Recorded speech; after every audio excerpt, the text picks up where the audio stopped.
see who walks through and stuff like that. Yeah, I know. I'm saying I don't see it in Cape Cod. Let me go to Cape Cod. Yep. Let me post a tweet. No, I don't trust your tweet either. Okay. I'll stop there. It's not big. I'm looking right now. Caitlin Collins, Twitter. 1.3 million followers. Yeah, she has no new. Her last tweet on her page was 5 hours ago. Oh, I know who that is. Katie Couric. Sorry. Shout out. Sorry. It's, look up Christine Holmes. Here it is. Sorry about that. I put the link in the chat. Yep, I'm putting it. It's right here. Okay, thank you, Lord. It's already there. Oh my God. Okay. Why would that be? It says something bad is happening. These niggas is still on straight neocon. They brought in the queen of neoconservatism. Oh my God. Oh, hail the queen. Don't they have like a secret entrance, backdoor VIP? You know, they can slip in. That's what. Yep. The queen is back. They have to go for that black woman to come take charge. Why did somebody say she's gonna be named the next Ayatollah? I love reading those comments. Somebody said Omarosa is in the Situation Room right now. That's unbelievable, yo. Yeah. That's insane. I'm arrested from isolation. You know what I think? I said it's going to be gone very soon if she's going to... I'm not saying she's going to be defense secretary anywhere. None of that talk. But there's been reports of an infighting between him and Marco Rubio. And this might be the Rubio camp kind of reasserting themselves. Oh, the Manfinity leave. Remember yesterday? Well, he's also right himself with neocons. Like who? Like Wolfowitz and Condi Rice. Literally the next day. Where is he? He was in here, did he leave? He left. Fascinating work. Look at Nathaniel's just happy to be in here and not get kicked. Brother, now I know who you are. Brother. That's why I unblocked your ass. I didn't know who Nathaniel was because he had changed his name. Now I know who he is. Is Richard Pearl still around? What do you look like that? I don't know.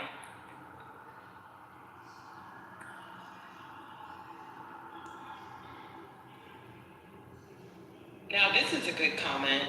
Some of these people on X are pretty good. Condoleezza Rice at White House amid Iran escalation. Her Iraq war expertise signals Trump's pivot to season hawks for strategy.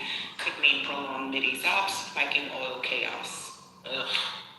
I mean, I think the price of oil is going to spike like 25 to 50 cents tomorrow just on her showing up there alone. Oh, absolutely. Like, just her being there alone is Oh, hell yeah. For all of you people who are, Trump is so much better than blah, blah, blah. Oil is now spiked. It's the biggest gain. Oil surges in futures since 1983. And that happened super quick, too. Very quick. WTI is now at $90 and Brent is at $92. Why don't y'all come up and defend this? That's why I demand that they sit quiet and then, Democrat comes up, here's an opportunity to pounce. It's just going to explain why this is good. The Dow only fell 450, so it paired the losses from some volume on this morning. Oh, we still have 30 minutes. Look at this person. She said Biden was vice president when this regime was founded in Iran. That's right, y'all. Biden was vice president in 1979.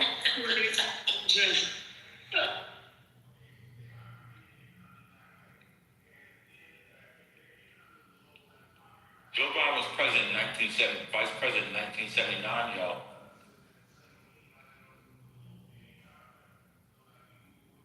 Can I just take a moment, Mayo?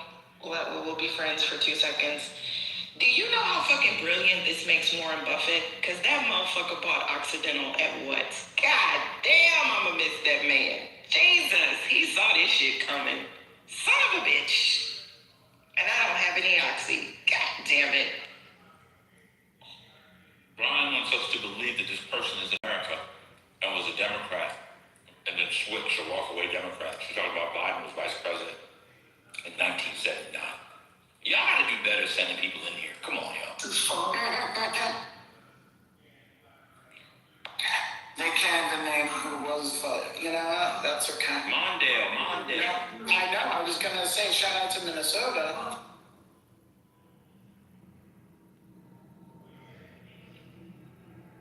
I wish I was a day trader. Just for like 3 weeks. Maybe somebody can teach me. I'm inviting some magas up. See if they can talk us through this. I got Amari, Matt Cool, Owen. Wait, Owen's not MAGA. I know it's not, but I like to say it. What the fuck? Let's see. If you get Owen on stage, I'm liquidating my entire portfolio. That's a sign. Yeah, seriously. What other magats are in here? Oh, here, Maz. Let's let her go. She's MAGA. Yeah, because wasn't Trump literally in his State of the Union address just bragging about how cheap eggs were and gas were? Gas was, if I'm not mistaken, like wasn't he saying that the tariffs were working and everything was right and everybody was being a hater, and yet a few short weeks later, really? So yeah, It was the same week, wasn't it the same week? You know what? So let's Was it the same week? No, wait, let me see. The State of the Union was when?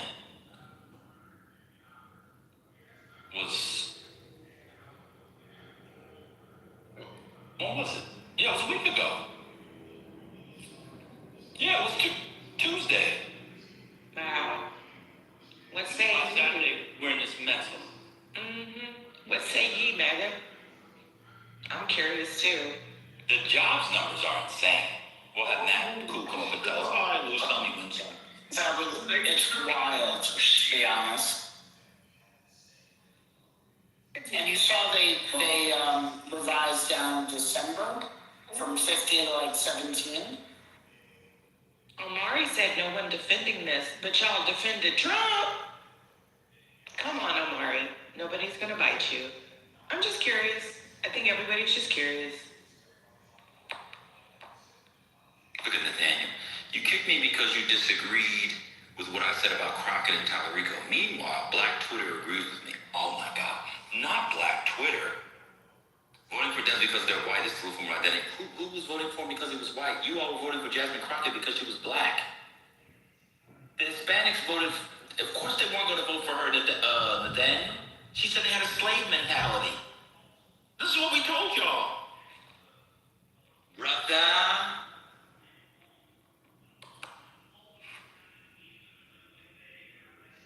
How is she, watch this. What are the qualifications to be senator? What does that mean she's the most qualified?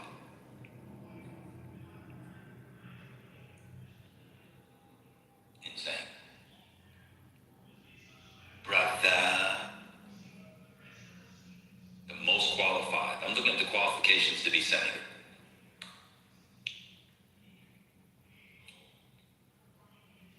Oh, congressional experience is more qualified. Okay, well, then why was Obama senator? Brother, why was Hillary Clinton senator? Were they unqualified, brother? Think about the brother. Let's see the brother.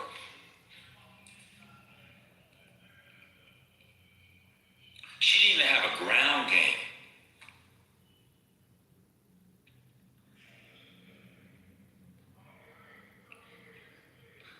Imagine thinking you're saying Black Twitter agrees with me, so it was a bunch of unhinged online pro-blackers with brain rot and the rest Russian bots. Incredible. Well, she wasn't more qualified than him. She couldn't articulate a vision better than him. She had no ground game. Didn't you read what the lady wrote? Brother, just come on, brother.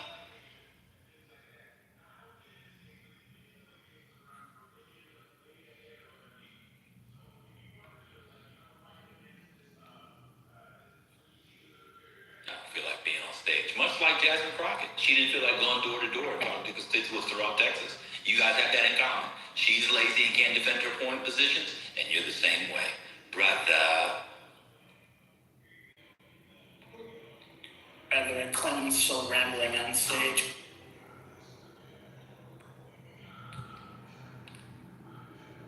It cracked me up when he was doing his deposition. He reminisced so much. He was smiling as if he was flipping through a family photo album. Yes, when he was smiling, looking at the pictures. I was like, not his ass having a big grin on. And that black woman snatched that shit so quick. At Reform, I was about to say, if you paid attention, his attorney noticed and snatched that shit out of his hands. Like if you don't get quit reminiscing in front of everybody, Yeah, he just don't give a fuck. no. He got Hillary fighting his battles. He ain't got to do shit but be bonita. Black Twitter includes black intellectuals. Oh no, not black intellectuals, not black influencers, not black politicians. Well, there's a black politician, arguably the most prominent and influential state black politician in Texas. And she said, this L is on Crockett. Deal with that, brother. And also, black voting in Texas sucked. So if you're gonna be mad at anybody for Jasmine not winning, be mad at black folks. How many showed up that were actually registered? And I'm in Texas, and I'm a black woman, and I didn't vote for her. So please take that bullshit somewhere else. She insulted them. She did not run a good campaign. She barely even brought her ass over there. She did not cater to their vote. Oh well. I did have a question regarding the qualification point as a black person, just generally speaking, but also as a black Texan listening to people push that line. Bam brought up a very interesting point regarding President Barack Obama. And so I just want to say that, like, when we say most qualified, and for this particular race, it was because Jasmine Crockett had congressional experience. Okay, so then what happens when we have races where black people are entering into public service and they don't have such records, but the white person or other person of color that they're against does? Does that other person become the most qualified and then deserve it? Or does the black are we going to make this rule a very hard and fast rule, or are we just gonna shift goalposts? Because I'm more comfortable for black people to just say, we work with her because she's black, because that's honest in a particular way that doesn't then hold us into positions where in the future, people will then say, well, this person is qualified per your specifications of what qualifications are, and now you have to lie to backtrack out of that. Look, he says if Geronda Jones is the authority on Texas politics, she's literally an authority, especially on black Texas. She represents yo man, this Jasmine Crockett thing, I now realize that Talarico has a chance to win and black people are going to vote for him. Because the online people, the vast majority of whom aren't in Texas, the way they're flipping out suggests to me that they're going to lose. Also, by their whole most qualified thing, blacks wouldn't get most things, given the history of race and racism in the country. These people are wildly and strangely conservative. Oh, it's bad, man. I am basically gonna set up a burner because I've been told not to get into, I don't listen, under my, name. So yeah, I paid somebody to tell me that. You sure you get into it with people online a lot? Anyway, She's an attorney, teacher. Look at that. She's an attorney. He's a medical teacher. You did really good last night. I woke up at 2 o'clock in the morning and I said, no, she didn't. Try to chastise you. girl, we're gonna break that down because sometimes these people get too close. Nathaniel was using middle school teacher now. But man, 1 second. They're supposed to be on the left. They're talking about teachers as being less qualified to represent a community. Man, back to what you were saying. I don't know It's insane. if it's bots. By the way, he's been in the state house and been a leader among the Democrats for a long time. It's not just a teacher. But he's using teacher as saying less than. They are threatening to not vote in the midterms, y'all, because Jasmine did not win. I don't know if they are bots. I don't know if they are Texans, but whatever they are, and some of them are thought leaders. Does anybody know who Lovey is? Luvvie? I love her. I follow her. she literally was basically like, no, y'all don't need us. I'm not doing it. And I was like, what the fuck?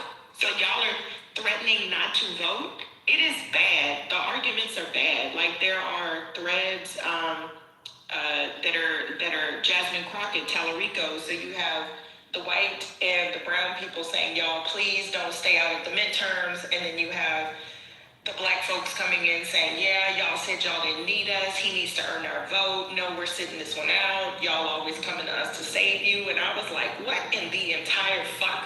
We're not gonna, so you're gonna let the Republicans win because Jasmine didn't get it? I don't know if it's fake or bots or what, but it's a whole ass shit show, y'all. They're literally threatening not to vote. Yeah, they'll be there in the end, especially once they see who the nominee is. Most voters, they'll vote. Black people vote, and a lot of it's online.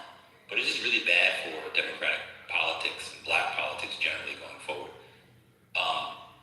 Crockett needs to be a leader, and maybe wait until next week. But she's got to be a leader and nip this in the bud. She's got to nip it in the bud. But hey, he was only a middle school teacher, so instead, the leftists, the revolution, Daniel, wants another attorney in the Senate. The vast majority of them are attorneys. But he wants another attorney, and not a public servant, not someone that worked with children, not someone that worked in an environment, not someone that sees the needs of regular, ordinary people. These people are so right-wing, it is insane. It gets very elitist very quickly. Like, to pivot to, he teaches middle school, she's a lawyer. What he said, I know this name, that makes him qualified. Wow. So now in the future, what happens when it's a black person who is an entrepreneur against a white person who's a lawyer? Do we not realize the country that we live in? Not for nothing.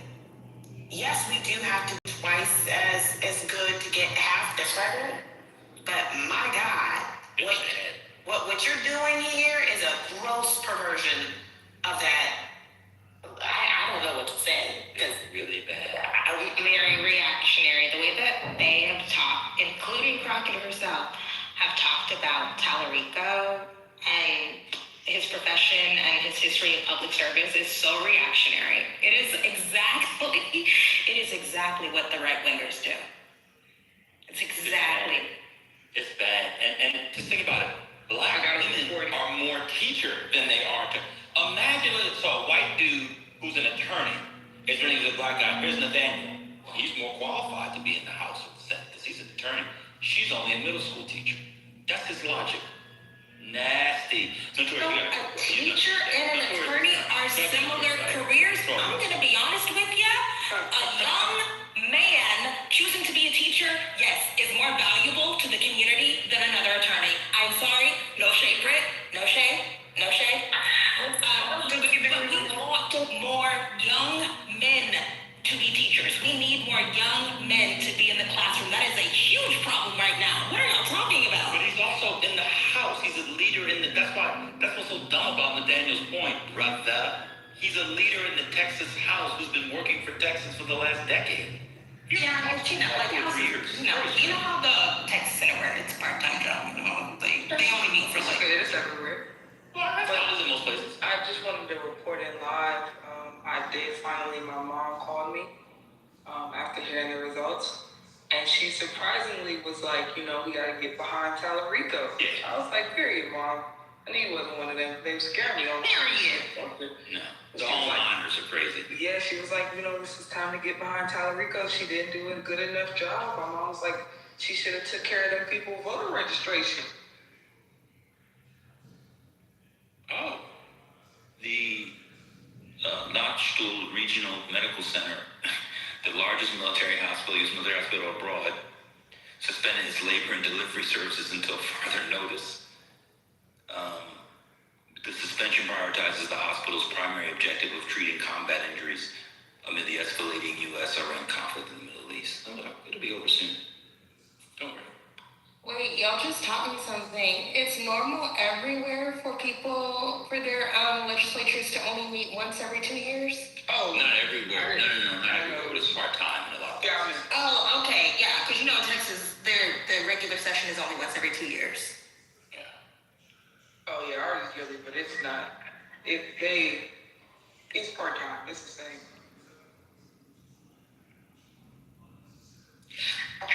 Kim, I just wanted to let you know, I take no offense to what you said about the whole lawyer thing. I think that to be quite honest, you know, if you really want to, in quotations, drain the swamp, shout out to the white people who said they were going to do that but never did, then yeah, you actually do need more people who didn't go to law school. And you might need teachers and healthcare workers and other people who understand what the average American is going through, who represent the average American because they are actually. Look what Nathaniel wrote.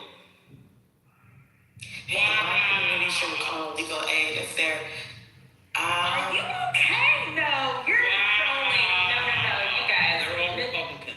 Nathaniel's trolling. That has to be the nastiest troll that I have ever seen possible. And you know, I don't. Are you even a lawyer to be this incensed? Like, that's just weird. He just doesn't know much about the race, so this is the only way he can participate. Yeah, he's Nat Turner. He has to be fake pro-black, of course. Whatever. No, we know who he is. We know who he is. Because he used his real voice, not the AI voice. We know who he is. But that's crazy. Now you don't want people teaching. That is insane. Do y'all think that Jasmine is going to address it? Because it is getting out of hand. It got out of hand during the election, actually. Now it's ridiculously out of hand. I do agree that she needs to address it. She needs to mobilize. She needs to get people registered. Because they sound like Black MAGA. They literally sound like Black MAGA.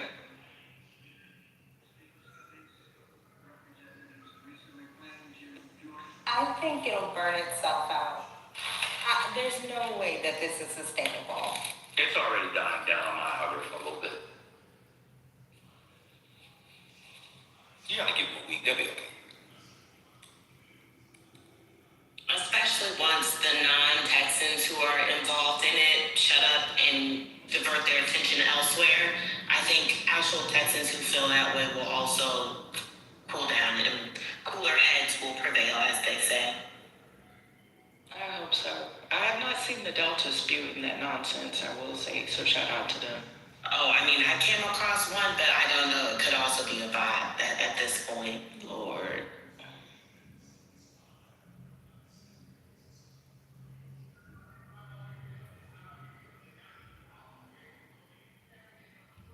I saw some, I guess, interesting, at least, analysis from Gary Chambers about how Tallarico won. I mean, he was just reading numbers.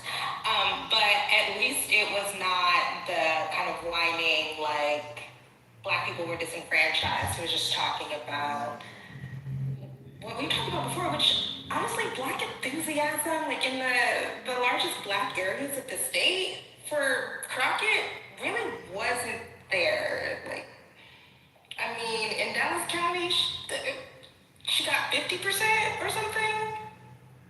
In Harris County, she got 55. I mean, that doesn't speak to Black disenfranchisement to me. It speaks to a lack of Black enthusiasm. But that's another conversation, I guess. All right, I'm going to kick out Omari from the room. I'm going to, while he's here, before Omari gets kicked out, I want him to hear from me. I don't want you to have grapevine, back channels, any of that sort. Omari's got to go. He's got to absolutely go. Why, Brother Payne? Why? I want you to scroll up and look at what Omari said. Tracy Ellis Ross, always been thick. Has Tracy Ellis Ross always been thick? What kind of Negro male would ask such a blasphemy, absurd, ridiculous? Everybody knows the girl was slim, thick, regular thick, yellow bone thick, all the thicks. I was just making sure that was the So that's the comment. Okay, got it. Like, why would he? I have not been more. I'm more offended by this than the Iran war. Wow. Why would he do that? He's got to go. I'll see you next time, brother Omar. Man, when Joan wore that dress when she had the recycle your boyfriend's party, and remember she said, and now I'm gonna turn around so he can see what he's missing, all that ass. I was like, God damn, Joan. Oh, hurt him. Tracy has always been one of my thick inspirations. She's a beacon for the thick community. How could she be one of yours? She's like 2 feet taller than you. Those of us who have, please don't make me do this. I always have to prove my ass bona fides, and I cannot. Short for her. I cannot. Okay. We don't believe you. We do not. You could be fine, but you could be thick. But I'm saying she's tall. Okay. Okay. But in the early 2000s, when there was a different kind of beauty standard, the thick community had to take any representation that we could. There's a thick community. It was all over the music videos. True. Wait a minute, man. I'm trying to explore. Is there truly a thick community? Yes. Yeah, it's called Black Women. What about Melissa Ford? We didn't want to be fucking video girls. We were going to college. What's going on? Too much on Melissa. Stop. Oh, you meant the whole package. Yes. Melissa Ford drive a Honda Accord. Not too much on her. So she's trying to be a political now. She's wearing smart people glasses and showing them on MSNBC. Did y'all see that? Yes. One day when I do go back to being a content person, I do want to talk to Melissa Ford. She's interesting. The content market is popping now. Kimberly, she's a friend of mine. Oh. I if you want to talk to me too. Yeah, absolutely. We used to work together. You know, I was just thinking about would make a great conversation. Years ago, I talked to Corinne Stebbins. We would talk for hours, and maybe I published an hour of the conversation on the website. Corinne Stebbins is probably one of the most interesting people I've ever talked to. You talking about Superhead? I would love a conversation with Corinne Stebbins and Melissa Ford. I think it would be so interesting. Kimberly, seriously, go ahead. I need to respond to a couple things. So, Steve asked for shorter, thick women. Was Skin Diamond an inspiration for you all? I don't even know who that is. Is he okay?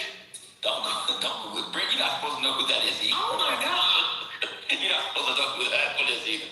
And then the second question was, y'all know who invited her on MSNBC, right? No, who did? It was Ari Melber. Oh, of course it was. Of course. When are Black Twitter and Black content creators going to call out Ari Melber's obvious racial slumming? Ari Melber's show is the Cotton Club of cable news. He pays for and brings on the black entertainment, and he as a white man gets to slum and enjoy it. I don't know if y'all know, he does that shit all the time. All the time. I've been watching for quite a while. Yes, Ari Melber is the spiritus of I don't deserve that. No, he's more like That's too nice. he's more like you, Van, in that he will throw a rap lyric in the middle of delivering news, breaking news. It's almost like Tourette. He'll throw a rap lyric. You throw lyrics in the stuff all the time. I'm not a white Jewish man. Ma'am, I'm not a white Jewish man. What are you doing? You know what I'm doing.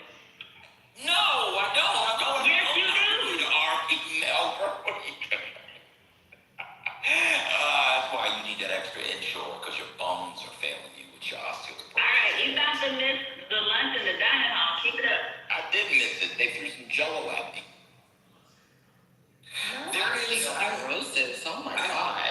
I'll just say this. There is a niche of Jewish men of a certain age that grew up in that hip hop era that are also kind of deadhead jam band people as well. And he's like exactly that, because it's really about the love of music. So it doesn't matter what the genre is. So he fits like perfectly in. Yes, they're called Jewish men. It's not a certain Jews from the beginning of their encounter with black music. All Jewish men like black music. If you go to a rap concert, say you go to like you go to a Wu-Tang thing and they're all there, it's a bunch of middle-aged, I say this all the time, middle-aged and up black guys and Jewish dudes from 16 to 60. I mean, They love that music. yeah, y'all were talking about, the hip hop archive at the university I attended. The source was started at Harvard, right? Yes. By Jewish men. With Tahir Hector, was that also? Yeah. I mean, he was there when I was there. Yeah, okay. I love that. Why did Owen say this is like when they have Drewski on CNBC? Wait, was there a clip where they asked, who's the one in the pink? Where they, Wait, what did you just say? That's what Owen said. It's like when they have Drewski on CNBC. Drewski was on CNBC? No, you're lying. Oh, That's hilarious. He's a businessman.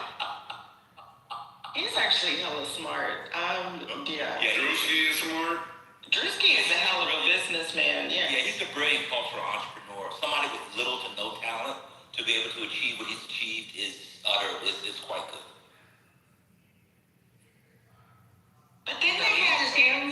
He goes on there like kind of funnily, like they have him do like mock like stock picks for the week. You know what I'm saying? Like comedically picking which stocks are gonna rise and fall. But then they also have Cameron on there, and they were asking him about Kamala Harris. Does anybody remember that? I can't remember why. MSNBC? I think so. It was, but his face just looked like, what the fuck y'all asking me for? I can't remember. Oh, now y'all gonna start talking about Pinky. Oh, shit. You know what? No, they take it too far. What is it about Pinky? See? listen. I know y'all Y'all get so about Pinky. Don't worry about that, kid. I know it's swallowed. She's a model. Gemini, I know y'all all got swallowed up by the spirit of it yesterday, but we're on better things today. We're trying to be Christians and saved today. Swallow my enchantment is my new phrase. What are you talking I about? see what you did there by saying swallowing after we were talking about Pinky. Oh, listen. I had to make it work. I had to get myself It worked. credit. It worked. It worked. Respect, Britt. That was I'm committed to the bit. That was a pretty good transition. Somebody so classy. She said, "Who's Pinky?" After saying who was Skin Diamond, I mean, it's kind of amazing. That means she doesn't really have a card to the thick community. That means she's never watched. I don't watch that.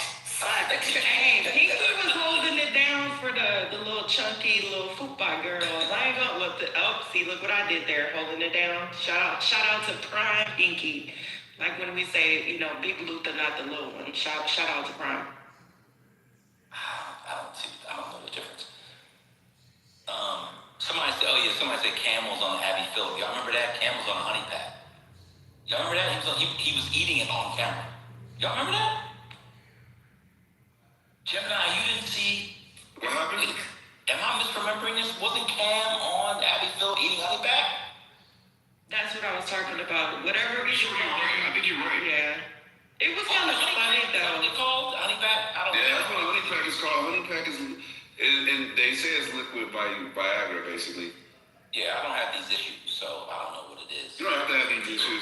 Some people take it just for a sport. Wait, you take a honey pack and then like run a 3-on-3 up at the gym? You take a honey pack and you go to the club and you don't want to be walking around with it for nothing. So yeah. What If you take a honey pack, And if you want to go crazy, you pour the honey pack into the Hennessy, but that's he needs that. Well, don't you take hard? Don't you get hard? I'm sorry, what's it that about? I'm saying Cameron, if he's taking a honey pack, it's not for sport. He's 55. He needs. Cameron is 55? Oh, shit. That's my. is it really?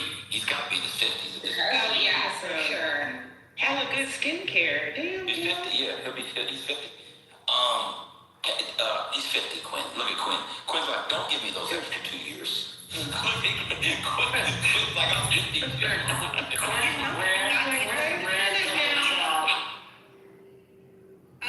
Because I live with a middle-aged man, the Let's Rap About It podcast. I really wasn't familiar with those people. Well, I knew Fab, but the rest of them, they're funny.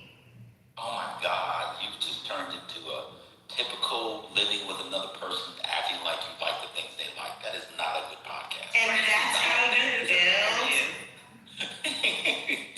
That is not Jim Jones. It's called intimacy, Van, okay? Get familiar. He got her over there watching Nick Young's podcast.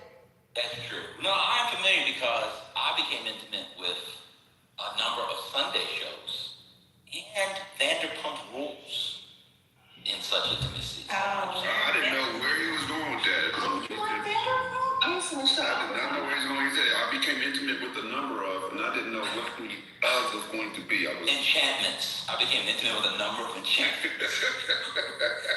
Let's start with Moses and Aaron. And he ripped up the Quran, and then Gemini interrupted him in the middle of reading the Quran. Just let them no. I can't believe you could talk. I couldn't do it, man. I couldn't. Everyone was like, well, because once you start, you got to finish the thing. And Gemini was like, no, I'm done.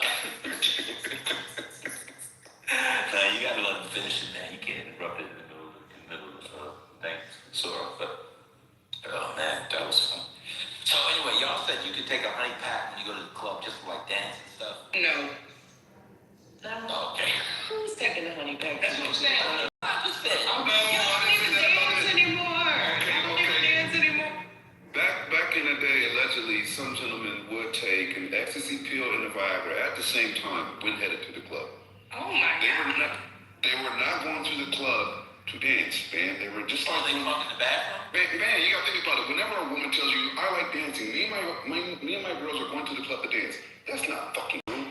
No guy looked at another guy and said, let's go to the club and dance. That's never can happen in the bathroom. Not in the bathroom. You're going to meet a nice young lady and probably go home with her or wherever you guys choose to party afterwards. And then she's going to be in for the thrill of her life, having no idea that he is rolling on ecstasy and Viagra at the same time. But how long does the Viagra last? I thought after 4 hours you're supposed to call a doctor. Well, then take Cialis. I'm gonna be honest, y'all are still young people. Y'all need to clean up your diets. I don't think y'all need to. No, y'all don't understand. Y'all don't get it. Let me finish and it'll make sense, right?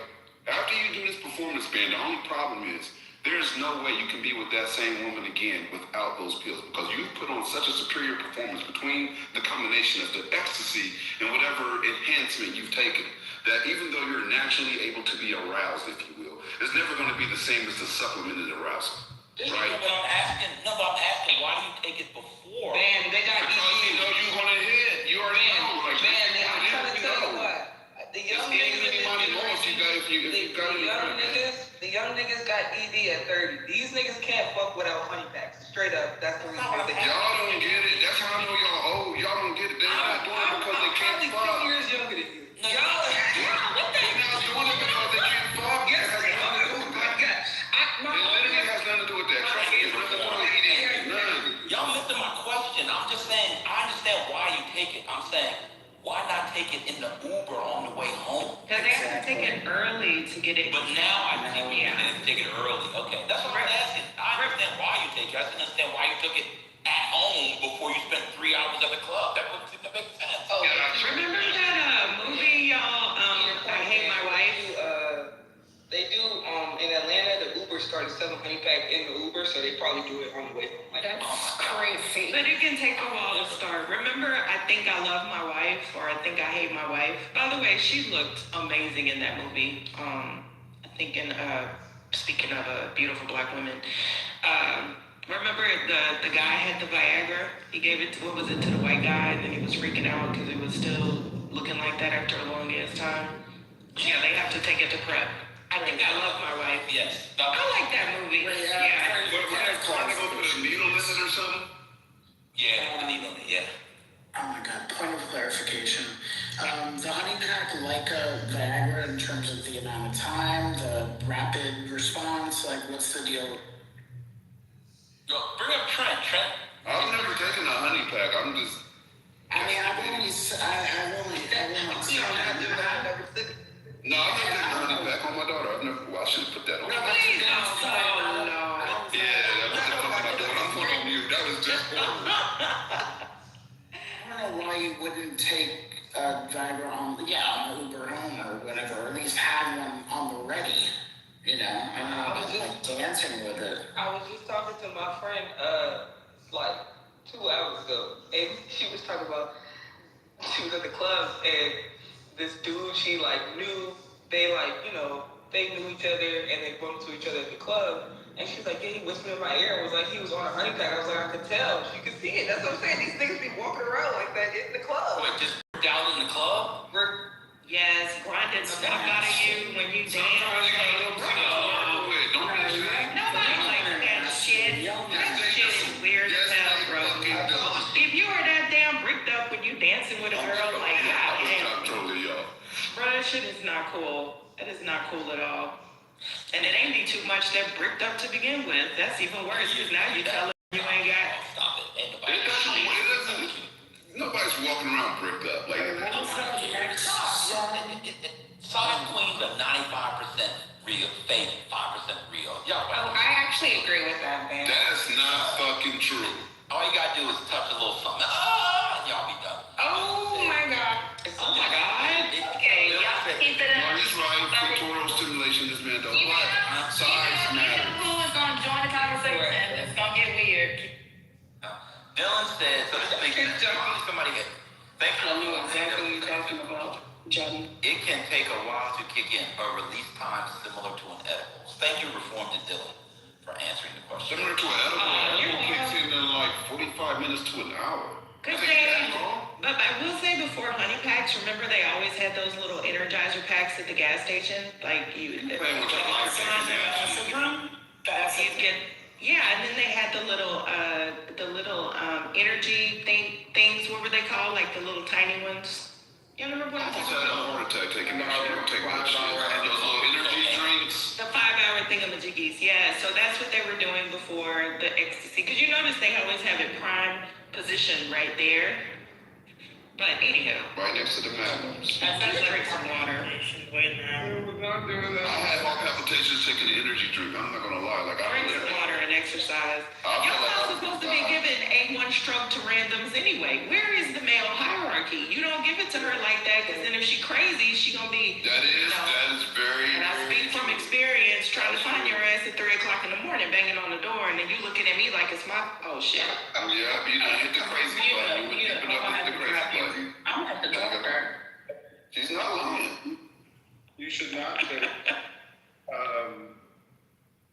You should not take anything like Cialis or Viagra What's going on? prior to engagement. So no, you don't. You don't take Cialis prior to engagement? No. But prior to getting to the club. Like I was listening. Are you sure with the Cialis side of it? Are you sure, brother? Yeah, I'm fucking positive, nigga. I know you're not. I know you're not right now, but I'm gonna let you have it right now. Let's have this conversation. Why are you sure? I want you to listen to what I'm saying. Why are you sure you should not take Cialis? Why? Because I grew up in the 2000s in Houston and Los Angeles, like you. So yeah, I was around it. That's not my question. Why would you not? What specific reason would said person not take a Cialis prior to going? Why? Oh, because if you drink, you shouldn't drink in combination with taking I forget there's a technical term for it, but any type of sexual pill, you shouldn't drink and consume and have ecstasy in your system. You're waiting for all her. No, that makes sense. Have you ever heard of crossfaded? I'm not saying that. Do you know what crossfaded is? Yes or no? I don't know what crossfaded is, but here's what I'm saying. Crossfaded is when you have listen. It's relevant. Crossfaded is when you have multiple drugs in your system, right? So they're interacting with each other, right? So you have ecstasy, you might have alcohol, you might have Cialis. You understand? Yeah.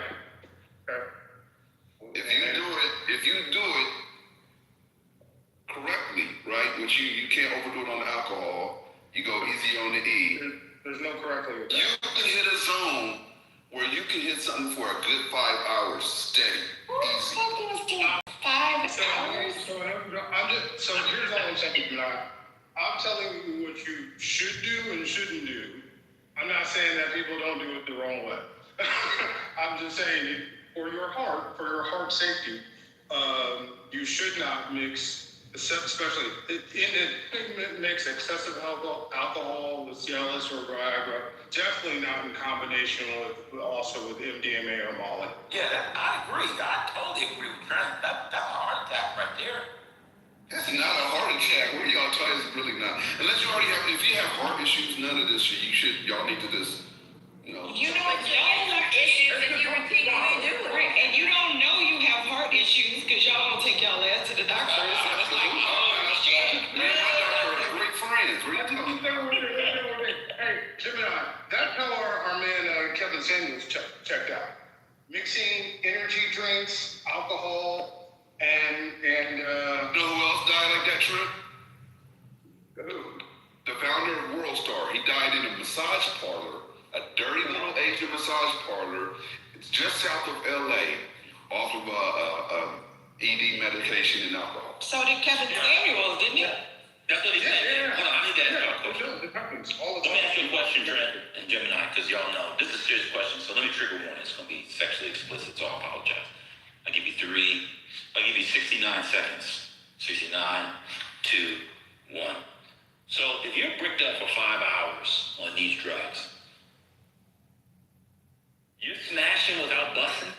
You know, you're gonna bust, stay semi-hard, not full hard, and then take a break. Y'all might semi-watch a show, and then you go back to it, and you're gonna be rock again in like 2 seconds. This is, I get it now. I get it now. This is where the gays have to have their own convo somewhere else. Because I'm just gonna. Go check a listing. Go to MLS. Just calm down.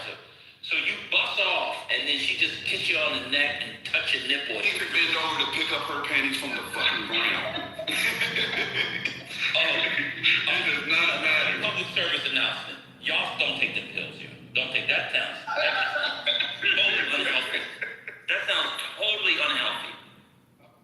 That does, cause if what is the lyric in that song? Get it up, I'll put it down. I mean, she can't get you going. Like what? She can. It's not even that. It's for the quick repeat performance. Yeah, you go 2 rounds and you're not on it. You might need 10 minutes. You might need 10 minutes, 15 minutes, 20 minutes. Maybe have a cigarette, go make an espresso. Read an article in the New Yorker. Then you can go back to 2, 15, 20 minutes later. Right. But you're not telling me that if you're on. I just need to get the thing. So you're telling me if you're on this pill, Trent, I take the pill 5 hours. You spend, and then does it take you longer to bust off or regular? I'll say, look, I'm unique and I have that issue anyway. But it will Does it take one longer? I'm sorry. Does it take one longer to bust off on the pill? Yeah. Okay. So you took 45 minutes of in out. You bust off. She's like, oh, man. Oh, damn. And then you hard again? Yes. Y'all need to stay away from that. They're going to kill you. That's not natural, bro. It's not natural, and this is I'm being as serious I can't be with y'all because Gemini is right. There are a lot of people that die from this, especially taking them in combination with pre-workout or energy drinks. You know what I mean? Especially at our age when we get to 45, in our mid 40s and 50s, where our heart is not as strong as it was when we were fucking around when we were in our 20s and early 30s. And so for older men, it is serious. Do not, drink a whole gallon of scotch and then take ED medication and think it's safe. It is not. Why would the FDA approve of a medicine that is not, only for old men, but it's clearly, was developed for older men that targets the heart in such a way that, because all the blood. It doesn't. It's not. This is the thing. Like y'all keep saying for older men. The first time when we were messing around with it, I was mid 20s. That had nothing. Hear me out. Y'all keep making making it like, well, this is because they can't. The way that it was introduced to the people I was around and the culture I was around, it had nothing to do with whether you can or cannot get hard. I would assume the guys that can take it can get hard. It was about being extra because you really want to impress this girl and dominate her to the point where she don't know what the fuck just hit her. That's like when y'all talking about dignitized, we're talking about dignitized to a whole nother level. And not, hanging out with the kid. That's all the black girls asking for. Oh, take out the trash. You don't need to take a Seattle to impress a black woman in 2026. No, when you're in your 20s, I mean, goddamn. Yeah, the target. You ever had a girl, Ben? You ever had a girl show up and say, "I got this tattoo and it's your initials," and you tell her to do it? No. That's because you never took this bill. This sounds like some light-skinned California nigga shit. I ain't gonna lie. Ben. I ain't gonna lie. God, oh my dear brother, this happened to me. I ain't gonna lie. You take. That's what it's giving, Gemini. That's what it's giving. Coming in. Hilarious, yo. The reason you think Cialis in combination with ecstasy is because if you take ecstasy or MDMA or something like cocaine, you often become plastic. And so it is the. Nigga, coke dick. There's a term for that. I don't know about coke because I've never done coke in my life. No. I have done E before. It does not make you flaccid. It makes you overly sensitive. Trigger warning. Real quick. Coke dick, trigger warning, 3, 2, 1. Sorry, y'all. Coke dick leads to pounding pussy. Not my understanding. I don't know about coke dick, so I don't know. I thought it made you extra hard and sensitive. It does. It's the opposite of whiskey dick. Hey, why are we That's what I heard, yeah. Why are we talking about cocaine? We're black people. I've never done coke in my Who the life. fuck is doing some cocaine for black people? That's white people shit. Come on. The white obviously the blacks in LA. Some of them are taking Adderall. Oh, now the Adderall, yes. That's a prescription. But that's to stay up and study, right? That's not for sex, right? No, that's That's my basic functioning. What are you? No comment. Yeah, a lot of people do that. Look, What the hell is whiskey dick? I never heard of whiskey. What the fuck is that? Y'all don't know what whiskey dick is? if you drink too much, then you can become flaccid because alcohol is a depressant, right? And it's the same thing with certain kinds of MDMA. That can't be true, Trent. Listen. It is. That's what I'm bro, what are you talking about? You know more than me about this? I mean, No, I'm just telling you all Gemini, please don't internalize these things, okay? Maybe it's just because you have a very good vascular system and all your veins and things work. But for other people, they get a little bit too inebriated and the flag does not fly. Because the alcohol restricts the blood flow. Yeah. So, yeah. Serious, man. Okay. No, the term is called whiskey dick. Yeah. Normal thing. Okay, I learned something. I didn't know. That's the thing. This is going to be a little bit too much. But sometimes when you're more drunk, to me, you're more uninhibited. Especially Exactly. Very so, because I know y'all get nervous. I have a lot of guy friends. I have frat brothers. Shout out to the Sigmas. And y'all don't, right, like y'all can get super, super, super nervous. Because I had a homeboy that said that. It was this girl, he'd been trying to crack her for years. She was the finest thing in high school. He got her and he freaked the fuck out. So they surreptitiously go to the bathroom, rub one out so that you get that first one going. You know what, I'm a hush. You're not wrong. She is not wrong. That was funny. I don't recommend that practice. I do. I don't recommend that practice. Let me tell you, I don't recommend, trigger warning, 3, 2, 1. I don't recommend rubbing one out within, 20, 30 minutes of the encounter. I recommend rubbing it out earlier in the day. Okay. Then, rubbing out something, if you're just hanging out or whatever, you might rub one out and then you can't perform later on. Yeah. I recommend an afternoon rub out, then wait till you get to the crib. I'm done. Well, everybody has a different rebound time, man. You got to know your rebound time. Right? That's fair. Plan the rub out. That's right. Because, y'all, you get it. Y'all. And most women will understand, unless you're really just dealing with a bitch that's like, you can't, and then she's just going to walk out. I'm just saying. Or, as a form of foreplay, that can also be what she does. You keep sharing and then pause and after you say the awkward thing. Right. sexual hours is over. We're not even talking about y'all just don't fuck or don't get fucked well. But hey, I mean, I'm just saying. Man, you can always do the stall, and the ultimate stall is going ahead and making her come before you even get started. That is the ultimate. She will never complain at Jack. That is Jimmy, what you're talking about, those of us, like you and me, I'm older than you, but I didn't experience some of the things that my friends complained about in terms of that until later in life. It started happening in like my early 40s. And then my performance wasn't as good as when I was in my 30s. And so, it is it's definitely a thing where your performance begins to decline. But I don't know how old you are, but you'll experience it. You'll get there, my brother. I don't doubt about. I'll tell you this. One thing I've always been big on, and I highly suggest this to everybody out of just the sexual conversation, is doing cardio. Like cardio and doing Kegels can improve your life drastically. Like I always want to do 2 to 3 miles at least 5 times a week. Like that's mandatory. And when I do 2 to 3 miles, I'm doing at least a mile every 7 minutes, maybe give or take, depending. That's the pace I like to keep. Like the more you do that, the more your body responds. Like your heart is a muscle. You can condition your heart just like you can train your body. You can train your Kegel, your pelvic floor. It's a way to condition your heart. Wait a minute. I don't think enough women do cardio. You're right, Gemini.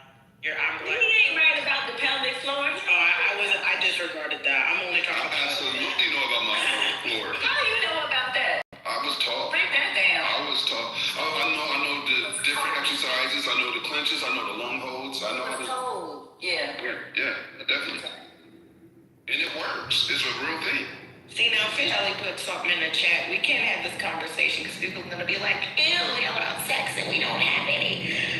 Fish Belly said when I bust off, I don't know about it. I'm just going to say, when that shit, Fish Belly, when that's really weird if a third person joins and then everybody's uncomfortable.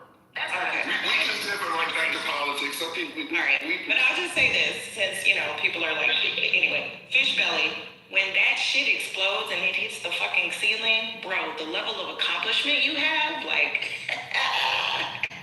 anyway. Happy birthday.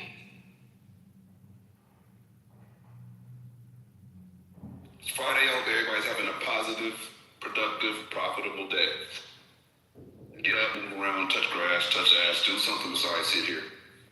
I'm having a positive, productive day because of the news that Jimmy brought. That's the only reason I came here, Gemini, because we are much closer to pre-drinks, pre-martinis down here. Wait a minute, mute it, because I'm shocked and appalled at the same time, and that's hard for me to be shocked on, right? But I can remember the other day something in conversation in IGB.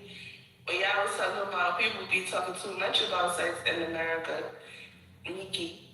And now you talk about sex in America. What the fuck is going on? What are you talking about? Y'all don't remember our original social media? No, wait, let me just say this.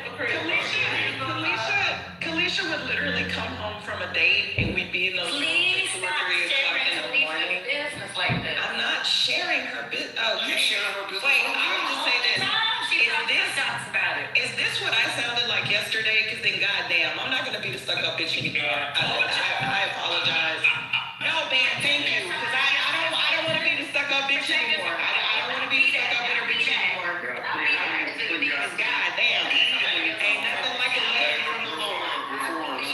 Reform things out. So I'm in a late night conversation. My daughter, don't talk about my daughter like that anymore. I'm not talking about your daughter at all. Who you talking? That was only the first name that came out. No, it doesn't. No. As I recall, we heard a couple of your stories, but anyway, we all shared. That was my point. We all used to have these conversations. You didn't hear it. That's not the point I'm making. The point that I'm making is, hold on, Hurricane. Hold on. That's fine. You didn't hear shit. But that's not the point. The point that I'm making is the other day, you was talking about how people be talking too crazy about sex, and here you are talking fucking crazy about sex. That's what I'm It happens. It Do happens. you want me to pay a penance or something? Like, you want a cash app? Like, what do you want me to say? I'm like, yes, you're right. And not be hypocrites. That's all. Okay. Anyway, hey, so check this out, Reform. I'm in IGB on the late night. It happened to be open the other night. I'm in there. I'm talking to two young ladies who are known on that. I'm not gonna say any names.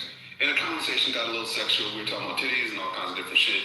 And all of a sudden, Ashton pops into the room and puts her hand up. Now I'm nodding in there. I'm like, shit, I don't want to bring Ashton to the stage to have a titty conversation, right? So I still bring her to the stage because I'm not gonna be rude. And she sat there in shock and started writing in the chat as we were having a titty conversation. It was just really, really awkward, like having Ashton there and two women that were very, not Ashton. Yeah, that was awkward as fuck. You're telling them that to tell us what, Gemini. Sometimes these conversations happen, and if it ain't for you, don't join. That's why. Wait, Ashton is bi? I didn't say that. I don't know. I didn't insinuate that. She didn't engage in the conversation. She just came on stage and sat there and started writing in the chat. Oh. Well, I mean, who doesn't like titties? I don't like titties. The women that I was conversing with at that time, having a conversation with, definitely enjoyed titties. I like mine. I mean, I'm just saying. Hey, do y'all want to take the conversation? Y'all want to start with titties? We can go from titties to politics. Let's go. No. Shut up, I gotta get myself together.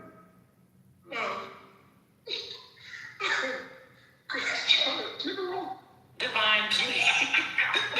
Don't put it so in the chat. But you know what? You can only have these conversations so long before it makes it awkward and weird. So let's just exit while we're still. I'm trying to protect him. Yeah. So let's exit while we're still. Yeah, let's get back to war. Let's talk about warmongering.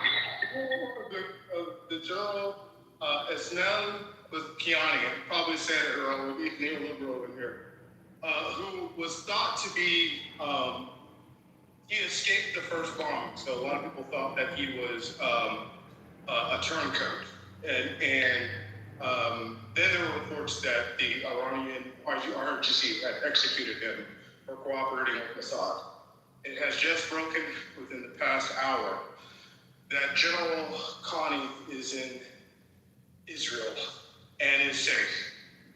He is the Brigadier General of Kitover Force. He is the general who replaced Soleimani. So we have the intelligence on where everything is. The Quds Force is basically, it's like a combination of our CIA and our like our special forces unit, sort of like our Delta Force. It's the most powerful. It's one of the most powerful positions in their military. So he knows everything, and so invariably we know everything. Look at why he's been cooperating likely for quite some time, which is probably the U.S. and Israel have been so effective. The last thing I'll say, which will, now that it's public, expect there's going to be more defections. It reports that there have been some, but they haven't been confirmed. So the last thing is there's only been 3. It's still kind of early in the day, but there's only been 3 captive drone or missile launches today. So last night's bombing seems to have been extremely effective on land. Wait. You said he's in Israel? Just don't even entertain that shit, because we don't know if it's true or not. He ain't gonna post no fucking proof. Why do we don't even entertain him? Why even entertaining? We know you full of shit, Trent. We know it. Yeah, sure. Trent, are you tipsy? It's Friday. Yeah, that's the big. I knew it. All I will say is Gemini, we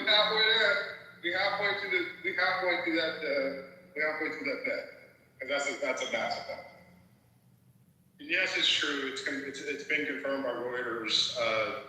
There was an announcement, I guess, from the IDF that he was in custody. It's a massive. It's like Norman Schwarzkopf and Colin Powell defecting to Russia during Desert Storm 1. I mean, that's a massive shift. Wait, what are you saying, Trent? Who's in custody? Quantum. Remember we talked about. What up, Nation? What up? Yeah, Quantum. General Esmofani, the Brigadier General of the Quds Force, the leader of the Quds Force, defected. He defected to Israel. The pitchforks? I'm sorry, what'd you say? Quds Force. QUDS. Oh, Space Force. I thought it said the pitchforks, Joe. Yeah, he defected. That is a huge part of their, he was their leading general after all the generals were killed. And he has now defected. So that's massive. So that means it's gonna be over by Sunday? That's what you're saying? The protest will begin on Sunday. That's what I believe. What protest? Protest for what? Has some breaking news courtesy of the chat. Sorry, Trent. Trump wants to say back pass before he endorses Paxton or Cornyn. I contributed. He's tweeting up a storm about this. Michael said Stephen Miller is in his ear again.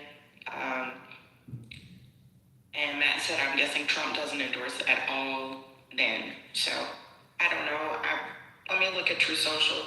He did kind of go directly to the SAVAX, but he talks about it quite a bit. So I think that actually could have some credence that this is what he wants passed and there's going to be some sort of negotiations. Wasn't there somebody that reported yesterday that supposedly the deal is that Paxton will drop out and he's going to be offered AG after they get rid of Bondi? I don't think that's confirmed though. Yeah, that's the deal in the back end. He's going to end up Cornyn and Paxton's going to get something. It won't be AG. There's no way Bill Paxton can get through a Senate error. Not Bill. Bill Paxton. Oh my God, Ken, what am I doing? We know what you meant. I keep doing that. He hates Bill Paxton. I think I like Bill Paxton. But you gotta think, Notorious is finally on stage. Notorious, why don't you tell us how you think the war is going and why Trump turns into a neocon and why Condoleezza Rice is at the White House?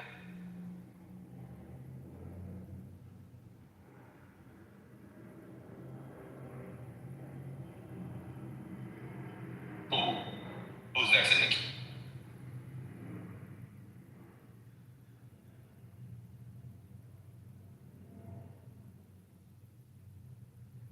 Go ahead, Matt. Can you hear me, Rockford? Yes, we can hear you. Okay, thank you. I think Trent is retarded because this is actually what makes more sense to what Trump's talking about. Sorry, Trent, let me down. Oh, well, I know. Who's the president playing hardball? If you're going to say, I want to say that pass before I endorse either Paxton or Cornyn, that means you're playing hardball with Zoom. You're playing politics. So that Zoom clearly guts the filibuster since you don't have 60 votes, so that you pass to say that with just Republican support. That is what he's doing. Basically, he's telling Zoom, I'll risk this seat. I'll risk Paxton being nominated. I'll risk not endorsing. Or you can get rid of the filibuster and you can have the candidate you want, Cornyn, to win, obviously with my endorsement, and you can have to say that pass so we do better in the midterms. That's what's going on. I'm intelligent, I'm smart, I have a brain, I understand politics. I watch CNN and actually listen to Anderson Cooper when he does his interviews. I know what's going on. That's what's going on. Not what you're talking about. Whatever you said made no sense. What I said made sure sense. You want to say that pass and he'll throw Cornyn in. Otherwise, guess what? Pass. Nominee. When do I have to notice? Pass said I'll drop out and say that pass. Let's one mic on shrink. What am I going to do for, bro? I ain't probably going to do whatever. Okay. It's a weird strategy. I don't understand Trump's strategy. So you're creating beefs in your own party to endorse a person who could lose. Cornyn could lose. There's a small chance he could lose Tellerico. Most likely won't even lose. Or you get rid of the filibuster for when the Democrats take over in 28. Like, what's going on? It is a could lose. It is exactly that. He is going to risk it, or you're going to have you're going to have, him potentially losing because he doesn't actually give a fuck about the league. That's what he legitimately would have said that pass more valuable. He never did like filibuster. On day one, remember, he wanted Rick Scott nominated to be nominated. He wanted him to be the individual that won, the Senate Majority Leader anyway, right? It ended up being Thune, but he supported Rick Scott because Rick Scott said, I will get rid of the filibuster. Trump wants the filibuster. Trump wants the filibuster gone. He doesn't care about the longevity of the party, about what's passed in 28 or whether Republican, but he doesn't have any concern about that shit. He cares about now. So that is clearly Trump's strategy. I think it's stupid, but this is what the man wants to do. I think it's retarded, and guess what? I genuinely pray. I pray he doesn't endorse either candidate, and that he holds out, and that Paxton is the nominee. Oh, hi, go. Guys, I don't even understand. how are you, all of you? Hey, what's up? Actually, I'm not a political, but I have something to say. This Do you want to Cornyn Paxton? When we talk about our country, I'm here from Sudan, and actually, I belong to We're in a little conversation. Yeah, come on, guys. Hey, you also did an offer to the current conversation. Feel free to introduce yourself in the chat so people can get to know you there. So this doesn't make any sense. I don't understand why you would change the filibuster.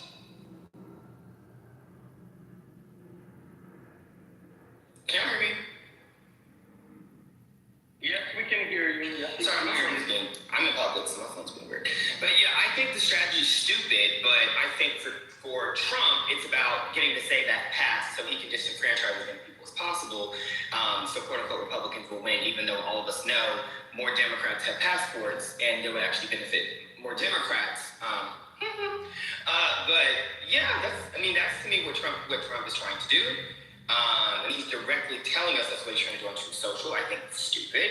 But Thune is in an interesting position. Rick the filibuster to pass the SAVE Act, or do you risk Cornyn not being your nominee in Texas and be Paxton? I thought that he would endorse Paxton. No one took my bet. Thank you for preserving my $50. But yeah, I'm not sure why. I just think that Cornyn is the fact that it was so close. Is that a sign that maybe Texans are just not as happy with him? So that in itself, Trump tried to blame Wesley Hunt. He tweeted about it. And that's when he said, I'm going to endorse somebody, and then I want the person I don't choose to immediately drop out of the race. So that was an indication to me that it was going to be Paxton over Cornyn, but we'll see. I'll take your bet. You want to do that? No, the other thing that's interesting. No, hold on, man. No one's betting anything. I'll bet you a 1920s Ford or a 1930s or 40s, whatever Ford. Go use that. Anyway, what I think is interesting is Trump is this dumb. I mean, clearly he posted on Truth Social, I won't be endorsing until the SAVE Act is passed. So he's already committing to not endorsing until the thing's passed. So that is squarely putting shit on film. You either have to get rid of the filibuster to pass this, or you're risking Cornyn not being your nominee. That's I'll bet you, Miki, I'll bet you the first round at Vicky and Anthony's or like restaurant. Bet you the first two rounds, because the first round is easy. I won't get the first round. So I'll bet you the first two rounds at Big and Anthony's that Trump picks for. All right, you got it. I mean, I think it came down to if Jasmine won the nomination, right? Because we know the Republicans really wanted her to win. Because as soon as, a few hours, all the votes hadn't even officially been counted. And Trump was tweeting about Tallarico, putting, him, what did he call him, a radical leftist or something? the usual. So, yeah, but it was like super, super early, even for him. And I was like, okay, they're worried, they're running scared. He's already trying to attack Tallarico. They're not happy with Hunt. And then Wesley Hunt, bitch ass, did you hear that concession speech, Matt, where I do as I'm told? Yeah, but he's also indicated that he could endorse someone too, which I think is going to be interesting to see who he potentially endorses. While Wesley stayed in? Yeah. And come on now. I think this Texas race is just like, wow, it has national attention. It's Trump is all over it. I mean, it's just interesting, and like we said, for Trump to actually threaten his own party publicly on Truth Social is just freaking insane. So we shall see. Do y'all think he's gonna make a choice soon? Because they really want to. They really want to start targeting. He said imminently a choice will be made, but I just feel like this is just putting pressure on Thune to imminently get rid of the filibuster. I think it's stupid, but Trump is also a member of Taco. Trump always chickens out. He might chicken out. He might just say, okay, I'm going to do some corning.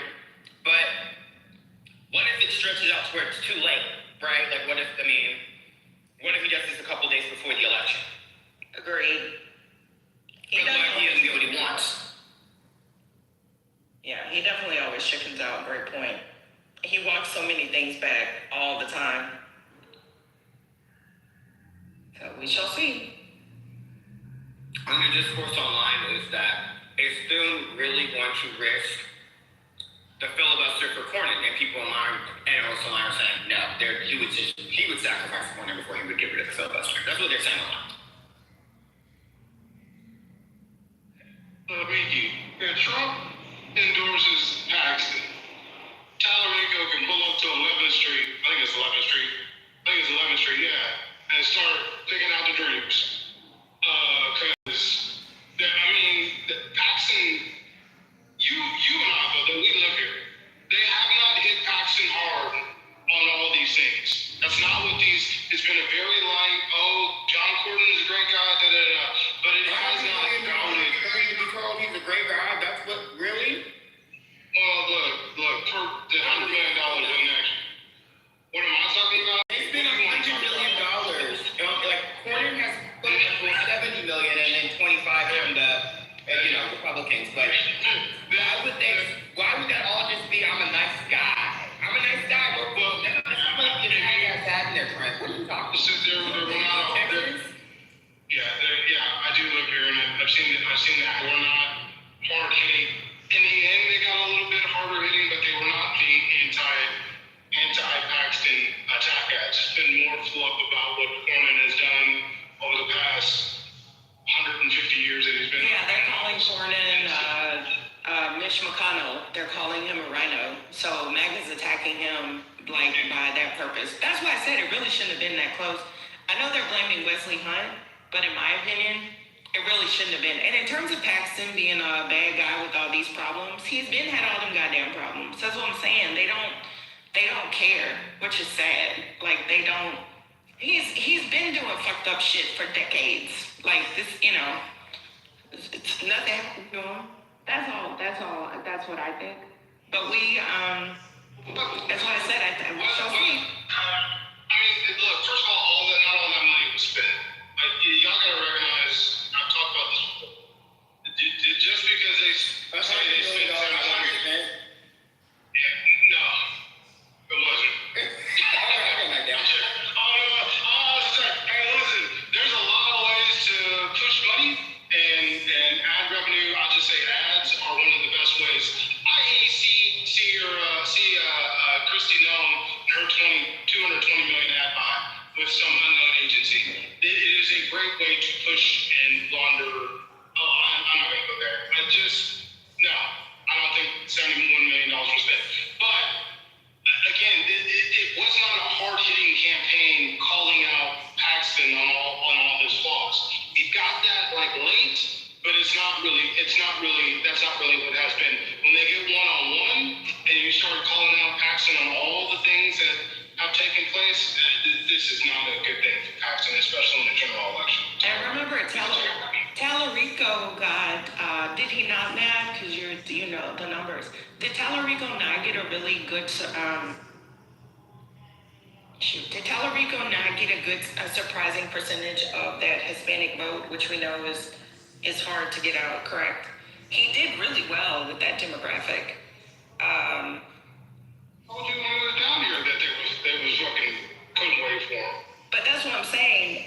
It's so. He got Bobby Plato, he got Lil Burrell, he's got all the Hispanics around him down here. I think he has a hell of a shot. But this is also why a couple of us that are Texans, that are black women, that support black women, that, I love Jasmine Down, but we strategically made that decision to support and volunteer for Tallarico, because I'm gonna have my happy ass out there too, because I think that he has the best shot. Now, granted, I also thought that Beto had a shot. I also thought that Allred had a shot. I mean, goddamn, I'm going to pray that they always, thank you, First Lady, always have a shot. But statistically speaking, I think that Tallarico is going to be the one to do it. I do. I really do.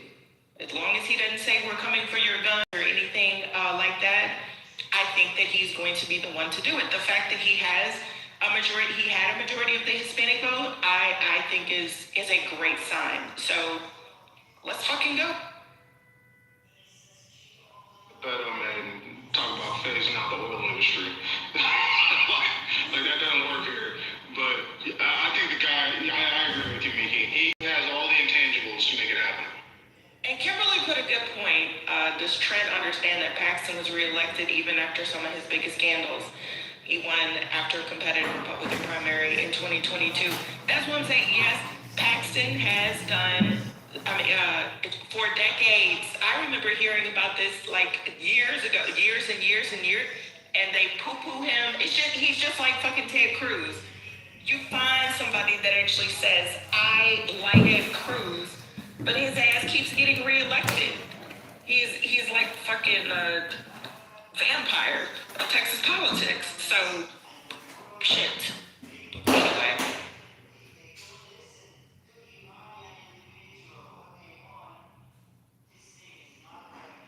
General, then what we're actually talking about, we're not talking about the general that just the country groups. That's bigger news. How about no?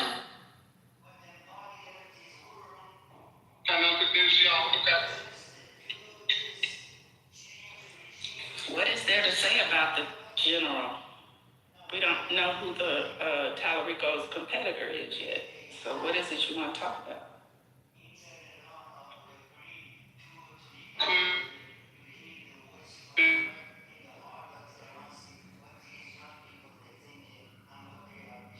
The fact that he is in the Matrix is just music to me.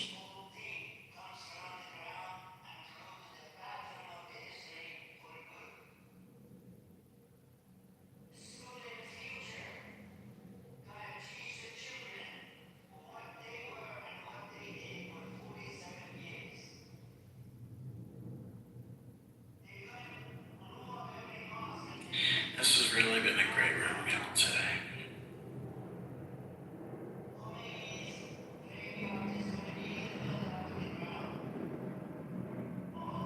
Congress is saying that they want to do a deposition with Trump finally.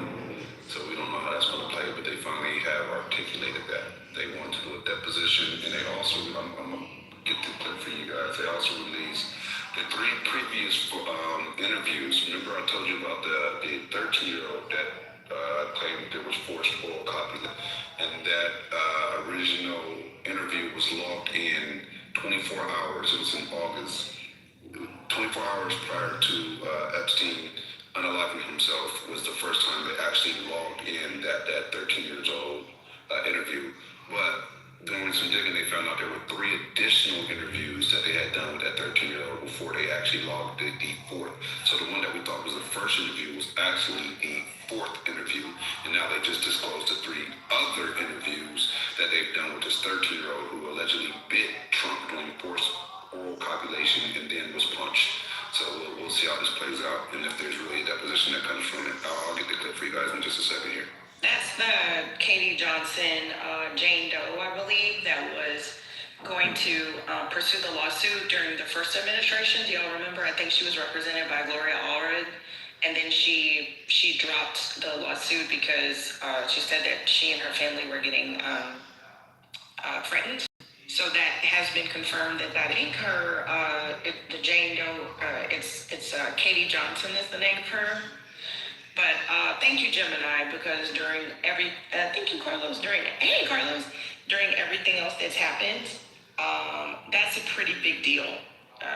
And this is, a lot of people were like, oh, well, there's nothing definitive in the Epstein files that says Donald Trump. There's nothing. Capitol Hill, if you remember, they asked her, was there ever a serious investigation into Trump about illegal activities? And she said no. She straight fucking lied. Because this is not 1, 2, 3, there's 4 interviews with this alleged victim done by the FBI, right? So that obviously they know there's some credibility there, or they wouldn't go back for 4 interviews and only log 1 and try to suppress 3 until today. Joanne, what was Paul Bundy? I think she was asked, wasn't she, about that or no, during her deposition? Not about that specifically. They asked, was he ever under investigation? So she lied. Right, and she said no, she lied. So she lied under oath. Yeah. Good job. And shout to Hillary Clinton for bringing this up the other day. Finally.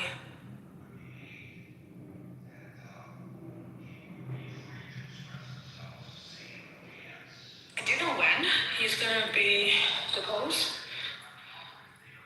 Is he gonna be before Congress? Like, do you guys have any details in terms of Trump? No, I don't. I know that Congress is saying that they want to depose him. He has not agreed. I don't know if this deposition is actually going to happen. I just know that Congress is now requesting it or articulating that they want to request it. Oh, wow. Okay. Let's see. And also, I believe we lost 92,000 jobs. So, Trump also tells Time that Americans may die at home from Iran attacks. Asked whether Americans should be worried about retaliatory attacks at home, Trump acknowledges the possibility. I guess, he says. But I think they're worried about that all the time. We think about it all the time. We plan for it. But yeah, we expect some things. Like I said, some people will die when you go to war. Some people will die. Yeah, I've seen that quote. That's horrible, man. It is. Tonight, the DOJ, this is from Aaron Parnas, I follow. He said tonight the DOJ published, so this was yesterday, tonight the DOJ published the FBI 302 interviews. Thank you, Gemini, for bringing this up. With the woman who accused Trump of abusing her when she was a child. The base numbers for the interviews are, and they have them listed. So the DOJ has released the interviews. And let me see if I can find them because they have been released. I don't know if they put the files out and then they did away with them again, but let me see if I can find them.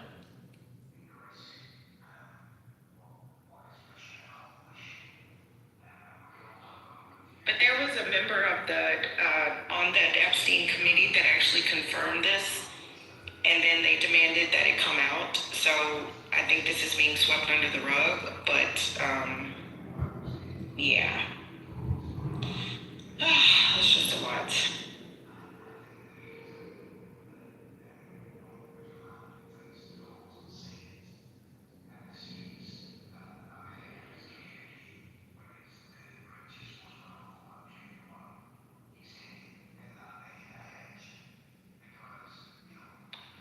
They said the official reason the DOJ is saying that they're just releasing these 3 additional interviews that were conducted by the FBI with this alleged victim is because they were accidentally marked as duplicates, of the initial. Accidentally marked duplicates of the original intake interview, and then they came to find out, oh no, these are 3 separate interviews, not duplicates. So that's their explanation at this point right now. Doesn't sound very logical or plausible. Convincing? Yeah, I got you. Yeah, it doesn't sound plausible to me, but that's what they're saying. These were duplicates, and that's why they're just now being released, because we didn't realize we interviewed this victim 4 times, not 1. It's just so full of shit. There's now more breaking news. This broke earlier, and I dismissed it, but now other people are doing it as well. The report is that Kamat is dead. We know he's dead. No, the son. Yeah, the oldest son, right? The first son. He has 2. Well, you don't know he's. Do you know he's dead? You're confirming that you know that? No, they've said that already. They said that the compound they hit, they had him, his oldest son, some grandchildren. There's actually No, ma'am. a separate attack. Trent, the irony of you asking somebody if it's confirmed, I'm sorry, that is fucking Is that accurate? He could say it is confirmed. You're talking about the son-in-law? The son-in-law? Yeah. The son-in-law. The son. Wait, hold on. You're telling me it's confirmed, and then you're asking me if it's confirmed. Yeah, but you're talking about a different strike. He was the strike from 5 days ago. Kamani, son, Toba, Kamani, we need Neil Lipero because I can't do these names. The son that was just known to be alive and was being elected as the supreme leader.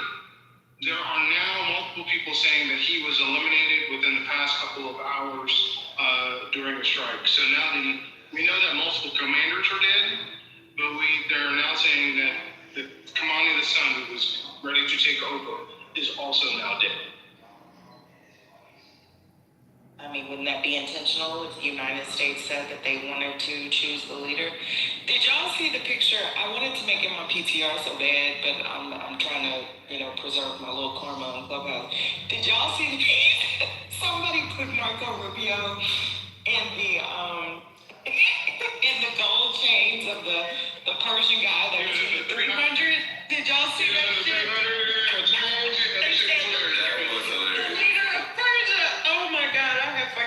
Coming out. Can I put my tinfoil hat real quick, just briefly? If you notice, like the way we're giving the news right now, right? Trent's giving the breaking news as far as it pertains to Iran. There's some boots on the ground, even though we don't have boots on the ground. John, what I mean. And then I'm giving the news about what's being released as far as the 3 additional reports about the victim that is claiming that Trump, sexually assaulted and sexually assaulted her.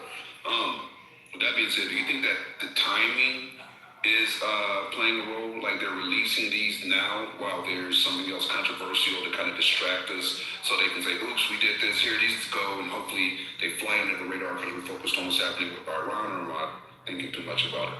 I think that they are doing it at the timing, but everything else you said, it can be multiple reasons, not just that, in addition. And you know that they do, I agree, they do it on Friday, when they put out the news on Fridays that they want to kind of slip under the radar.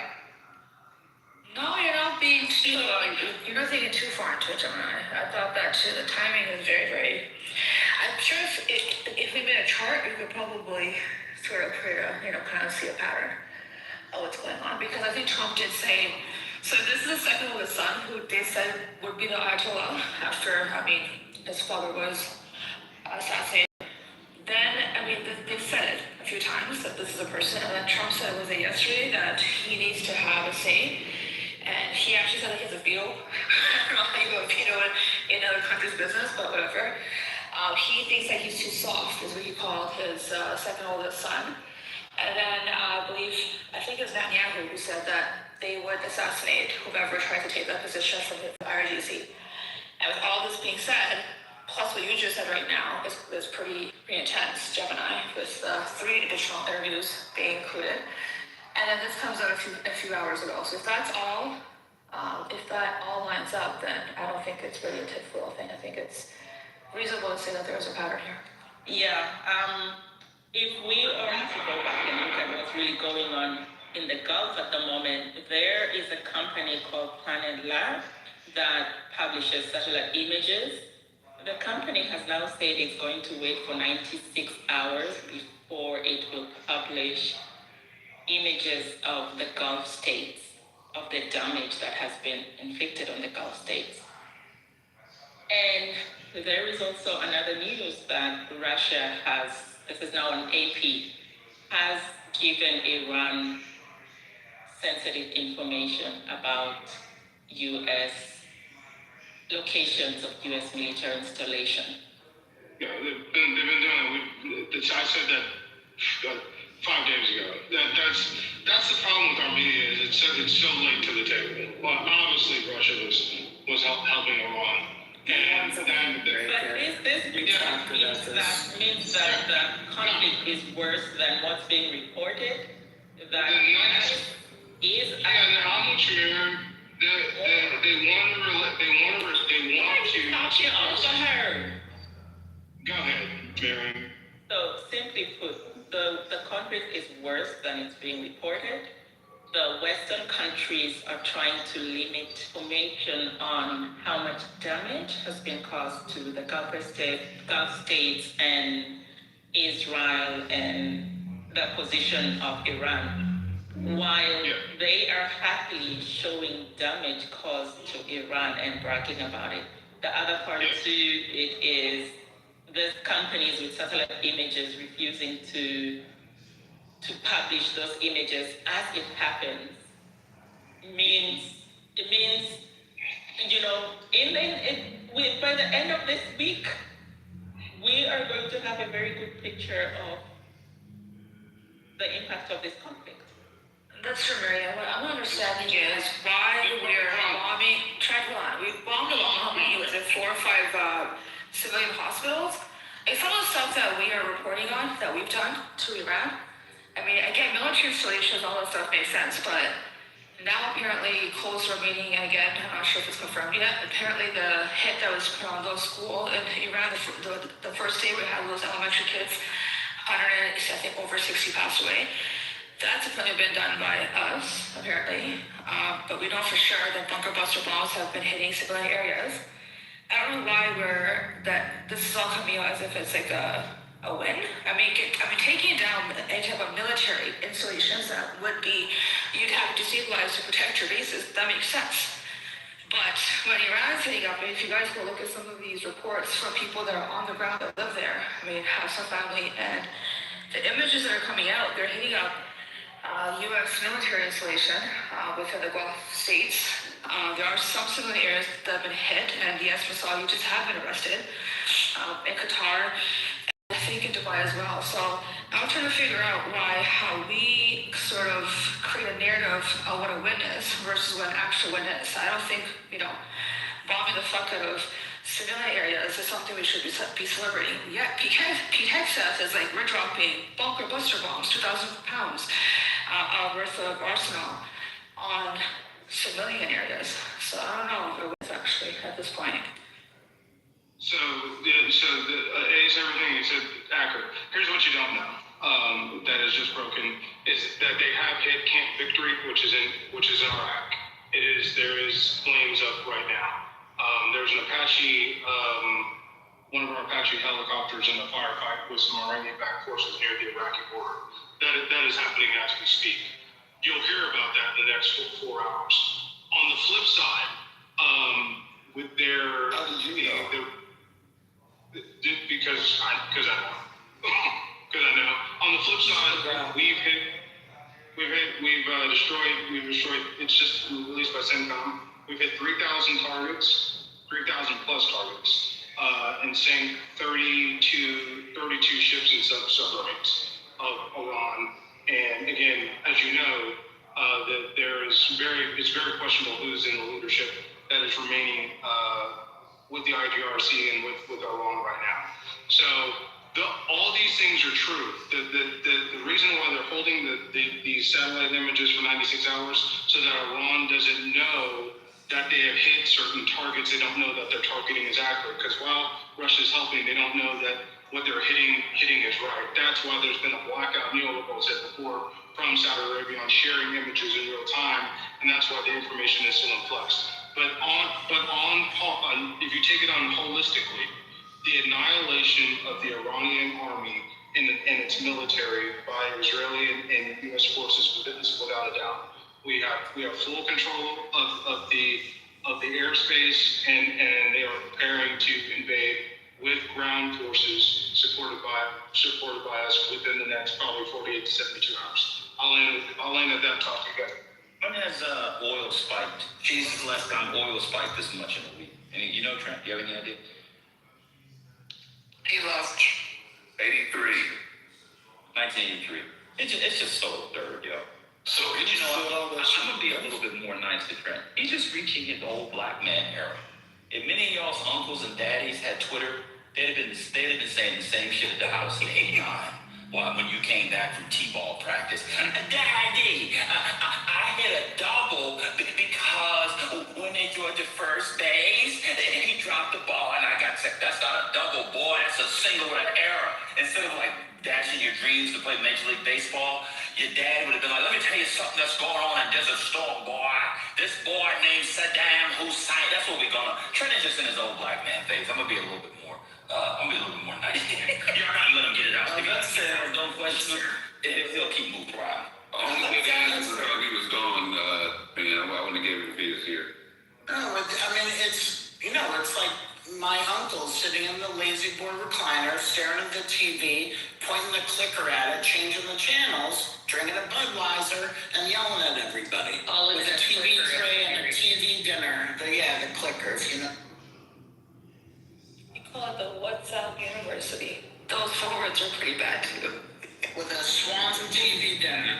Let me respond to your mama. Your mama, the way he drinks alcohol, pops, Cialis, and Molly, and eats steak and French fries. 46 years old. Believe me, it is old. Believe me. And not steak frites either. Steak and French fries. Hold on, Ben. Did you hear when I came in? The first thing I asked him if he's drinking. Every time I've asked him a question last week, this week, the man's like, yes, Friday. He said he got only 3 martinis in. I was like, now you're the end of the workday. 3 martinis right now? Yeah. If you said 3 martinis, oh my God.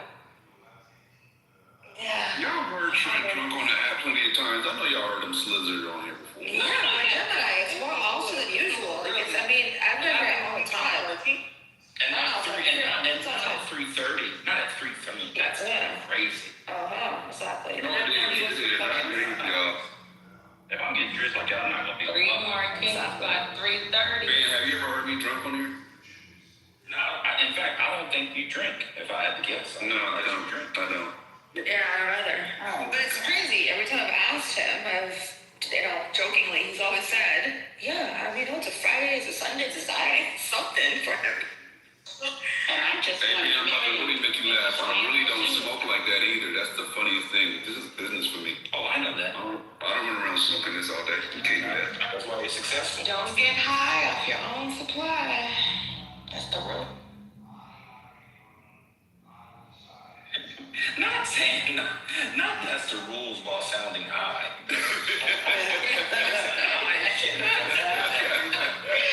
Now we gotta play strawberry. Now we gotta play NWA, man. That was your opportunity. What song is that? Dope Man. Oh my God. NWA here. I'm booming. Patty would end the house before she'd be there playing again. What's going on? She probably would too. That's the funny part. Oh my goodness, Ryder. Ew. Bye-bye. But Ace, I like the way he gave you your props. You did know what was going on. But here's what you didn't. Here's what you don't know. I'll be done. That was obnoxious. No, it's because he didn't want to speak on what I was saying. So he just wanted to acknowledge I said something. And then he just kind of deviated to his bullshit points. Yeah.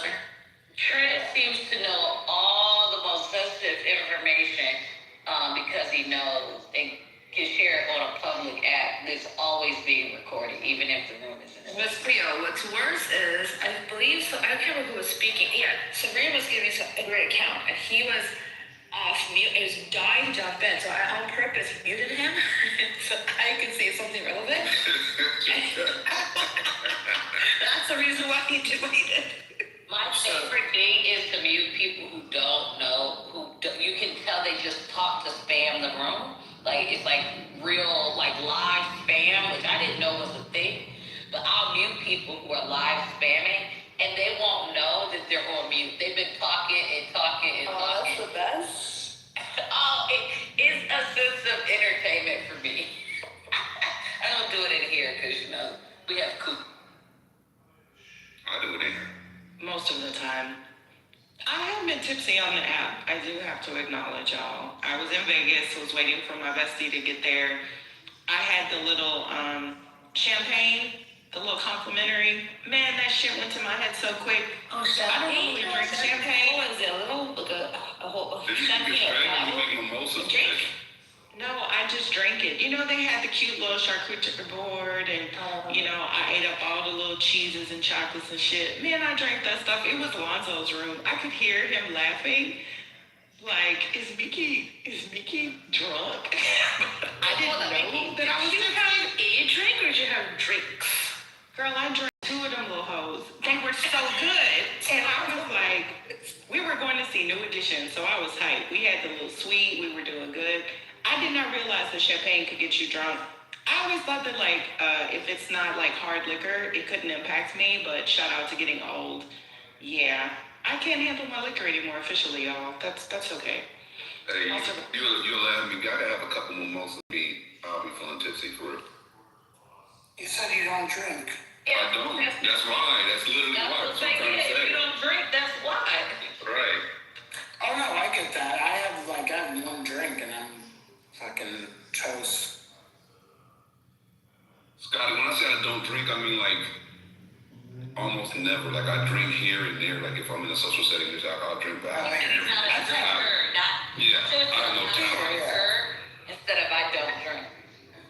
In black vernacular, what he meant is I don't be drinking, which is different than I don't drink. Right, exactly. Thank you. Okay, I understand now. I probably have 2 drinks a month, maybe. At best, now I understand that.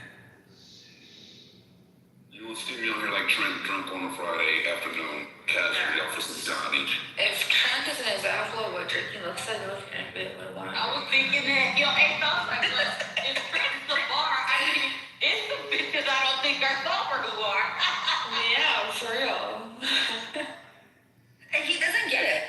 The best part is he doesn't get it. He doesn't care. I think that's just I think now this is just his Y'all see the chat? Trump doesn't drink at all. But it is McDonald's back to back to back. What's worse? McDonald's. I don't know. The fact that he doesn't drink actually is more concerning than me. What is mood? There's no explanation for his mood. I think that's his default now. No, guys. Trent is default. That's his default now. How he is here is his default. Trump. Yeah. I heard Trent. Okay, Trump. No, I'm saying Trump. They said Trump doesn't drink at all. All right. Trump did say he's a cokehead. I'm not Hold sure. on. You guys have Trent derangement syndrome, huh? I was moving on to Trump. Let's go with Trump. Let's move on. Something worse. I also find it funny, just people on the app, and then we can get back to whatever breaking news we're talking about. I think it's funny that people, when you ask them, are they drunk? No, I'm sober. And I'm like, ooh, that's even worse. At least if you were drinking or you were on drugs, there would be an excuse for the shit that comes out of your mouth. Instead, you want me to believe that you got to this thinking all independently? That's terrible. It got very casual. I mean, I can't say anything. I'm in Texas. There were routinely beers in the office, bottles of champagne, hard liquor, does everybody else do that? Hey, we just had a great deal. It's 12 o'clock in the morning. I'll take a shot. My partners are like that. I don't. They are. Yeah. That's not. The thing is, everybody drinks. Yeah. So it's that happy hour in the office. And remember how some of the happy hour deals literally start on Friday at 2 o'clock. Shout out to Papa Do's off of 610. Cause goddamn. Papacitos and Papa Do's. The Black Do's, we'd literally be there, y'all, at 3 o'clock, just already having all the damn, not mimosas. What do we like here? The daiquiris. Do you know you can do drive-through daiquiris here, so. Yeah, they got drive-through liquor stores in the DMV. Drive-through? Yeah, drive-through liquor stores. Oh, we have drive-through smoke shops.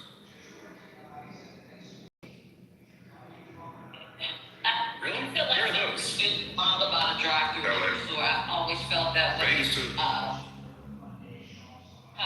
go ahead. I'm sorry. I was talking to you, Anna. Go ahead. No. There's one that's like a barn. It's actually kind of cool. I don't know if y'all seen it. It's kind of old. I don't know if it's on social media anymore. I can't remember where it was, but it was a liquor store. So you literally drive right in the middle of the store, and then the people that work there would get whatever it is that you wanted. This was before they had all those little bitty shots. I don't know, I think those are the cutest things. How you can get a little bitty bottle of Hennessy, like a little bitty shot, if you don't want to get like the whole thing. I'm a recovering lush, by the way.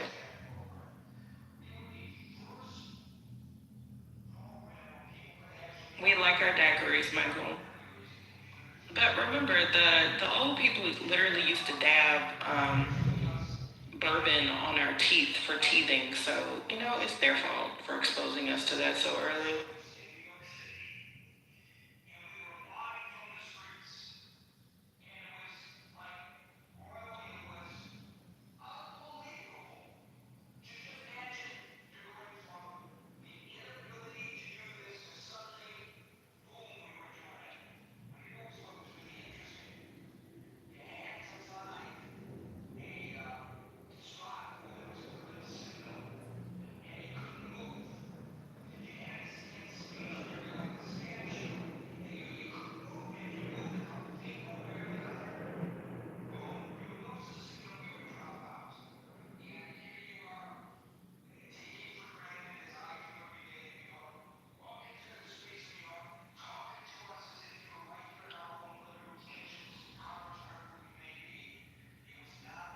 I've never had a martini. I don't like anything with the clear liquors. That's just me.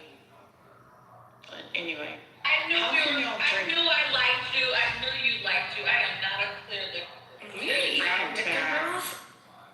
I'm a brown liquor girl. Hey, Miss Cleo, yeah, I'm a brown liquor girl. What is the most disgusting thing in the history of the world is vodka? Who the hell drinks the vodka? Russia. Bro. It's like rubbing alcohol to me. At least you Europeans can doubt that shit. Oh, Jeremy has that PTR with Marco Rubio. Jeremy, when I saw that, they said Marco Rubio, the king of Persia.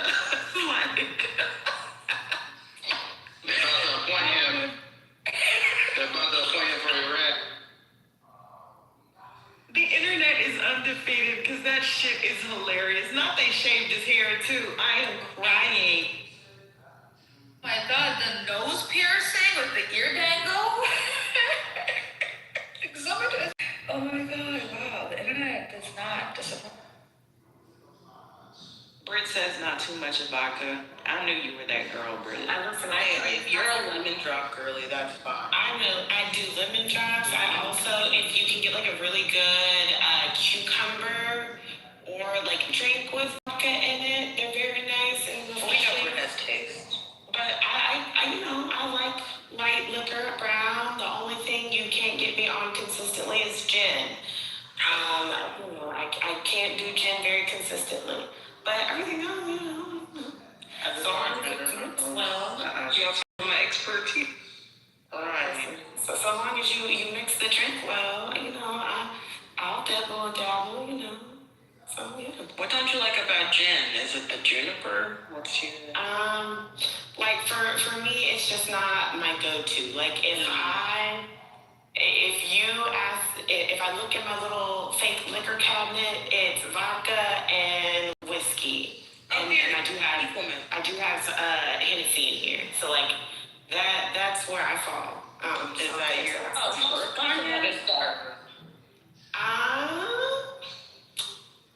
I don't really have a preference. I don't mind Hennessy, and then I like the one I have in there is a pure white. So okay, but well then, like I said, I know you had taste. I just don't like a little bit of the sweetness of the brown liquors, I guess. It's such a, and now I can't remember who told me to, if I have something, I put it in the freezer. Oh my God, it's just like, now back in the day. But yeah, that does make such a huge difference. It's kind of fascinating to put it in the freezer and it doesn't freeze and it's like perfect. I wish they served it like that, I guess when we were out and about, but. Do you ever go to a bar in Houston or wherever and they have that big ice and they like chip it off into the glass? Like I'm big. Yes. We're talking about one. I love huge ice cubes. Oh my goodness. I love that. I think that's cool. I'm like a pseudo ice connoisseur. I love old version. certain kinds of ice. Favorite drink. That is my drink. I literally have a PTR of me as a cartoon with the That's all my drink. If I drink. Who is that, LA? No, that's your boy. Y'all stayed up all night, and I'm old, so I slept half the day. Like, goddamn, I cannot hang with y'all till 4 or 5 o'clock in the morning. Shout out to young people for that. Y'all don't realize. You say that, but I'll do it for more than that's what you thought. Damn. Oh, y'all were getting up, and we were still up. But shut up. Y'all don't realize how much of a superpower that is to just be able to, like, stay up all night, party, get up 3 hours later, and go on about your day. I'm trying to explain this to a young girl on this app, and she don't think she's young because she's like 26.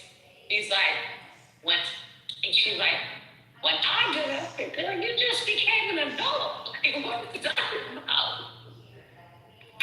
You say, I was like, that's how I know. That's why I know I'm old, is because when people say shit, I go, you ain't even seen nothing yet. I will say, Reformed, as a former bartender, one of the reasons why they probably don't freeze the liquor, like, you know, to make it smooth and kind of silky, we already have issues with our freezers sometimes, just like keep everything staying cool. I would imagine a freezer would be even worse. It's because everything not supposed to be drank. Oh, Also that, true, yeah. Because then you can't pace yourself. when you Like, it just tastes change the temperature of the spirit, it changes the. Oh, thank y'all for that. Isn't that why you're only supposed to put like the clear ones in there? But I didn't think about that. Preference, but Even tequila.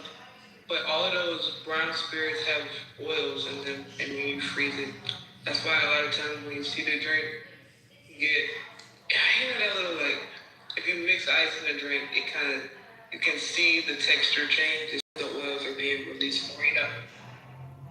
So she's something like a tequila that's like agave, like arepa pasado. Like it's just, you can tell. I didn't know that. Was it On the Rocks? They prefer something neat because they don't like to see the cut. It's a very aesthetic thing. Yeah, like a shot. I was never really a shot girly. I'm not good at that. I cannot take shots. Yeah, I have a great deal of respect for anybody who can just take it neat and just, you know. If you drink it old fashioned, Miss Cleo, you just sipping the big. No, because it still has ice and it has bitters, and so that little bit of cut, like the same thing, just straight without those two elements, is very different. It certainly changes the profile. And some of the bitters, yeah, I can see how that can change the profile for sure. Is that why some of they have those, the ice that's like not the real ice, like it's in the, what do they call it? Whiskey stone? Plastic ice. Whiskey stones, if they have a name for it, thank you. Yeah, so that it keeps it cold, but it doesn't, like you said, dilute it. Because there's nothing worse than going somewhere, paying $20 for a drink, and then you're having conversation. Yes, and then it's nasty as shit. Like, but some whiskeys are meant to be, they're meant to have water added to them. So that's what everything's different. Some are meant to, they taste better when you add a drop of water, so the ice could actually help. Oh, it's interesting watching some of the executives, like at like a networking event. They'll come and be like, "My drink is watered down." It's like you just did a whole marketing pitch, and now you're gonna throw out a drink that you just paid for.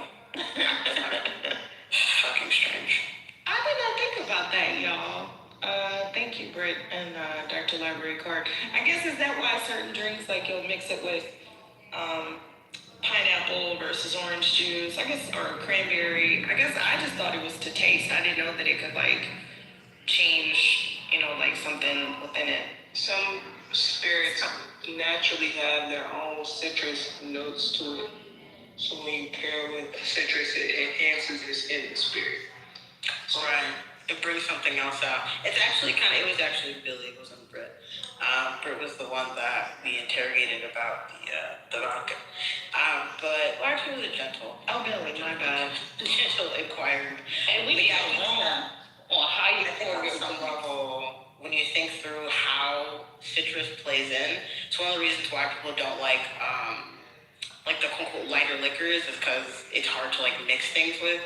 They prefer like the darker, like the whiskeys, et cetera, because makes it a little easier to remember what the drink tastes like. So it's like cologne is what y'all are telling me. I'm today's years old where I'm hearing about this. Oh, this is cool. Would you say spiritus?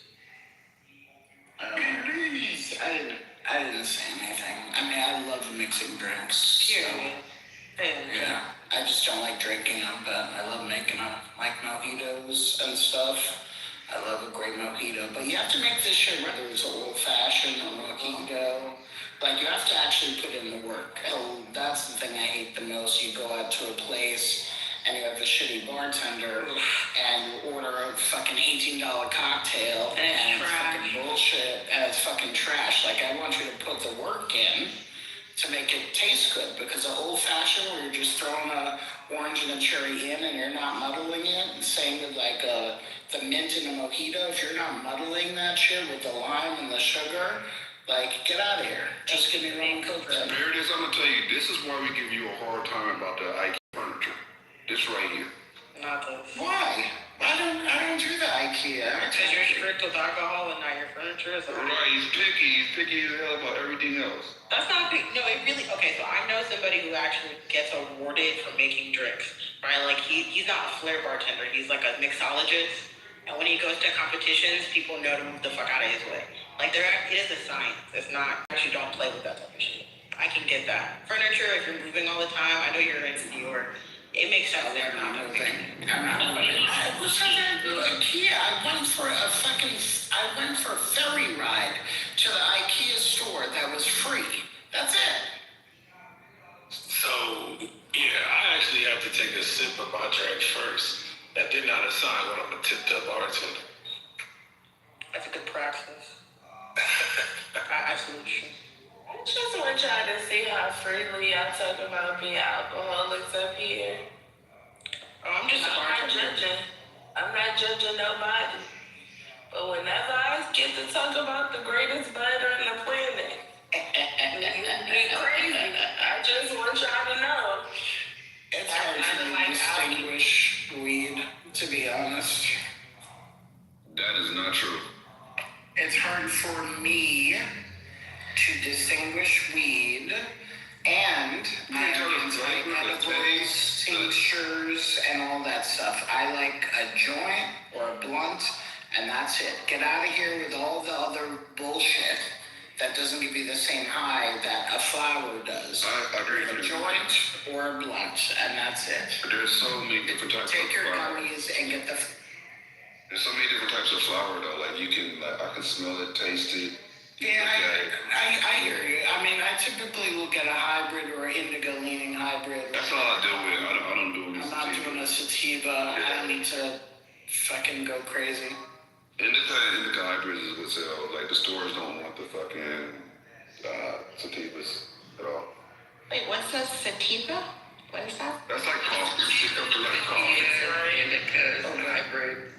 Yeah. Well, if I'm going on like a hike, like if I'm outdoors, like if I'm hiking or whatever, then maybe a sativa will take a hit off of the sativa. Sativas are good, especially if you try to like clean your house. Yeah, you want to be productive, but they don't taste good, probably. Some of them do. I had Memphis Belle and I had green crack, and both of them really taste really. Yeah, I don't like the sour diesel though. I don't like the aftertaste on a sour diesel though. That's what you're saying. There's a lot of different sours too. Sour diesel though. That's that old school New York shit. That's how you know somebody from New York. You got that sour power, yo. Wait, I'm sorry. Are they brands? Like different strains. The way you have to drink alcohol. Yeah, there's different strains. You can taste it. Like it's a certain flavor that you can taste. It's hard to explain unless you tasted it. And then also, we're talking about two separate things. One of them is different strains, right? So you can have an indica, and indica has different strains. You can have a sativa has different strains. But then indica and sativas are just different. Like they're two different types of cannabis, right? You have your indicas, and then you have your sativas. Then you have your hybrids, and your hybrids can you can have an indica-leaning hybrid. You can have a sativa-leaning hybrid. It depends on how it's bred. Okay, Janita is saying in the couch. What does that mean? Indica. Couch. You're gonna be in the couch after you smoke an indica. Oh, okay, thank y'all. We call it weekend weed because you ain't getting no work done. Like it's one of them. Yep, weekend weed is hilarious. I only know dro and weed, and then I know. Not that I know. I've heard. Dro just means that's the way it was grown. The way it was grown, the way it propagated. Like dro means hydro means it was grown using no medium outside of water. It's just nutrient solution. That's all you use. Okay, I hate how that smells. Yeah. I hate how that smells. Now, regular weed, but the way that smells is disgusting. And of course, when they put smack, but fry, but that's not what anyone's supposed to drink. I mean, do. But yeah, thank y'all for breaking it down. I didn't know that they were. How would it smell? It's kind of like indica. Yeah, I hate how hydro smells. Well, it's really strong.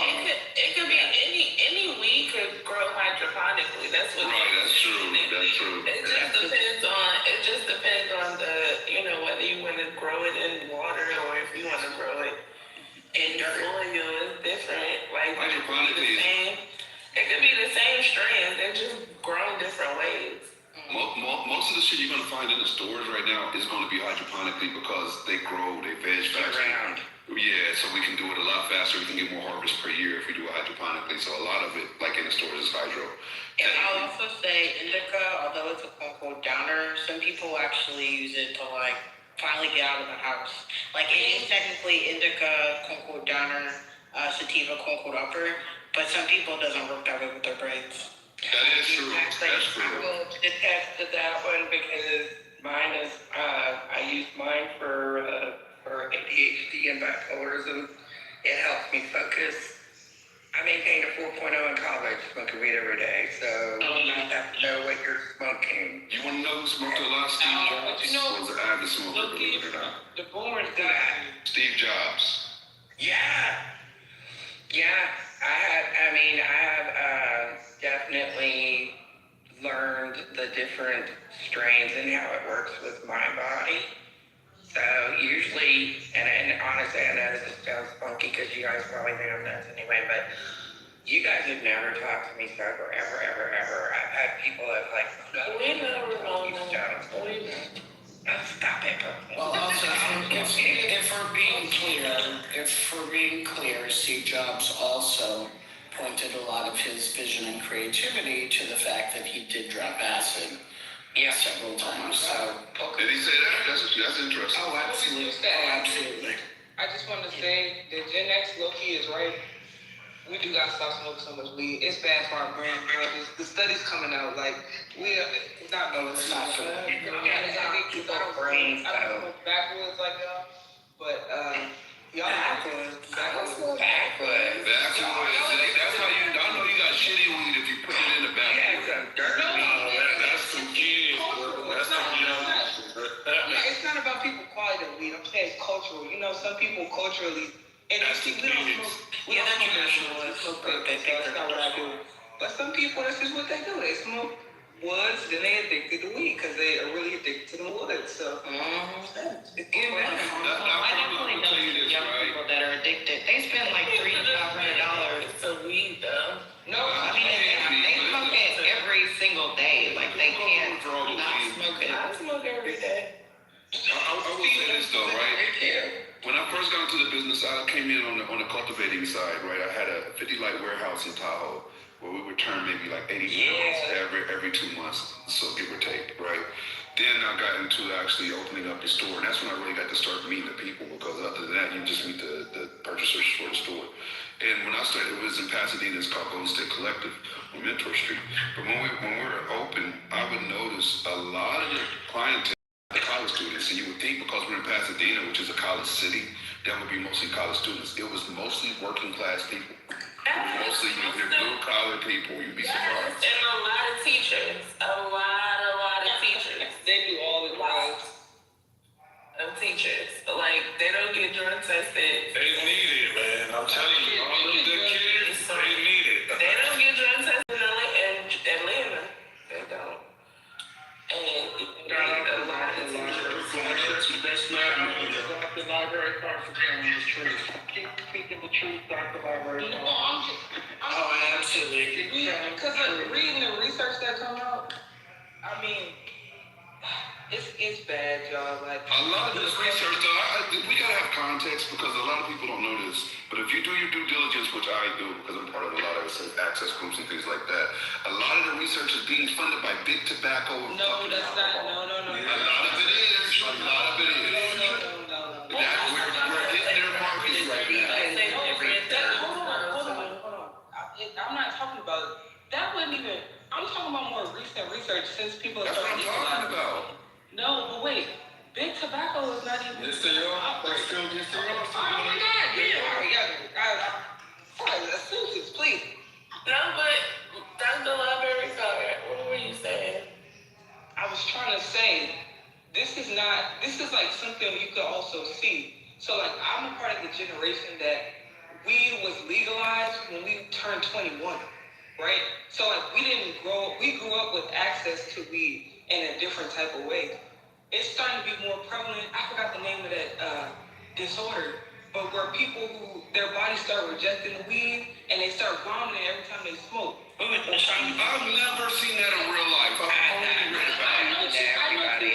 I know somebody who had it. I have two friends who both have that condition.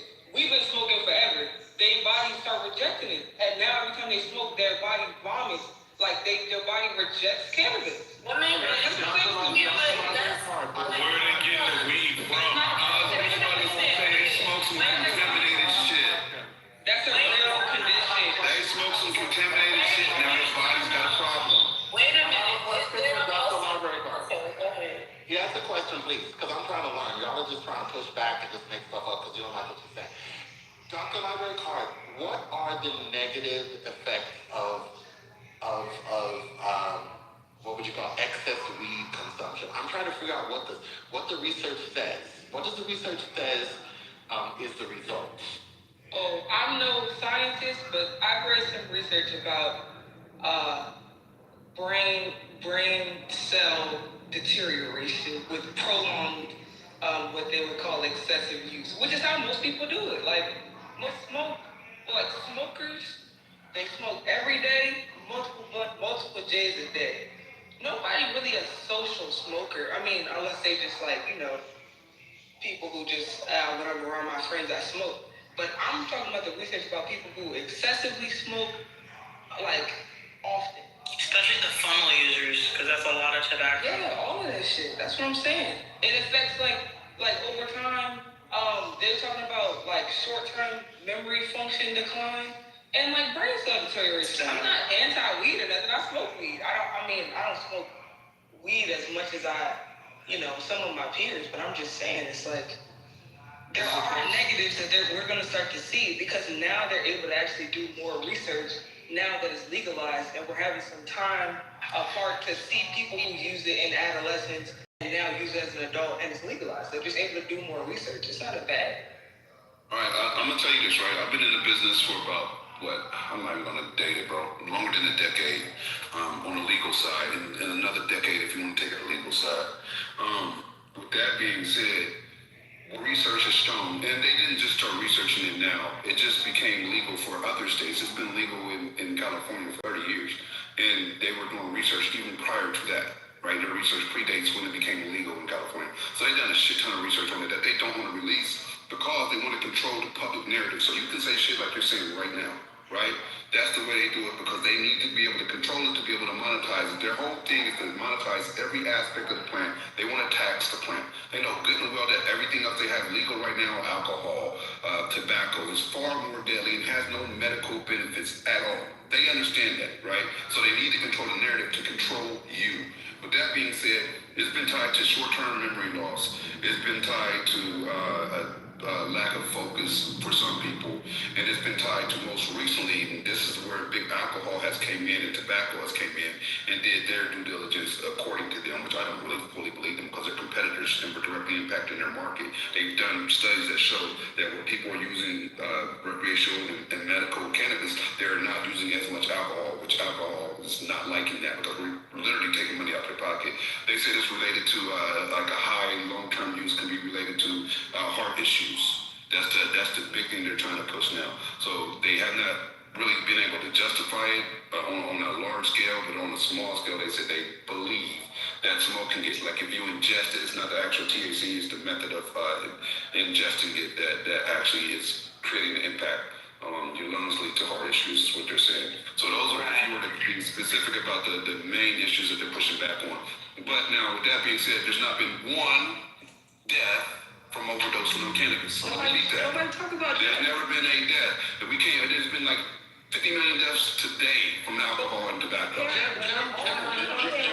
the pushback is hilarious when I hear it. It's just hilarious. Let me finish and I'm gonna land right here. I'm gonna land right here. Some of the things you guys are talking about are due to the way that it's propagated and due to the shortcuts that people take when they do gray or black market cannabis, right? They'll take shortcuts, they'll use all kinds of shit that is not organic, that is fucking deadly, and then you inhale that into your fucking body, right? Since I'm licensed, we're controlled by the Department of Health. We report directly to the Department of Health. A lot of people don't know that. We're not fire like tobacco and everything else. They go to a whole different place. We go to the Department of Health because they understand that what we're doing is actually a healthy thing.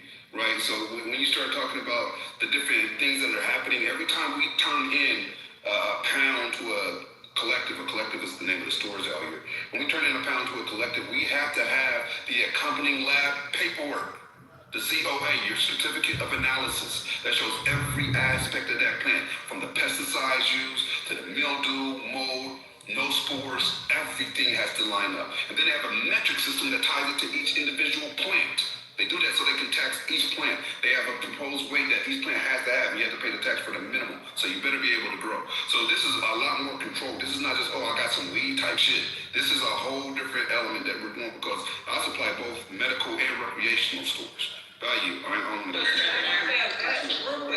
that had nothing to do with what I was talking about. So you told me in all your years, so you're saying CHS is not real? Because like I said, I have two friends, both in their mid-20s, that have CHS, and they can't smoke weed anymore because one day they smoked weed so much, one day their body started uncontrollably vomiting. I'm saying they probably ingested some contaminated cannabis. Hold on. This is a medical diagnosis that doctors have said this is a real side effect from prolonged daily cannabis use. And you're saying they had a bad batch. This is not a result of a bad batch. I believe you. Something they're saying is your body, after prolonged excessive use of cannabis, when your body starts to reject it, this is what happens. Like, why are you saying it's a bad batch? I can tell you, of all the pro users that I'm around, and I'm around a lot, and I've dealt with a lot, I can tell you within the last, I don't know how much I want to say. Within the last 8, I've moved over 1 million pounds. I mean 1 million pounds. I mean, I got paperwork for that. Right? I know what I'm talking about. Let me finish what I'm saying. You do not see in the cannabis people talking about this issue. Never. I never see this. This is very, because it exists. Okay, you know nothing about it, but go ahead. Let me say this. I've not encountered it. I'm not going to say it doesn't exist. If it does exist, it's such a minute, small portion that is or some type of mental ailment that's associated with it, or they ingested something bad. This is not, I ingest, like, the way cannabis works, we can't vomit because I smoke too much weed. Like, I don't know how retarded that sounds to anybody that doesn't know. The doctors who came up with that conclusion are the retarded. Yeah, the Cleveland Clinic is the why. You gotta know the why. You weren't there, so you don't know. You gotta know the why. But you don't know the why either because you weren't there. You guys are assuming the why right now. Did you examine these people? We're assuming Did you the why. examine them? No. I know that's not. That's not even a talking point. Like, it's ridiculous. No, well, it's not a talking point. It's just reasoning. DLC did not say that this is a large-scale problem. She simply said that in some cases, she didn't say a lot, some could be 1 out of 1,000 or 1 out of 50, that in some cases, the adverse effects are dire.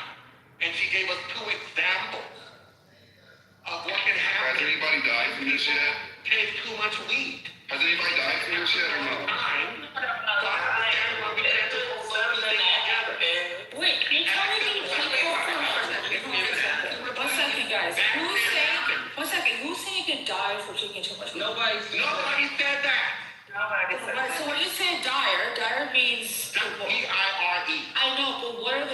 consequences that could be so dire. DLC was talking about two friends that she has who are in their 20s. So that They were chronic weed smokers, and one day their bodies started rejecting the weed. And they started vomiting. That's not dire. That's not dire.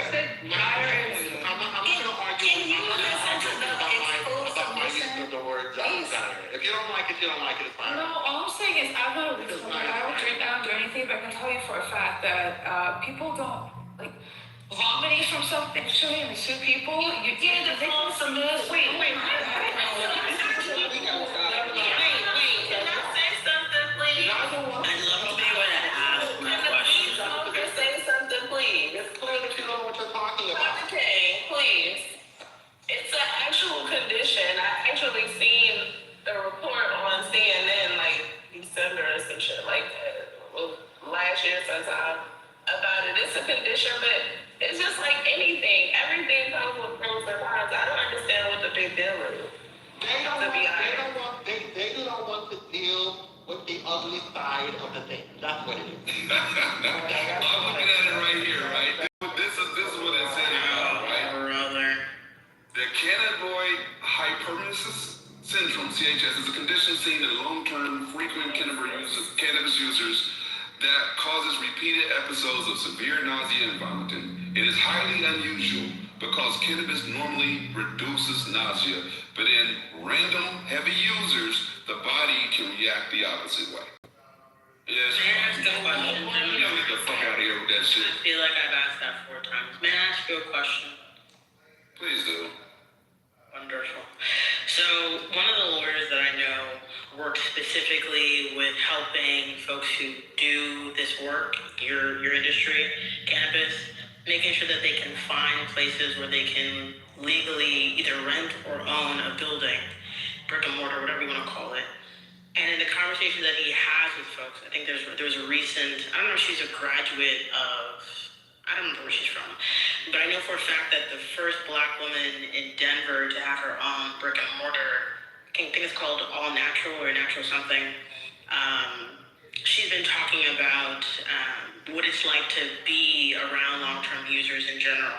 I know there's a condition that is remediated or not remediated. People have an easier time dealing with their condition because of cannabis. But I'm trying to figure out if you don't think that it's, if you think that it's random, quote unquote, what do you think is causing this random reaction? Because like, yeah, we understand that it can be medicinal, but clearly they're seeing cases of this like long enough for it to be pathologized or to have a name. What do you think it is? Do you think it's just that the relationship between the heart and the lungs? What is it? What they're saying is it's there are certain receptors that the cannabis hits when you ingest it, right? And they're saying that those receptors can get overloaded, or you can get too high of a percentage of THC stored up in your fat cells because that's where it's stored, right? When you ingest it on a regular basis, and some people's body just reacts very randomly and weird to that. That's what they're saying. Okay, because I mean, remember, I just said that they are the doctors in my head. That's who the they is I'm referring to. Who paid those doctors? I remember when Abra turned into Abga, right? Like I remember getting my license and I remember the change. And I also remember hearing from folks that are in their 20s and 30s that they're gonna stop smoking because their bodies were rejecting the weed. So I see it from all sides. I know some doctors, I know some lawyers, I know some folks who are in the industry. And regardless, there are some folks who are just like, I'm kind of off it now, whether it be because of the designer, because something's laced, because whatever. In general, folks are having reactions. But I'll tell you like this, right? Cannabis and weed, y'all conflate the two all the time. Like, people have different reactions for cannabis. Weed, when people talk about weed, are they talking about smoking it? No, cannabis and weed are interchangeable, Johnny. Hold on, let me finish my point. In most of these conversations on Clubhouse, the people reference it as weed. They're talking about smoking it, which has a different negative connotation amongst non-cannabis users. So I would like to point out that people, especially those who are using it for medicinal purposes, especially those that have chronic illnesses, that use it for, I like to refer to it as cannabis because it typically gives it a different type of connotation. And when people are talking about like the negative uses of it or the addiction of it or whatever, they're thinking about it as weed and they're thinking about smokers. That's all. Johnny, you're right on one level. They call it vodka because they call it cannabis. I'm trying to figure out, because I know some folks who just do CBD. Like I'm not trying to stigmatize anything. I feel like I made that clear. But in general, I'm just trying to figure out what, from a quote unquote veteran of the game, does he think this is in general? Because he seems to be rejecting quote unquote propaganda. So. Right, I am, because a lot of it's from about the alcohol. But let me say this real quick. Johnny's, you're right on the cannabis and weed to a certain extent, right? Like from a PR aspect, you're right. Like as a cannabis advocate, I'm supposed to say cannabis at all times. I am not supposed to say weed. That's not the way. Like if you're in the community and in the safe access groups that I'm a part of, and you're doing advocacy and you're going to the city hall meetings and all the other shit, you do not say weed. You say cannabis. That's politically correct, right? But when you say cannabis and weed, you're literally talking about the same thing. It's synonymous. It's just what term you choose to use, right? What you're talking about is the way it's ingested, right? It can, like, all cannabis or weed can be ingested in the exact same way. You can roll it up, you can smoke it, you can create edibles, concentrates, right? There's a lot of different formats you can ingest it in.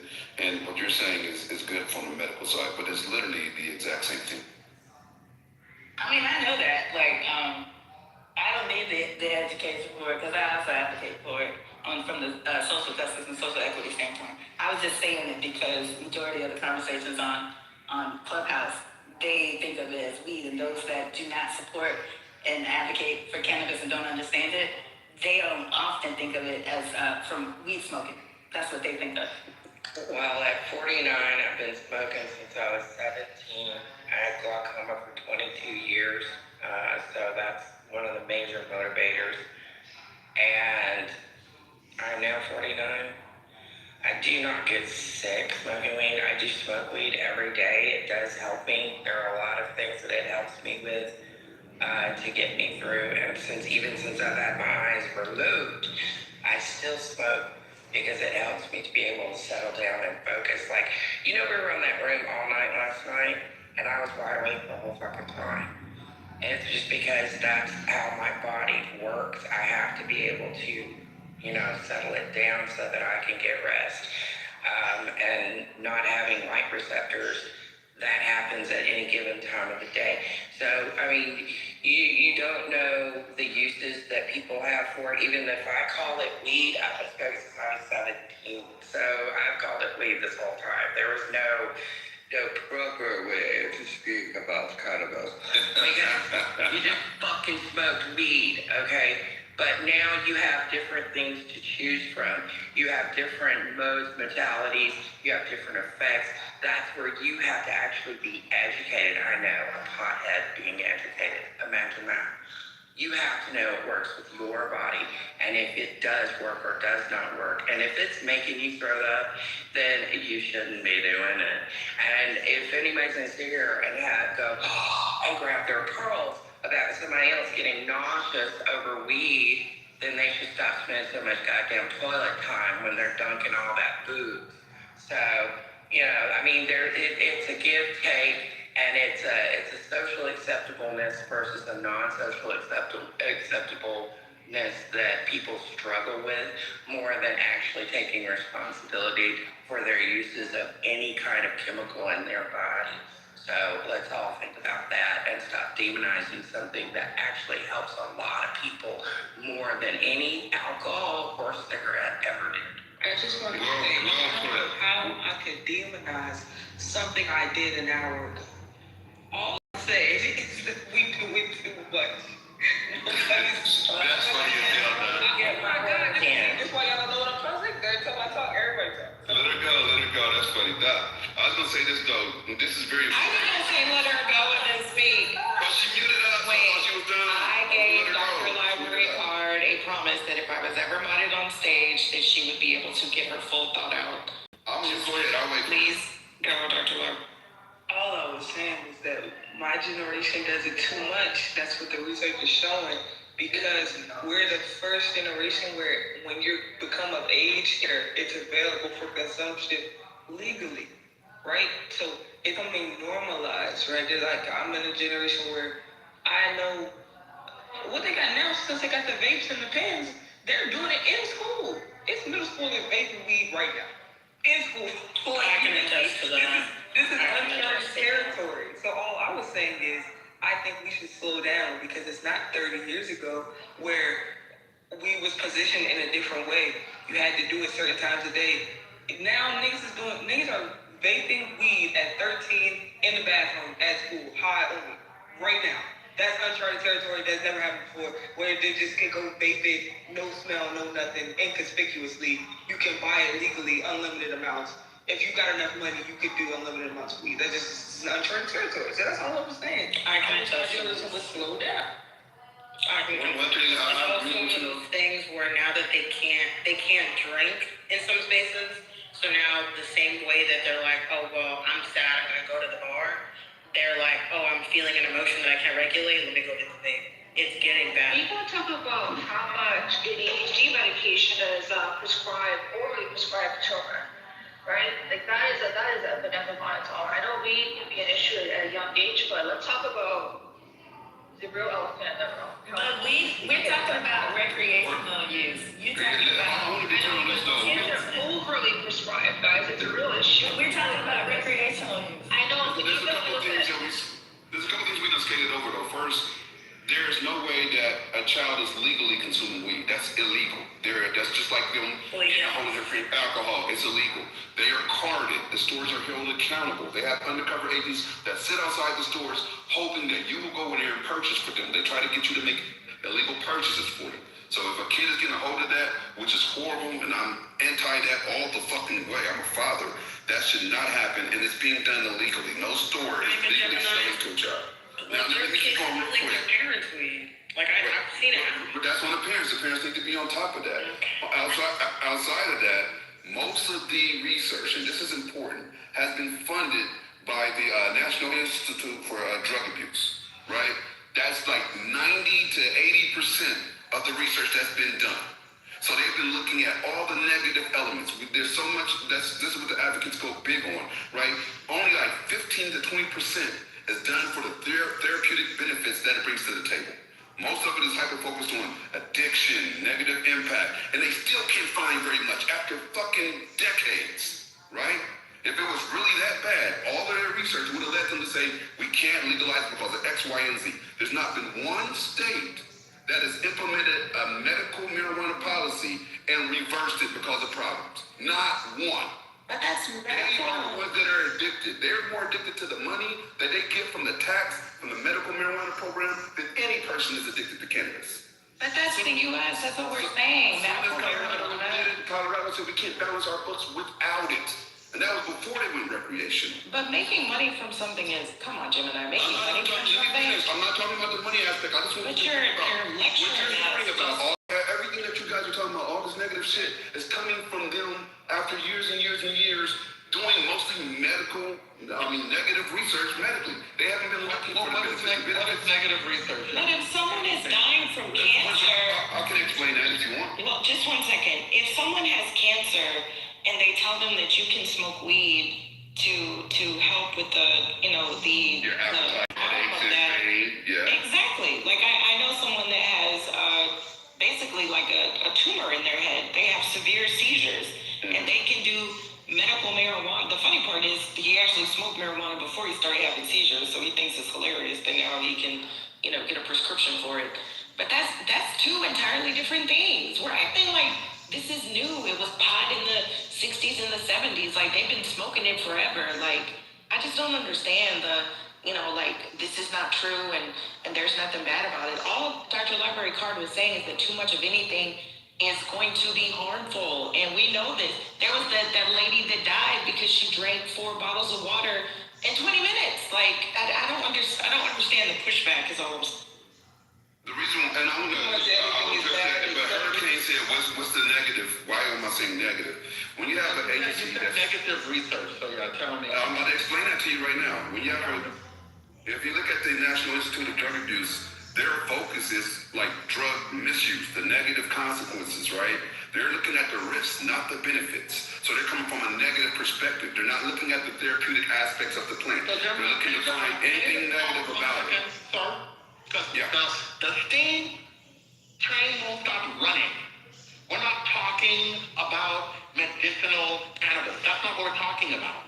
We're talking about people who use cannabis or weed recreationally and do so excessively. Yeah, I keep saying that. And he simply said that in some cases, this is one of the adverse effects of it. And my generation in particular has been found to use it excessively, and we're suffering for it. I don't understand why you can't accept the truth. You want to deny it and say that people are coming up with these conclusions because they want to stop you and others from making money. You sound biased. You don't sound objective at all. I sound informed, and you sound uninformed. I happen to be informed on the topic. One thing I do is I don't speak when I don't know what the fuck I'm talking about. Okay. This is a topic I'm actually versed in. And I can tell you right now, there is a lot of negative research that has been done. Research done from a negative aspect. You don't believe me? Look it up yourself. Most of the research, 80% of the research has been to find out what can this do on a negative way. We're not even talking about the medical aspect. We're talking about recreation, right? They want to see how it can have a negative impact on the market. They haven't found much after a shit ton of years, Hurricane. They haven't found much to the point where they're saying, you know what? We're going to not deschedule, but at least reschedule the plan because we see the medicinal uses and we try to not see it. So yeah, there are some people that are overusing it. There are some people that are going to overuse water. There's some people that are going to overuse alcohol. There's some people that are going to overuse tobacco, right? But does that mean that that's the problem, or is the person the fucking problem? Comparing cannabis to water is just dumb. It's stupid. Drinking too much water versus you can die from it. Using too much. I'm not an idiot. So when I hear idiotic arguments, I'm just gonna. More people die from drinking too much water than smoking too much weed. How about that? I don't know. How about that? We don't know that, though. Can I say something? Show me the numbers. I don't know. Show me the numbers. I know you don't know. I'm telling you what you don't know. More people have died from water than cannabis. I mean, so if it doesn't kill you, it's acceptable? What in the fuck kind of metric is that? God damn, like really? So if it doesn't kill you, it's fine? What the hell?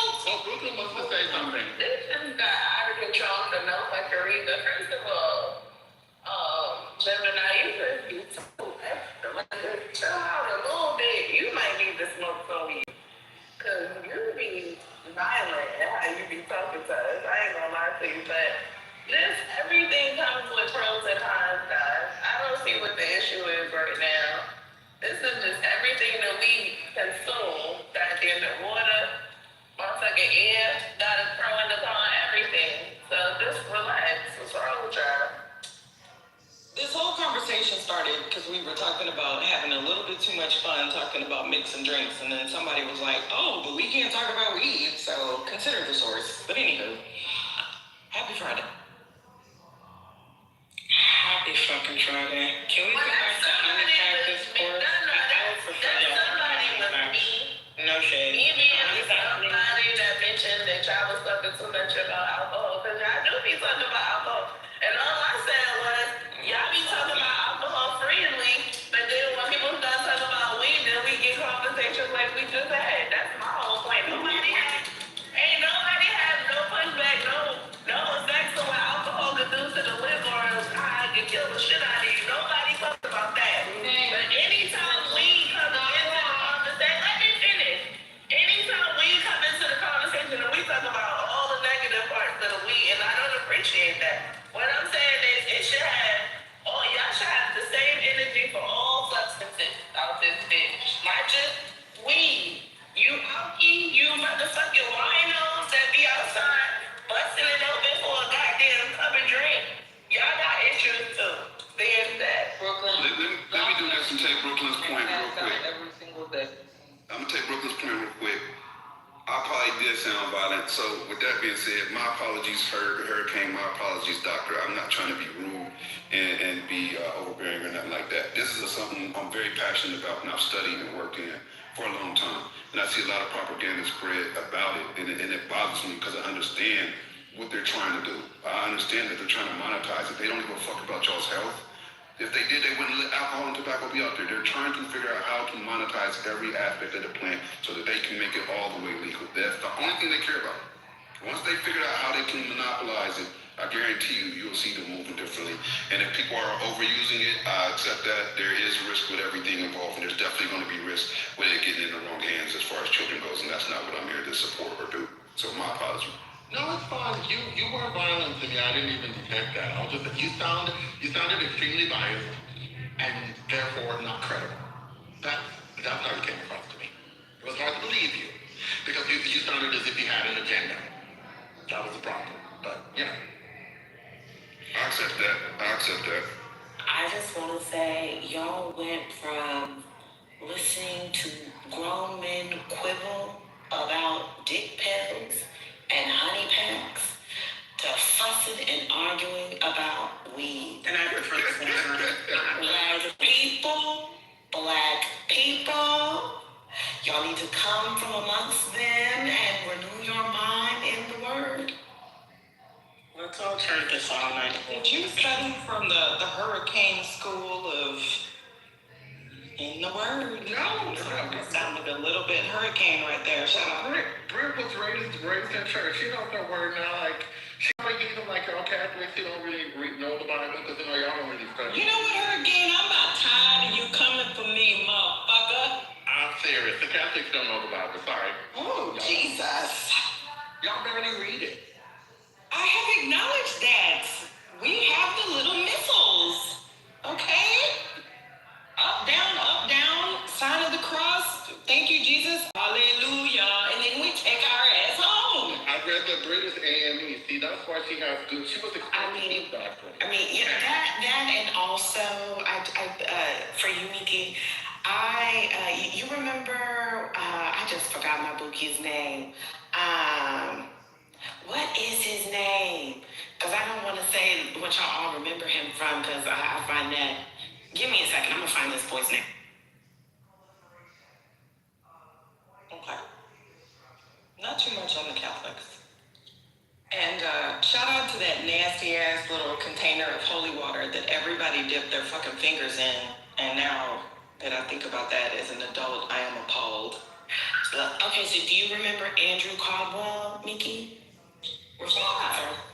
Yes, so that's one of my faves on the internet, and he also has a video where he told the girls to do that, and so it's one of my, the youths would call it a stem. It's one of my favorite stems. You need to renew your mind. You need to come from amongst them and renew your mind in the word, okay? Oh, that, and he also had one where he was talking to the people, and he was like, is your friend gonna be a whore, you gonna be a whore too? I said, yeah. Sometimes you have to ask these hard-hitting questions.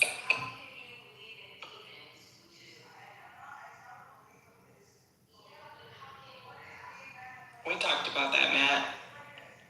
I'm talking about now. Just started to talk about church, and I was trying to double check a little bit. You're right. I don't know anything about reading the Bible. I would go to Bible vacation school in the summer, and the way that those kids, they would say, Matthew, da-da-da-da-da, and they would just look at that Bible and read, da-da-da-da-da-da, and I'd be looking like, let me go to the back so I can see the order in which they're in. I am jealous of all the kids that used to win the Bible Bowl. Shout out to y'all.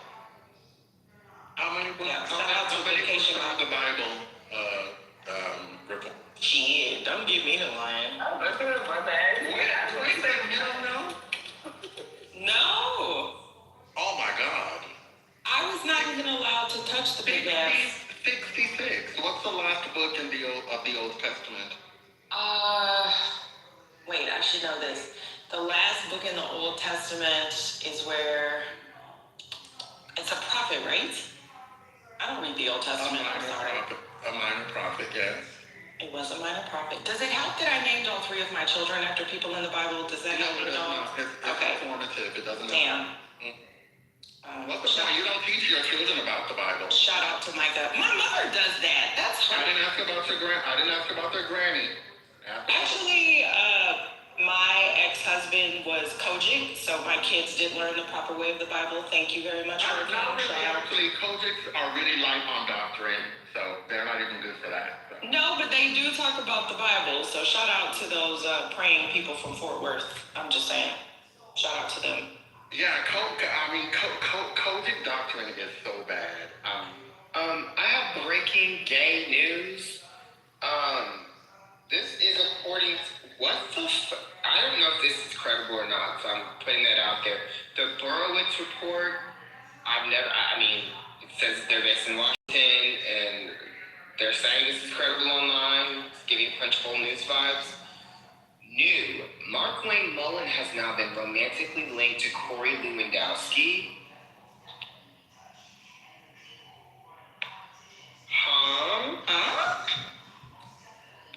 Wait, and say that again? I think I'm Mark Wayne Mullen from the senator of Oklahoma. This is according to this Berwick report. It says that Mark Wayne Mullen has now been romantically linked to Corey Lewandowski, who's already romantically linked to Christina. They're cheating together. What is going on? What do they call that? Is that a throuple? I'm trying to be hip, y'all. Is that satire? Okay, thank you, Kimberly. I have no idea. So, girl, I was like, they gay? Oh, it's a satire that's reporting that? I'm glad. Is that like the Onion? I'm not familiar with it. This is like an Onion. Never mind, false alarm. Sorry, I'm glad Kimberly's here, because I was really, I'm like, girl, they fucking? But since you brought them up, the indigenous are all over social media explaining to everyone that they do not claim Mr. Mullen because they have said that he is. Is he part of a tribe, or that's how he identifies? He's supposedly Cherokee, which I don't believe he looks Caucasian.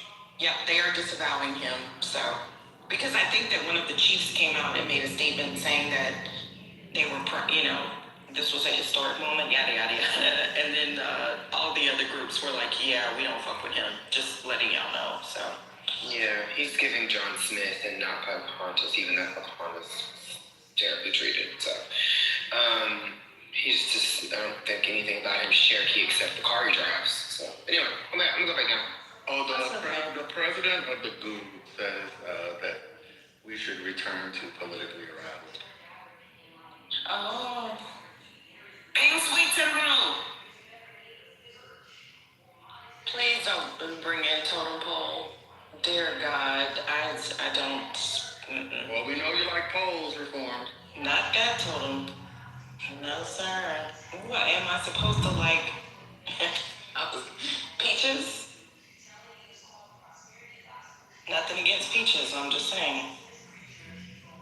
You know what, honestly, in this economy, for the right amount of money, I would watch. I'm just saying, fuck it. What is it? Fuck it. Who cares? Who cares?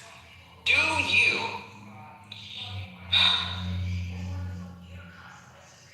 Should we talk about toys next? Silicone? No.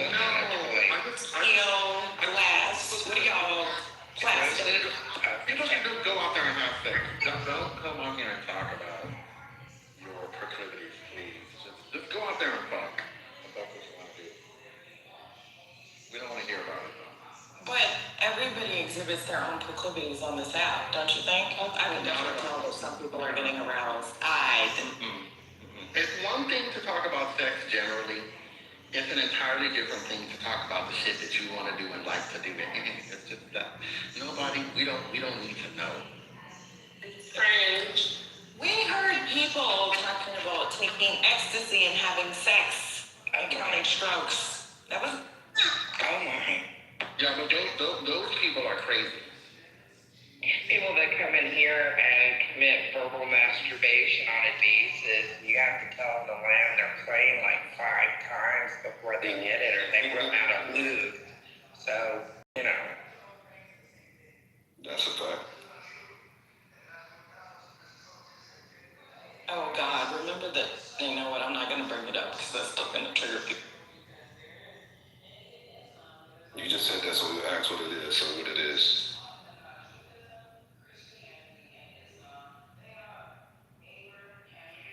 You know that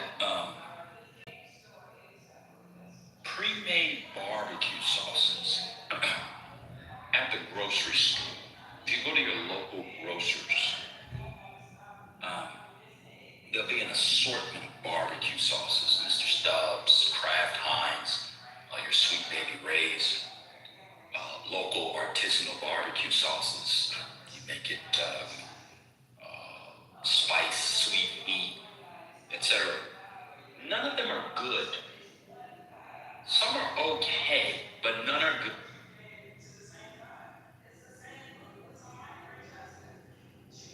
This is actually very true. That's very true. I get mine from Wood Ranch. They have some great sauce. You're right. You gotta judge all of them. Whatever way you get, you gotta judge it. Do y'all have is Wood Ranch outside of Cali or no? I don't even know. I've never heard of it. Sounds disgusting. I use something called Miller's. I don't think I've ever seen. I think they offer it in Houston. Like Fiesta has everything, but it has like it's like a sweet onion based. And I know a lot of Texas people like a mustard based sauce. I don't like a mustard base. But reform, please. This is don't barbecue sauce, not for women. I was thinking Women, mute up. Bro, this is for men. No, I barbecue. This is for men. Be quiet. You listening to Dick Balls and Vagina. Go ahead, Ben. Hey, Gemini and Dan, have you guys tried the brand of my PTR? It's a store about barbecue sauce. Have you tried it?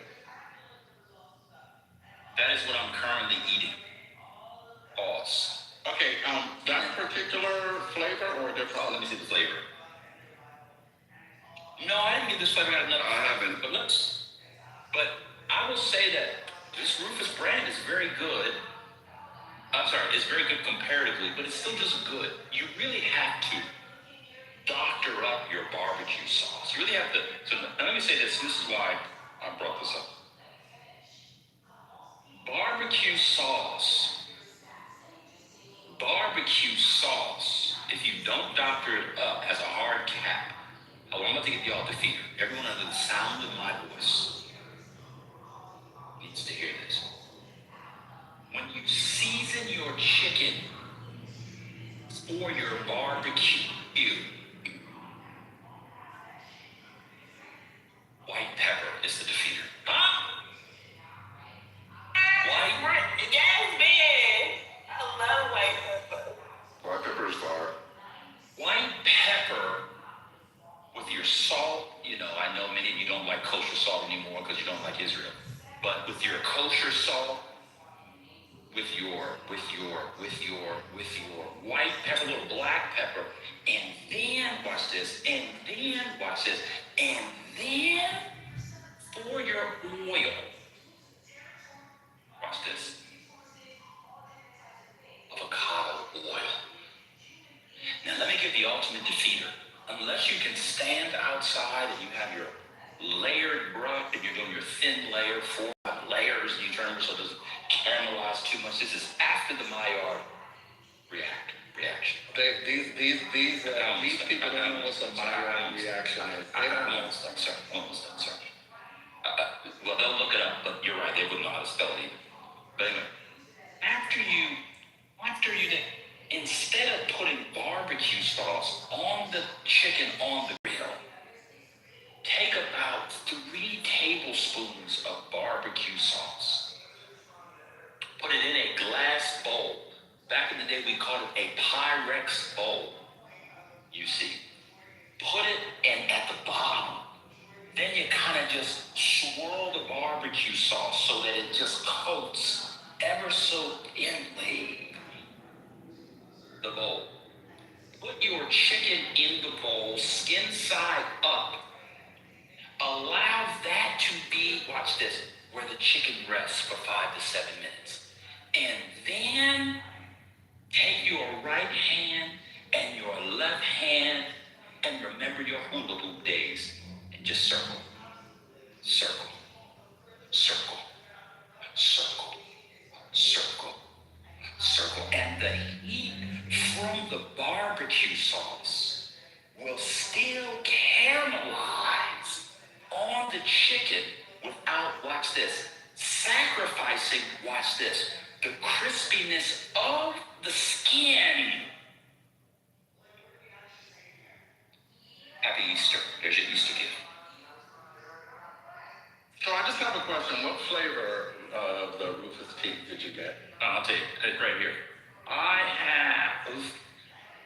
touch O heat. It's the orange one. Oh, that's the problem.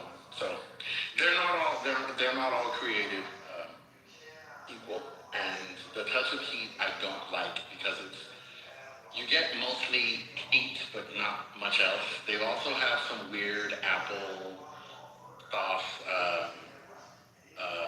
flavor. They have a honey flavor, which is decent, but the whiskey maple is my favorite. No, I'm gonna get it when I go to the store. I'm trying that. It's pretty good. Mm-hmm. Yeah, of course. So I do agree with you that the best barbecue sauce is homemade barbecue sauce. The best barbecue sauce I've ever had, barbecue sauce made in someone's home. But for store brands, Rufus Teague so far is my favorite. And I dilute mine. So whenever I get it, I just have an old Rufus Teague bottle and I just pour half of the Rufus Teague into another Rufus Teague bottle that I add water because otherwise it's too concentrated for me. It is very concentrated a little bit, but what I'll be doing this summer is introducing and perhaps acclimating myself, watch this, to Japanese barbecue sauce. And I'm going to try to make Negro barbecue with Japanese sauce, you see. And I believe that the Afro-Asian synergies are possible. Let me make another point. Many of you don't make, please, sorry, you don't cook. Many of you barbecue what? You don't. Many of you buy it. You don't do anything. You're rich. You have everything. I'm about to show you the barbecue built into my backyard next to my pool. Give me 1 second. You use it. Yeah, next to my pool. You don't use it. Your cook uses it. Anyway, use it. The barbecue. Let me give you another barbecue trick. Besides the white pepper, indirect heat. Put your chicken skin side down for about 2 to 3.5 minutes, and the fat begins to render out of the skin, you see. And it crisps up nicely. You get a nice sear on the outside, you see. But what it also does, watch this, it provides a nice fatty surface on the grates for what is to follow, which is when you flip it and you turn that burner off, but have indirect heat from another zone. I call it zone B. Zone A is for the indirect heat, you see.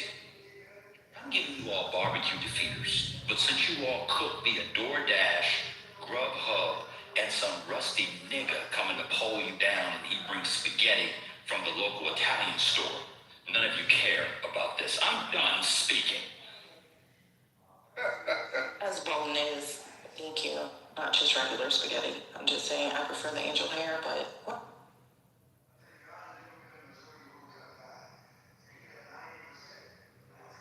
You see, part of the issue with Clubhouse is you people are only capable of talking about Donald Trump, dick, balls, and vagina. Those are your two subjects. Donald Trump is one subject, dick, balls, and vagina is the other subject. But when it's time to talk about barbecue, when it's time to talk about how does one doctor up a store-bought sauce, let me give you an example. Many of you think if you put a pre-made barbecue sauce in a pot and then put some syrup, some maple syrup, and your grandma's special spices, which is nothing but Lowry's, you've doctored up your... Alexa, stop. You've doctored up your barbecue sauce. You haven't. You've just made it sweeter and more of sodium. Begin by taking an onion, dicing the onion, take some garlic, slicing it, watch this, and creating an oil base. Then remove the solid part of the onion and the garlic unless you can what? Grind them. Shout out to the clips. I need to be grinding grinding, when you can be grinding, that. And then you use that oil as your bait. And go through. And this is where you blacks miss it. That's why many of you black people can't cook. You don't use mustard. And you don't use ground mustard. Huh? Huh? That's the problem. Huh? You need to use mustard. You see. Now, the white people on television have told you, and for some reason you people think that you need to use mustard as binding on your meats. Oh, put some mustard on there, you know, to make our beef Wellington. It's got mustard. You don't need to bind with all that. I use yellow French. You don't need that. Use ground mustard. Or like I like to do, because it's going to help you live longer, I get mustard seed. What's the Bible say about mustard seed hurricane? What's the Bible say about mustard seed hurricane? I use mustard seed. You see. The size of a mustard seed. That's my faith. Not to be confused with George Michael and his faith. But as soon as I get home, I'm going to grind the mustard seeds. That's how I'm making it up to you. But you people are blacks. And you blacks can't cook. I'll say something else and I'm going to end here. Your mom couldn't cook either. Many of you blacks in here believe that your mom can go, oh, that food was so good. My mom used to fry chicken. She made great spaghetti. You don't get it, boys? She got a box of 69-cent generic spaghetti. You got some ragu sauce and some horrific ground chuck meat. Put it in a pot. Overcooked it, threw the sauce on top of it, mixed it 2 times, the sticky, nasty, cheap pasta on it. She didn't even cook the sauce down. She didn't let the sauce simmer. Your mammy couldn't cook, and her mammy couldn't cook. I'm done speaking.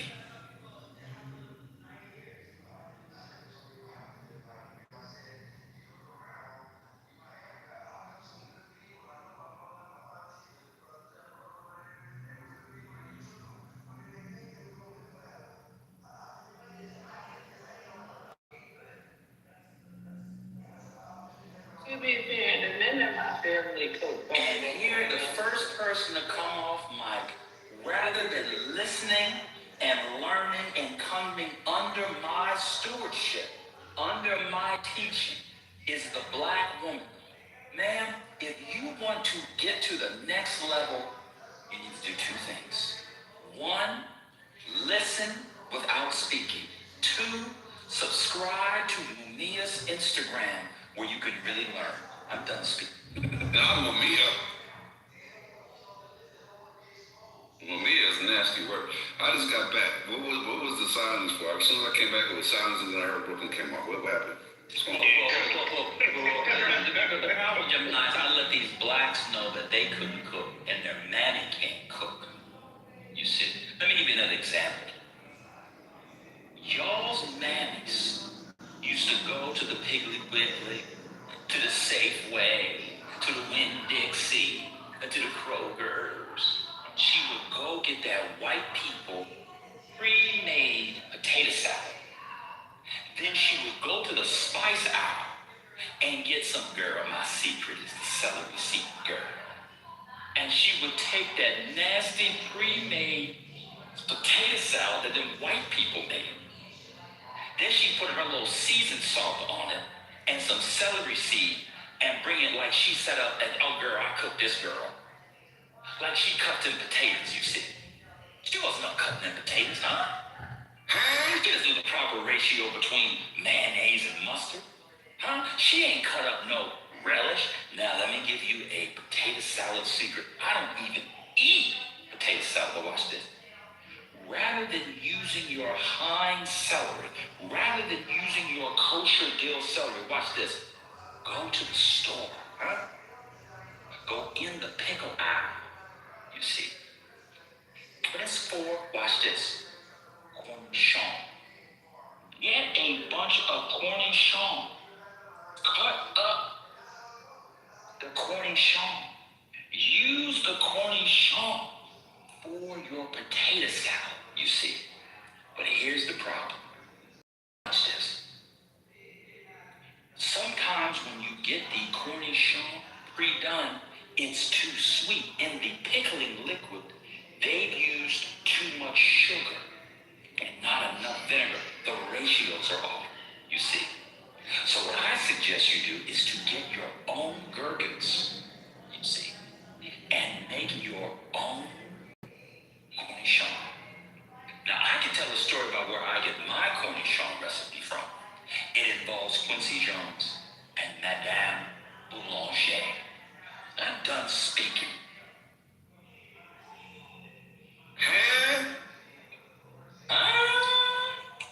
Can somebody pinion sweet so somebody can swallow up this man's enchantment? No, that's too much. I couldn't even do it. I can't speak. Yeah. Mute up. Thank you. Now.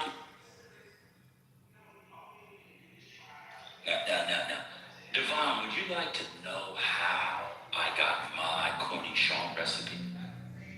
Devon, would you mention that story? It's a very good story. I'm gonna tell the story because I never heard this one. Devon, do you hate us? I was a young Negro, and I knew some people in the music world. And there was a very famous organist, you see. He played classical organ. And his wife was well known herself as someone who worked in music theory. She was an expert in the teaching of what's called solfege or solfeggio, you see.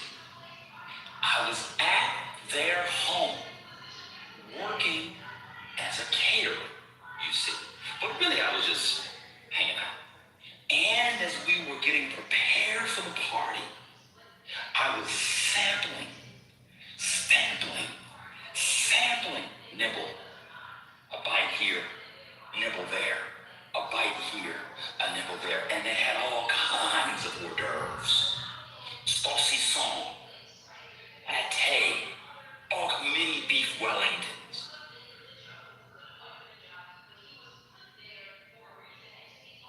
The button. Oh, I'm sorry, diabetic finger. And in the corner of the tray, you see, was these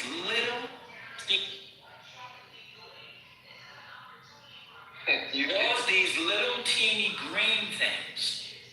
And they were these small pickles, also known as cornichon. So I went to the hostess and I had sampled these cornichons. And these cornichons were the most delicious cornichon I ever had. And I said to her, you know, you studied at the Paris Conservatory, watch this hurricane, with Madame Boulanger. If you don't know Madame Boulanger, many of the music you all like would not exist if not for Madame Boulanger, because she was the leading music theory teacher who taught the likes of Quincy Jones and others at the Paris Conservatory of Music. So I was talking to this woman who was Madame Boulanger's student. And this is an old white lady. And she said, well, bitch ass nigga, what I did was I made some myself. I said, what? Oh, you made yourself? She said, Louis, bitch ass nigga. She was using my government name at the time. I don't know her government name. My name is bitch ass. And I said, well, you studied at the Paris Conservatory. You studied alongside the likes of Quincy Jones. I can name a whole bunch of other people. If you just look up her students, it's unreal. This is Madame Boulanger. She said, you know, this may be one of my favorites, perhaps my things that down.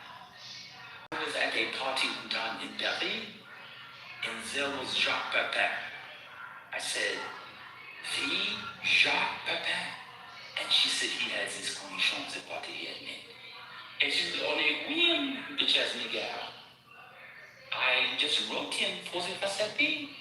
I said, wow, so how'd you get the recipe? And she looked at me and smiled. Divine. like a rich woman who doesn't want people to know she's rich. You know that walk white people do? Where they're rich, but they try to act like they're middle class. She used that walk to go to the counter. I remember the kitchen well. Brother Divine. She opened the book. She opened the book. She opened the book.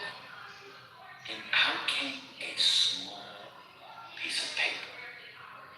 I said, Madame, is that an epistle from Monsieur Papin? She said, oui, Duchesse Nigel. And he had written her a personal epistle, a personal letter with his recipe. He then gave me that recipe. I have the personal cornichon recipe of Jacques Pepin. Anthony was correct. I cannot be on the street and hang with the boys. I'm not down. But when it comes to cornichon and that good 2 to 3 inches, I can provide it for anybody who wants it. I'm done speaking.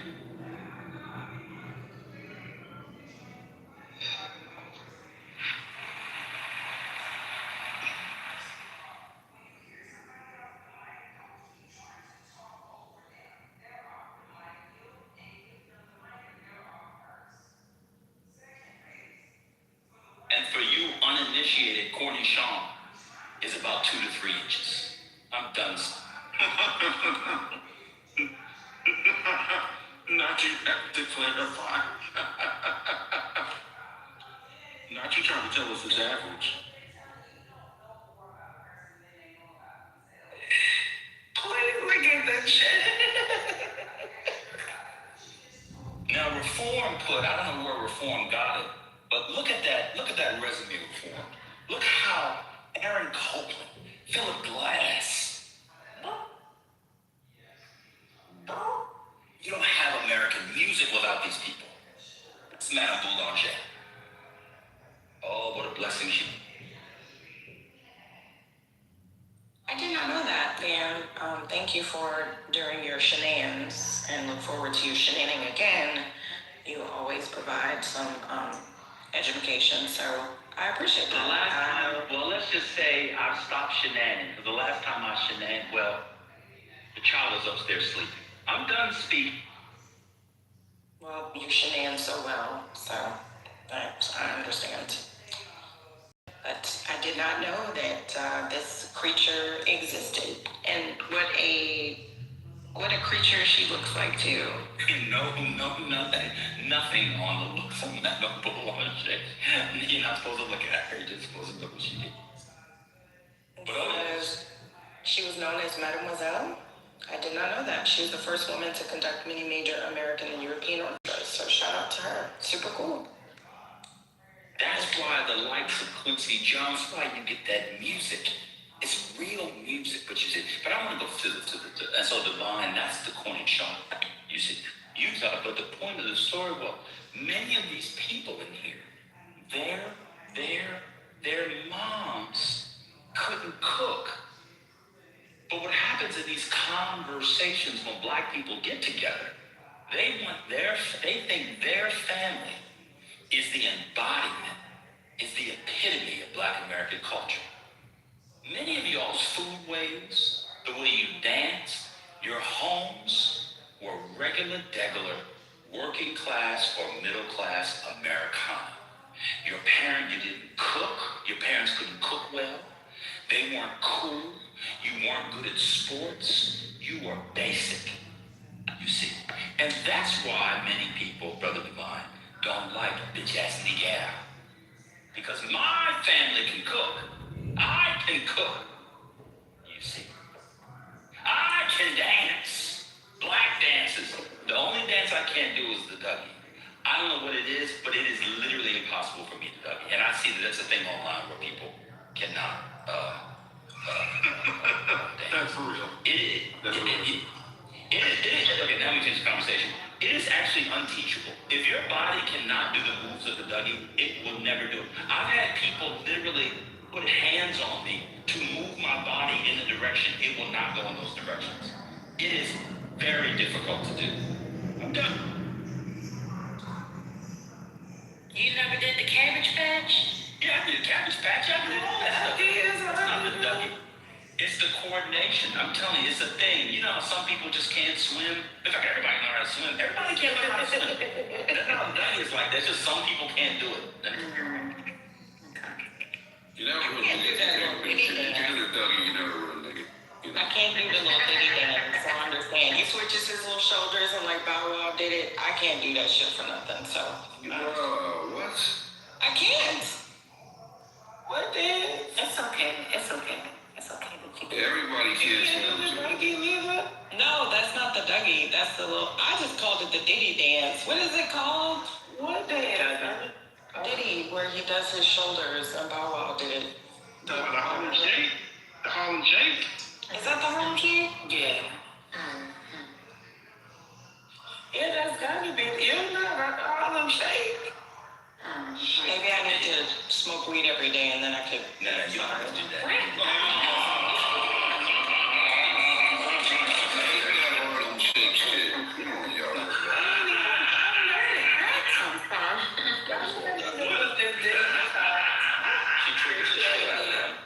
Because you know what, Mickey?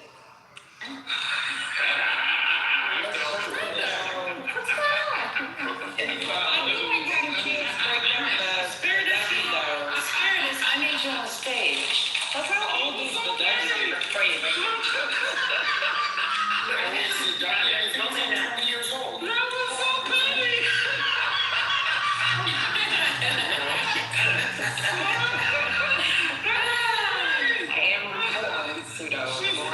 Lord is working on me every day. If I smoke weed, Jesus still working on me. It was a man that was funny. He was dead ass too. I think what makes it the worst is how serious she was with the statement. oh, she was she was Hey, Miss Cleo. I miss you. Hey. Something? Miss Cleo? unlike American bombs that have precision. You said, did you send me something? That was bad. I told you, I'm not good with social. This is the only social media I use on a regular basis. No. I sent you it on here. I sent you a coin. Oh, really? Mm-hmm. Brooklyn's still mad on me. I don't even know where I'm from. Thank you. Let me say thank you. Let me start with thank you. That's expected from Nikki. She pissed. Okay. She hit. I'm not mad. A bag of Doritos. She said, Not the Doritos. You know what? The Doritos. oh, for weed heads? Oh, Cool Ranch. Oh. Not Cool Ranch. God forbid.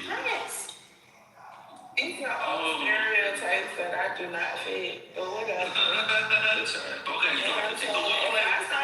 If I start throwing stereotypes out, niggas will crash the fuck out of town.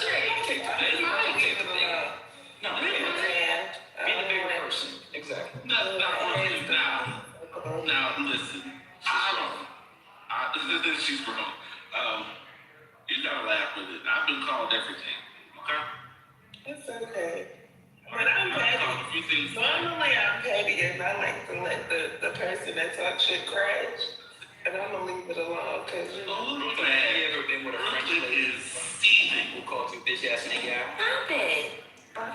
I've been called worse. Bitch ass nigga out. Exactly. But not by no French lady. But with a French accent? Bitch ass nigga out. That is So my big sister look there. I'd be some pussy say she she'll say.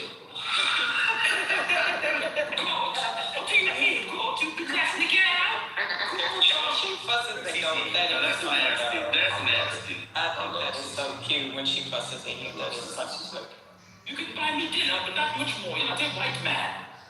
What's he say? Oh my God. let's get into it. Let's get into it. I didn't know. Well, to be fair, if you're a European, it's just. It's normal, right? That's regular. They're not expected. They're not middle class blacks in Europe are not expected. To be, yeah, school each other. Only working class blacks or recent immigrants. But if you're like a middle class black, you are not expected to be with a black in Europe. Wait, you're saying for all of Europe or just France? The whole Europe. The French. Western All Europe. of it. Ooh. Well, Central and Western Europe. Okay. Now the East. Why is that, man? Why is that? I think it's funny you ask me that. After war, that's such a good question. Now that you said that. Thanks, bro. Thanks, bro.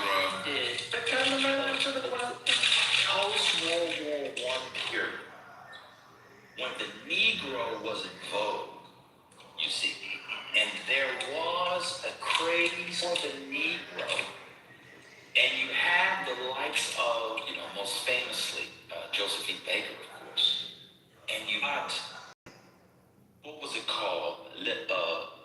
La Fête Negre. There was a craze, and I would argue a crave for the Negro among European liberals and leftists, you see. And I would say for the last 100 years, the black, first it was the Negro American, then it was the African. I think European liberals, especially men, want to consume the Negro figuratively, and in some cases literally, you see. And so I think it's been a long-standing fixation with the Negro. That goes back to the Harlem Renaissance era. Let's call it the Harlem Renaissance in Europe, you see. That's where I think it goes. But here's the other thing. After then, you get World War II.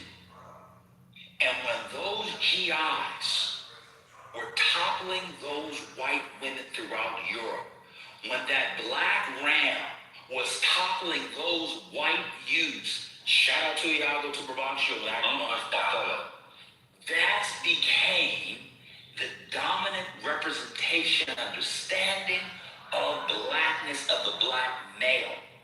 And so what you have is an Othello complex, you see, where the black man, the European woman wants the black man, watch this, to put out the light and put out the light. You see, that's going on. And it is most acute in Germany. As a Negro male in Germany, you cannot make it through a bar without being sexually abused. In Fish Belly in here.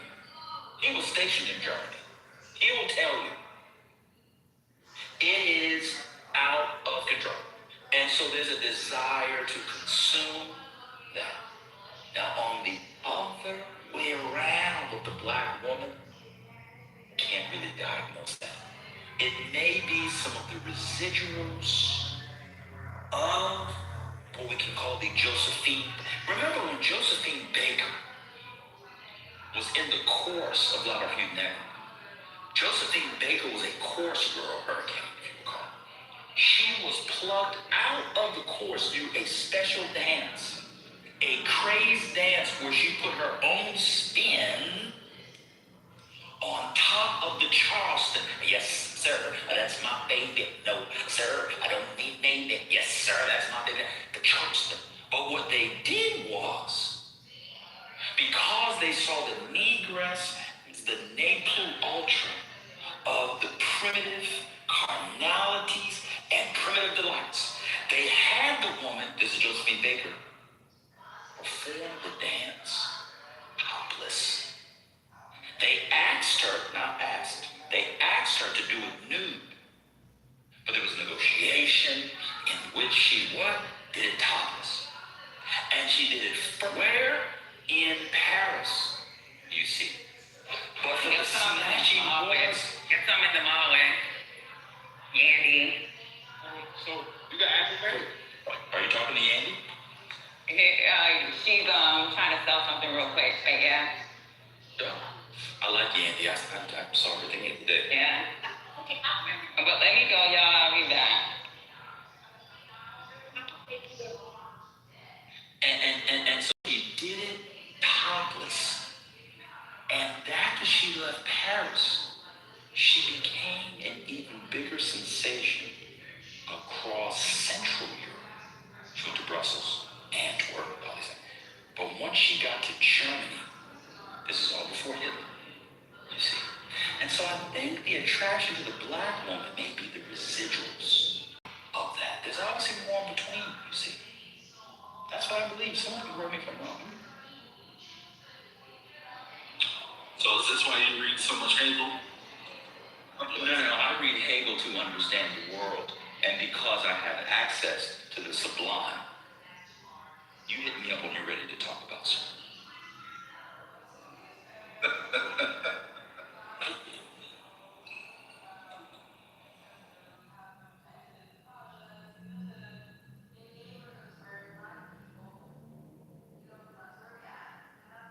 Wait, you mentioned Fish Belly.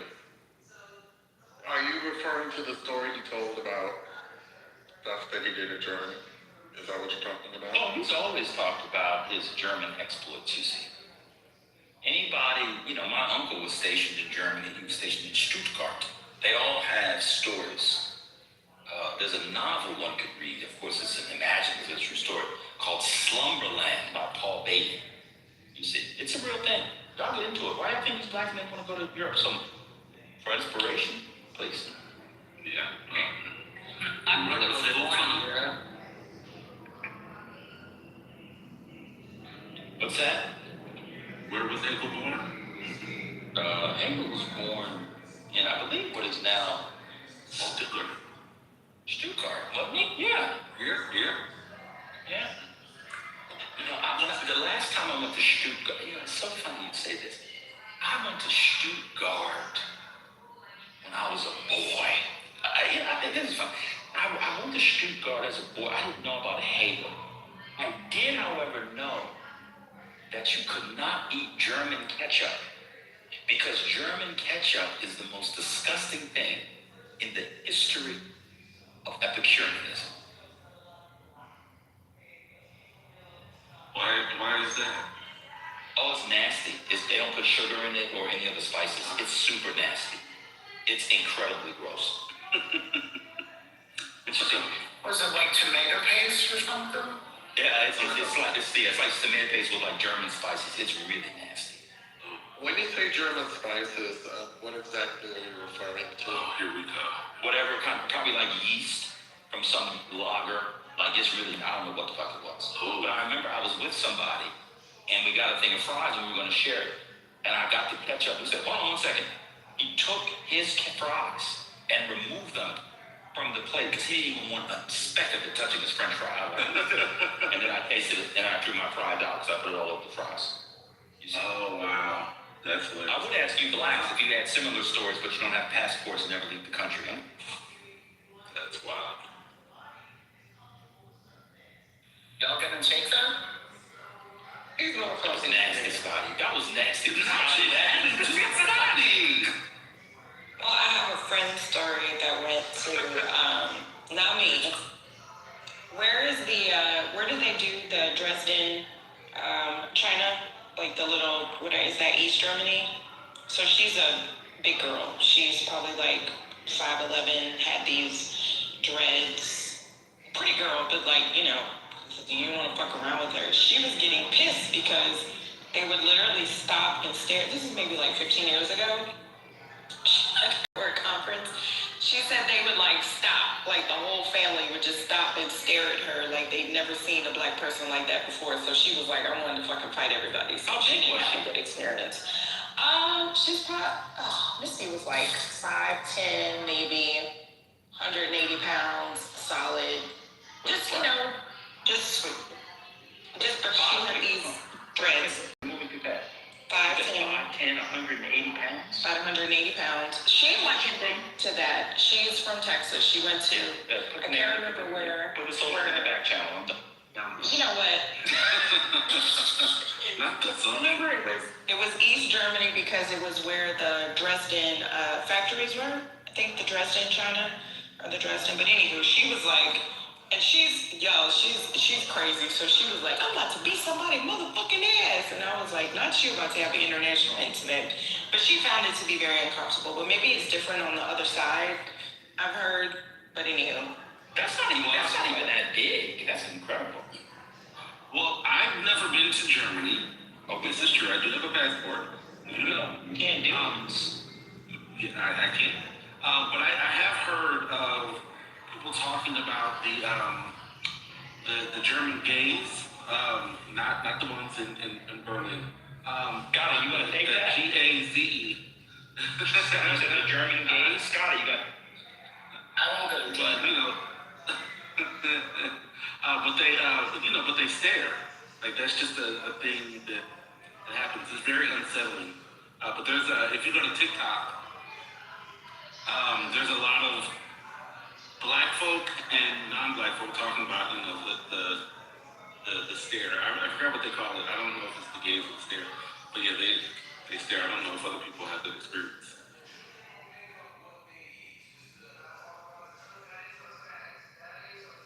During days, we used to have a ball. We couldn't wait to go to Europe. We called Oslo, Aslo. I mean, in the UK, no disrespect, but this is some of the ugliest women in Europe is in the UK. I'm sorry. Yeah, it is. The fall off from the continent to Europe, it's nothing like it. They gotta be the most unattractive people on Earth. Not just for women, the men, yes, you're right. The whole country is just filled with very unremarkable looking people. And the food. And the ones that they point out is like being so gorgeous. They're like just regular, like, what's her name? What's her name's wife? Kate, is that her name? Yeah, Kate. She's just skinny. She's a regular white girl. She's pretty, but she's like a regular white girl. She's no great beauty. Yeah. Germany, definitely. I mean, so Sweden, Norway. I mean, all there. Beautiful, beautiful people. And I guess because I was with rappers, I didn't really have to deal with the racism thing because it's just like, oh, you're with him? Can we hang out? Sure, come on, So it was just different. We were treated like racism defined over. It's fine. There is, because I know if I was just a regular deck, not rolling with a superstar, I probably would have been treated differently. But love Europe. They would have gawked at you and stared and wanted to hang out because they think you're a cool black American. They just think you're cool.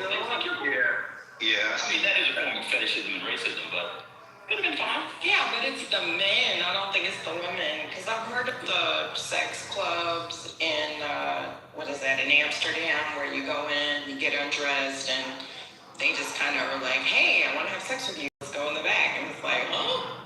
Welcome to the gay world.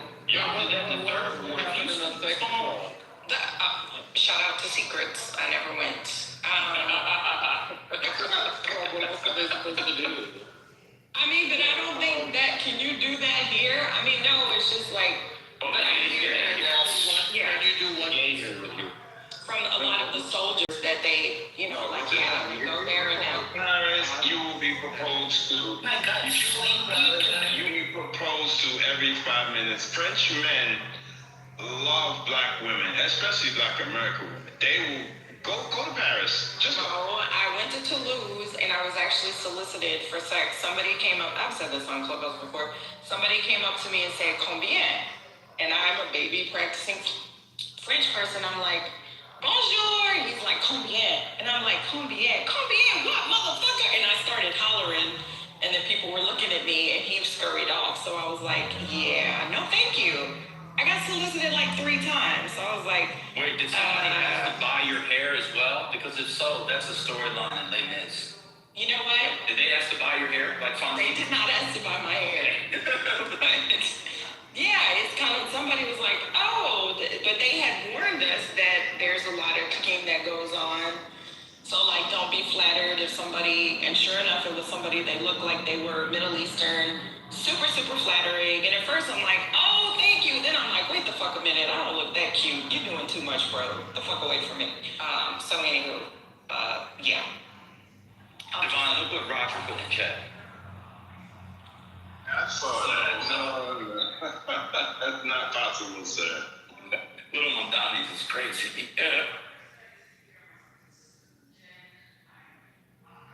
But I do have a friend that did.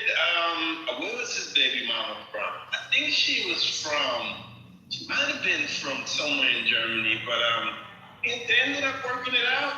He brought his son, he brought her over here, he brought his son over here. It happens. You know, he met a girl on the road and it worked out. But it don't work out for everybody. I know a brother got a few kids running around touring here in the States. I'm like, yo, y'all are bugging. Like, gotta be wild.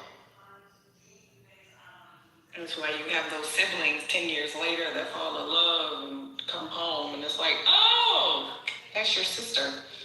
Anyway. Oh my God. He's tracking your kids. He's tracking your children. Well, at least you learned what how much means. I just bust out laughing, y'all. No, I already knew what Colombiana meant. Colombiana is kind of basic. You take French in the 5th grade. Take it like Colombiana. Colombiana. Yeah. Colombiana. Oh. So I was like, no, really, I'm serious. Like, you're hearing more and more of these stories. That's why I said it. Like, seriously. White Frenchmen before? White Frenchmen were doing that? The swarthy kind? He was swarthy, so I'd have to say the guy that asked Combien was a and I was just sitting out in the square in Toulouse. He did, yes, Algerian, thank you. He probably looked, I would say that versus so let me correct my statement. White Frenchmen love black women. It's a no fact. They love black women. It's like a prize to them. Like, I got one type shit.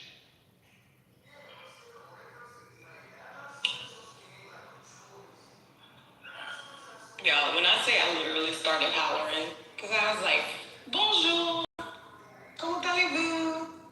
Bonjour, combien? Combien? Combien? What, motherfucker? I mean, I just started hollering and looking at me, and I was like, oh, hell no!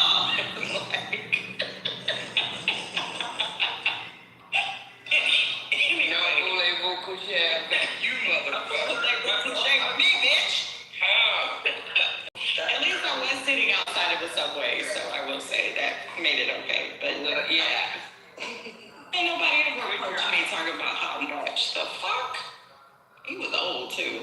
Not that would have made a difference, you know. We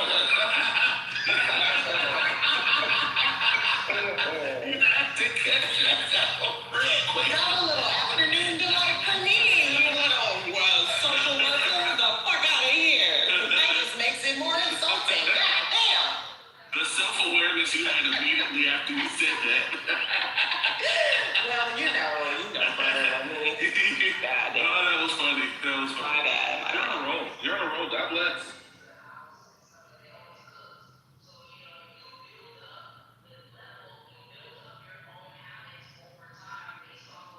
Everybody should go. Go. Just make a way and travel. Go over there, see what it's like. You won't regret it.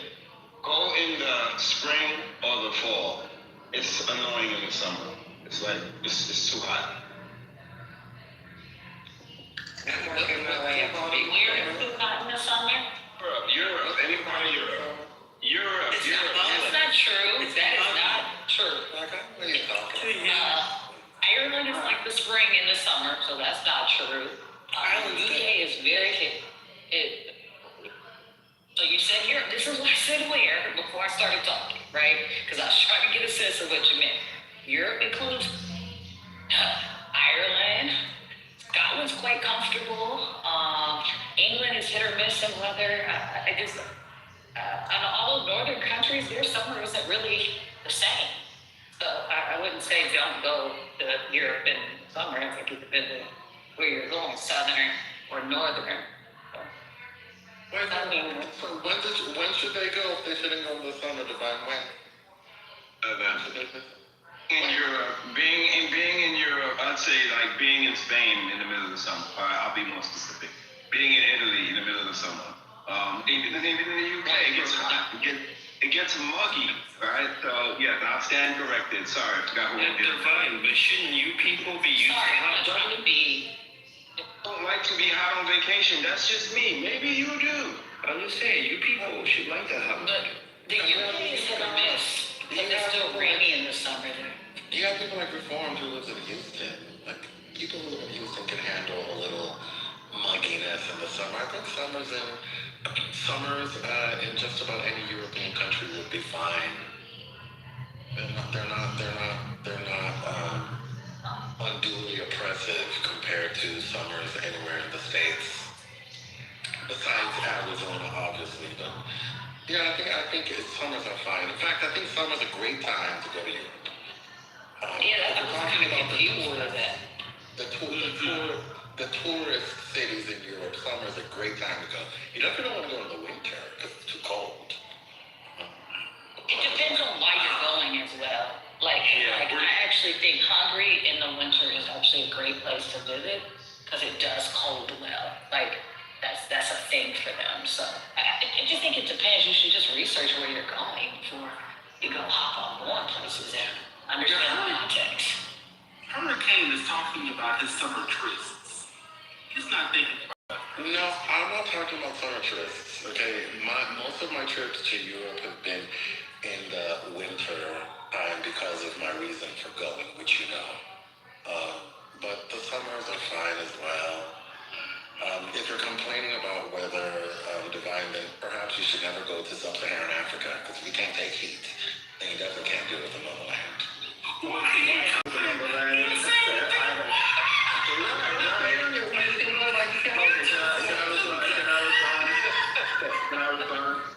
been just about everywhere. I just don't like when it's hot. That's all I'm saying. And I've been to Africa.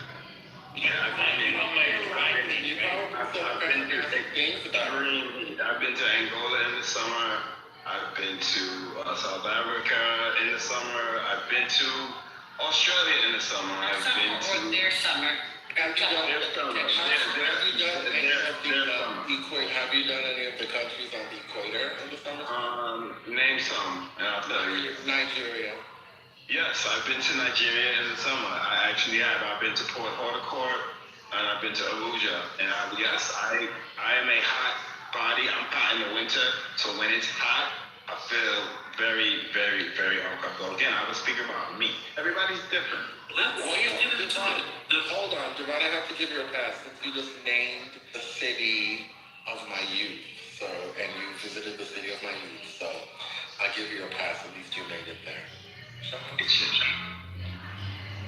was more just saying that Northern Europe is just different. It doesn't get to be nearly as hot. In the summer, I actually was cold in Ireland when I went in the summer, and I was confused. I was like, y'all summer are y'all on a different summer schedule than what I thought? Because it was actually chilly.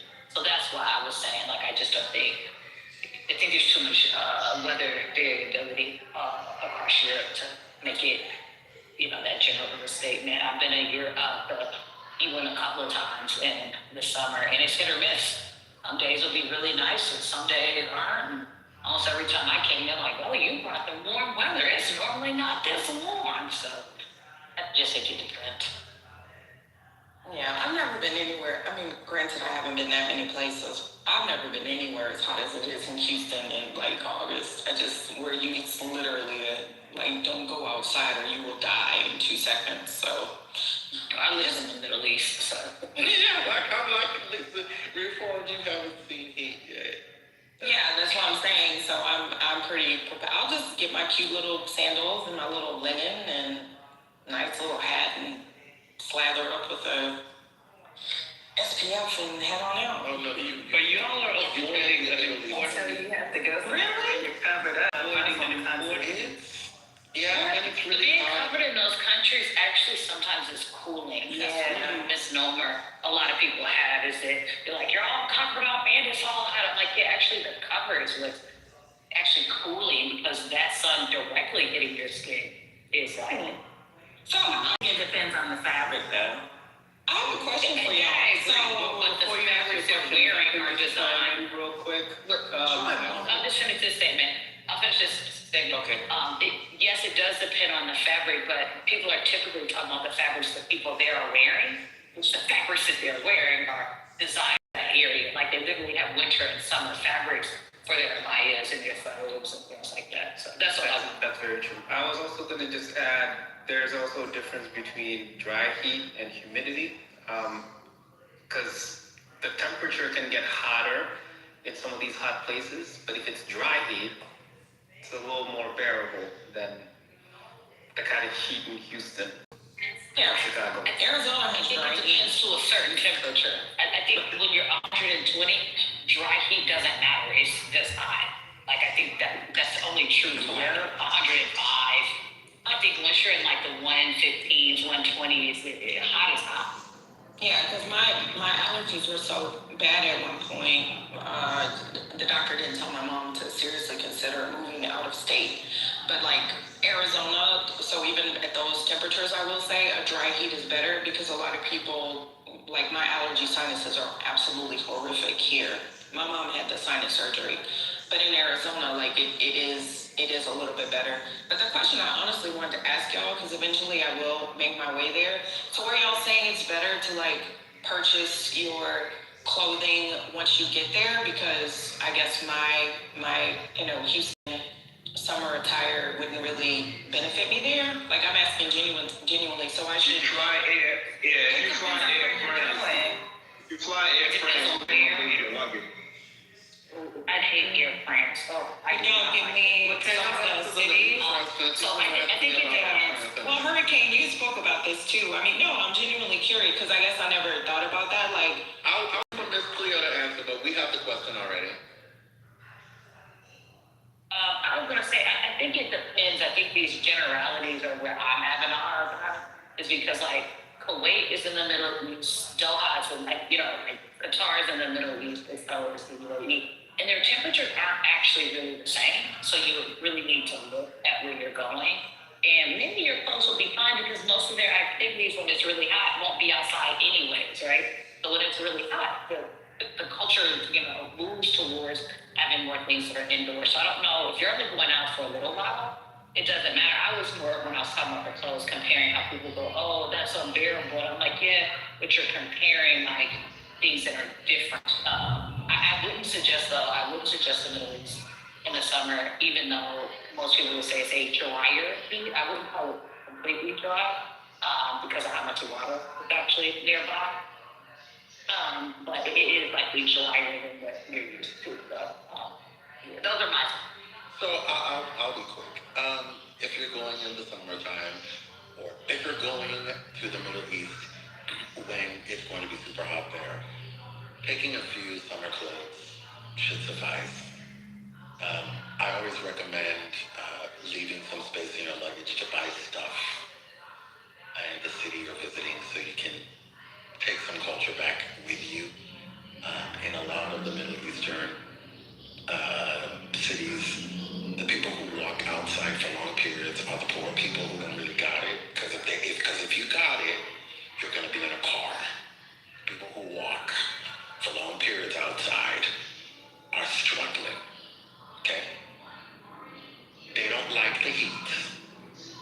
And in a lot of those countries where, in the countries where the natives are subsidized because the government likes to take care of its people, you're just not going to see a lot of them struggling outside in the heat suffering.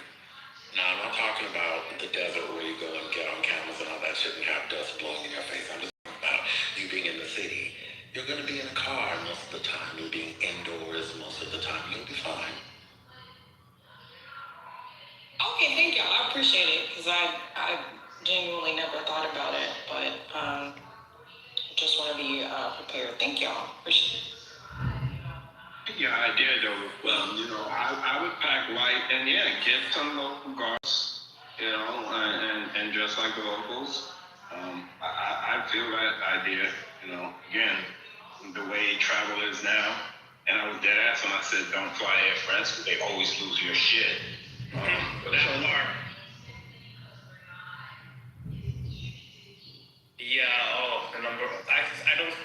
friends anymore when I go to synagogue. A, there's a long ass layover, and B, the thing you just mentioned, divine.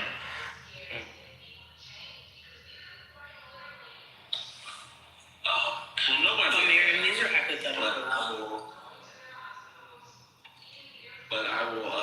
Oh, sorry. Somebody. Oh no, I was responding to Miriam in the chat. She was asking why anybody would be going to the Gulf region in the middle of a war. Where we were just talking specifically about. First we were talking about Europe, and then we started talking about the Middle East. What was that? Yeah. Yeah, I don't mean like tomorrow. I don't. Yeah. My dad lived in the Middle East during the Gulf War. He was fine. It all depends on where you are. It's not, the Middle East is huge. It's not a small place. Exactly. True. Yeah. What were you saying? Yeah, my dad was there during the Gulf War. It's fine. Nowhere near the action. Brother, My dad did not live in a shithole. Okay. All of the Middle East is a shithole. I lived in a village. I lived in farms. You guys are talking about the Gulf. I'm talking about it all. It's a shithole. Wait, where is like Oman? The amount of people that met with That is trolling. He knows it's not a shithole. That nigga wishes. I hate the Middle East. I've been saying it all week. He wishes he could live like the rich people there. I don't want to live who are currently being bombed. I said live like. That is how they live under threat of bombing. Oh, shut up. Yeah, let's get into it. You mentioned your energy. I was going to say nobody asked, but I was just thinking of extreme weather, and so if you were to go someplace, I don't know, like within the United States, and you were for some reason to travel to some place like Chicago in the winter, I think you could, if you were going to be here for, I think similar to how other people were talking about, if you're not going to be outside, you can get away with, I think, a jacket wherever you are. If you're going to be here for a long period of time, then you might want to buy a jacket from the area, right? So my mom or my parents, they come frequently. They're in Texas, and they have Chicago clothing, and they just keep it at the house. But they have, boots.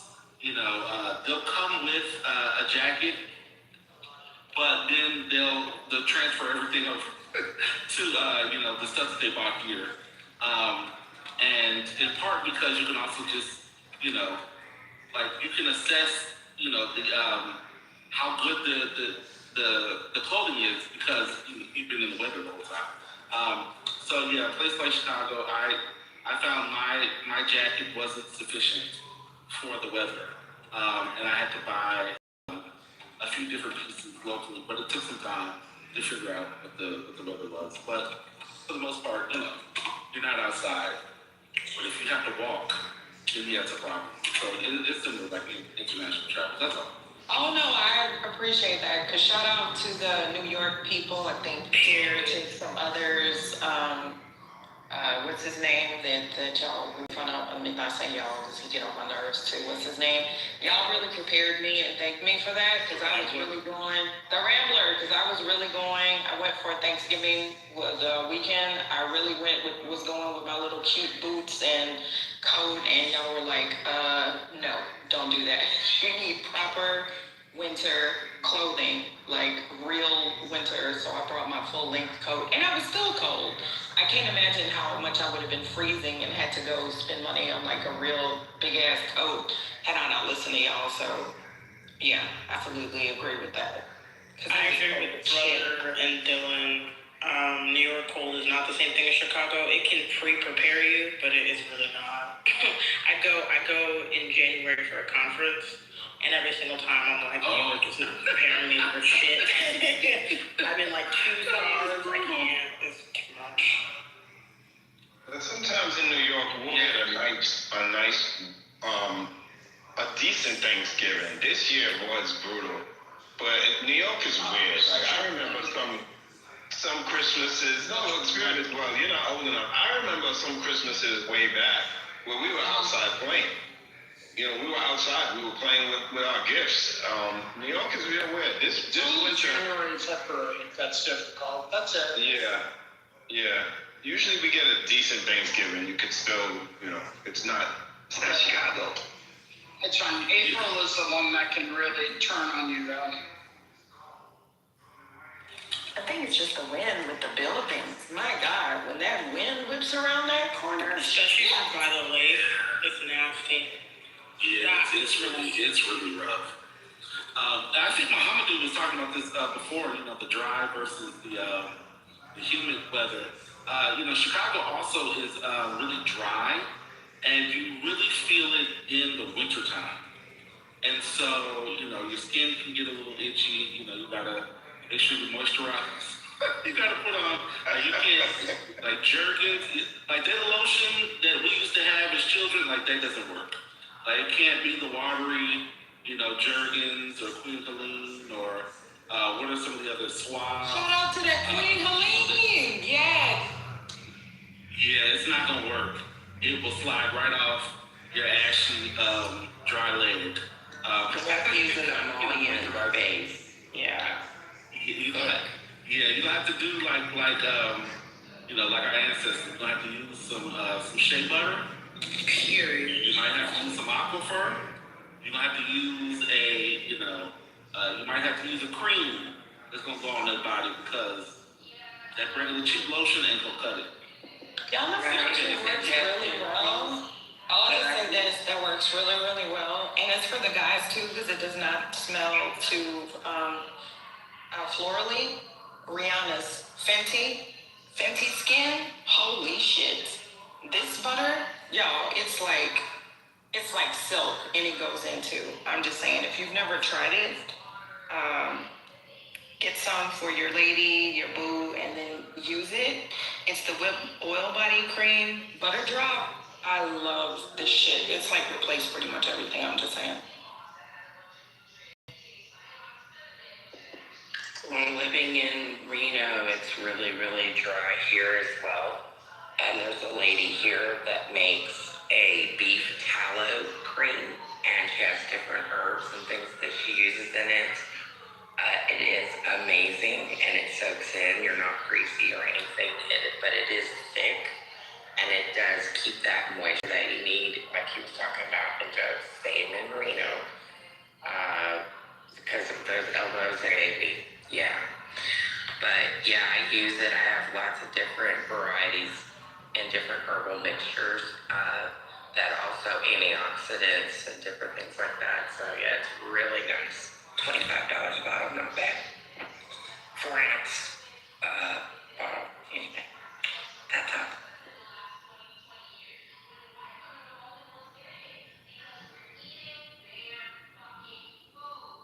Yeah, because you know, we gotta moisturize. They didn't really tell us to start using moisturizer until I was like 30, but y'all are in your early 20s, you probably need to start moisturizing early. Don't forget the neck, the hands, because a lot of the times people look super young and then their hands look like, you know, death. And their feet warmed over. Joe, you can splurge. It lasts a long time though, Joe. You're only gonna use a little bit. So it does last a long time, I will say. Like it's not, you don't have to use a lot. And you can get a little bit of a sampler, go to Sephora. Just flirt, they'll give you some, you know.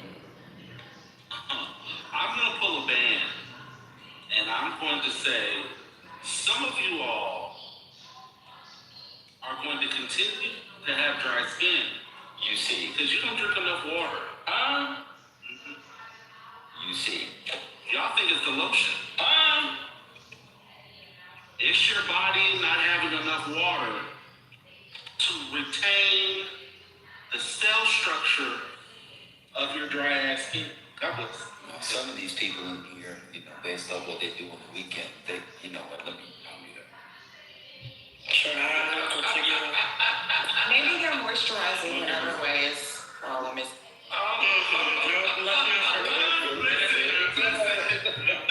Listen. Hold on. Let me be very clear. And, you know, Miki, I'm glad you come around because the other day, when you were yucking our puns, I was a little taken aback. I'm glad that you have you joined us. Oh, she apologized for that earlier. I did. Apologized. You know when I was in a bad mood, y'all? Looking at the damn stock market and I came in here to be mean to y'all because I was like, this motherfucking market, I was in a horrible mood. I was like, let me get off the clubhouse. Everybody likes a sexual pun is reform. Like, what are we doing here? I know, I was being a crackhead. And I was like, oh my God. So I'm so sorry, y'all. I was in a bad mood. That's funny. Ladies, do you remember when you were pregnant, or fellas, when your woman, wife, girlfriend, baby, whatever, was pregnant, and they always talked about the quote sack of waters. You remember that sack of waters? Yes. I'm dusty.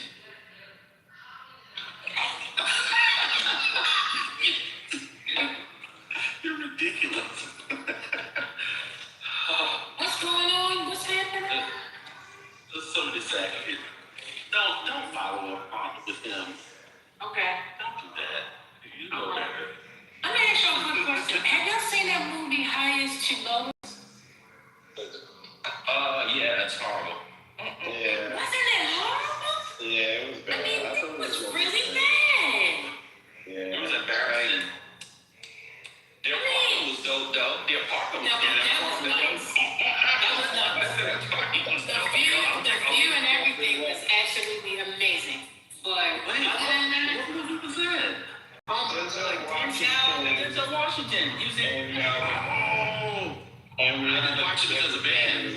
What's the thing? A$AP Rocky with the psycho rapper. It was bad. it was that was horrible. The whole time I was watching it, I kept saying, I wonder if the people on Clubhouse see this. This is horrible. Nobody said anything about it. Oh, no, listen, I didn't watch it. I didn't watch it because of band. Band talked about it. Oh, It was like, oh boy had a stroke. yeah, that's why I saw, what's that boy name? What's the man with the perm? What's that boy name? The comedian. Cat Williams. Cat, yeah. Cat had said, he was like, y'all gonna keep on playing like y'all don't know that man had a stroke. I didn't know who he was talking about. He did the face and everything. And I'm watching, I'm like, oh shit, was he talking about him? Like, I don't know, that was just horrible. Spirit 2. We took them out highest to lowest with Denzel and A$AP Rocky. Remember at the end? You're actually right. Remember at the end when he was running up the stairs and he looked like a 7-year-old running upstairs? That was really embarrassing. But, I'm gonna tell you that embarrassing part for me was they were on the train and there was literally no words for maybe about 5 minutes. It was just this horrible music in the background. I was like, what is Spike Lee doing? What's he thinking? What are you on drugs? What? Like, I'm totally confused by the plot, the story, everything. It just did not add up at all. Spike loves those musical interludes. Y'all remember in Malcolm and X when they were doing the Lindy Hop and it was like, God damn, we get it. They danced for like 10 minutes. He did that in Mo Better Blues too. I think that's Beans and cornbread. That was the song. Beans and cornbread was the song. Yeah, the Lindy Hop. And then it ends with a close-up on Denzel Washington's face, and he's sweaty like he just did a minstrel show. Yeah. Yes, with the hair. Yeah. With the combo. Yeah. I was like, he oh sucked my that white God. girl's toe, and all the black ladies acted like you didn't see it because you loved Denzel. Hey, Ari, boo. Yes. And then speaking of that movie, why did the good girl have to catch the stray? Remember he was dropping her off at grandma's house, then going with the white girl, and then we showed her like taking the old boy besides the buildings. I'm like, why did she have to catch the stray like that? I was like, really, Spike? But anywho, that always bothered me. Cause shout out to her too. She's always been one of my favorite actresses. Shoot, I can't remember her name. It's like Teresa something. She was the girl. Teresa, Girl 6. Yes. Oh, I didn't like that one. sorry. I've always thought that she was just a very gorgeous, sensual creature. She was also the one that was in, Denzel, not Denzel. Well, you think of it, because y'all took it away. I just want to go back real quick. Why did they spell it like that? Highest, the number 2, and then lowest. Together. That's hip hop lettering, you know what I'm saying? You know what I'm saying? Gun, son, gun. Something to the son. I'm going to the CK, son. Manhattan, the Brooklyn, Egypt. Yeah, they filmed that movie together, First Lady. That was bad. And the way they hyped it, you know, when I saw that it was coming out last year or something, whatever, I was like, oh shit, Denzel got a new movie with Spike. This shit should be good. I thought, they had a lot of good actors in it. Yeah, even down to the wife. You know, she played him with, what was it, Harlem Gangsters or something or other? Godfather Godfather of Harlem. Yeah. She fine as all outdoors, but she couldn't act her way out of a brown paper bag. That girl has no talent. Oh my God. You don't think so? Oh, she's terrible. I've seen her in this. She did good in Harlem. Godfather of Harlem. I mean, she's okay. I mean, she plays Mamie. She's also in She's Gotta Have It, when he did the TV show on Netflix. Did you see that? No. Oh, yeah. That was good. Oh, that girl is gorgeous too. No, not the main girl. No. I know you're talking about. She is gorgeous. That's LaWanda or DeWanda Page. Yeah. It's the girl that played her girlfriend with the daughter. She's the lady. Okay. She's like that Egyptian or something. She's really, really pretty, but she was really bad in this movie. So I think the movie, the First Lady, it's a remake of a Japanese film. I think the movie would have been, I'm not even joking, 5 times better with somebody under the age of 70.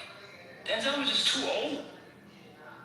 Maybe, but still, a storyline just didn't pan out. Yeah, I mean, it didn't. That storyline was crazy. But you got the wrong son, really? Yeah, I know. Yeah. But I mean, Jeffrey Wright is great, but he was too old too. You needed younger guys. And maybe that made the joke as well. I was just sitting there with my eyes like, oh my goodness. It's like, what's going on? I mean, you know, we can't use Jonathan Majors because he's gone berserk and Dan Kalula is in a cult. So there's no young black male actor. Well, I will stand on this. I've said this before. God, I feel like guilty when I said that. That the greatest version of that remake is with Anthony Anderson, The King's Ransom. God bless. Okay, so years ago? Yeah. Yes. Yeah. Oh, wait a minute, that's the version?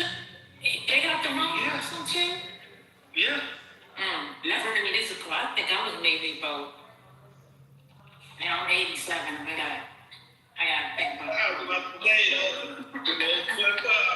you caught yourself. I mean, I did like how Bad Bunny paid homage to Spike Lee by doing that little walking scene thing that's so particular to Spike. He did. I thought that was a nice little shout out. Yeah. And it's a good shout out too, because in Spike Lee's films, he's always shout out Puerto Rican culture. Actually, Spike Lee's been very, like, I don't say pro Puerto Rico, but he always honored Puerto Rico. Fort Greene, that area. And so you're going to have a lot, I'm sure he grew up with a lot of... Remember Rosie? It started with Do the Right Thing. Rosie Perez. Baby mama. And how many of y'all were in love with Rosie Perez? She was even in the movie, wasn't she? Yeah, she was his baby mama. All hail left nipple. All hail right nipple. We love Ricky. How do y'all remember this shit? That was a great scene. I don't know. Her nipples were standing at attention like she was in line and the sergeant major was coming by. You see them nipples on that scene with the ice cube? And them nipples said, just out right up. That's a classic scene. First Lady, you remember that scene? Afraid I remember this scene. I don't remember. It's not the forefront. Sorry. The opening number with the credits is dope though. Her boxing to fight the power, that's a dope opening. I don't care what about. She really turned white though. Who they modeled J-Lo after? I'm just saying, I know I'm all over the place, but it seems to me they always wanted to make J-Lo like that, Bronx, Latina, it girl, like Rosie was. But anywho, just.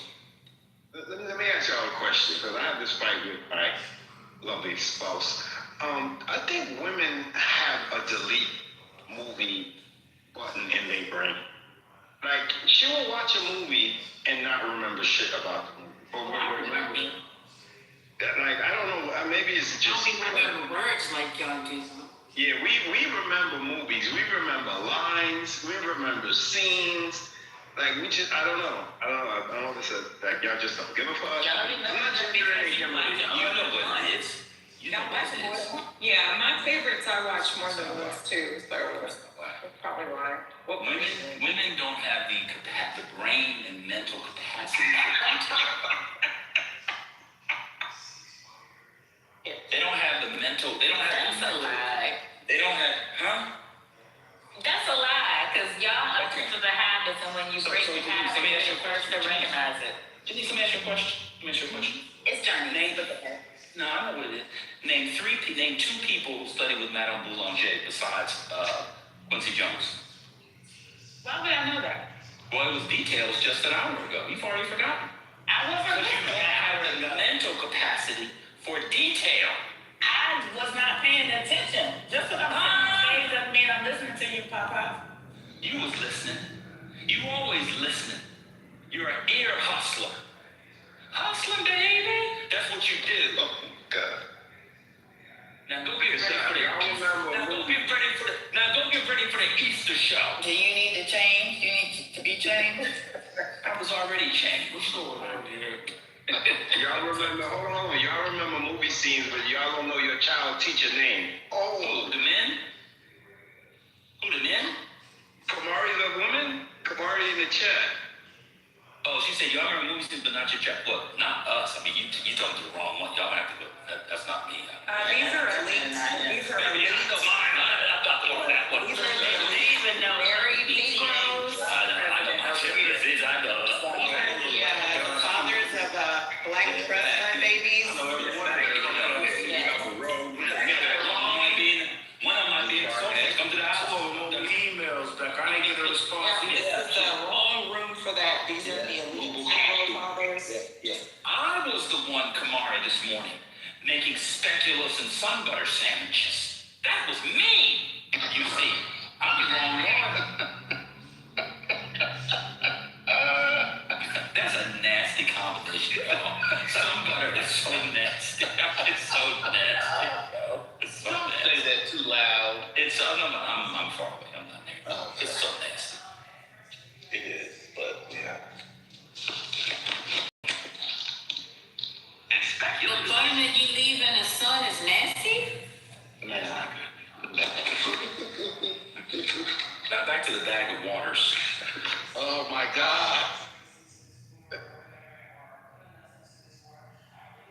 At the sack of waters. Yeah, something about the air from that always bothered me. Yeah, I was like, how many? I asked the doctor. I was like, how many different types of waters are in there? What do you mean a sack of waters? And it'd be so much. You ever see a woman go to the bathroom right before she gets labor? You'll never see anything like it again. I'm done speaking. You're right about that. I'm eating. Y'all are crazy. You can't even remember what I said 5 seconds ago because you don't have the mental capacity for detail. I never know what speculoos is, man. Oh, speculoos is cookie butter. It's like those Biscoff cookies from yeah. So you can get them like peanut butter style. It's spreadable. So a really delicious, fake healthy snack, because not healthy at all, is to cut up an apple and use instead of peanut butter, use speculoos to dip it, but it's pure sugar. Got it.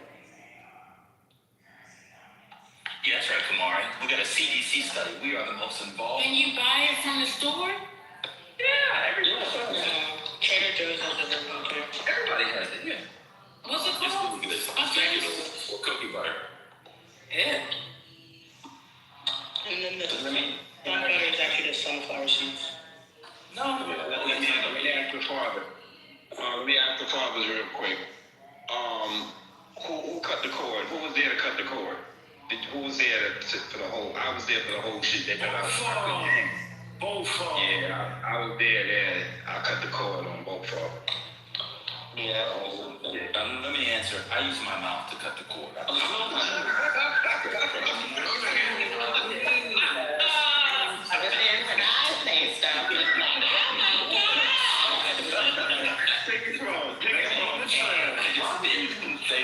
I just did it. I took the rest home and fried it. I had it with a nice Chianti. The Pappies always cut the cord, even though y'all be nervous as shit. Don't stand in the back, because then you really get to see everything else that is expelled along with the big ass head of that child. Just I was all there. I was right next to the doctor. I was all in it. And the first time I was shocked. I didn't realize how tough it was to cut the cord. The cord is like cutting cable. I was like, oh shit. Yeah. I still have my boys somewhere. I don't know why. A little dried up, shriveled right next to their first haircut. Why do we do that as black people? Why were we told to save that? Save it when it fell off. And I have each of the boys' hair from their first haircut somewhere in this house in a little we do have. Who said that you're supposed to save it? Yeah, you're supposed to. I don't know. It's just something that You should put it in a book. my daughter. The hair. Books. No. The hair in the umbilical cord, when the umbilical cord falls off. Yeah. You're supposed to save that? A lot of people actually plant the placenta and grow it. Yeah, my parents. Some people eat it too, but we're not doing that. Dehydrated and put it in Catholic. Y'all know how they say we're losing recipes, so I think anybody, no, I'm being serious now. Anybody 40 and up, you are the last people to have a baby book. Obviously there's individuals, but baby books, save hair, all that kind of stuff. Younger parents now, they don't do any of that stuff. They don't save umbilical cord, they don't save hair, they don't do any of that stuff. We're losing that type of stuff too. I have a little tiny box with all my daughter's teeth in it. Yeah, those things are gone. Oh, yeah. I used to give those as a gift whenever I went to a baby shower. You're right. I gave my grandma I never even thought about that. Oh, that's so nice. The little footprints and the handprints, they used to do it right there. And the little plaster. Yes. I remember my daughter, 6-year-old, found all of her baby teeth in my now ex-husband's sock drawer. And it was like, oh shit. So as Kimberly stated, there is a resurgence, a little tiny renaissance, I suppose. But for the most part, it's just expensive photo shoots, and they're all digital. They don't even have the not printing anymore. Just go on Instagram. Oh, that does make me sad. They even have digital frames you can hang on your wall to display your digital picture. Well, that's not new. They kind of had that. Remember Sharper Image back in the day? Yeah. That was like, I remember seeing those things at Sharper Image.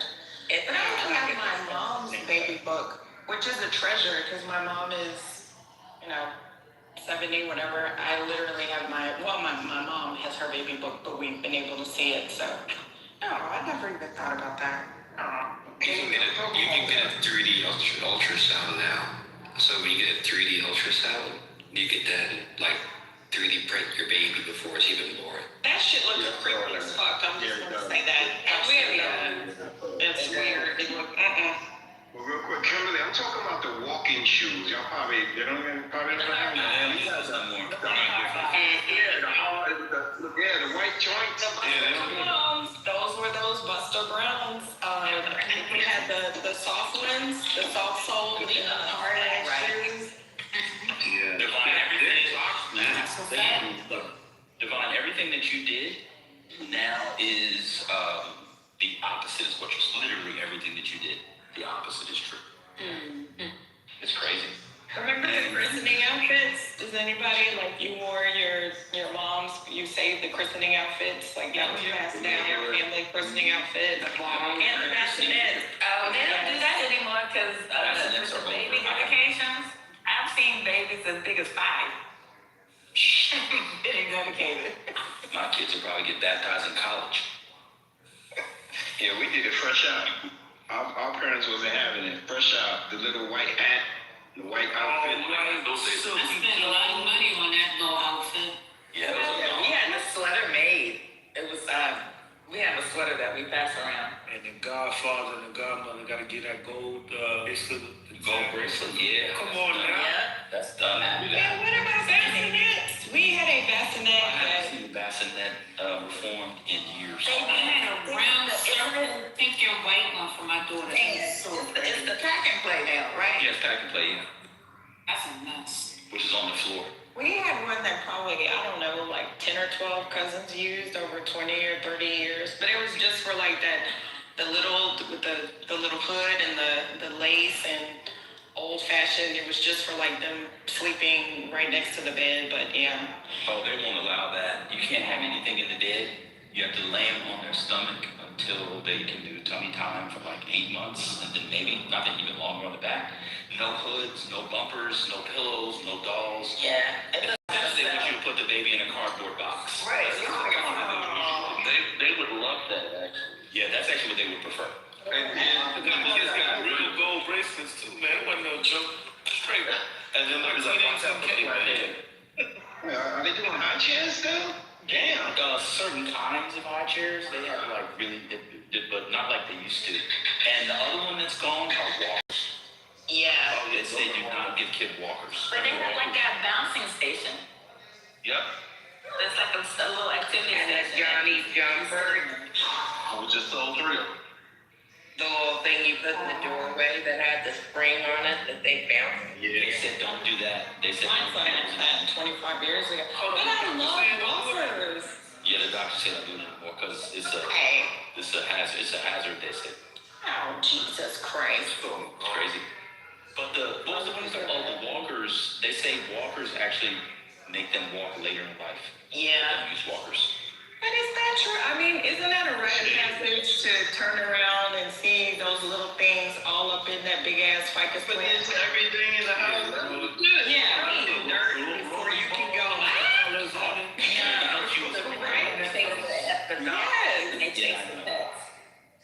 Yeah, no, they don't like that. They don't like any of that. What about like crib mobiles? Do they think those are treacherous? No, oh God, no. They might take your child if you put a mobile. No way. You've gone too far. Lord, so poor babies sitting in a crib doing. Anybody else remember the little star thing that you would put in the crib so they could press it and kick it with their feet and it would play like the little stars on the Get away if you put that in the crib. God damn! The other one they got rid of, which was good, because some unfortunately triggered when some babies did die, was the self-rocking. The swing. But yeah, but it's like a chair, like not. It's like a chair. They used to have those. They got recalled.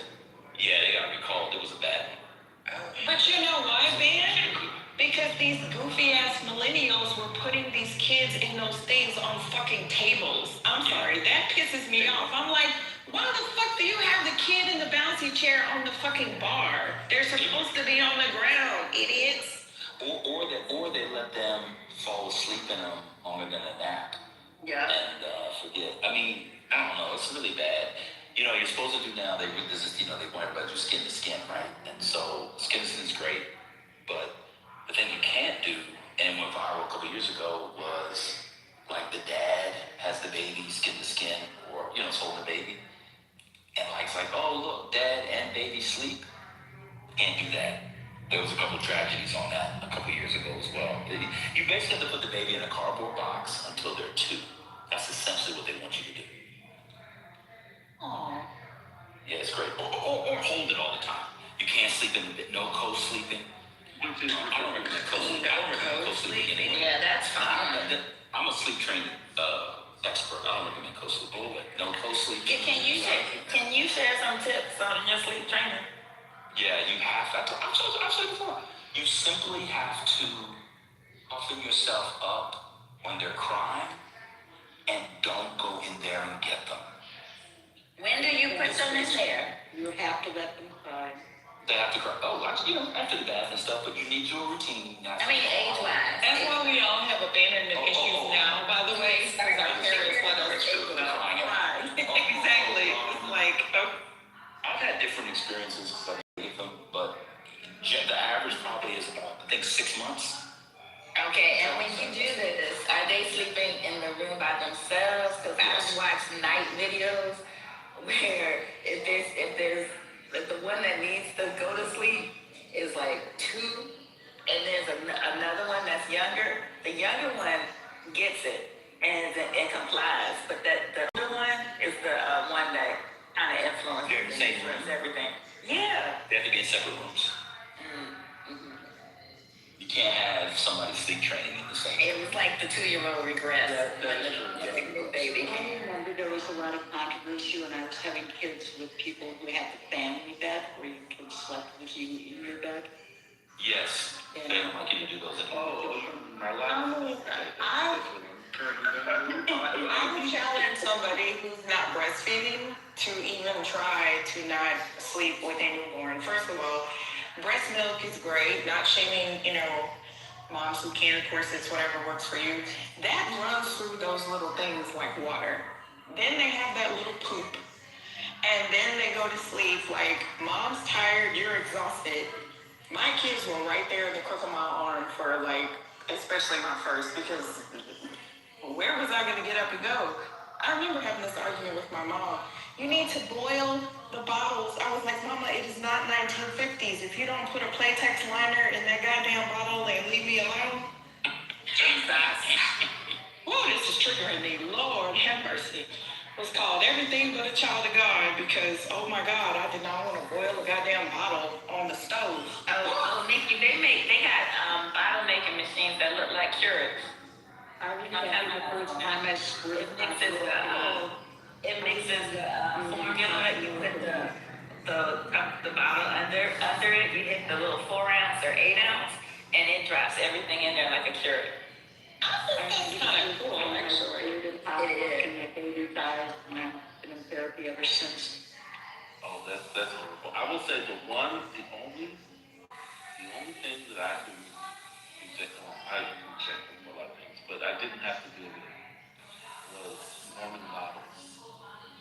All of my children, thankfully, were able to take a cold bottle. They love breast milk. They love straight, from the source, but they're able to take cold breast milk, and that has saved us a lot of trouble at night. What's it called? The cold bottle? No. That's a blessing. No, I'm just saying like we freeze, we frozen a lot of breast milk, and so when it's defrosted, we could either just sort of let it naturally thaw out, or we could put it in cold water and it will defrost. But we don't have to warm it up. Lucky, I see. Yeah. If not, that's it. What's the latest? Because it changes every so often. Like with potty training, like what's the age? What are your tips on that? For boys, don't have them. I mean, like when they're asleep. Let me give you the scenario. And this was years ago because I have a lot of godchildren, and I was babysitting one, and he was at the time, I think he was 3. And his parents were going out, and they were like, we typically wake little Alex up at such and such time, but we don't turn on the light or anything. We want him to kind of semi-be asleep. They were like, turn on the hall light and then go pick him up and kind of like pull his pants down and hover him over the toilet. And I was like, you want me to wake him up? And they were like, no. And I was like, how is he going to learn that when he has that sensation, he needs to go to the bathroom? And they were like, no, this is what we read. And I was like, well, he's going to be peeing in the bed because he's not fully conscious to know he needs to go to the bathroom. I thought it was the weirdest thing. Yeah, that is. And I didn't do it. No, that's very weird. How old was he again? 3. That's rough. 3-year-old boys, that's rough. You is some of those things can work, but it's also like issues with, especially like potty training at night can be like genetic. So you can do what you want to, but some of that stuff is right, depending on child, like you're gonna have to grow out of it. And but there are things that you can do, right, to minimize, like restricting fluids and eating at, after a certain time. Um, that's one that helps. But some of the other stuff, like if there's like a prolonged issue, you just gotta wait it out, develop some strategy. But there's, some of that stuff is genetic. I agree with brother. No liquids after a certain time. But with my son, we did what the prior speaker said. I would get up 3 a.m. Get up, fully wake up. You're going to the bathroom right now, and it worked. And then eventually, I hear him to this day. He's grown now. I would hear him in the middle of the night getting up and going to the bathroom. So men are just lazy. Wait, that's not good if he's getting up to pee in the middle of the night. No, he doesn't do it all the time, but he will get up. But he's up till the middle of the night. So he probably can get a little bit. I think the brother might. Is that like a UTI? No, that can be a sign of diabetes, actually. They say if you get up into your bladder. But no, not against what you're saying, just saying in general. He's alcohol on that thing. I just messing with you. No, but I ain't being serious. Is that? But I thought it was a UTI. Yeah, I was actually concerned. I get my AARP thing, and it's actually that's why that's in my head. But what I will say, That's so cute. I'm sorry. We get a chance to read Smitty's comment. That is so cute. I'm sorry. Go ahead, Nikki. Potty training asking to go. Oh, that's cute. girls and boys are completely different, and I say this being 10 and 11 years older than my brother and sister and having 3 boys. Girls are usually like, ew, something is in my diaper, and they even talk. You just point to that little thing, they're like, okay, bet, I just gotta let you know. Boys will run around all goddamn day, just diaper hanging if you let them. The difference for me, boys also, in my opinion, they can be a little comfortable when they're little. It's like, yes, I knew I had to pee, but I remember a little nephew telling us, but it felt so warm, Auntie. Well, that's not good. Yes, it felt warm because you're under your blanket, sweetheart, but you still need to get up and go to the bathroom. So we used to start, and this I learned from my mom, right? OG, because I was reading books, and my mama was like, girl, ain't shit in them books gonna tell you how to potty train them kids. We had a couple of potties from IKEA. They would be sitting in the living room. We would just encourage them to sit like all the time because some people might be eating. But y'all know that some toddlers have a fear of pooping because it feels like something is leaving their body, so they will clench up. Like that's very normal. So we would do the, yay, you did the poo-poo, yay. We'd be all in the living room like, yay, because it did not matter wherever we were. If they were like, Mommy, I gotta go. And I will say for boys, they will routinely wake up in the morning, not realize that they need to use the bathroom and be jumping up and down like, Mommy, like, okay, go pee, sweetheart, go pee. So anywho, God bless you if you were, been there, did that. God bless you. Get a bunch of pull-ups, get the little marble pull-ups because they like those. Because I'd be like, you don't want to pee on Batman, do you? And that was way more effective than anything that I could tell them. They did not want to pee. Yes, they did not want to pee on Spider-Man and Batman. So that's a good idea. They old school. They used to text the adults need to keep the bathroom open so that the child can see like you use the bathroom. I don't know about that. Yeah, I know that. So if you ever want to be uncomfortable, I completely agree with that. Have your 3-year-old ask to pee with you in the toilet at your home. That is funny. I don't know how you answer that. if you say yes or no. You let the boy pee, because if you say no, he may not want to do it. That's true. Ever again. That's true. So I was, I mean, I was fine with that. I was more afraid, like, listen, your aim has to be spot on, because it's so thin inside to side. That was, but yeah, they kind of like, and asked so politely.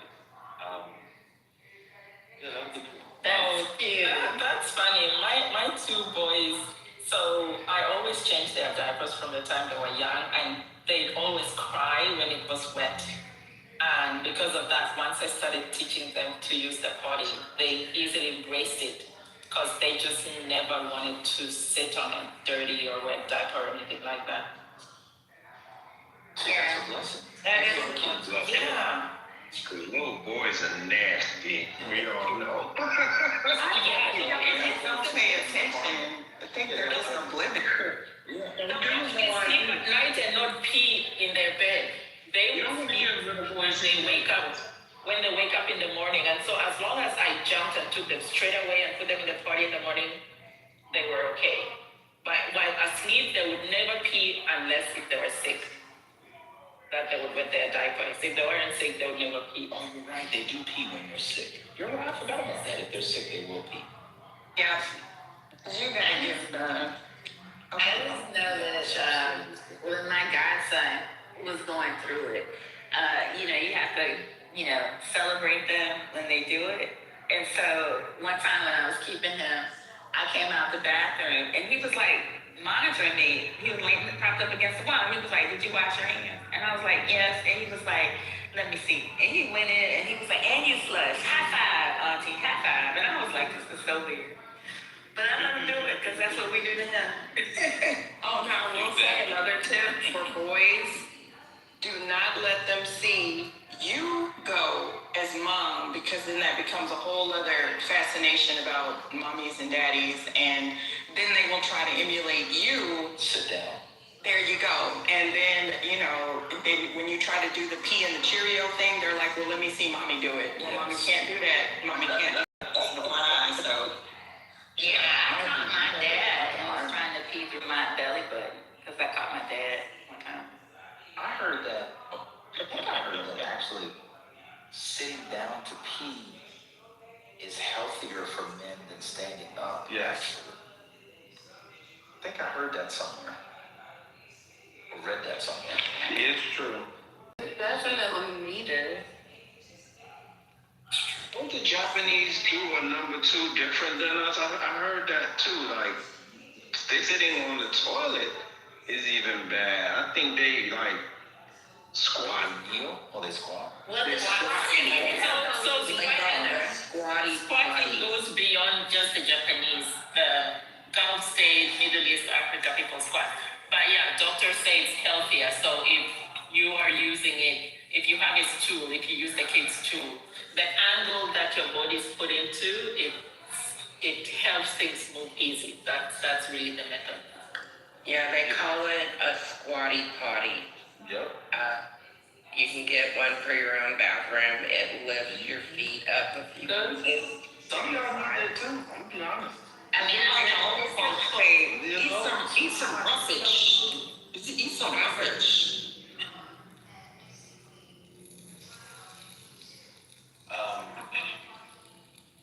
Yeah, I think for us, it was sitting down at home.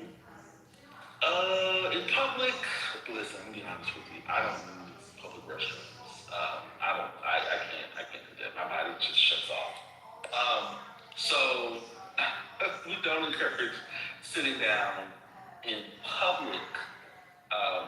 Thank God for urinals. But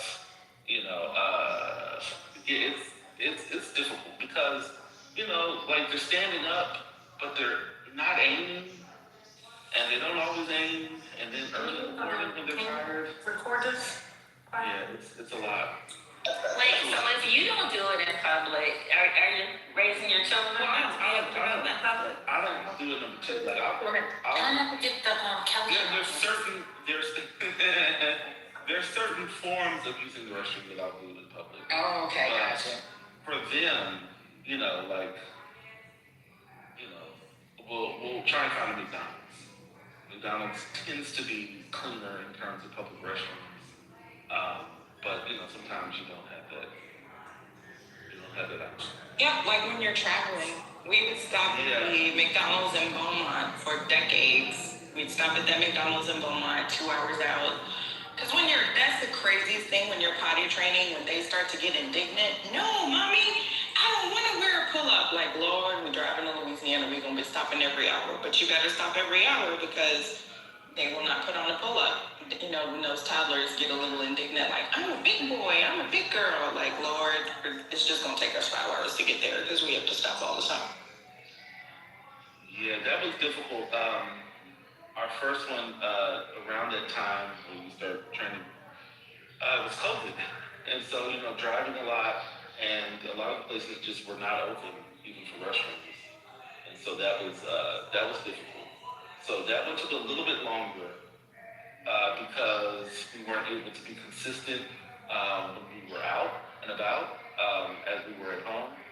The second one was a little easier. The third one, who knows? I will say, although they did not stay in daycares until they were older, having other children also helps. And so our first one benefited from, going to daycare just a few times a week or, in the month, and having that sort of seeing other kids his age doing it there was some social motivation that also helped around some of these things. Yes, bro. It's interesting. My oldest, who's autistic, he's considered high functioning. I just hate even to say high functioning, but that's the terminology. He'd only stayed with my mom, so I was super blessed. Every time we had kids, my mom made it to where she could at least stay for like 3 to 6 months with our kids, so that was a blessing.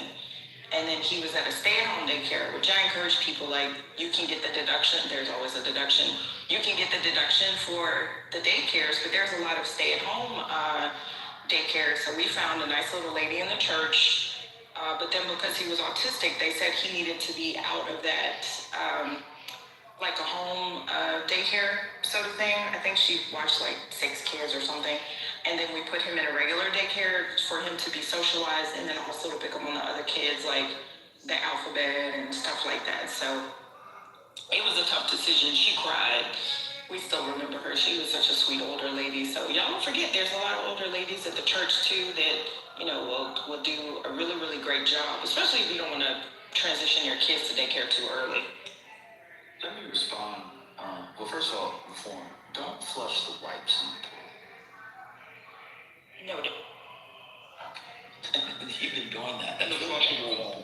Yeah, even the flushable one, don't do it. No, you can't do flushable ones either. Yeah, let's call it plumber now. Don't do it, yes. Yeah, but I was going to say, the toilet reform, did you say you do or do not sit on the toilet in public? No, I have the little plastic things. That's what I was saying. So for the wipes for the kids, I have the plastic thing. But if you have to pee, you sit on the toilet in public? Yes, because I have tried the squat a few times and it is not going well. Yeah. So for the people that said they don't, I don't understand this. Y'all's toilets are clean. That's not true. Y'all can sit on the toilet. No, they're not. You squat and they spread. They're not clean. Oh, shit. Wait, the toilets aren't clean? What's going on? These ladies, they squat and can't aim, obviously. I don't want to go into detail, but let's just say like people don't know how to wipe their ass and you can see the remnants. They also don't like to flush the toilet. And yeah, there are some nasty fucking people in these bathrooms. Yes. Toilet seat. Wait. Oh, I'm not talking about pee. I'm talking about other things on the fucking toilet. Yes. Oh my God. If you squat, then it'd be pee on the toilet. Exactly. They squat and they're not looking, so. From a man's perspective, we imagine the women's bathroom is as clean as, heaven. Like, It is not pristine in there. No. That's because they got the dirtiest couch in the toilet. So we assume that if you're going to be laying up in the bathroom. It's not like light on.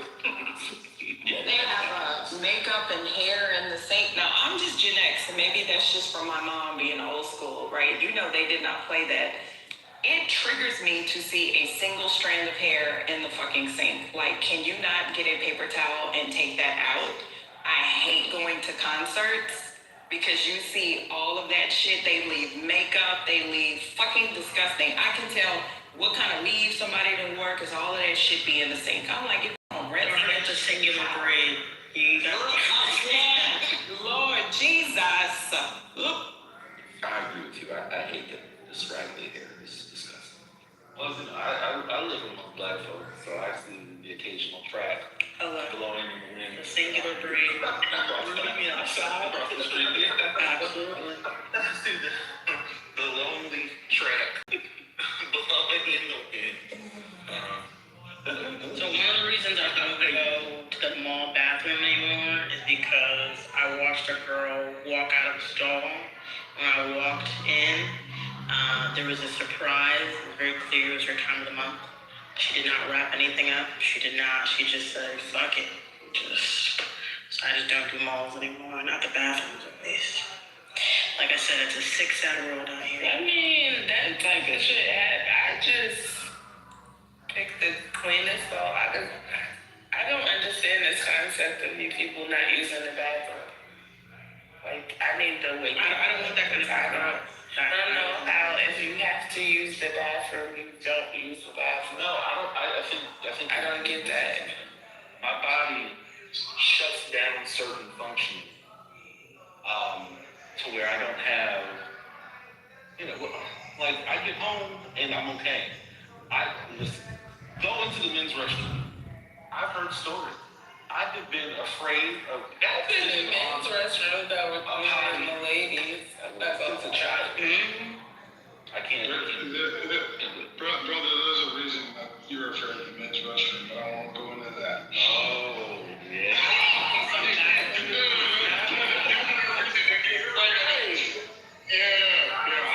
come back. I gotta go to Symphony, but I'll come back. We'll talk about that more.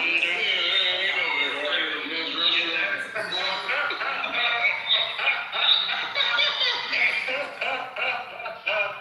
Brother, I'm the opposite, brother. I done left my mark across this globe. My wife be like, how can you do that? I don't give a damn. I'm going. I agree with brother. Me too. I'm not about to play with you. And that's how I'm saying. I've never gone to the public restrooms. But let's be clear. I could also, like, Trent telling me that he frequently uses public restrooms, I believe that. Tell me everything I need to know. And can we address the universal rule that a lot of us were not taught, but most people know? Drop the load, then clear the load. Drop the load, then clear the load. Don't sit your ass down on the load for 20 minutes, okay? Drop the load, clear the load. I'm just saying. Not you bringing up loads again. I had to make up for yesterday. But I'm just, how come some people don't understand this? No. I talked about this a while ago. The Percy flush.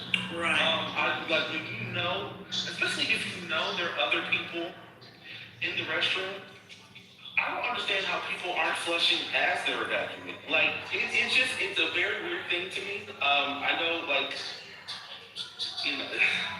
like, don't clear your throat and pretend like that's gonna do the job. Like, you don't Right. And I know you were joking, brother. I know you were joking, but there have been times where I've walked into a bathroom and just seen what I needed to see, and I no longer have to go. I really will. Oh yeah, no, my body shuts down. It's like I'm just like, oh, that's how y'all live. Me too. I've been in a gross bathroom and just was no, you don't get to say that now, but you came in pretty I'm gonna find a bathroom that I can use, though. Like, we go out to eat. When we go out to eat, my wife, we always go to the bathroom after we get seated. We like to wash our hands. And if the bathroom's a mess, we leave in that restaurant. As you should. We are. Oh, definitely. Oh, that's the good. rest Oh, of yeah, the that's bathroom is nasty. I'm not staying.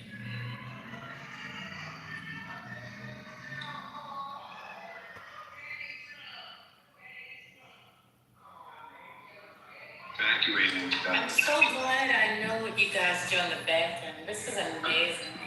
Welcome back, First So Lady. good to be back. Like, Don't play like we weren't talking like this before. See, when people no, no, they come back. Wait for the rhino pills and the honey cracker. you know, I like to You know, listen, get in the groove. people are gone for a little bit, and then they come back, and then they want to act brand new, like we ain't been the same people the whole time. It's you who's changed, man. All 5 units, for real. Hey, no, I didn't say that. I said I'm glad to know. Maybe you didn't hear me. Perhaps that's the problem. Oh, okay, so you weren't being sarcastic?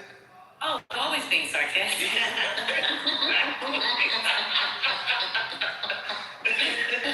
What did you say?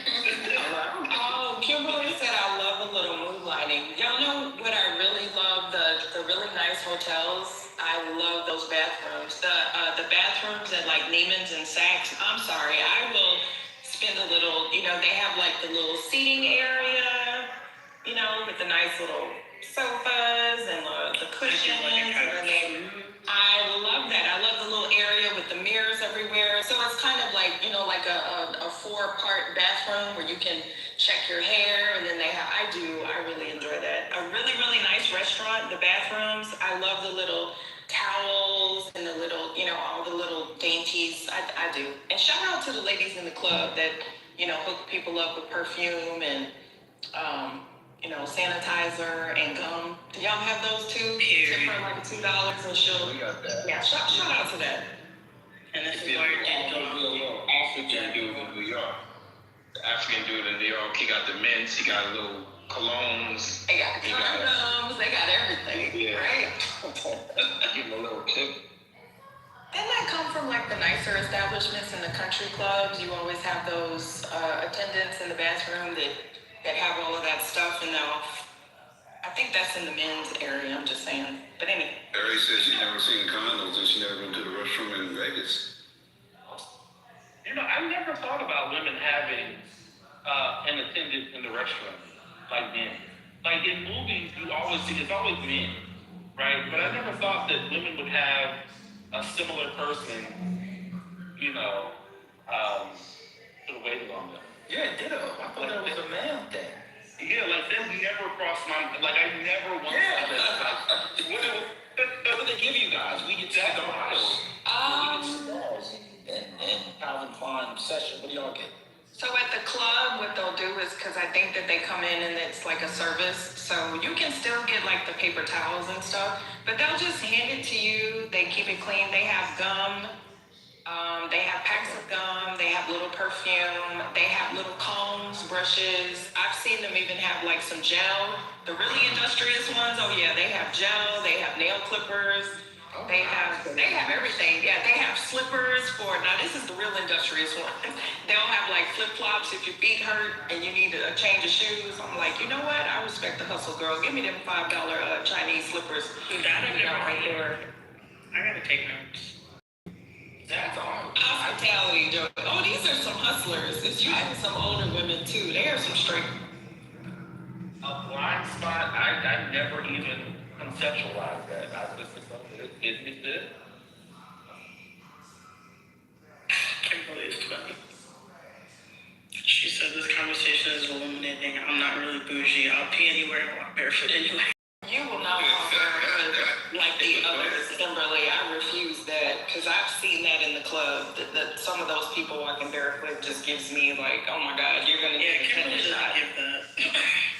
Yeah, you know you don't do that, girl. What's going on? She's from Oklahoma. I'm like proud of it. Child, I It's guess. definitely that's it.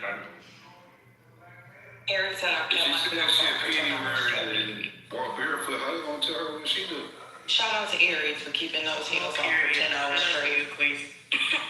You're a G. I can't keep heels on for 20 minutes. I've actually had to sprint in heels. It's not fun, but it's doable. I will literally take my shoes off anywhere. I mean, I've ran barefoot down Massachusetts Avenue. I've walked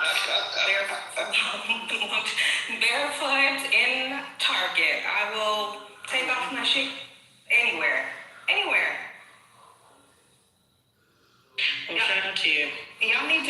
themselves. That's your problem. Are you mixed or no? This is fun. Are you mixed, Kimberly? I'm mixed with Negro and Negro. Yeah. Oh, okay, all right. Just making sure. Proud ourselves. That was good. It's very, I could watch them now. I could watch them now. With the... Exactly. I'm one with the land. Period. I do be telling women to touch grass and also stand up. But Target is not the land. I could do the land, although if I feel a bug, then I'm hollering, I'm screaming. Ironically, even when I was a child, I never did like to go barefoot. I always like to wear at least socks or something. I don't know why. Oh yeah, my paternal grandma used to say, "You're gonna get ringworm. You're gonna get hookworm." Because they're from Alabama. She's like, "You're gonna get ringworm."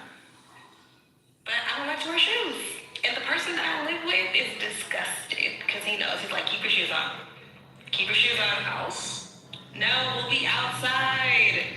We'll be out. To be walking around with shoes on, some shoes on. The hurricane. I don't even like to see babies without socks, y'all. You know how?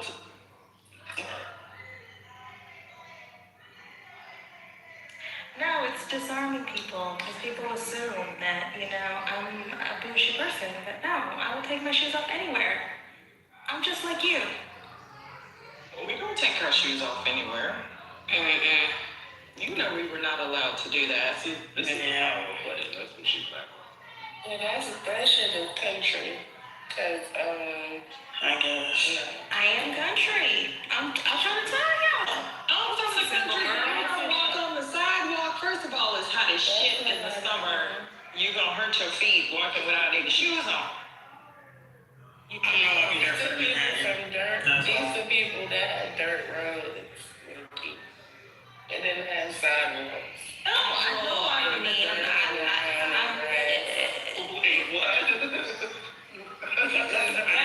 I've walked barefoot on cobblestone. I've walked barefoot I've walked barefoot in the subway. I've walked barefoot in the subway. I walk barefoot everywhere. After a long night. It's illuminating indeed. Oh, hell no. That's why I brought the... You tiptoe. You want to be patient. Listen, this is the level of vulnerability, and we thank you for it. This is the intimacy that Kimberly won't try on. But I naturally tiptoe. My whole foot is never touching any ground ever. I'm always on tiptoes. Well, shout out to your divergence. Yeah. I was about to say, that's my son. Like, yeah, I know that. I'm like, okay, I'm just gonna do calf raises all day. It's so cute when they're little and they tiptoe naturally. It's so adorable.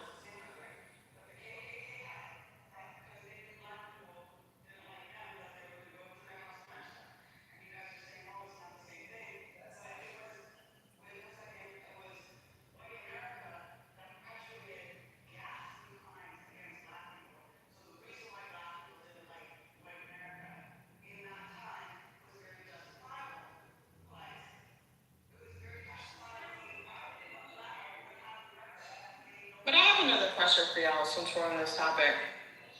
I don't even go barefoot in the house because I just don't like to walk on anything that's cold or flat surface. So I have my slippers on at least 99% of the time. Do y'all go bare feet in the house?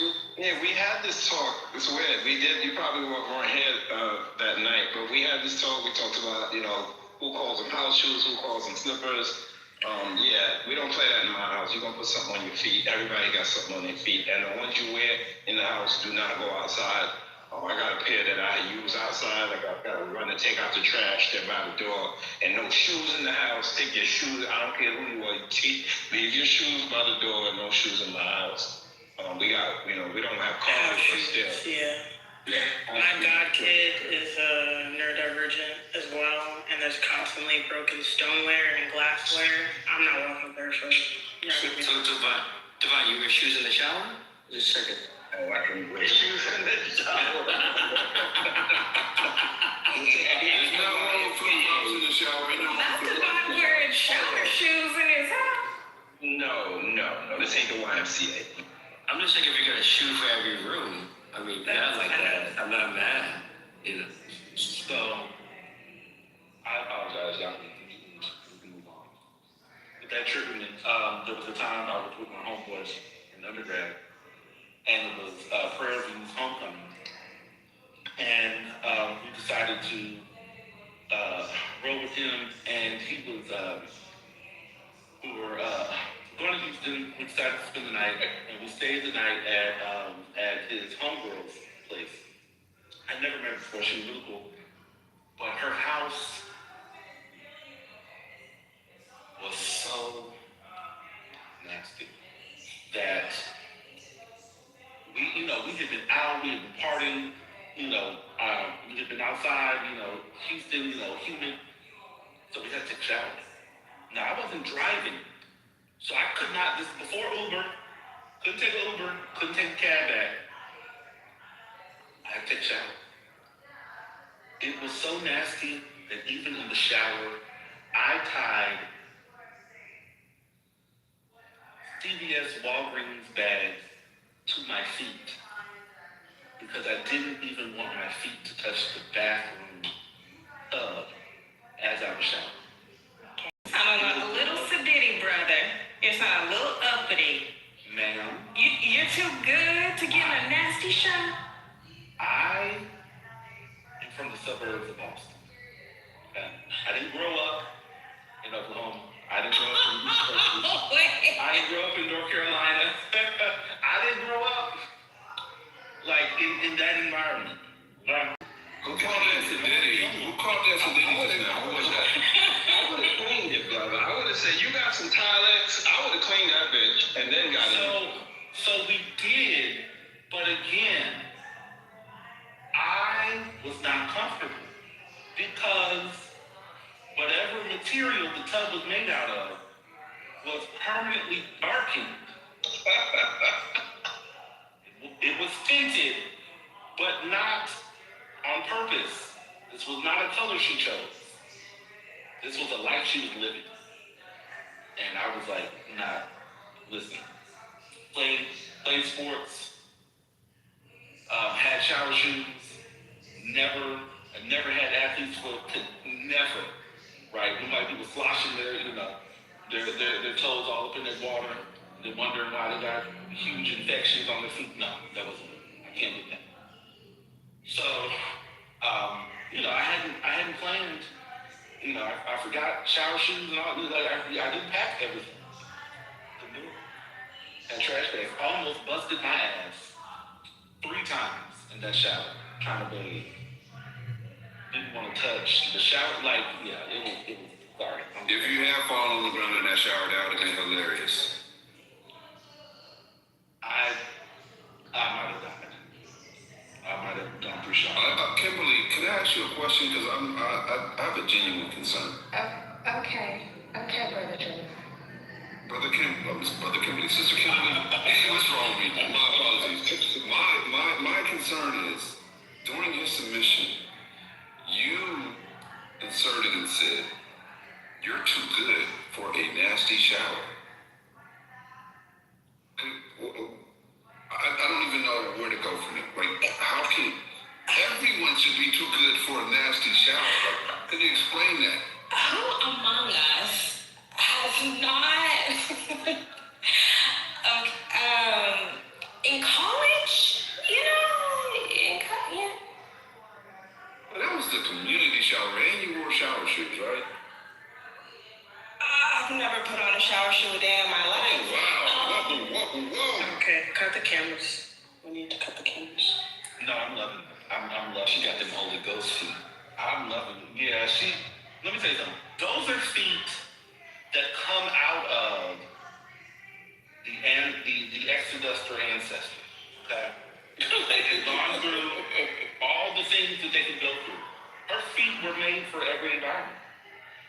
All black ancestors. That's why I'm blessed, because I'm closer to the ancestors. Not the Sooner Heels. She was on the Eagles. Oh my God.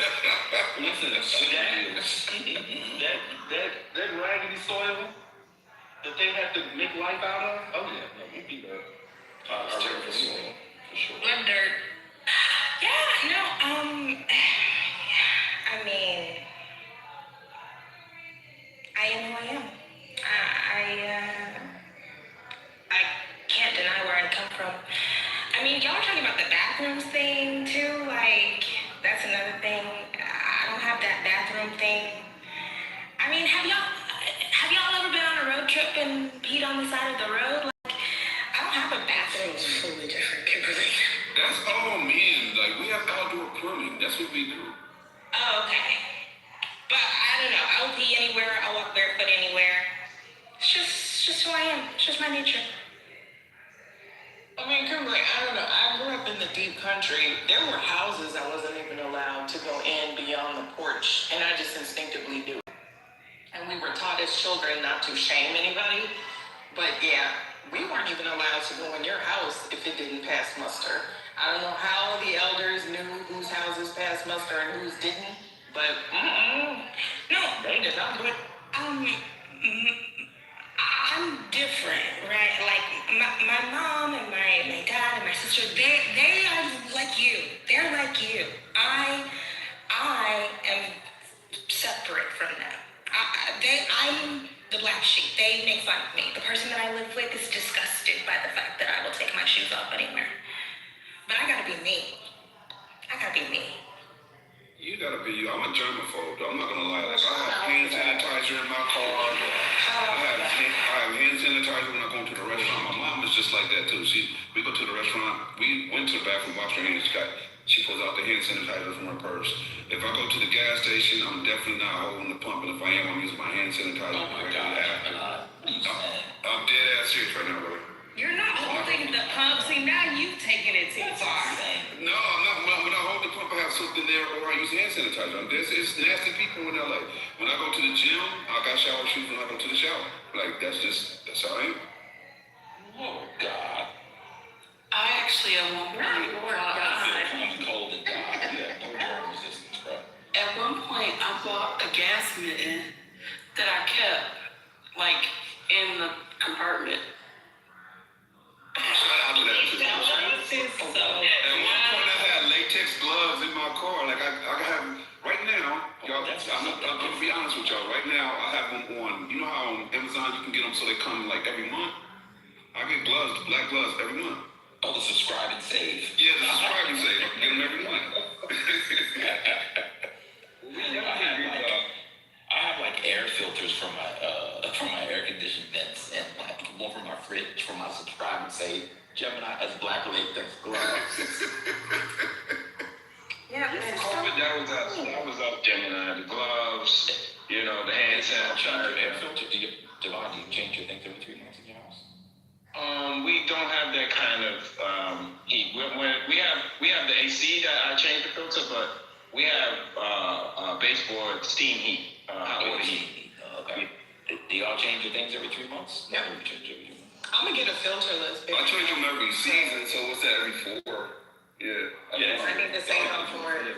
My hot water heater is upstairs, which is crazy. Yes, they built the house with the hot water heater upstairs, which is insane. My mom finds that every time. They do that in the garage. Yeah. I just have a little starter house, 90,000. My mom calls it a track home. My mom Are they prone to flooding or something? Yeah, put it in the garage. Yeah, so I'm literally, because the guy was like, it'll probably be like $6 to $8 grand. But then again, this was 2 years ago, quote.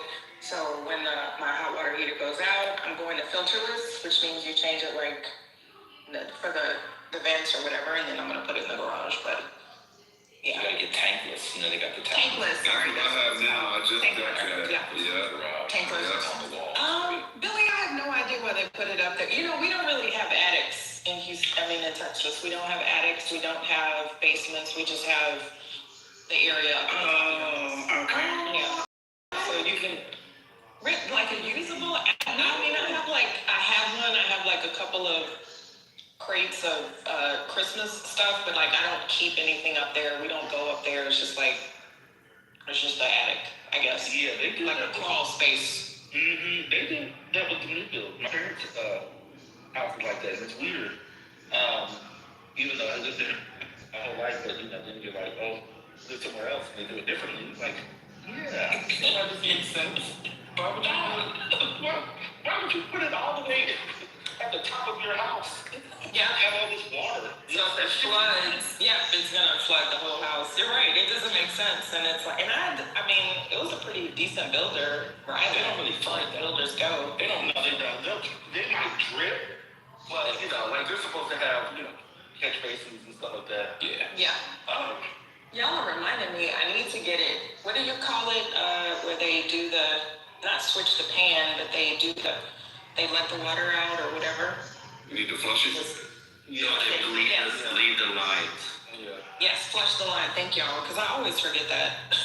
I'm like, nobody tells you. I never saw that actually happening in my house, but yeah, supposedly that's supposed to be done every once in.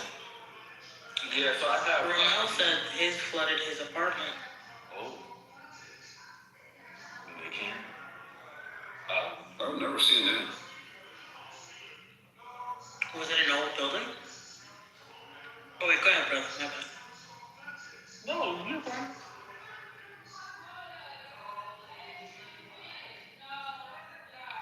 Is it home ownership? I'm just curious.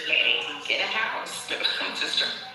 Because I'm imagining if it's in the basement and it floods there. I mean, I don't know. I can't imagine something flooding and then like the whatever the thing is floods as well, or like breaks, or I don't know. It just seems like a lot. Yeah, it is. And these, the basements here, right? It floods. You should have like drains that are in the floor and should be sort of graded to at least slope a little bit, so that if there is flooding, like the water, goes to the drain, and so we have like 3 or 4 different places where there's drains in the basement, different space. But yeah, it's 3 places, and one is in the utilities. I'm assuming it gets damaged when it floods as well, or like, does anybody ever have to have it replaced after a flood? Yeah, especially if they're standing water. So I think it was 2 years ago, we had really bad rains here. It was like really bad. And there were a significant number, I forgot, but a significant number of homes, especially on the south side, which is where the Black Oak was, flooded. And the water, there was so much water that it actually came through the sewer traps, the sewer drains, and it actually flooded that way. It was really bad. And so you had a lot of people, the water was just standing. So unless you have somebody come, you have to dry it out, right? You can have mold, you got to tear it up. That's what I imagine. It's a whole thing, yeah. Or like an older one and it gets rusty, maybe? Yeah. And it starts to smell. Standing water, like brother said, it's not good. That's why everybody's like, oh, if you have insurance, it's okay. Nobody wants to go through that shit. You have to rip up the carpets. Like you can see when they do the remediation, they'll literally pull everything up and you'll see the bare walls and the what does that call, y'all? Like the wood structure, and they just literally think about like tearing up 30% of the bottom of the house if the flooding gets that high, and then they basically have to rebuild everything, do the sheetrock, do the whatever. I also heard that some people, their flood insurance, like it's separate insurance if they're in a flood-prone area. Is that true? Yes, it's through the Yes, you need that. Anything that comes through the windows that hits the ground first, that is considered a flood. What brother described is a drain backup, which most people have backup coverage, have flood coverage. So when you don't have flood coverage, anything that happens won't be covered. A lot of people are actually short when it comes to like drain backups in some pump. I've seen somebody put a sump pump in there, sump pump losses. They have changed it now where it is a percentage of your total policy, but a lot of people get really messed up because they're either underinsured or they don't. If they have older homes, they don't have code upgrade coverage, and that gets a lot of people. Oh, that's interesting. Thank you. Yeah. That in New York too. You get if it's a sewage backup, they'll cover it. But if it's a flood, they're gonna say, yeah, you should have added flood insurance to your policy. Hey, you want to have flood insurance on your policy? I had the sewage backup at one of my properties, and when it did, like the damage you don't think about, like just anywhere it touches is contaminated, right? And at that property, I have tile floor that goes throughout the entire house, so they can't replace one floor; they got to replace the entire house. I had to stay at the hotel for like 2 months, which was comped. They gave me somewhere around like 140 to 150,000 for the repairs, which I decided to self-contract. And since I knew people, I was able to pocket probably like 50 bands out of that. You know what I mean? So without the insurance, that would have been a real fucking problem. Like I definitely didn't think about it. Like they had to cut out the drywall because they look at the water levels by where it dries back to. And they had to cut out all the drywalls and had all this plastic up everywhere, all these dehumidifiers up everywhere. Like it's you had to take all the furniture out, had to put all the trailers where you stack all your shit in. You know what I'm talking about? The moving bins that you use when you move. You know what I'm talking about? So all my furniture was in the front of the house, was tucked in there. Like you definitely want to have that flood insurance. That's a big fucking deal. But it is federally subsidized, to your question. So, like, if you go to State Farm or you go to Farmers, it's the same flood policy. So they have different levels of it. But it's not like life insurance where, you know, you're going to get a different rate going from one carrier to the next. So, yes, it's federally underwritten through FEMA. And it's mandatory if you are in a flood zone. I will say if you are purchasing a home in a flood zone, not financial advice, but you really need to think about it, especially if you're in the Gulf states, because that's an indication that it floods a lot in that area. I'm not dealing with that. I would never purchase a house in a flood zone, but that's just me. So yeah, that's why it's necessary. And it's still a pain in the ass, even if you have the insurance, I do want to say, because some of the houses here, like Houston, we had 300-year floods, 3 major floods in 2 years.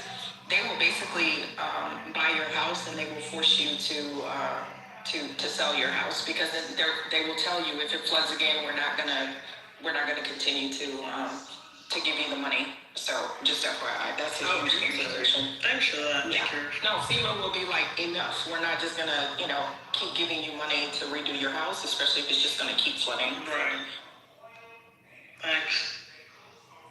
I tell you what, that self-contracting, I don't know if anybody had to go through that, but that self-contracting is well worth it if you know what you're doing.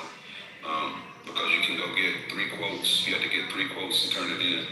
And I go to the largest companies out there, heavily franchised companies, grab me 3 quotes. Then go ahead and do it your damn self or do it with somebody that know how to do it, and you're good. That's good. That's kind of interesting getting those quotes. I thank God that like my stepdad was a GC, so he could advise me. Because honestly, I never know shit about any of that. Like none of that. Did you say you're a stepdad?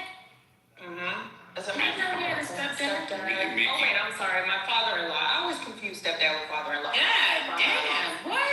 Mickey, all you gotta do is... That's for like 30 years, first lady. My bad. I just stepdad always comes first. I need to say stepdad. So see, that's like my I mean, it's been all that damn time. He was like my stepfather. So yeah.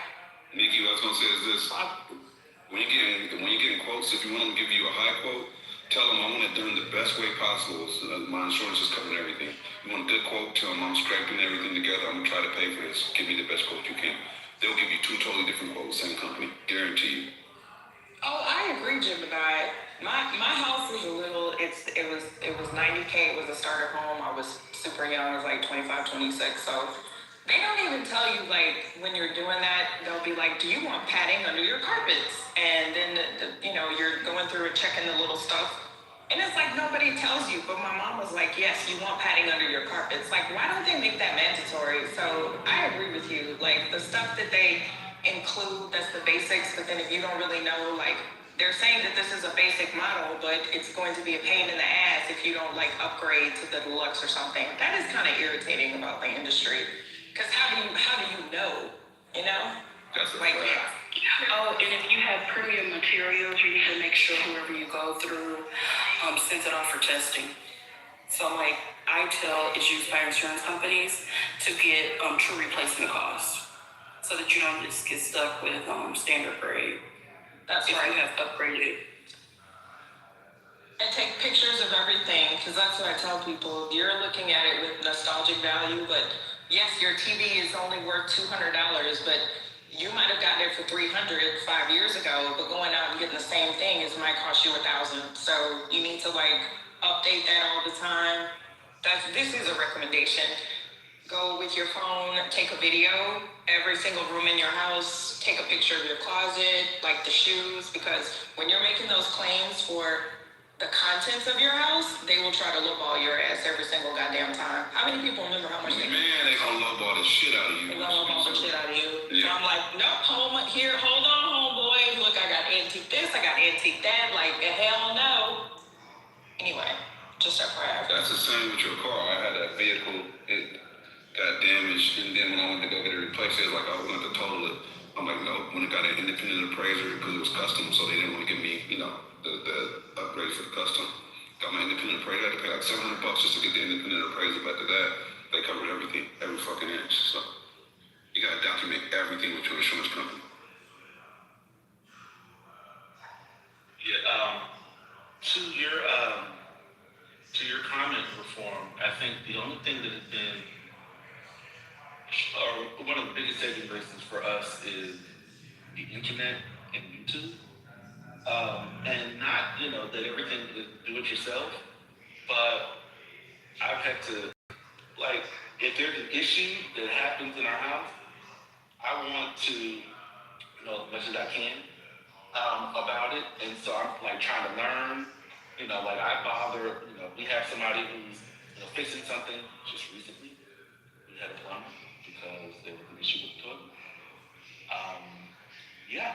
And so I'm like, not working with him, but that was like one of the conditions of somebody working with us was I'm going to ask a lot of questions.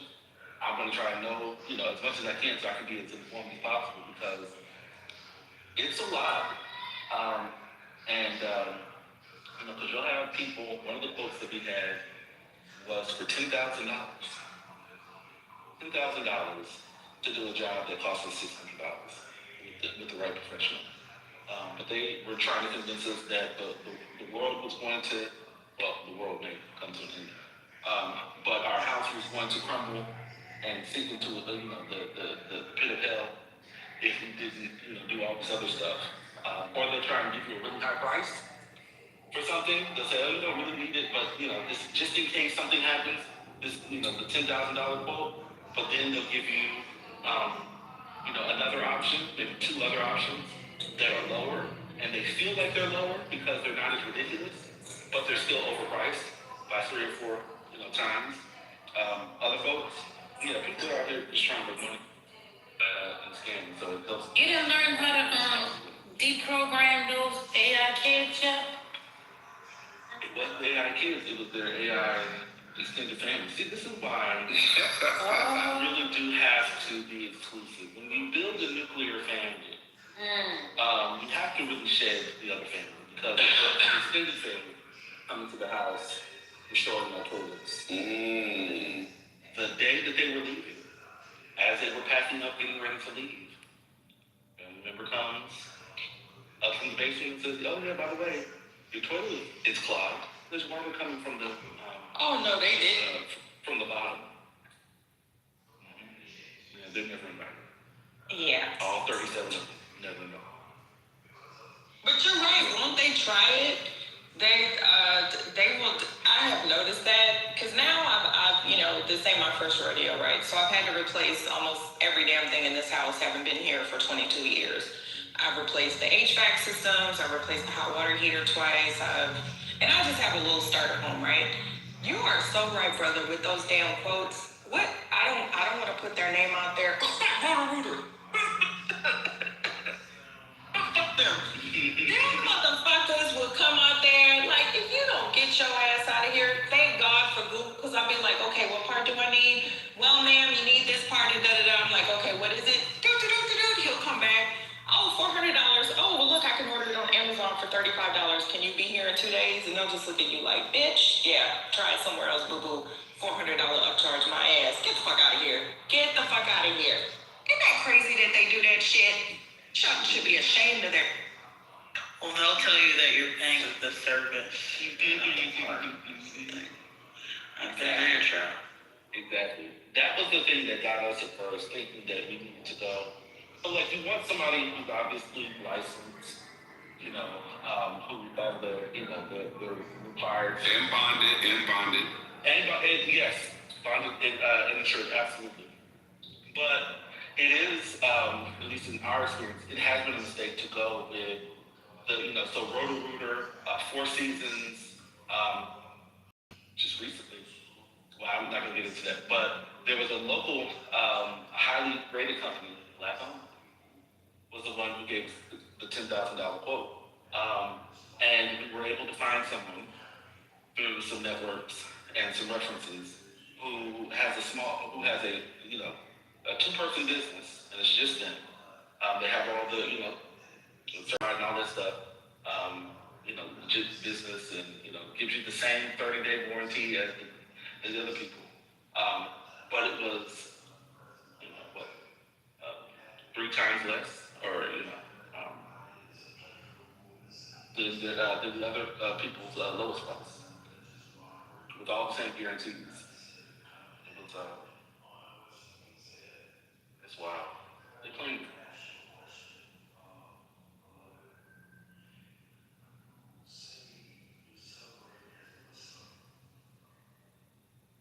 But to your point, brother, those 3 quotes for me are mandatory, even if it's not through the insurance, even if it's something that I have to cover myself. I need those 3 quotes because you never know. They could cover such a wide range, point out different things. Like, you need those 3 quotes. Absolutely. Written. If they're not... Oh yeah, I need that's going to be documented. That's going to be a routine. It's got to be written. Yes, sir. The price in it. And if they're willing to negotiate on their price, I don't mess with it. Like, that's one thing I don't do. I don't negotiate with price. If I can't pay it, then I just have to go somewhere else. I have to figure out something. I got to borrow some money, but I don't negotiate with people's prices. So if they're like, oh, well, what can you afford? That's what that one company did. What can you afford? I was like, no, you can leave. I'm good, thank you. I'm gonna find somebody. Yeah, I don't play that game. I don't like that game. Don't ask me what I can afford, but what is your price? I can afford your price. I don't know whether I want to afford it. Just tell me what your price is. Exactly. Well, what is it? Mm-hmm. You start playing games with me with all that. I always want a conversation so they can upsell you. That's the issue. Yeah, I don't play. Just come as you are. You know what I mean? Give it to me straight. What is it? That's it. I don't know I also give them a budget so they don't get too crazy. But I will say, I do like dealing with the bigger companies because during COVID, y'all, I made off like a bandit. I got so much stuff done in the house. I got the roof done, and I did all of that financing, like 2 years, no interest. That's also why I like Home Depot, brother, because Home Depot will actually warranty the work. So if it's not done right, if it's a problem, Home Depot, they're a lot in the news because of MAGA, but I will say their customer service, you call and complain, they're going to offer you money back, they're going to correct it. I will give them that. So I like to get my fence redone. I went through Home Depot because I'm like, you know what? Somebody down the street or somebody's cousin could do a good job, but like you said, Gemini, I don't have time for all that. I don't know what it's supposed to look like, and so I'm like, let me go through Home Depot, and if there's a problem, I'll call in their ass right back. Because, yeah, I can get a really, really good deal sometimes, but I don't feel comfortable because I don't know as much, and my mama getting on my nerves. I don't want to ask her. So I'll just like, you know what? I'll just pay a little bit of a premium, but then it's like insurance, right? I know that I can go to Home Depot and she'll come out here. They're going to fix it, right? Now, Sister Mickey, I got to tell you 2 things, right? Never give them a budget, because they're going to come right underneath the max of that budget. Find out, it's like bidding, right? It's like gambling. You let them set a price and see if that price works. If you set a budget, they're going to be like, I can use that, and they're going to come right underneath that. That is bidding 101 when you're dealing with contractors, right? Number 2, Whenever you deal with a contractor, you know he's getting it for cheaper because he's contracting that job out, right? He's going to go find that party that can do it, that's licensed and bonded, and you're paying him for sourcing the job. That's what Home Depot is doing indirectly. They're acting as a contractor. So yeah, they'll do it because you're paying an additional amount for them to source a licensed and bonded person who's going to have to come back out and do it. If you can go direct, you're going to save probably 10-15%. Right, you might have to do a little bit more legwork, make sure they're licensed and bonded, so they'll come back out and do it no matter what anyway, because they're gonna be forced to by their bond, and you'll save maybe 15%. Like you pay the convenience fee basically for Home Depot doing the legwork on finding that. Women should pay the convenience fee to get it over and done with, do it right. Because if it's wrong, you can call them up. You ain't gotta fight with nobody. Ain't nobody got time to be fighting with no stupid ass man that's did a piss poor job. Ma'am, that's where the bond. You don't gotta fight with them if they're bonded. If they're bonded, ma'am, they're bonded. I watch court TV all day long, and they don't give a damn about them bonded. Until you take that bond and shove it up your ass, and you sit there with a roller in your wall. No. I'm just saying, it works for men because a man not gonna play with you, but they'll play with women all day long. I'm just saying. I try men too if you appear uneducated and not knowledgeable about the topic, or you leave with your wallet like, I got XYZ to build this custom pool in my yard. I gotta leave 50,000. Okay, it's gonna cost us 49. We might go over 50. We'll try to make it over 50. Realistically, they're gonna get it done for 30 and go ahead and milk you for the other 19 on labor or something. Right? Whereas if you would have let them leave, they would have told you, our quote comes in at right about X, Y, or Z. Yeah, I agree. And now you know what their true budget is. Yeah, I agree with that part. They trying to get over on the man. Oh, go ahead. You just need to bring it back. How long did the funeral last? Because I left C-SPAN, I came back, and it's still on. So I'm assuming it's repeating itself. But does anybody know how long Jesse Jackson's funeral was? No? Okay. I'm not sure. We only listened to a few parts. Okay, no worries. Go ahead, Divinus. I'll say, sometimes it's not even that they're trying to get over on a man. Sometimes they try to get over on you because you're black. If we pay more for everything. They pull up. Sometimes they may see the car. They may see the neighborhood. Hey, that's a good ass point, Divine. That's a good point. I took the car and I took him over. Yeah, I put a guy out like Martin one time. I put it in the chat. I was like, he gave his spiel and everything. Sat down at my kitchen table with us. I said, you know what, sir? Have a nice day. You can leave now. My wife was like, you're so rude. I'm like, he's trying to fucking rob us. He got to. See, I live with the blacks. And so I'm broke.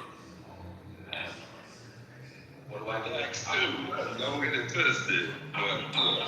I'm not, sir, I'm not with you bougie blacks. I'm with the regular black. I'm dead. That's what you. But so I had the opposite effect. They'd be like, oh, this is a nice neighborhood. What is, I'm like, just come in, do what you got to do, and ask a few questions. They always want to know what you do. I don't work. I'm in between jobs. Just a heart, just a man, just a father, just trying to make a living. Yeah, because it's just like that Cosby show, remember? When he went in there, he tried to dress a certain way and all that. So yeah, I get it, got played down. But I don't know how to do all that. I ain't even gonna lie to you. I don't know how to turn it down. Okay. No, I don't. She said, I stand on everybody. I just stand on everybody equally. I didn't say all that. I said what I said. Hello? They can tell by the fruits that you eat. Oh, come on. Go ahead, son. Go ahead. Probably a compliment. I mean, it's hard. I think for women it is. Not that I do any of this. I don't know. I don't even know what happens. I just live and exist. But for women, it's hard, right? Because you want to look serious, right? You can't really dress down. You want to look serious, like you're in control, and like you know, you're an adult who can't be played with. So you can't just wear sweatpants. That's what's said. Maybe too much. Go ahead, bro. I was gonna say, there's certain times when, actually most of the time now, I may set something up, and I've done research, and I've looked up what we should know. We talk about it, but I'll make them go through my wife. Like I'm his back. Like you can't talk. It's her. Everything has to go through her. And yeah. And then we judge, right? You know, she's a part of it. She knows what's going on, because that's really important. You know, women knowing what's going on, because, you know, like, we're partners, right? So we're in this together. And so, but how they respond to her is really important. How they interact with her. And so, yeah, it's a thing now. You know, it's nice here because once you find, you know, you find a plumber, you find the HVAC person, you find, you know, your general contractor, like you work with them, you know, and they know people, right? And so they're able to sort of refer other people to you. But yeah, most of the time they go through my wife. They wouldn't even know that she's married until they come to the house. I'll talk to her. Brother, I respect that. Your wife seems competent. I am not.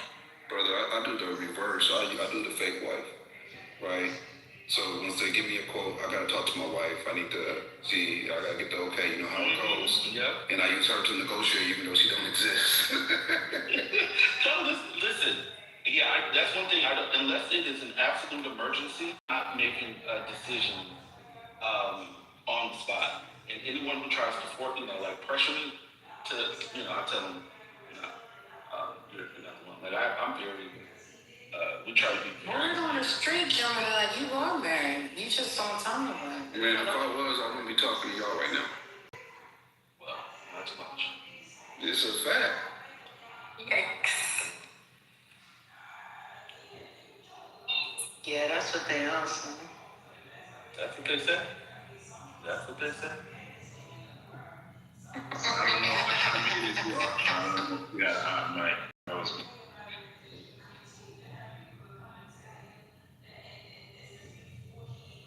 I've yet to be blessed to the matrimony stages.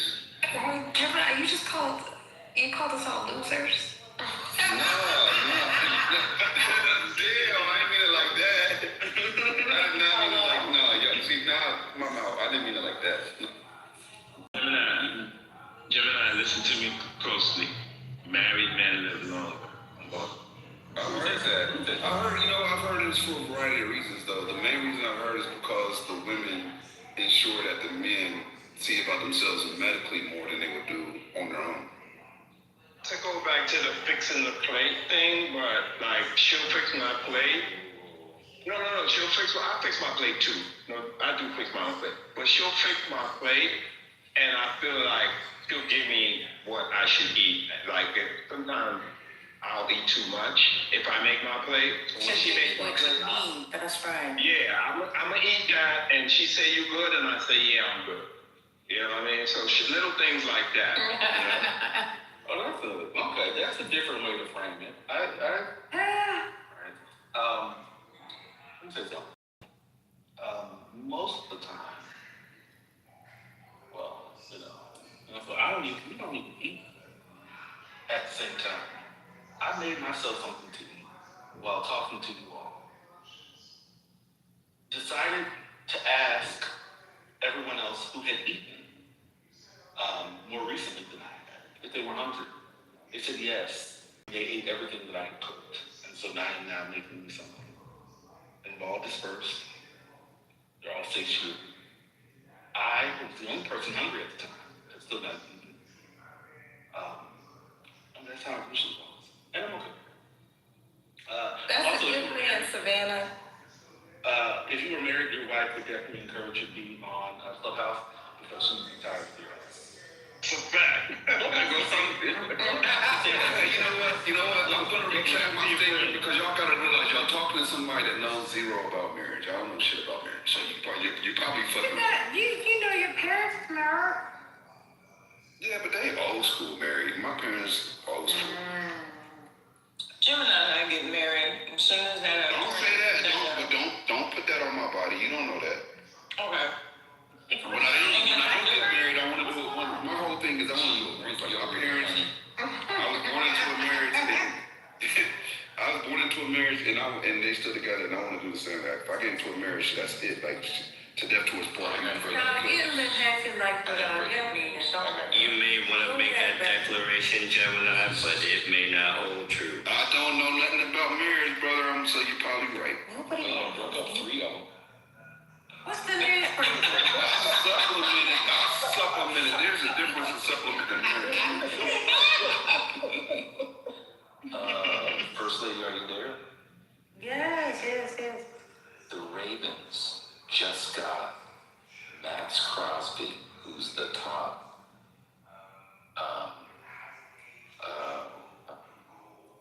pass rusher from the Raiders. He's only 28 years old. That's a massive move. Raiders trade Max Crosby to the Ravens in a blockbuster. You guys gave up first-round picks for the next 2 years for him. Who are you guys? What are we talking about? I thought you were a Ravens fan. I'm sorry. I'm not a fan of no one. Oh, gosh. You got your old way. That's what her soul to get the head way gonna really sing. I get it. Wow, that's big news for football fans. It's crazy. I thought you were going to talk about that Sharon dude. Apparently, they didn't file charges against ex-Michigan coach are dropped. I don't know who dropped what charges. That's what you were going to. Yeah, I think it went down there. I saw a flash outside my house. I thought it was a bomb from Tehran. So damn, I made it all the way here. Yeah, I think it went to misdemeanors or something. Oh, the side chick and his goofy loyal wife Kelly by his side. I love how they say loyal wife when she's a dumb bitch because he was crying trying to kill himself because his side chick left him. But okay. What? They always frame it. What's she gonna do? I was going back to my first time. The way he acted a fool over that damn woman. She had like 3 kids. It wasn't over the woman. It was the fact that somebody snitched about the relationship. What is the difference? He risked all that money for that one. I'm sorry. I don't know. But okay, that's what so it was the side chick's charges that got dropped, I guess. Maybe we should stop using the term side chick. Why? Mistress? Because a bonus bitch? What are we gonna talk about? No, brother. That's what I'm saying. It's a bonus bitch. No. Side chick, y'all have tainted it. It doesn't feel good anymore. I don't like it. Get a new name. It doesn't feel good. That's an What the hell's going on? Infidelity partner? What are we doing? No, because you could have a side chick and be in an open marriage. Oh, I guess. But then it's not by definition a side chick. It is. Right. I should know people that are girlfriend waiting. Yeah, that's side chick that you not know. You don't know the side chick. Yeah, by definition. He's looking for the. Are you not sure about that? No, you're right. The woke term for that is secondary. Oh, yeah, and the tertiary. No, you're right. Yeah. You just don't acknowledge her, but you know the side chick. How was it infidelity accomplice? Is that better? What's going on? No, some marriages. It's not infidelity. Some people are into that stuff. A lot of people are Side chicks save marriages. Y'all don't understand. Side chicks legitimately save marriages. Day after day. Yeah, what's going on? Joe's never been on the dating site, ladies, and you were approached by the guy or the lady, and they're like, me and my girlfriend, and I'm like, thank you, but I'm flattered, but no. It's the pineapple community. If you go on I'm telling you, if you go on a cruise, you get a little magnet or sticker put on your door. It's a three Pineapple. It's supposed to be upside down, isn't it? Pineapple, yeah. New Jersey. I did not realize that there was a thriving community of swingers and black people. Very Yes. Yeah, in Houston, they would have the party. I never went. TV rate. Y'all got a I never went. What's the problem with Houston? No, they have like buckets of condoms there. But these are adult people that are like, pretty well off that I was surprised that are rheumatologists engaging in such things. But no, they would have, like that club that we mentioned earlier. Yeah, so to each his own. Yeah. I went to one of those by accident just now. Oh, that's great. It was Houston. I didn't know it was a bar. I went in there. Hey, Arthur, I ended up on that accident. But I stayed on purpose. So that can happen. In Vegas, they have a place called the Green Door, right? Now in San Francisco, you can look it up. The Green Door is a collective. It is a marijuana dispensary. So when I seen the Green Door, I automatically thought it was a dispensary. So I went to the Green Door in Vegas, thinking it was like the Green Door in San Francisco. That is a straight up swingers club, like 100% swingers club. Y'all can look it up. It's crazy shit. I think swinging is gross. Yeah, the one in DC is called the Crucible. Hey, whoa. That's different. Dude, swinging is gross. That is not a second class. That is BDSM big. They swing in there. Yes, please wake it up, brother, because some of these The stories. statistical probability that your ass is accidentally walking into Truly. a swinging establishment is so infinitesimal that I'm calling cap on all of that. Hold up. Before you call cap, I want you to do me one favor. Google Green Door, San Francisco. You're not and then Google Green Door, Las Vegas. Just Google it. You're not getting me in trouble. It's the circle. True. Why doesn't it hit your phone at that exact moment? Look this up. No, I was Googling it for a friend online. Come on. Sorry, I just told you my wife is engaging, negotiating with plumbers. There's no way in hell I'm accidentally scrolling on Google with some shit that she wants. She's handling niggas from Chicago, okay? I'm not fucking with her. I'm not accidentally exploring and searching for nothing, okay? But I think about the band coming like it is. There's nothing like losing the pain of losing your side chick, and you can't tell your main chick about it. So you just have to appear sad about something. Let me finish. It's going on. So you just have to appear sad about something random, and you're sitting around there depressed, and she's asking you, "Are you okay, baby? I'll make your extra plate," and you can't tell her it's my side chick, baby. Not y'all talking about losing your best eaters. Y'all are diabolical. I mean, it's true. When I was in a relationship and after I got cheated on and I was cheating back, like that, when you're fighting with the person that you're cheating with, right? But you're with your boyfriend and you're you're mad and That's it. Exactly. Yeah. That's a tight spot to Jesus on the main line. So you hearing Jesus? What did it say? Jesus on a cracker? A Ritz crack. What's happening here? Gemini, what's the worst reason to lose a side chick because she's gonna get in a committed relationship? What is the worst reason for the side chick to dump? The worst reason, you said? Yeah, why would this, what are some of the reasons why a side chick ends it? And then what's the worst one from your experience? I'm trying to think of the worst, because there's a lot of reasons, but the worst, to me, the worst would be if you're not ready to, you actually develop a real bond with that person, and they want to go to the next level, and you can't, and you knew that from the gate. So they are leaving not because they found someone else or doing something else, because that's easier, you get to say, I'm going to be done with it. But if you really have bonded with that person and you have a genuine connection to that person, y'all have a daily rapport, y'all text, talk, connect, eat, whatever, and now that opportunity is broken, and that time comes during that day where you usually would be connecting with that person, you want to know what the fuck are they doing and where the fuck are they at. That's it, bro. That's emotional bond. That's good.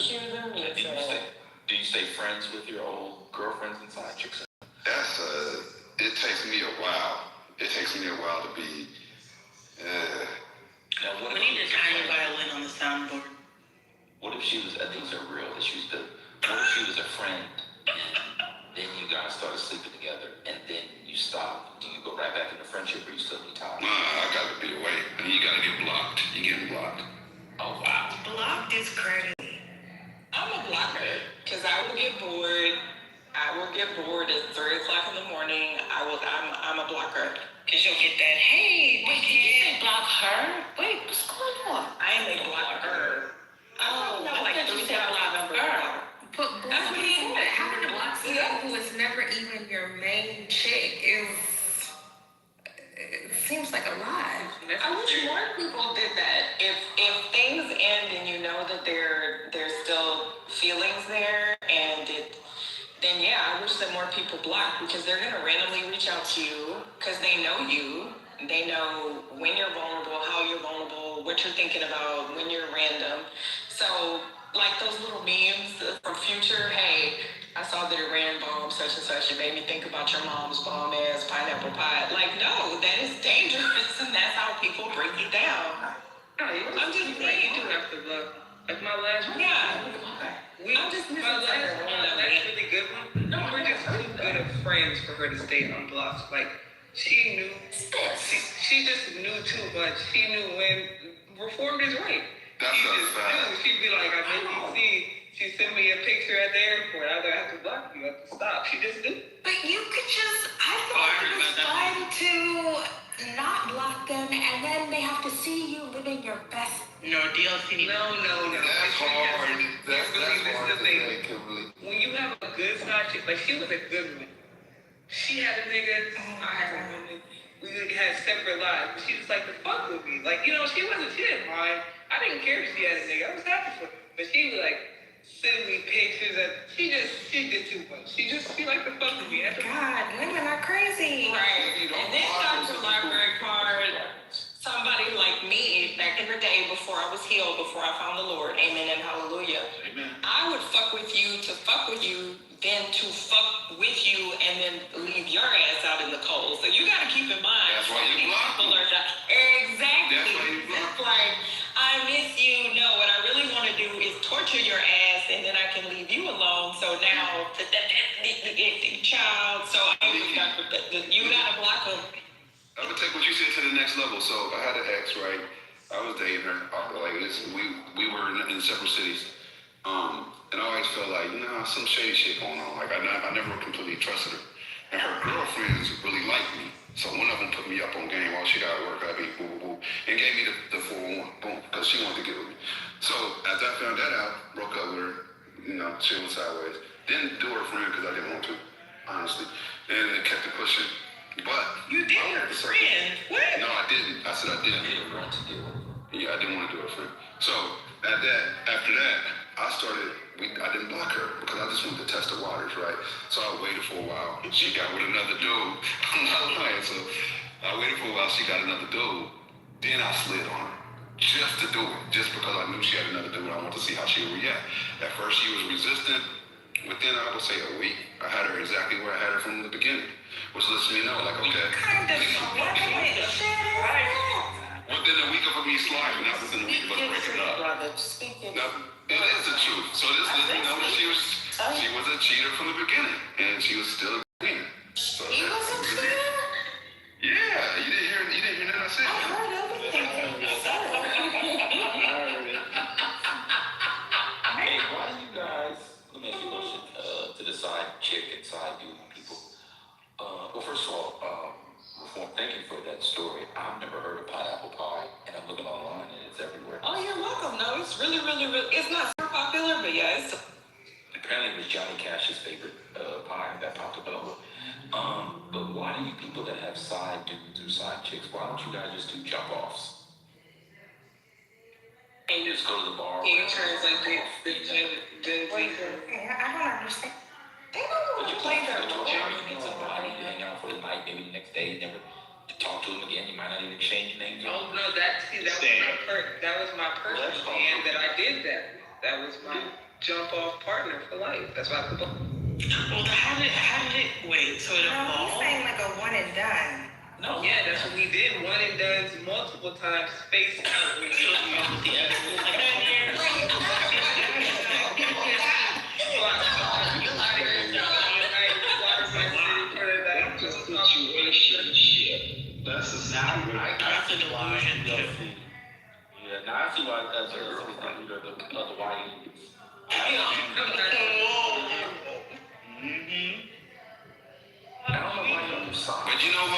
explain this to you, man. And I'm going to come here, so I have to be. I can't have this conversation in a certain way right now. Look, when you have a jump off, it's random, and I'm a very, very, very health conscious person with a big schedule, right? So I don't want a bunch of random chicks, like especially in LA, bunch of random chicks. You gonna end up with STD, bro. You know, like especially the type of random chicks I want. Black chicks. Man, you don't understand LA. There's once you get in a funny for that. Once you get in a certain circle, the random chicks all go. They're not random. Everybody knows who's doing what. Well, so if you have a side chick and they understand your schedule, they understand you, right? Then there's a whole fucking different element to it, and you're not taking that risk with a bunch of people. That's why.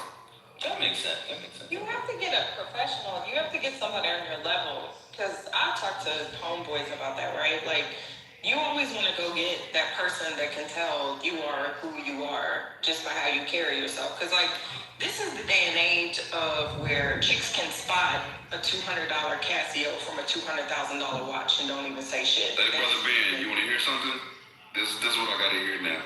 I do not like this conversation. See, y'all getting me caught up over here and I'm not even doing shit.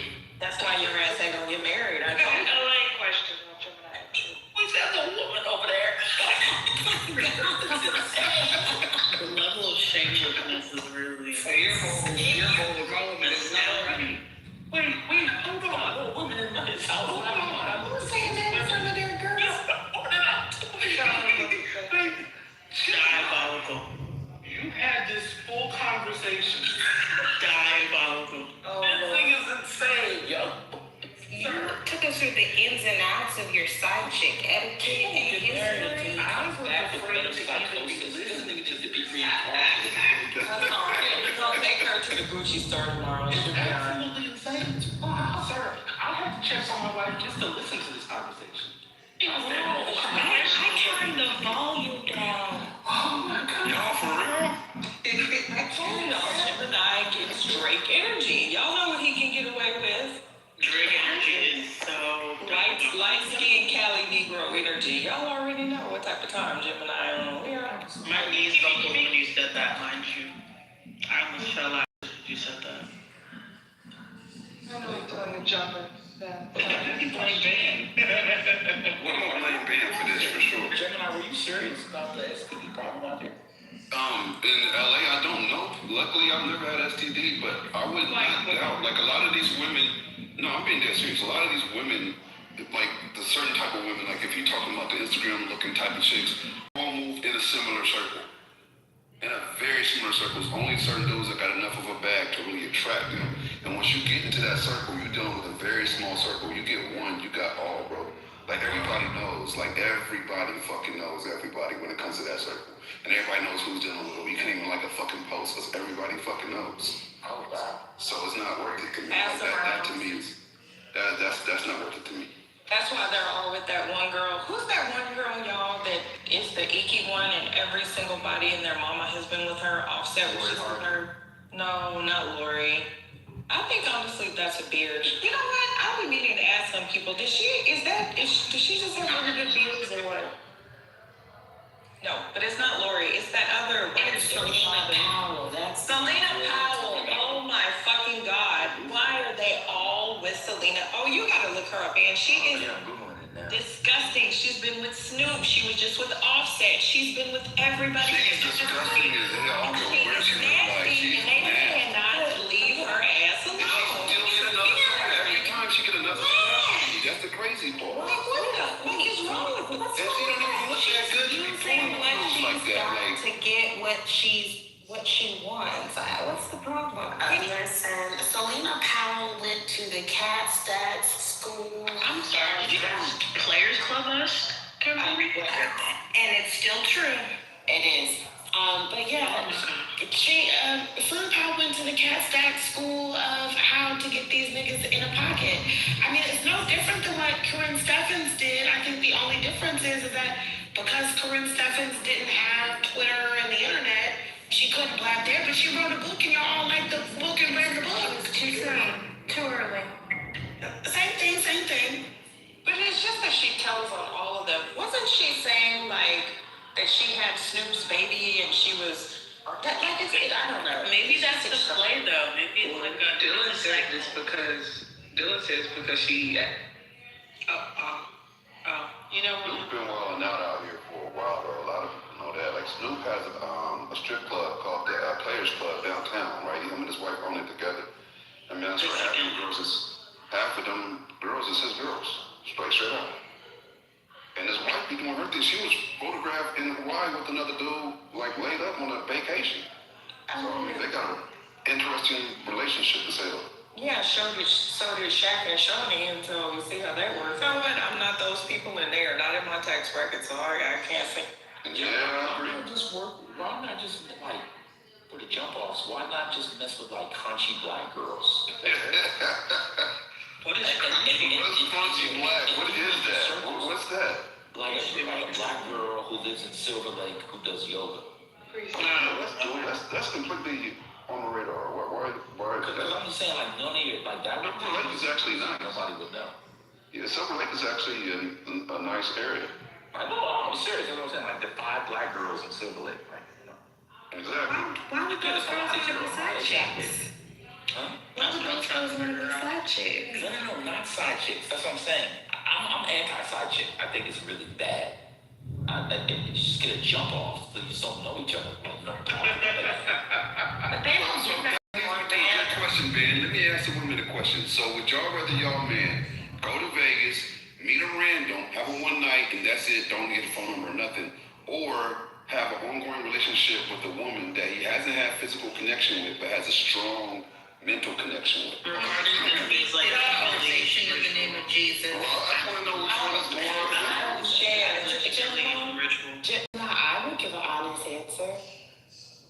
Whichever he feels comfortable with me replicating is the one I'm comfortable with too. It might be that, but I'm being real. Like, I think sometimes for me, some of the dudes think that they just, like, you the finest nigga in the world, and I still have peepers.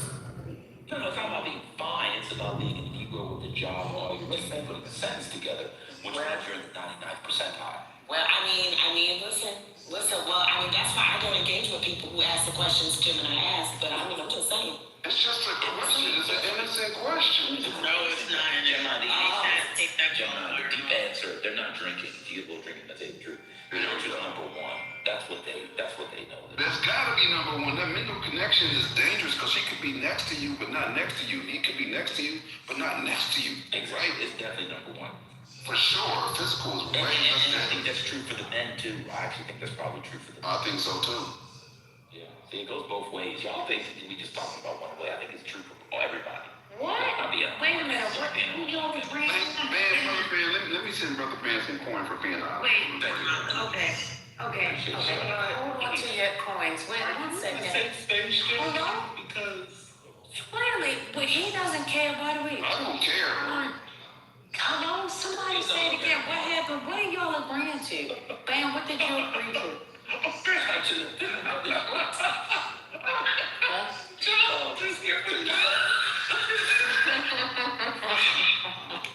it? Friday, This is y'all have 4 women over there. That's nasty. Don't listen to this. Don't listen to these. I ain't Bennett. I'm not in it. I'm just trying to figure out what did Ben agree that you were right about. No. He asked the question. Right. The answer was number one for men, and I think it's also for women, and it's true for men too. Okay, and what it was number one? That's what I'm trying to figure out. Question. I heard it, but I don't remember which one. That was the one. He randomly goes on a trip to Vegas, meets some random. Okay. Or the other one was like basically, is emotionally connected to a friend or whatever, but no physical contact. Exactly. That's exactly what the question was.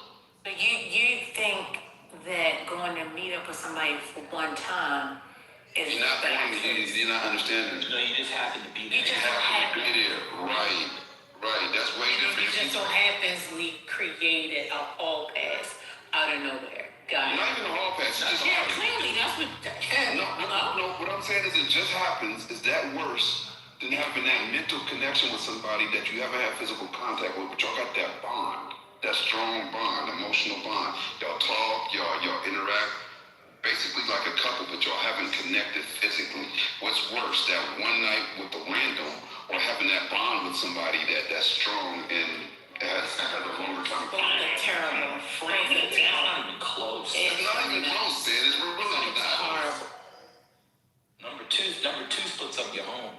Number one is just the awkward weekend of doing the backyard and the leaves. That's not a big deal.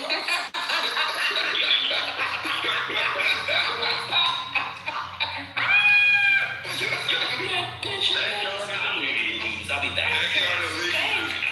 What? Was it a windy night?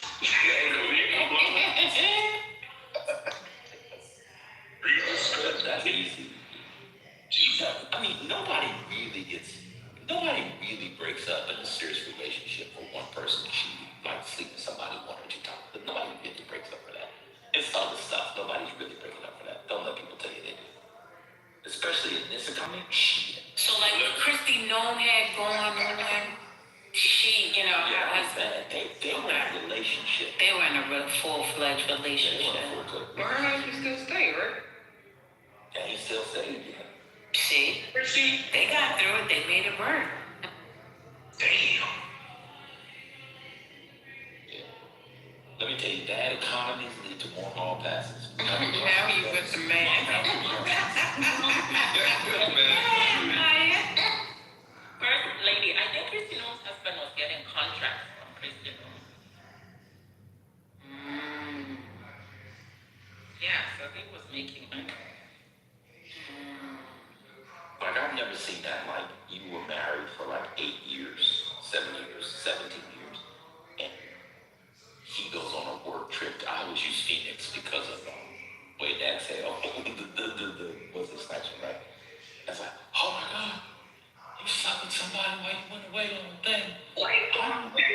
I'm breaking up and I'm taking you off my 401 and the mortgage and off the accounts and everything. Like, nobody does that. Ain't nobody doing all that shit. At work.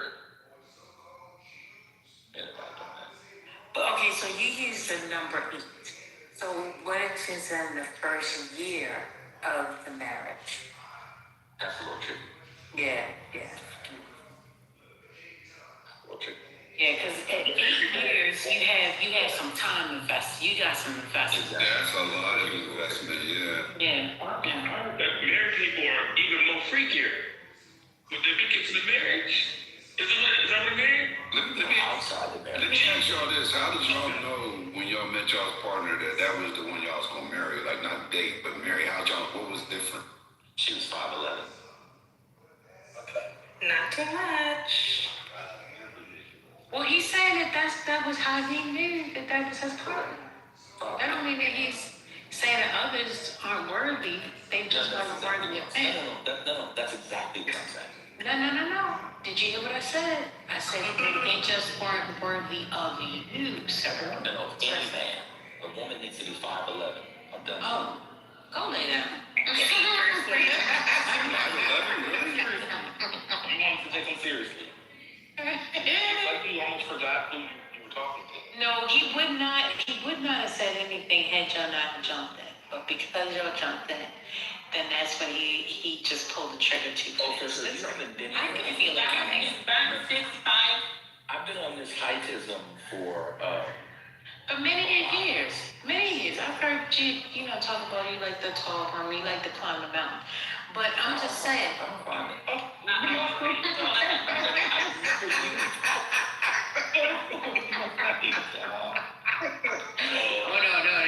bought it. I'm sorry. Okay. Now you're 6'5". That was hilarious. Who's 6'5", Mary? You. No. I'm 6'3". Not 6'5". Mary. 6'5" is actually. So I think anybody over 6'4", I think that's when health problems start to kick in. Y'all notice how really tall people die early? Anybody notice that? That's very true, actually, yes. It's just chill. Gemini, go along with that, Gemini. No, I have no. Never mind. I'm going. It's true. 6'5" and up. You can die early. Okay. Well, short women live forever. Short women live forever. Out of that short body that just keeps going. Well, that's because the blood doesn't have to travel far. Yeah. From the heart right back up. It's right there. You laugh at it. No, I swear, if you Google it, it's true. Right back again. I disagree with this man. I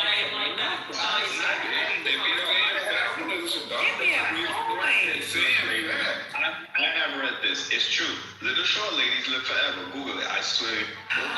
No, true. My dad's side, they're short and they're all going about 90. Well, they're African.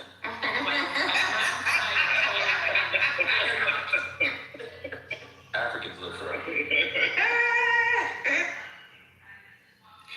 To answer your question, Gemini, me and my person, we went on our first date and we saw each other every single day for the next 12 days. Y'all are lesbian. Damn. Every single day for the next 12 days? Yes, and it was like a whirlwind, and it was just like, oh crap, this is it. When was the first time that you slept over at his place or he slept over at your place? No comment. 12 days, okay? Back and forth. I mean, if y'all together, it don't really matter though. Marry him. You can't wait in 2026. Waiting is you're cutting your knee. I don't want to cannot wait. I don't Can't wait. You're gonna lose a good thing. So no more 90 days, no more 90 days. Yeah, no, that's It's just even if you wasn't actually trying to get the gospel, even if you try to wait, you can't do it because just for percentage sake, you can't wait. You gotta do it the first day. That's insane. I'm playing with the percentage. I'm looking. Look, what CEO say? I'm looking at the analytics. that ain't good shit. I'm looking. Look, I'm running a model. Hold on, give me a second. Let me just check. What does Pastor Todd say in relationship goals? Oh my God, my Pastor Todd. Where Pastor Todd? Okay, so Brother Ben, how long was it before you and your wife decided to spend the night? I ain't even saying physically intimate, just spend the night together. I was married the first day. Okay, all right. But it was grad So school. it don't really matter then. It don't matter. But I mean, mine was grad school, so he just kind of slept with everybody. I'm like,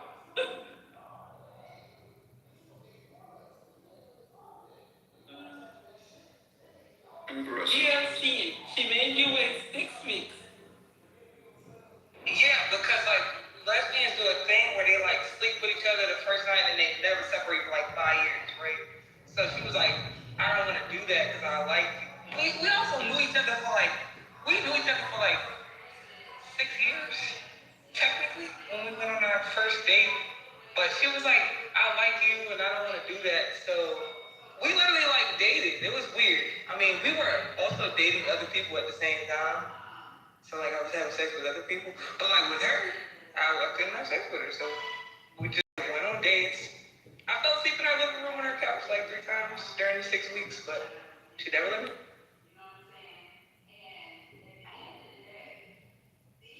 That's exactly what I agree a lot with. So how important for you guys married?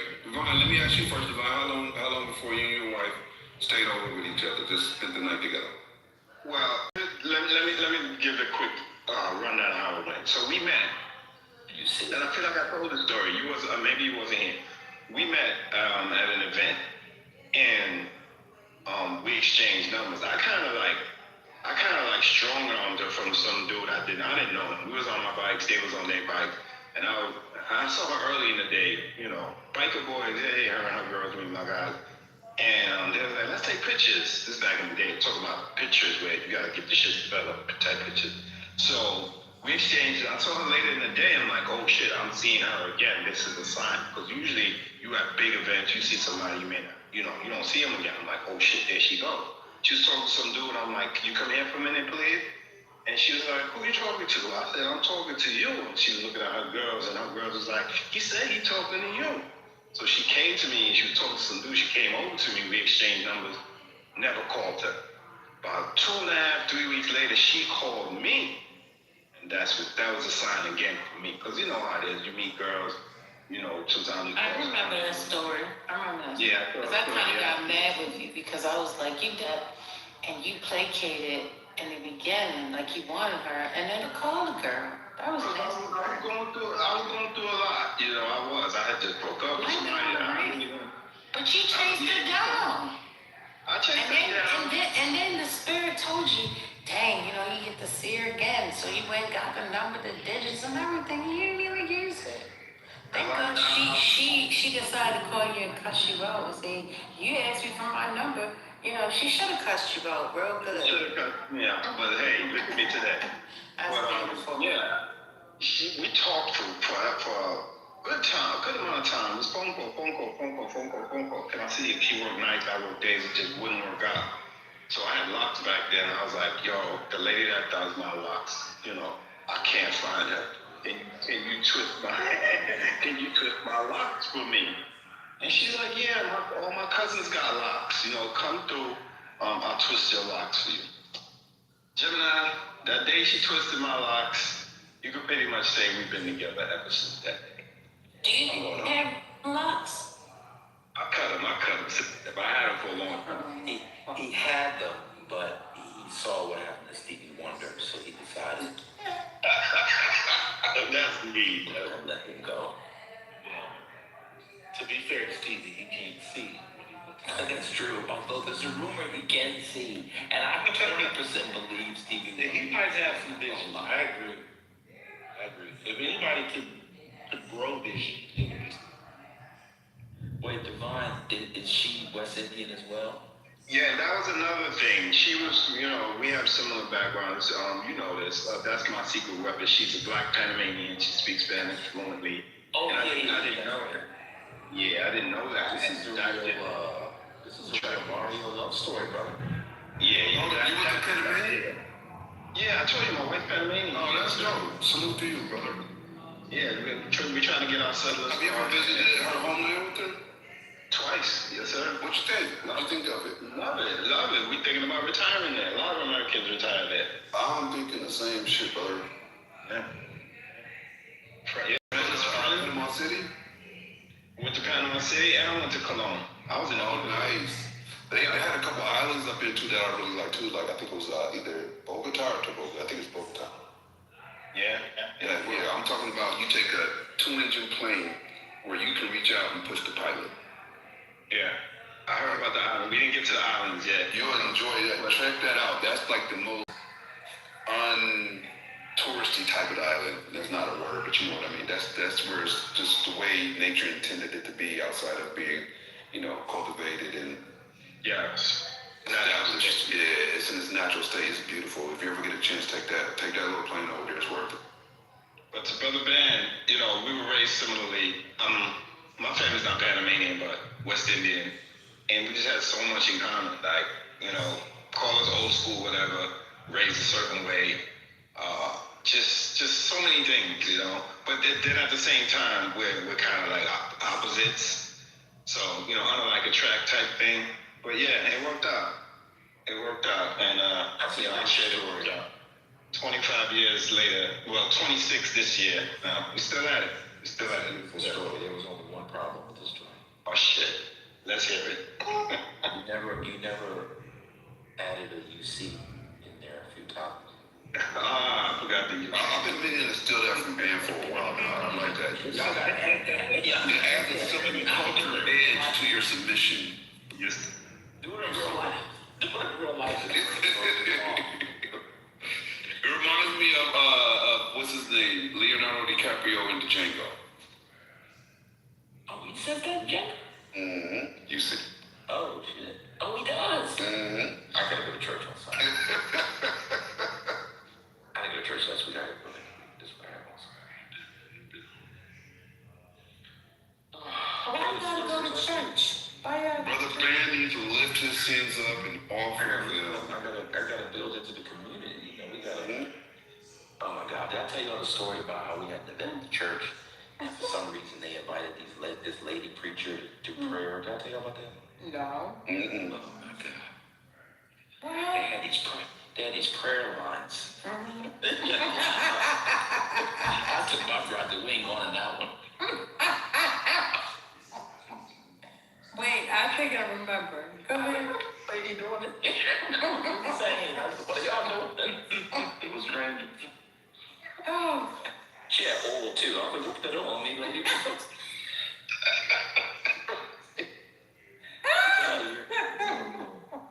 What'd you tell him? I looked at it. I ain't want that one. First lady, I don't think you were here, but brother, I don't mind to reach heaven. I ain't gonna reach heaven. Oh shit. But first lady, I don't think you were here, but brother Ben has done multiple extremely blasphemous submissions this week, and they were extended. They were not brief. These were extended with extreme blasphemy involved. Sister Kimberly was taken aback. She clutched her pearls in the chat. What? She said she would never conduct herself in such a manner. She did. I said the same, but brother Ben showed his ass in front of the congregation. I believe it. He did. Now what happened? To be fair, Oh shit, y'all still using this? welcome back. To be fair, his conversation about truckloads was enough. Yes, that is a fact. Church for the rest of the year. Good point, brother. No pun intended, but I was not driving that. Brother Square, that's what I'm Who calling it. was? Gemini. What? Was it me? I wasn't driving the low combo. No, I did. He actually initiated it himself, and then we just ran with it. It was Hurricane and me, and we And he was cool. And he was clueless. What did I say? The master race didn't know control. Y'all were disgusting. Yeah. That was hilarious. Oh man. But yeah, I gotta go first, lady. I gotta go on Sunday. I need to hear some hymn. I need some sacred music too. I need to hear some live sacred. You didn't care about the music this week. You used the music to have them jiggling and gyrating in the congregation. Like this happened. First lady, you don't know. You don't. Brother Ben has not.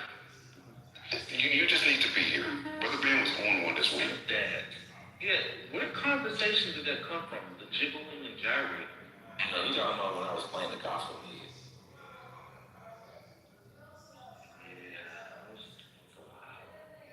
No, it's not because I ended it with a gospel set, and I played the Winans Tomorrow, which I hadn't heard in years. Tomorrow. Yes, I played it. Yes, they hadn't heard that song. I ended the session with. When I play tomorrow, yes, I did the song. It was a good session. You ended with tomorrow? Yeah, I did Tomorrow, I'll Smile, something about the name of Jesus. Oh, that's what it was. I was doing my Rance Allen impersonation, and people were getting upset. That's what it was. It was great content, First Lady. I will say that. It was amazing content. Sir. There's a way. No. Let's not pretend as if you. I mean, you were doing something else and called it Rance Allen. What else can you do, Rance Allen?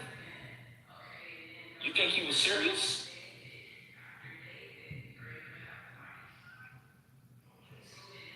I'm not having this conversation. You know exactly what you did. I've heard old Rance Allen. He did not do that in set. I understand, but the way that you were doing Rance Allen was very different than the Rance Allen does Rance Allen. You did misinterpret. I did a whole narrative. People kept walking into it. It seemed like they were answer my question. I walked into it. I was people. Hurricane had walked into it at one point. Somebody else too. Didn't take one to catch on though. It was hilarious. It was a lunchtime break, and TT was supposed to do the news, but she kept getting pulled at work. So I was cleaning my garage, and I just said, shit, I'll just keep doing it. I did it for like 3 hours. First lady, imagine if you had a DJ that had a lot of charisma, that was very articulate, and also had a bad crack habit, that had an infinite record, I'm serious, that had an infinite record pool at his disposal, and that was somewhat captured the moment, semi-captured the moment. It was crackhead. It was a little crackhead. Oh, God. Oh, that was. But first thing, you would have loved it because it was 70s, 80s, and maybe early 90s. It was really good. It was really good. First lady, wild about it. Oh, go ahead. But what was wild about it, I'm actually a little mad at myself. I can admit this now. I was coming up with the songs in my head and I didn't write them down. So you should have made a playlist. I messed up. It had a story. It was a story between each song. Yeah, the lead into the song is what made the song work. He talked a lot of shit about Cali women. Then he said Philadelphia women were better. Then he actually used soul food and tofu in the same sentence. I did. Back to Cali. Don't bring back to Cali because Shirley Murdoch, we did As We Lay.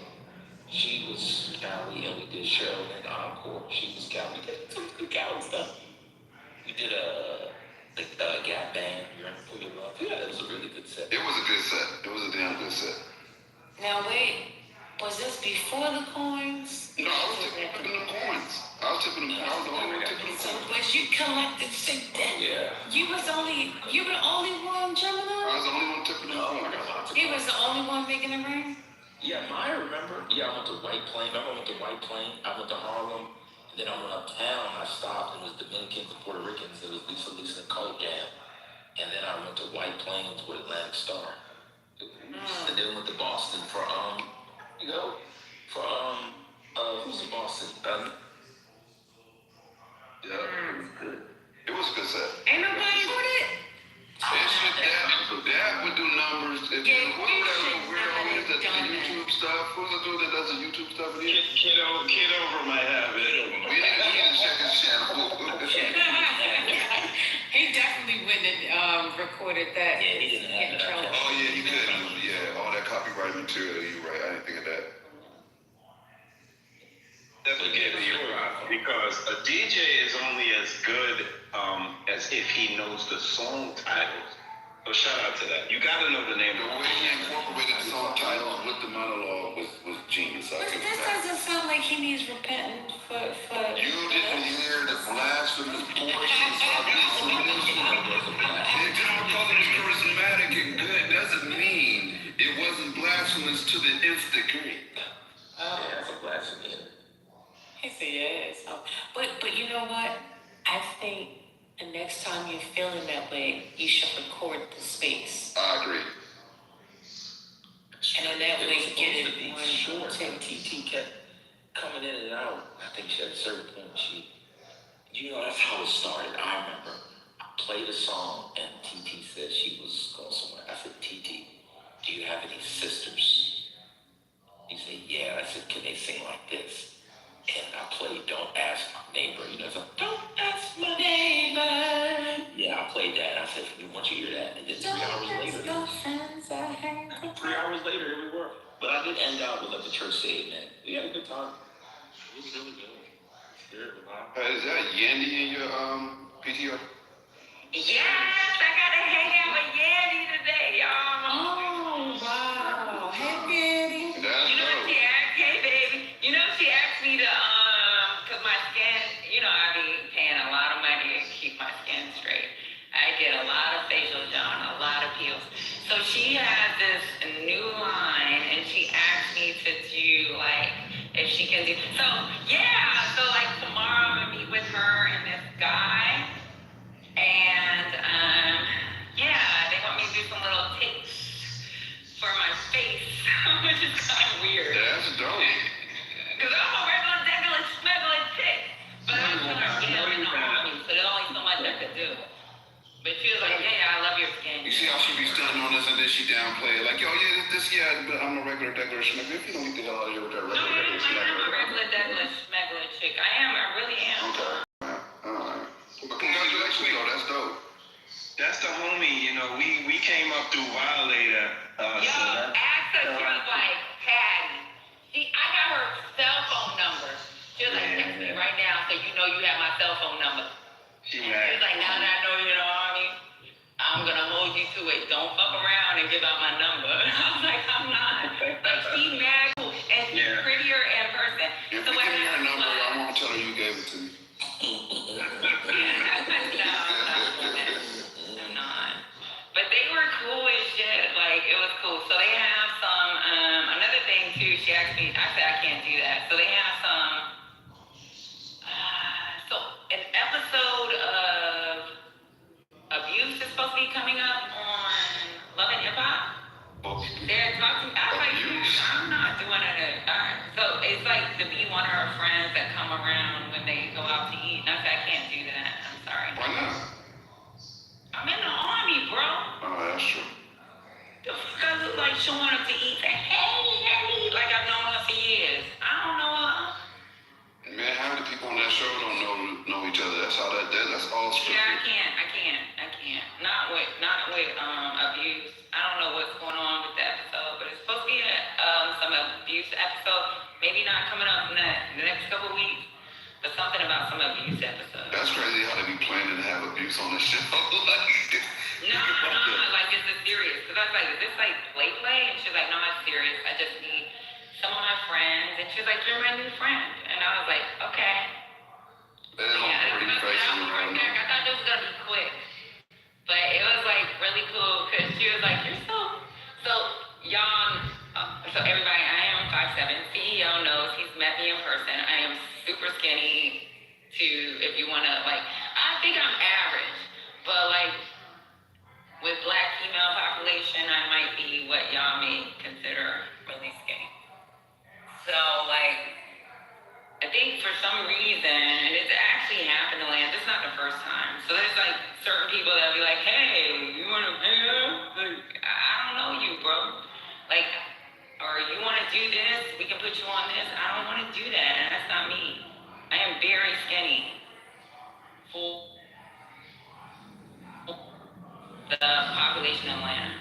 Like, I weigh under 130 pounds now, which I think is good for me, but I think in Atlanta it's like a bad weight. You said under 100? 130. Oh, I thought you said under 100. But right now, under 100 I can tell you in the evening I'm like 132, but this morning I weighed myself out 127.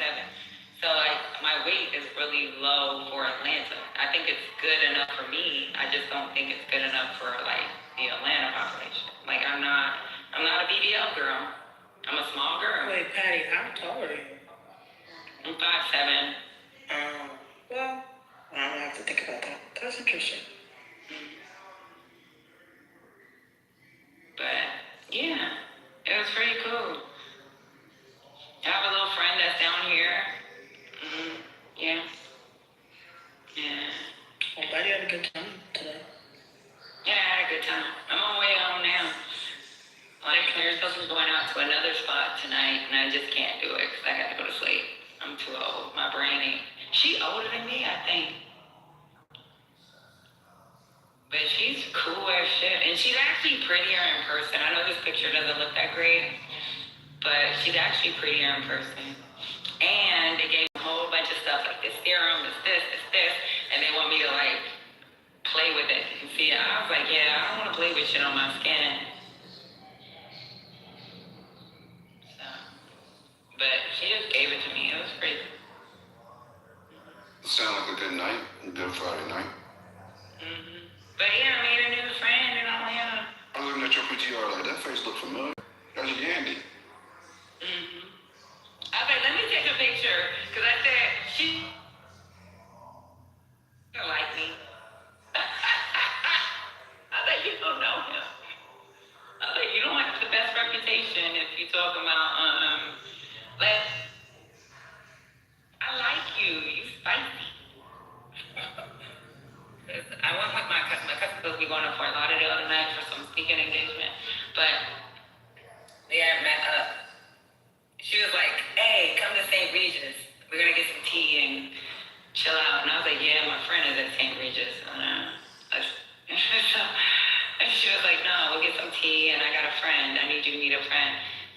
okay. So I drove down there and I was like, damn, she looked familiar. Is that Yandy? So then from there, we went to the mall. We freaking hung out. It's pretty cool. She's cool as shit. And she rode in my car, y'all. She rode in my car because she was like, what is wrong with Paige? What was you pushing? Shut up.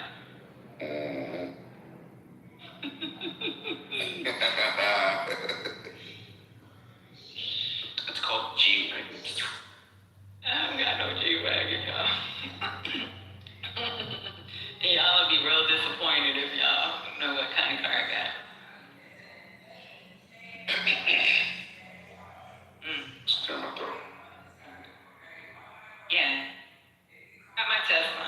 It's not that car. No, it sounded like a dope night. Good connection. You never know what can come from a connection like that. I made a friend, and she wants to use my skin profile.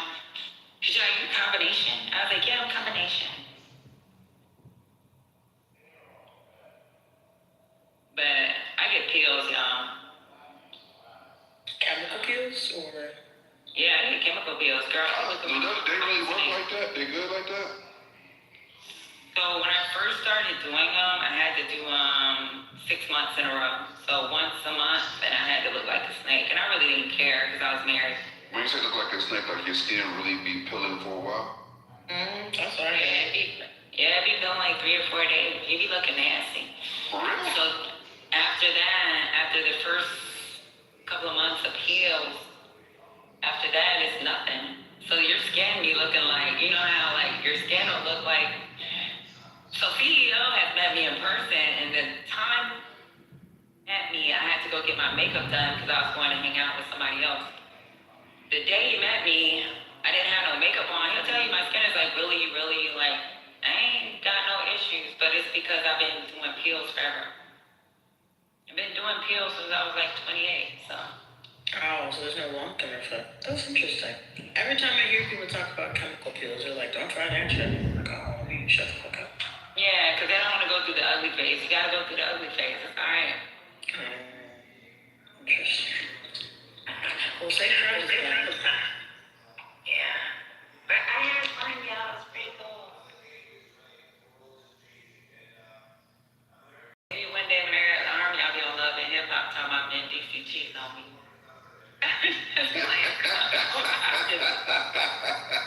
That's funny as hell.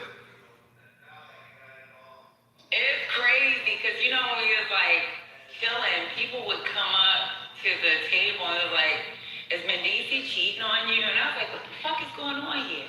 And that's when she was like, "You mad spicy?" Because I was like, she was like, "You spicy? You gotta let it go." I was like, "Nah, they need to let it go. Like this is crazy." That is crazy to feel entitled enough to walk up to a random ass person that you really don't know outside of watching them on No, it was like, "Can I take a picture with you?" And she was like, "Sure." And she was like, "How is Mendici? Is he cheating on you?" Oh, I see what you're saying. Got you. That's nasty. I don't know. Some things are just not. He's fine. One girl said, "I seen you." I didn't know about this. So this girl said, "I seen you on a boat with some other girls. Were you cheating on Mendici and he cheating on you?" And I was like, "Huh?" That's when I got spicy. I was like, "Are you serious right now?" And she was like, "Oh, you mad spicy." I was like, "Nah, she's spicy. Like, I gotta go." That's all I gotta go. Yeah, the audacity is kind of wild. Yeah, that's a lot. People be mad, asking crazy questions. And Nicole's like, I told you, my cousin got crazy. I was like, no, I'm not crazy. I'm just like, I ain't with all this. You seem to have respect. That doesn't sound crazy. That's weird. Yeah, that's weird shit. Yeah, but I told her like, that's why I said, yo, you gotta cut that shit off. I wouldn't even take a picture with somebody that's asking me about what the fuck is going on in my bedroom. That ass. She probably desensitized at this point. She's probably been asked it so many times by so many people, so many pictures every day. You know what I mean? Yeah, it could be. But you're not gonna be asking me what the fuck going on in my bedroom. But then then again, you don't live your life publicly on a world stage for people to, that's how the bills get paid. So probably have to tolerate a certain amount of it, as long as it's not extremely disrespectful. Sounds like it was though. Distasteful at the minimum. Disrespectful sounds more accurate though. Yeah.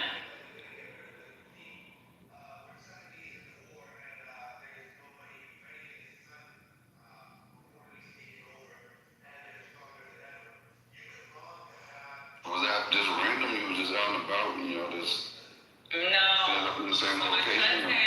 my cousin is she's a change agent. She's worked with like NFL players, NBA players. Her in Atlanta. So it's like every now and then, like when I do decide to come outside the house, she'll like introduce me to people. Like even game with her, there's a lot of like perks with being with her. It's just tonight, it's like, she was like, you want to go with us? We're going to do tea time at St. Regis. And because I have a friend that has a place at St. Regis, I was like, yeah, you know what? Let's go. So I was like, I'm going to go. And because I went tonight, I just happened to meet her. And then we went to the mall. And then after the mall, we went to go get something to eat because she wanted to eat before they went out. And that's when I was like, yeah, I can't. I'm done after this. It's late. It's pretty cool. Atlanta sounds kind of like LA in that way, where you just be somewhere and you'll meet somebody and that's just normal shit. That's LA. Yeah, New York is family. Matter of fact, we was gonna go to Red Phone Booth and it's like you gotta have a secret password. This is weird.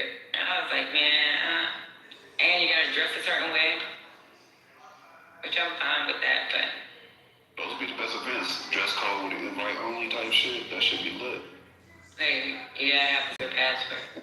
And it's an actual phone booth that you walk through. That's crazy. You get to the building. Yeah, a couple spots like that in Vegas. Yeah, I went to one in Tampa, and it's like a washing machine. So it looks like a washateria or some shit.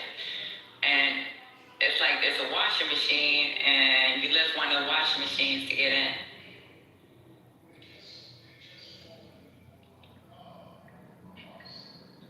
Not, you try to bust me out. That was an innocent question. That's your guilty conscience. I was asking what you said you got in my car. I said, well, what you pushing? I mean, that's normal shit. The fuck? You had a celebrity in your way.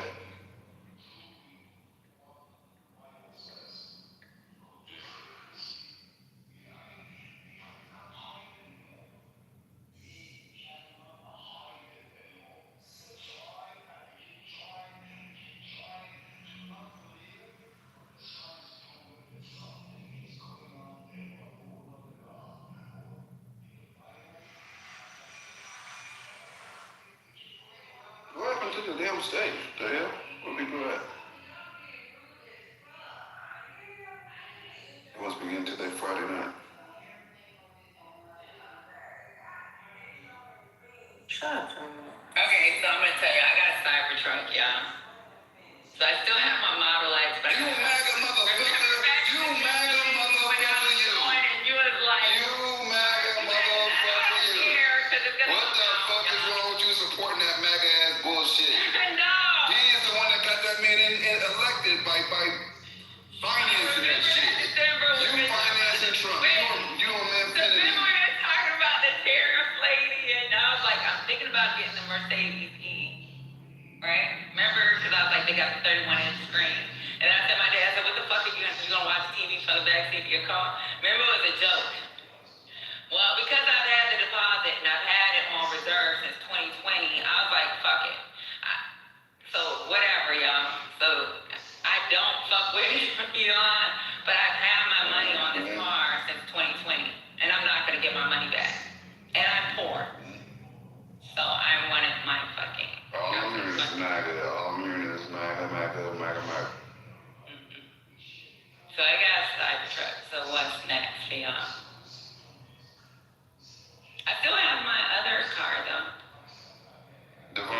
this shit? Get the phone on. So, Dawn, do you hear this shit? I thought she was trolling. No way. I knew it for a little bit. She had already told me. I just ain't tell nobody. Okay, well, I hear you. We gotta do what you gotta do. We didn't know none of this was gonna happen when you put your money down on that truck. No, Drive your truck. this was Drive your right truck, after lady. with all this shit that was going on. Yeah. Drive your And, yeah, like, fuck. got one. Mercedes dealership. No, I was trying to buy my car for the end of the year. And I was actually online. I was in Clubhouse when I was talking about, hey, I said, I'm going to this dealership. I'm going to be on mute because I'm going to do a test drive. So I did a test drive of certain cars. And then even with the Mercedes electric, because I'm stick electric. Even with the electric for the Mercedes, that's when my dad was like, what the fuck you going to do with a 31-inch screen? And then on top of that, I think with the electric, it was like 110 and the cyber was 89. So I was like, you know what? I don't got $20,000, so I'll stick with the 89. So, yeah. Leave me alone. Having it now? Y'all ain't going for this. She said she bought a Cybertruck, cost somewhere around 130 bands. No, it ain't. I paid $89,000. I didn't buy the, so it's 130 if you bought the first version. So what they did was everybody that did a 2020, they sent out would have added an additional $25,000. Ain't nobody paying no additional $25,000 to have all the issues that they had. The second version was, I think it was like 110. No, the first version of the early releases was anywhere from 110 to 100,000. And because I ordered the second version, that was 89,000. And then the next version that comes out, I think it's supposed to be around 79. Yeah, there you go. Do you like it?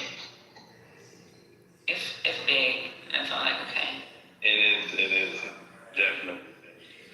Matter of fact, my daughter's home on, and there's a whole bunch of stuff that she wanted to take back. So I'm kind of thinking about letting her take the car, because she brought her car back, and I don't think she's going to be able to.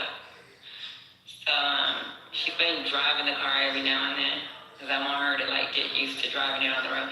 The good thing about the Cybertruck for me is because it's so goddamn big, there's so many goddamn cameras on it because you got too many blind spots. So when you put your left or your right turn signal, it'll like show you every piece of the road. So all you gotta do is look at the screen.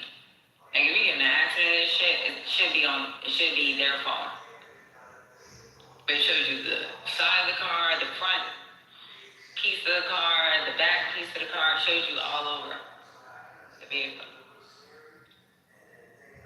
And it'll try to push you back into your lane if you even try to move over a little bit. If you're not paying attention to the screen, if you try to go over, like if y'all heard that beep, beep, beep noise, it wasn't a car that was on the side of me. It was me driving too close to the line where I could be in another lane. And it goes, and it like, lane departure. Yeah. Yeah, that my truck did that too. I know exactly what you're talking about. It'll you take your hand out the wheel, it'll turn by itself. Yeah, that wheel gets so goddamn stiff. It's like, bitch, is you trying to keep me in this lane? And it's like, you know what you're doing, because that's the only bad part about it. Because sometimes I'll be like, bitch, I know what I'm doing, leave me alone. But it won't, this wheel's so stiff, it's like you gotta put some oomph in it. I know somebody that got one. He put the lights on the top. Like he did all kinds of shit to it. It still look ugly as hell, but No, I don't have nothing on it. Mine is basic silver. It's basic silver. I don't have nothing special. Like people told me I can get a wrap. I know one dude told me he'll wrap it for $1,200 and put the Cybertruck on the back of the truck. I was like, is that serious? right. Yeah, my boy, he like it. He like it a lot. He live out in Long Island. He like, I love this truck. I'm like, okay. It really don't get that many miles. That's the thing that's crazy. I got more miles on my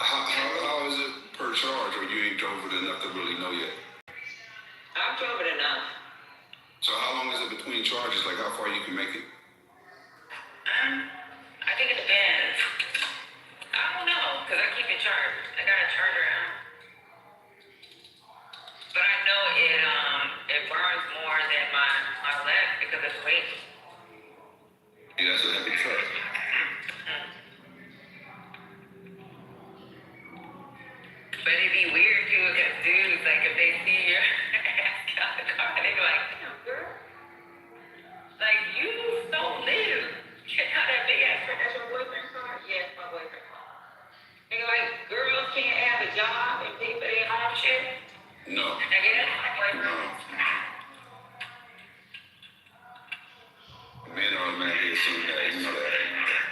You know, I was in the room today, and this woman kind of bust me out. 'Cause I was eating, and she was like, "Girl, you so fine coming out that car," and you was whipping it. And I was like, I put on mute real quick. I was like, "Yeah, okay, thank you." Like now, females, they're really nice. They're not nasty. They don't say that's your boyfriend car. It's always men. Women can be nice nasty though. Women got their own brand of nice nasty that they good with. You know what I'm talking about? Yeah, but they not dumping that you can't earn your own. I get it. Like, nigga, I've been a single mom for a long time. You think I don't know how to handle my own fucking credit, pay my own bills? Y'all got me fucked up. We know how to make $1 out of 15 cents.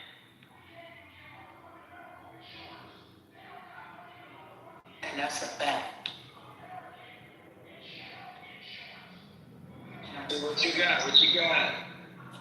Stupid said I'm a midget, man. Stupid, how you know, bro?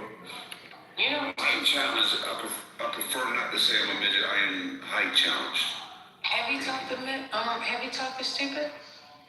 No, I haven't talked to stupid, but I just. I'm sure you have. You just don't remember. Stupid got a new name. Oh.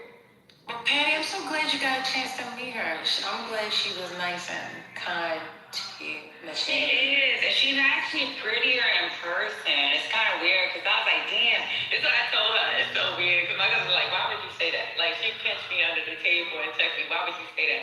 I said, yo, Yandy, you mad prettier in person. I didn't think you was that pretty on TV. So she was You know what? I bet you she liked you more. You kept it real. like, thank you, bro. I was like, yo, I didn't know you was pretty like that. Like, now I ain't gonna lie, yo, she got a fat ass. She got some fat ass and she got some fat titties. But she's nice. I think she looks big as fuck because of them titties, and don't go get a BBL on no big old titties, because that shit will fuck up your outfit. She always had a body. I don't think she got any work done. No, she always had a body. bro. That ass don't look good. That ass look like a table, bro. Really? Yeah, I just remember back in the day, she always had a body. Well, you know what? You might be right, because there's a lot of black women with a table booty. Man, cool.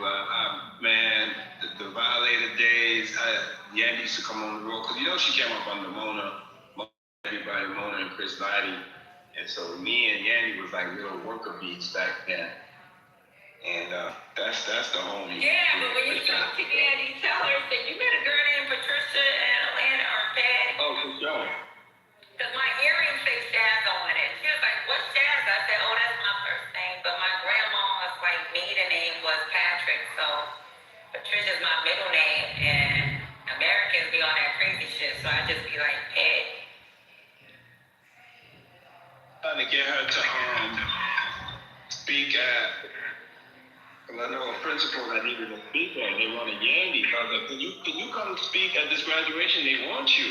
She's like, I'm not there. I would love to do it. I can't believe you thought of me. But I haven't spoken to her in a while, but I will reach out and be like, yo, Patty, that's the home. Maybe we could, let's try to, you want to get her on here? Or this is too savage. Y'all probably going to act crazy. I mean, I can ask her. Now that I got her cell phone, so I can ask her, but I don't know. Like, she knew I was on Clubhouse when I popped in and she heard. So there's this dude from Brooklyn that was you know who it was? I'll tell you his name. I gotta turn on the light. I gotta turn it to red light so I can pull up his name. You might know who he is. Is it true she's single again? Who? Somebody asked her that. Kamal. You know Kamal speaks? Kamal. He was he's from Brooklyn. Oh, okay. Because there's rumors of her and Homeboy going their separate ways. I don't know if it's true or not. Her eyes got big. You know her eyes got big on the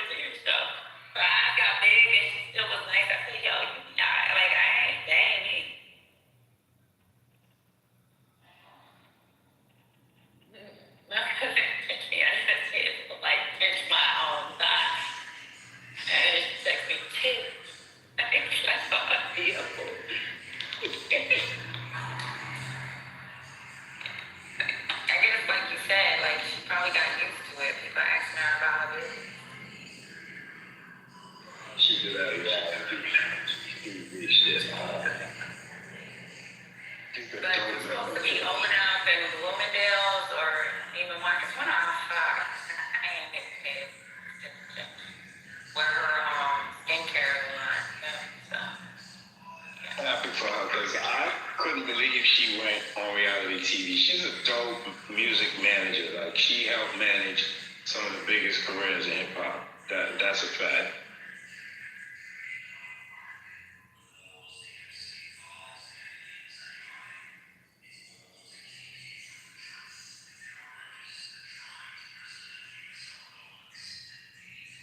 It's so funny because somebody said, "Hey, I see you in a rap video. Can I get your signature?" I said, "I ain't in nobody's rapping video." Because you know they assume if you with her that you're in somebody's video. I was like, "Nah, I ain't in nobody's rapping video, bro." Won't catch me rapping around this motherfucker nor fucking twerking. Like, my cousin was like, "She ain't a twerker or a rapper." First lady, who was this stupid motherfucker? I think it's Point. Yep.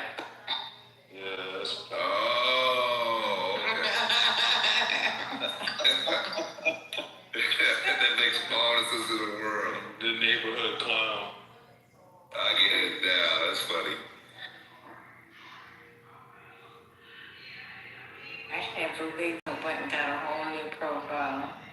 Damn. I mean, what's his new name? Stupid bozo. Makes sense.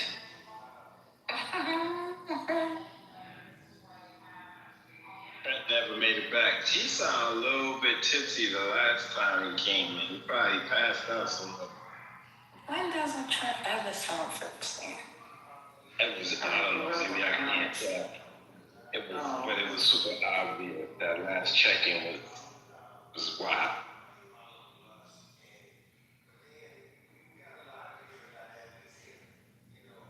Yeah, it was a lot. It was a lot.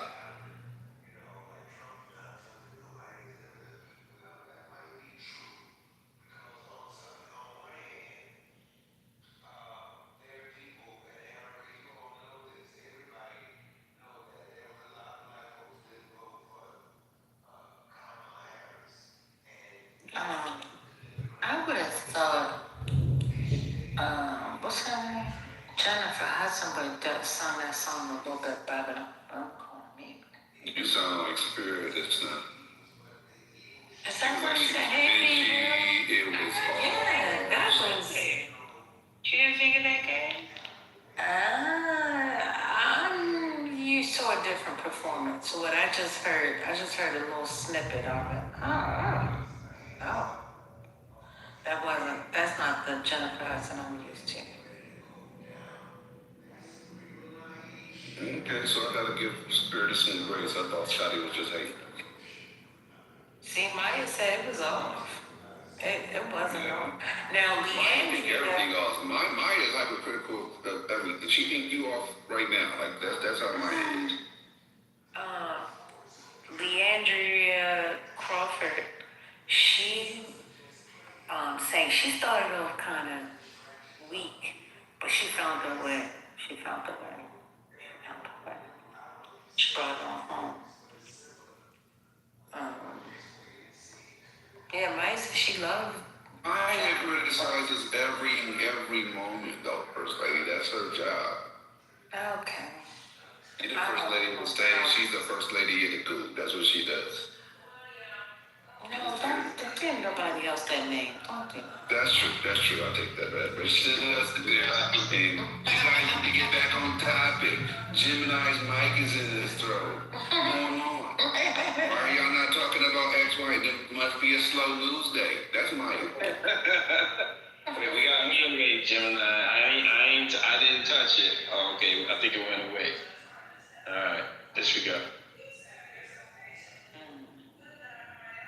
Wait, Trent is on stage. Trent. Yeah, I know Trent was waiting. Trent, you had. Trent's about to give us the breaking news, courtesy of Johnny Walker with Michael Trent. The inside man. Trent, what you got? looking up or is that me? That's heavy. Nah, that's what I'm saying. You underwater, brother. You under. Turn up the fucking fire. For 30 minutes. Get that good thing. For 30 minutes. Well, start over, brother. Start over, baby. You in the matrix.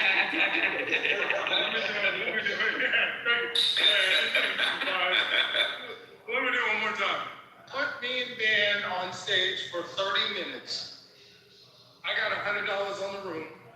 I'll do it. You ain't got to put in nothing. Just me and him. Straight up. That Johnny Walker got him feeling himself tonight. Oh, that's not Johnny Walker. Yeah. I'm doing it today. That's what this gonna play. I'm out on a Sunday morning. Oh, shit. Yeah. God. Bam, where you at? He challenging you. He called me out. He said, bring it. He said, bring that ass. It's a challenge. What you supposed to do in 30 minutes? First lady, you and Patty can be the only moderators. He can't be a moderator. It's just me and him. Okay. And bring his fair self up together. I would love. Any day. I got $100 on the room. Let's go.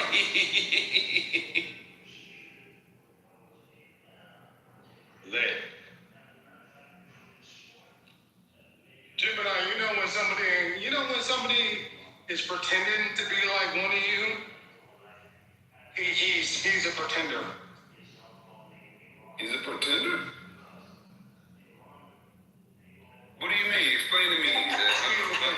Don't ask him no questions. Don't make him write it down. Just ask. I need to understand first lady. He's a grown-man first lady. He makes statements. I don't even have to explain to Gemini. Gemini, I don't even have to explain what I mean. You know what I mean without me saying it. So you're saying he's not like us? He's not even getting in to the club. He can't even lie. Damn. Listen. I'm just saying, don't ever check that your ass can't cash. Now, Trent, cut it out. I don't know what you said, but it sounds like you talking some bad shiznick. Okay? So. Yeah, let's tip Trent. I'm gonna tip you right now, Trent. Get your coins up. Yeah, that's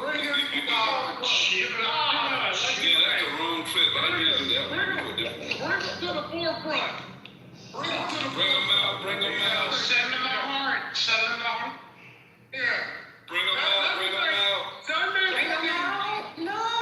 morning, bring him to the forefront. It's hard to talk when the barrels and You guys want to talk to him about anything? Is there a specific thing you want to talk about? There's a specific topic you want to talk about. Good evening, First Lady. Hold on, let me say this. You allowed a fraud to take over First Lady. You didn't got in trouble before for this thing. He said he allowed First Lady. Are you saying she allowed a fraud to take over the room? You allowed a fraud to take over your room. Wow. I'm saying it. I'm gonna put it out on Front Street. You can't do it. It's not your room anymore. It's out in Ben's room. And I'd like to call him out to Front Street. Any day he wants. Run that back. I did not hear what you just said. Stop. What is going on? I want to make sure I'm clear. I didn't stutter. Say it again. You have a fraud that has taken over the room. It's not your room anymore. It's Ben's room. And multiple people have talked to me about this. Bring him out to Front Street. I love the challenge. Give me 30 minutes. Hold on. Listen. I read the description in the house. Hello? Scotty, sit down. Let's have you down around the streets. We not allowed to take a break on a vacation. What's going on? Yeah, Patty or First Lady has to be a moderator. I put in $100 on the room. Patty, you know I got your number. I'll send it to you now. Let me know when and what time. 30 minutes. What's she talking about? Yeah. Trent, chill. You gonna get this gonna be Why do you feel like he's a fraud? Why do you feel like he's a fraud, Trent? What makes you Look say at that? Gemini, you ain't shit. Oh, lady, I'm done with the reading. No. Yeah, mentally. No. What the hell's going on in here? I told her about me going to the Regis to meet with my friends, with my homegirls. Anyway, I don't know what I walked in I'm on. not gonna go. That's all right. But I can't, I'm okay. No, I refuse to accept that.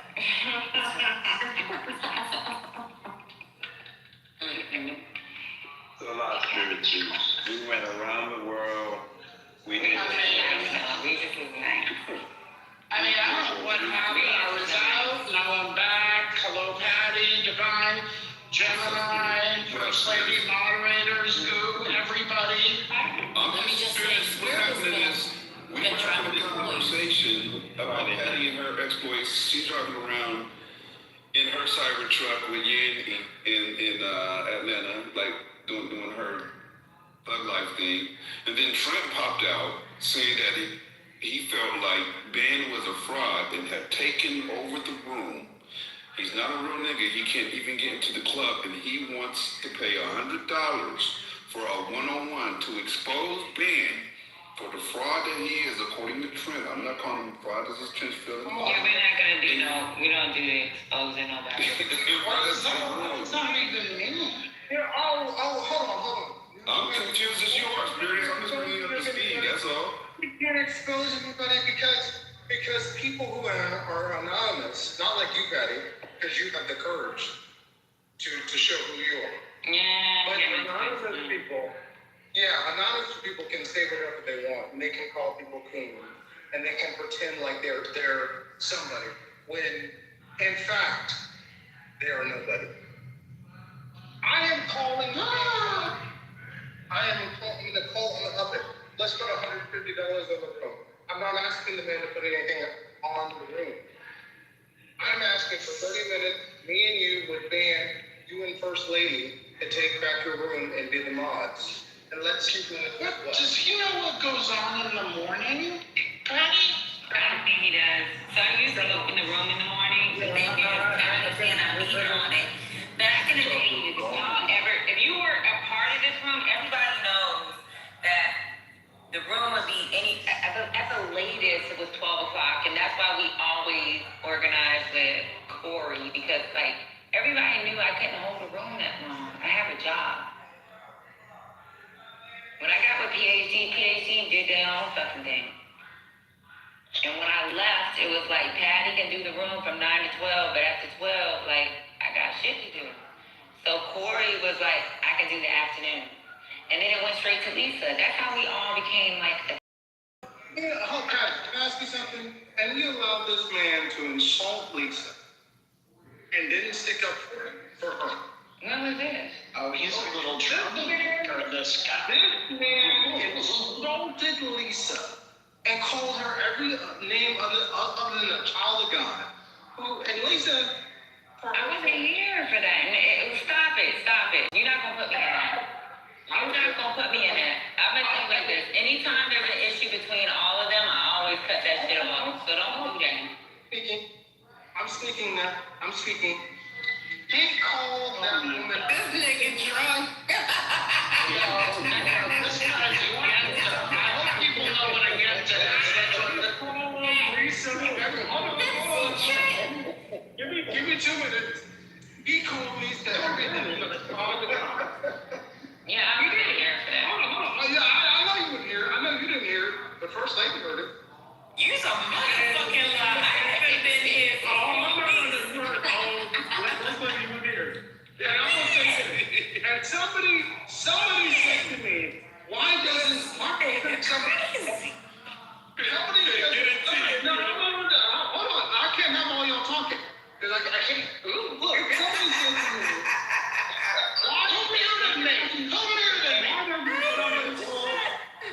somebody said to me, why doesn't somebody call go down all this shit?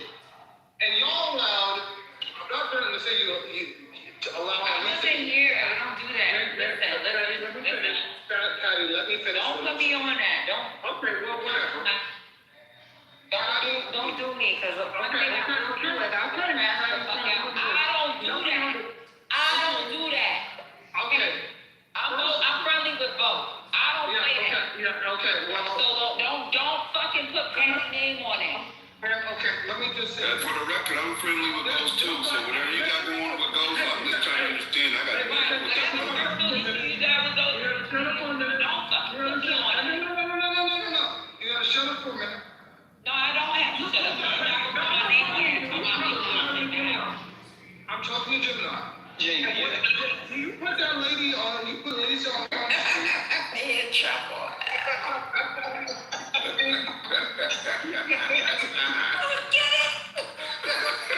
This happened today?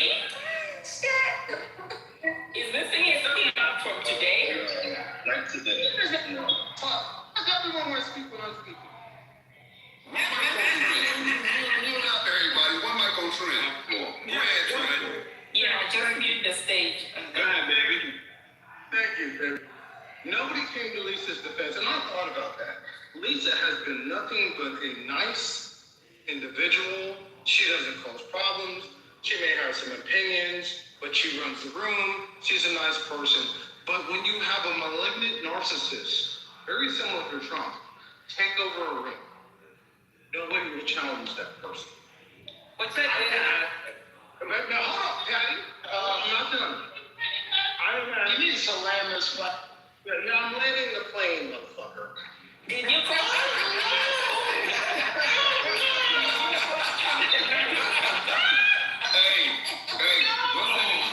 One second, Trent. I'm gonna tell y'all something though, right? Shut the fuck up. One second, Trent. I'm gonna write to you right now. I'm gonna say one thing. A drunk tongue speaks sober thoughts, whether y'all understand that or not. Go ahead, Trent. Sober. I am telling you, Sunday morning, anytime, I've got $100 in the room, 30 minutes, Patty and First Lady can moderate the room. You let me know the time. I'll be back. Y'all let me know. You know what, Trent, though? I don't think a lot, though. You're not going to sit here and say that I let, like, two people that I care about disrespect each other. Like, you don't give me wrong. They be doing it back and forth. When they do they back and forth, whoever started, I have told Lisa, calm down, because now you're starting some shit. First Lady was there. And I have told Goat, chill out. Nobody cares about no darn community college. It's all right. You can go to college. Insults to people who have been on this app, who have been genuine, who have been, Patty, you know I've told you privately, there are people that have come in here that have had thoughts that are genuine, that have maybe differentiated from the room, but that have genuine thoughts. And this man you've allowed this man who insults and maligns and call people Well, when you talk to him about it, because I'm not. Oh, yeah. Baby, you know I got your number. I got $100. I got $100. I start fucking with you because they try to put me in shit. And they'll tell you that. So don't say Patty. Keep Patty out of it. Patty don't give a fuck. Honestly, Patty be outside. Y'all think I'll be on his app? Y'all be on this motherfucking app. I had to tell myself to take my PTR off the app because, like, y'all have tried to make me responsible for some dumb shit, and I really don't give a fuck half the time. You think I give a fuck? I really don't. It's Laura. Can I jump in here for a quick second to defend you? Because here's the bottom line. No, Bam hasn't given anybody more shit than he's given me. Okay? That's not Patty's responsibility. We're all grown-ass adults on this app. If we can't handle, you know what you need to do? I love you, Trent. I started following you on Instagram all day, but you need to pull up your big boy pants and not fucking worry about it. Because at the end of the day, he's just like He's gone. That's what he does. Okay. All right, because all I wanted to say is that Bam has been doing this to me since day one, okay? I'm good. I still come in Patty's room. They still bring me up on stage, but here's the thing. He's a person that lives in my phone. Like, why would you put $1 or $100 or 50 cents on this fucking thing? Just move on. Hold your own and, because, you know, him and I have battled many a time. It doesn't stop me from coming here and supporting Patty and Divine and, everybody, Haitian, everybody. So here's the thing, like, I hate when people, men and women, do this. The mods of a room are not responsible for how members of the room treat each other. So if Trent was here, I would tell Trent to pull up his big boy pants, and if he can't handle the heat, get out of the kitchen. That's all I wanted to say, Patty. Thank you. Right. And you know what? Lauren has gotten beat up. Not one time has she complained to me about it. And I'll tell her, like, she'll say, I'm blocked. I'll be like, yo, I'm blocked Lauren. She been my family for a while. Lauren, y'all call her white girl, I don't give a fuck, right? But me, Lauren, Divine, Lisa, April, Deborah, all of us grew up in another room together at one time. There's some other people that have left the app. We all grew up in a certain room together at one time. With a whole other group of people that y'all don't like. So, period. It is what it is. Patty just has to be by herself. Lisa decides she want to go her own way with April and a bunch of people. Devon went with his own people. Everybody went with their own people. They just did their own thing. I know ladies from a whole nother room. Like, I don't have to I'm gonna, tell people to chill out. I don't have to tell them to chill in front of all y'all. The fuck I look like? The only time I have to fucking act crazy in front of all y'all is when you come on stage and try to hold me responsible for if you're blocked. Anybody in here that's been blocked, y'all know that I would talk to them in back channel.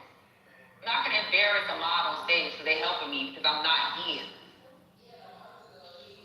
You don't even need to explain this shit. Like, you don't even need to. Play with you in my face on stage, then I'm gonna play with you too. You don't even need to explain this shit though. Like, you wasting your time. Trent's just a little, wait a minute. Trent's just a little tipsy, and that's not gonna work for us, lady. That's not gonna work for us, lady. That's not gonna work for us, lady. Listen to what I'm saying. If y'all would stop pre-ejaculating, then y'all would actually hear me. My absolute aim. What are you talking about? I'm just saying. Ejaculate this weekend, but that ain't happening.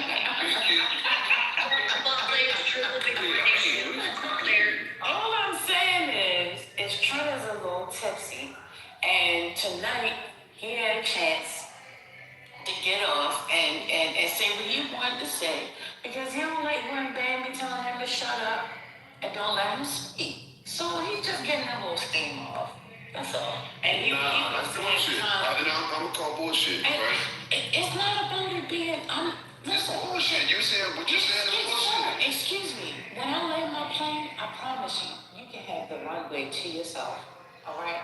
And while I'm still in the air, please make way. Thank you, sir.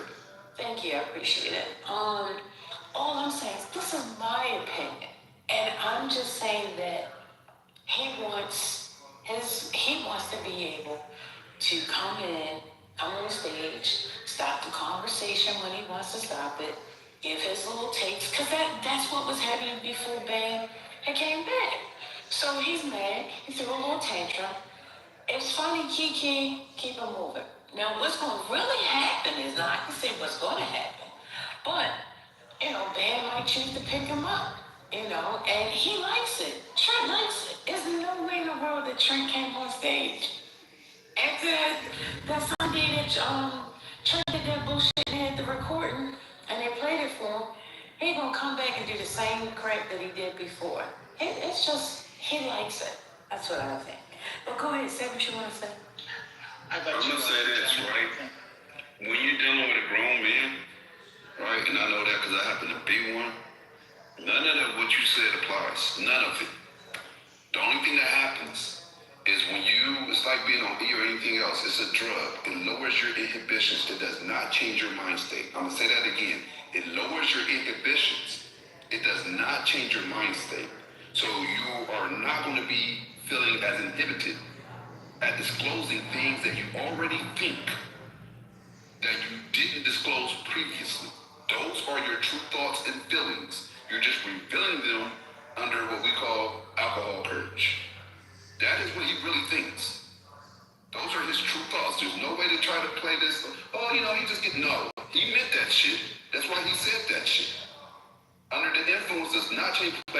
What makes you think that I said that he did not I'm gonna let you say know that? when I land it. Until then, buckle your seatbelt, man. Yeah, but my seatbelt is unbuckled because I want to know when did you think that I didn't Why say does that? not matter in this moment, ma'am. It does not. The But why I does just not want to know matter. why you think that I didn't say Let what me you're finish. saying. Let me finish though. So, like, I'm gonna give you. No, I'm not even gonna use that. So I'm glad you did interrupt me. Scratch that analogy.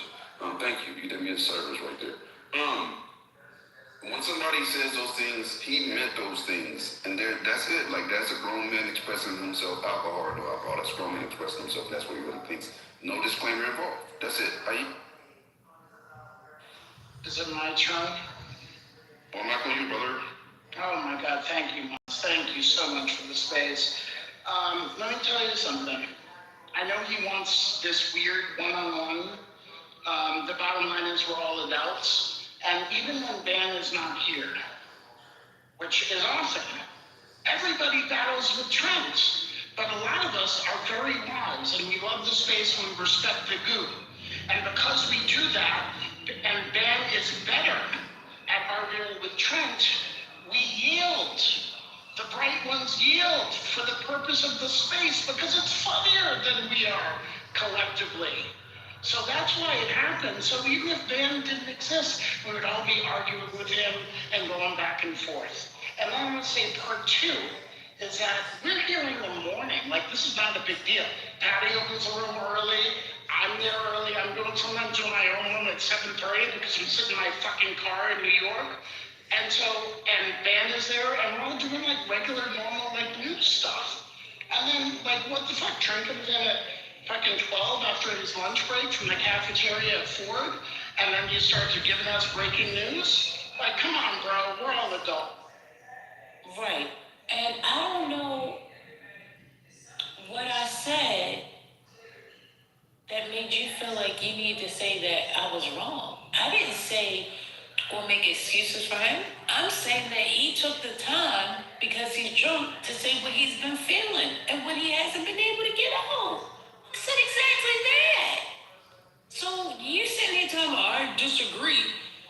You just said the same thing I said. You just said it in a different way. No nuts, Gemini. Exactly, Spiritus. And that's what he doesn't like. He doesn't like the fact that he can't come in on lunch break and just get the mic and say what he wants to say, jump in front of everybody else. And multiple people have told him, even Gemini has told him, you can't just come in a conversation and interrupt it. Well, I gotta get back to work. And as if other people ain't here. He doesn't like that. And he doesn't like that most of the time. Ban shuts him down for being able to do that. So in his mind, he feels as though that's somebody controlling him and feels like he's being a narcissist. These are the different things that I think that he's been harboring. But tonight, because the courage was there, he just let it all out. That's all. So this is perplexing to me. To inconvenience an entire space of between, on any given day, 20 to 100 some odd people because you have 12 minutes to talk. To me, I don't know, the lack of self-awareness is strange to me. Like, I don't get it. How is he rushing y'all and it's y'all's room? I don't get it.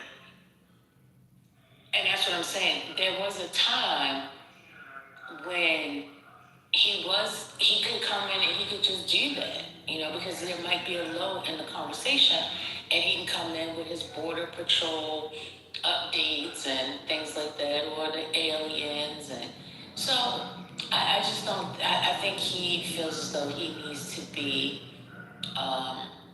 he wants his time back. That's all. That's why he said, I'm willing to pay $100 for 30 minutes. That's what I'm saying. And I get what you're saying, but you're not getting what I'm saying. But you've already said it. It's the self-awareness. He doesn't have it. He lacks that. So he thinks that it's everybody else's fault versus it's his own fault. Not understanding, we'll just come back when you do have the time. And when it's your turn, then you can speak. It's simple. I said that's all. But I said you'd rather see that everybody else is doing something to you versus you just accepting what it is. That's all. But it was funny to me because he said that I was in the space. When was this? A year ago?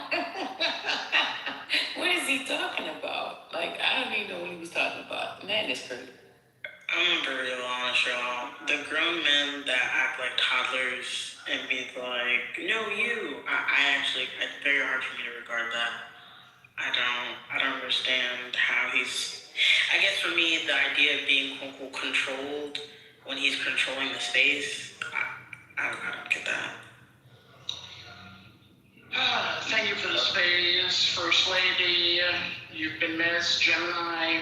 Thanks for holding it down. You guys are the firewall. I appreciate you, Divine. Any breaking news? No, wait, I'm sorry.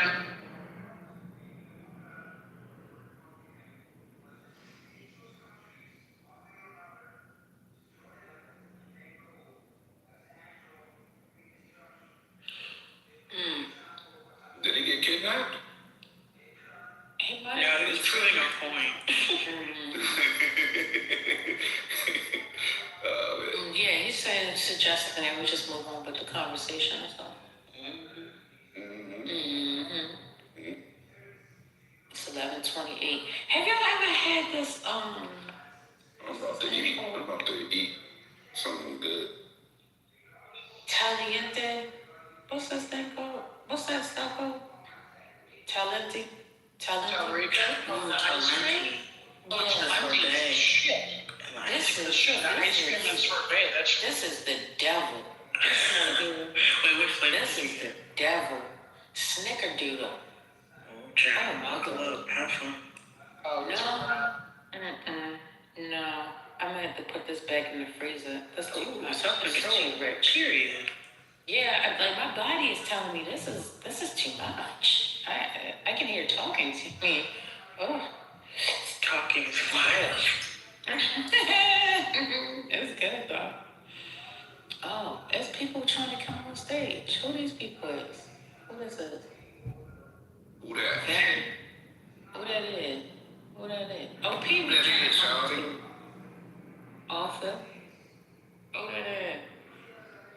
First Lady, I missed you so much. I've told everyone in my house, and they have no idea who you are, but I'm like, there's this person. And she's gone, and you guys don't understand, everyone understand, but it has been a net negative for my life. So hearing your voice is a joy. You have such a wonderful disposition to that's value to my life. I don't know the politics of this club or anything like that, but you are an absolute joy. Oh, Pete, that's so sweet, Pete. That was beautiful. Thank you. No, watch Arthur say something he ain't got no business saying. Hey, Arthur. Hey. Oh, wait a minute. Do I know this Arthur? Who's that? I thought Arthur, you're gonna crash out? Yeah. No, Come on, crash out, Arthur. I never come to crash out. I'm Oh, wait, oh, Jesus. Oh, Jesus. Is there an Arthur that crashed out today? I've been busy. No, there's an Arthur who goes from 0 to 60 on the crash out in 1 second. All right, I'm gonna, in order to not trigger you, I'll go back to the audience. No, you're fine. I think I have a new friend named Smurf that I want to bring onto the stage instead. Oh, brother. Thrilling. Oh, First Lady, I agree with what you said. Hey, Jane. Thank you. How are you? How you feeling? Still good, still good. I'm dog sitting, babysitting for my sister's dog, so.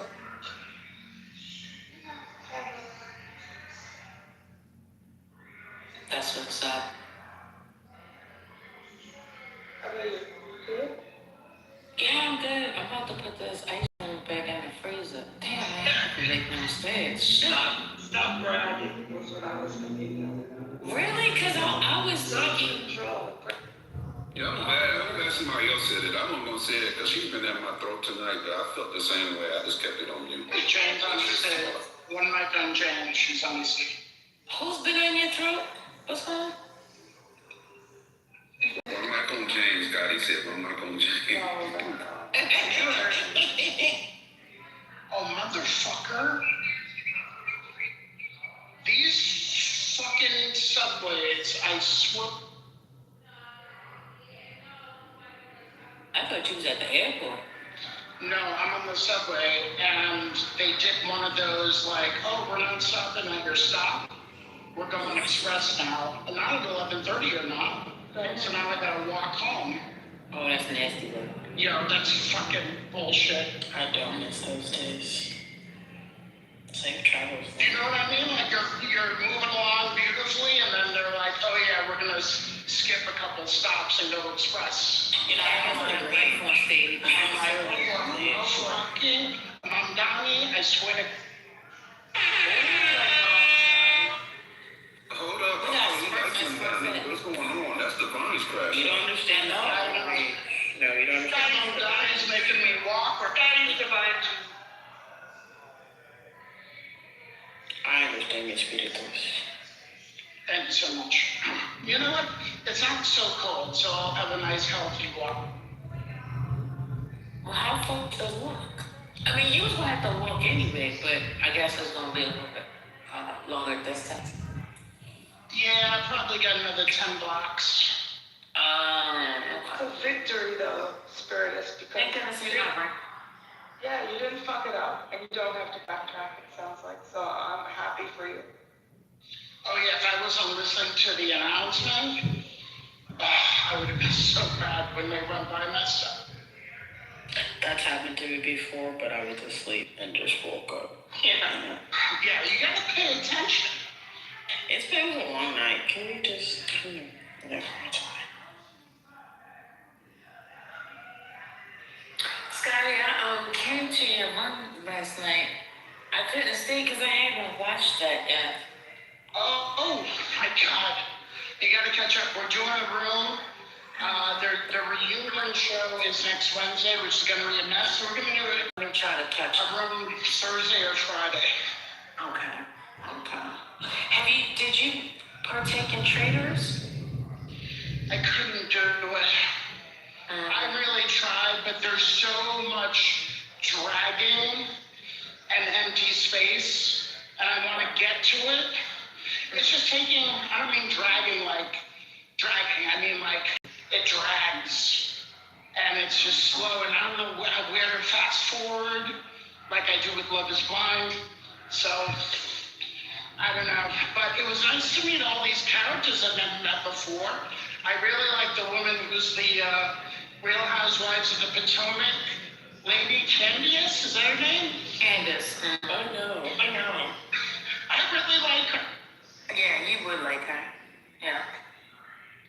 Oh, why you say that? She's spicy. She said that you would like her, especially you would. Oh, she's adorable. She's sassy. Everybody would like her. Yeah. Let me try to fold your napkins.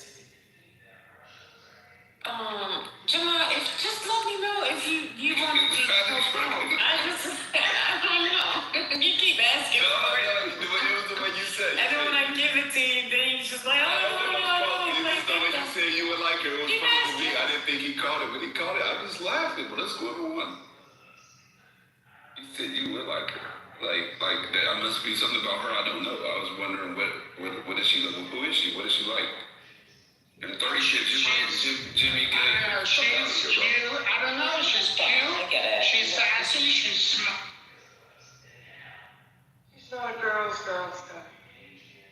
I didn't hear that. My subtitles aren't working. I've missed the last 2 seasons, so I can't give you the update. I hear Wendy's going to jail, Dogs. There's a possibility. She got the feds on her. But Candace hasn't been on for the past 2 seasons. Oh, really? Yeah. Okay. No, She had a season 4 of Traders. Wait, can I talk about babies? I thought she was talking about Potomac. I'm sorry. No, I am. So you just had a baby? Yeah, she had a little baby. For her. Okay, actually had two of them or just one. But yeah. So that's amazing.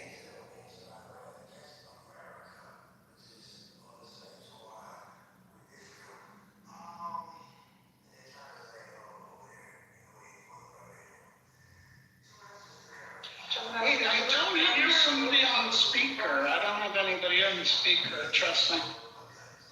Somebody mentioned that. Go ahead, James. Assholes in the chat. Can you just remove those people? No, I'm fine. I'm just clearing the record. I'm like listening through my fucking meta glasses. Thank you, Gemini. I knew you was gonna like them, bro. Yeah, I fucking love them, bro. What is it? How does it work? The meta glasses. Yeah, I'm wearing glasses, and it can record. I hear the audio. I don't have to wear earpods. So I just listen through the glasses, and I have transition lenses, so it turns into sunglasses during the day when I'm outside. They're good. Their sound quality is great, at least for me. I don't know how it is for you. You're obviously recommending this is good. Okay, and I know it's like Big Brother and fucking security state and all that shit, but that aside, I love it because I don't have to wear AirPods and listening to music, audiobooks, Clubhouse, whatever. It's fantastic. Thank you.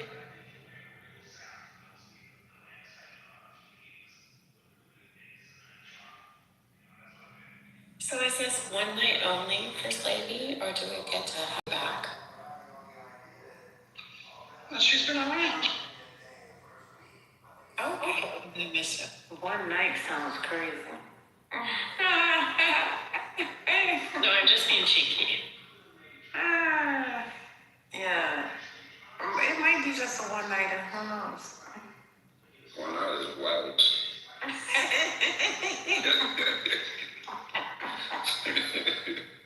Oh, Lord, help me. I learned the phrase jump off before. What was that phrase? I never heard it. I thought it was one night stand. Jump off? Did I get it You're not right? familiar with the phrase jump off? No, I'm very old. I don't know. It's an old phrase. Come on, Jane, you're hip. You know. Wait. Jane, so jump off means. Jane, when was the last time you lived in New York City? Yeah, Jump Off was big on MTV when I was a kid. Yeah, I know. 58. Just said. That's why I don't know. He's giving me the eyes. Let me ask you, Jane. Thank you. You're from with Jane, you're very intelligent, so let me ask you this. When you heard it used in context, you understood the implications of something. One night stand. Better than an emotional. Oh, is that what jump off mean? I thought it just meant like you just jumped it off. That didn't mean it had to stop. I thought it meant you jumped on, then you jumped off. See? Yeah. It has different jumps offs. Jumps on, off, whatever. You got to level set first. Gene, who do you think does Jump off means one thing. Okay, what'd you say? Who do you think does Jane, I'll give you a briefing later. Yeah. Jane, we're Miss Wilka, so don't worry about it.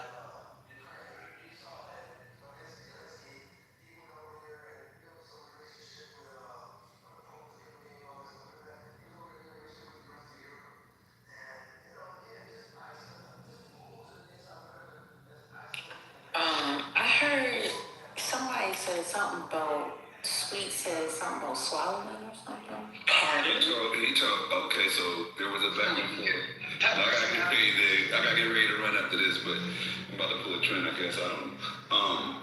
But he was having a back and forth. Well, Ben was actually doing his monologue thing, and it was funny. And Sweet was trying to interject, and Ben was not complete, so he didn't allow him to. And Sweet said, "Are you mad that I'm going to swallow? Are you scared that I'm going to swallow your enchantment?"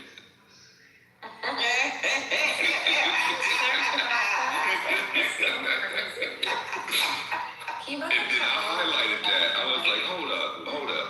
That's he wrote it in the chat? No, he said it. He said it. Okay. He said it. And then I highlighted it. I'm like, hold up, what do you mean? You can't tell another man that he's scared about you swallowing his enchantment.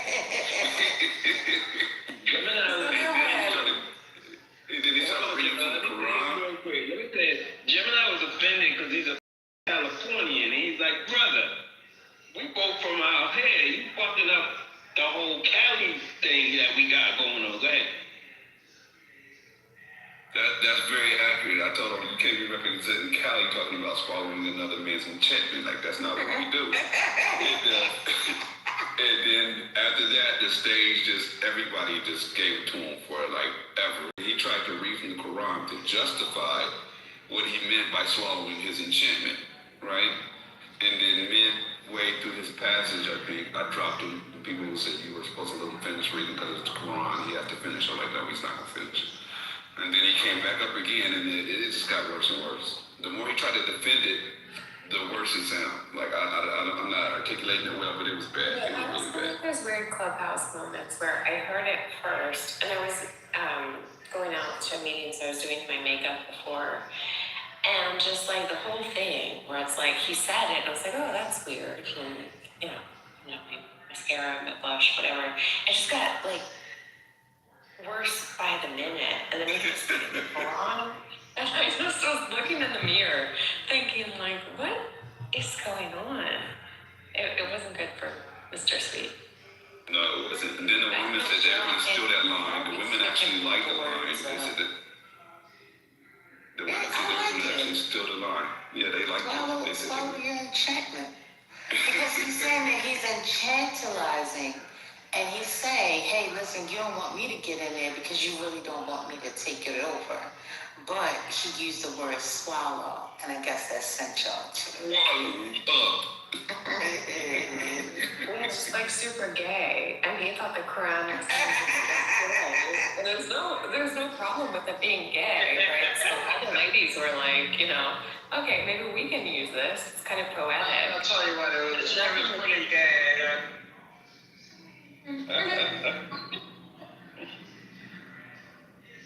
That's all I heard. I heard y'all say that a couple times, but I didn't get the fullness. So thank you. No, when like to Pia's point, when you're like, casually listening, you got your phone in your pocket, and somebody says something like, wait, hold up, and like reach your phone to see who the fuck said that. That was that. Got it. Sweet crazy though. Ain't crazy. He's a talker too. That's them West Coast people for you. West Coast Rambo. I haven't seen Rambos. He's still rambling. I promise you. I mean, I'm more of a chat person, but I can give you a list of all the ramblers. We've got Sweet. We've got Ambassador. Who else? Just some talkers. That's my uncle. That's amazing. I saw his pictures. He had the 40 acres on a mule sweatshirt on. Yeah. I like that. I cried. Iranian stock, I love the Iranians. Like, I love the Persians. I probably diverge from this room a lot. But the Iranian people can just talk and talk and talk.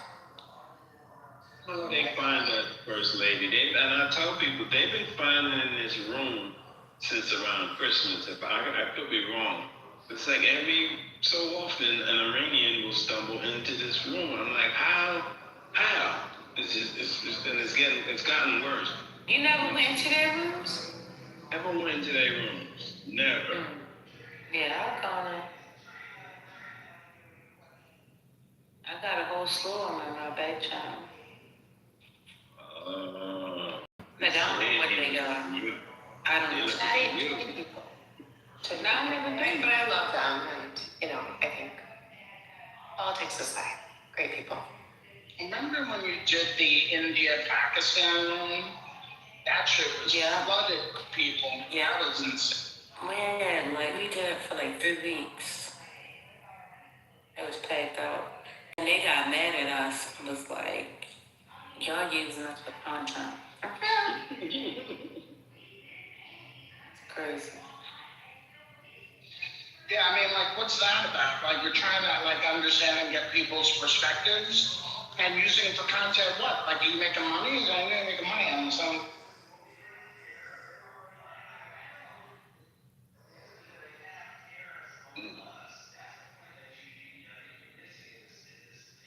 First Lady, so glad you've been gracing us with your presence the last couple of days. Gotta say it. Oh, thank you. Hey, y'all, don't forget to put your clocks forward tomorrow. Yes, tomorrow. Yeah, I'm glad. Now, it is a little strange to me that they moved it up so fast. I was on a meeting this morning, and it was like, yeah, time goes forward. I said, no, that's next month. It's like, no, that's sweet. Yeah, it's a little early. It's a little early for me to be on. Yeah, it's March, but I feel like it's late March. When they said it today, Yeah, it's usually late March. Yeah, I was like, already? It's weird. But it's like a gift and a curse. We're all gonna be a little bit groggy, but it is what it is. I like the extra hour of daylight we'll get. In the evening. Yeah. Oh, you hate it? I like it.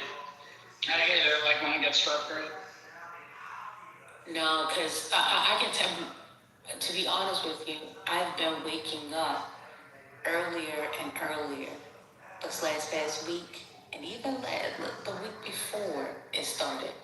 Like around about 5 in the morning, our body just starts waking up, and I can't go back to sleep. And oh my God, it's because the time can change. See, I'm already adjusting to it.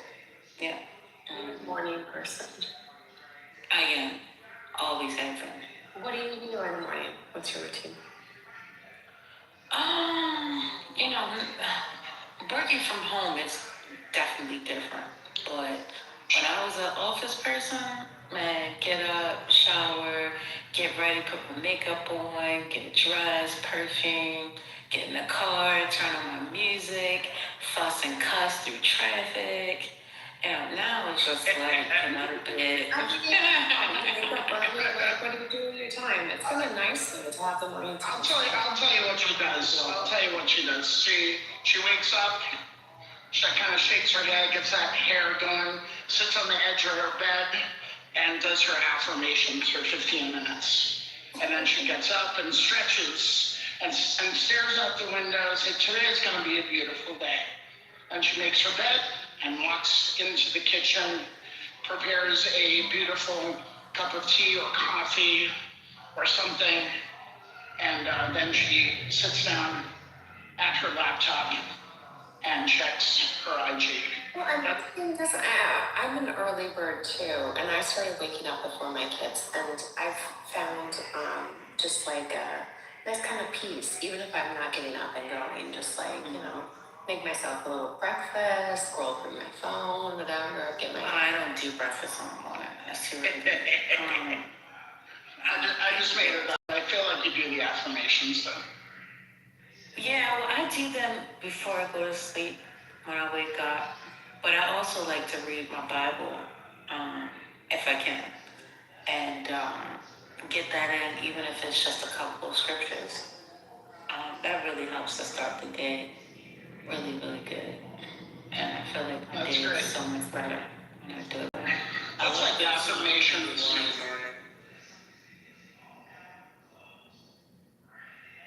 Sorry, I couldn't hear everyone say.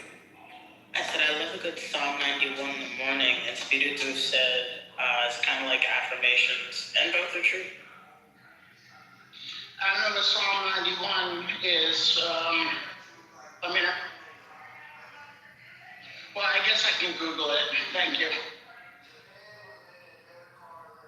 You live in homesteading? You almost there? Am I? I don't know. No, probably another 10 minutes or so. Damn. Yeah, I'm gonna cuss Madonna out for you. Get him on the phone. Yeah, it was at that weird of stuck between like stations and not much you can do. I just didn't want to pay again or go too far and then have to wait for another train to go back in the other direction. Yeah. And cabs and Ubers are too expensive, so. Oh my goodness. That's not like you don't have it. I know, but it's one of those like, you know, I can walk it. You know, it's fine. I get it. Okay, I have a question for you, First Lady, and the ladies in the room. Maybe the ladies in the audience too. I got very frustrated today. My pajamas were not fitting in my pajama drawer, and I just threw them all out. Does anyone have a good pajama recommendation? Something that's like not ugly, comfortable, not too synthetic and, you know, crappy, and also not looking for anything crazy. I like the Savage Fenty.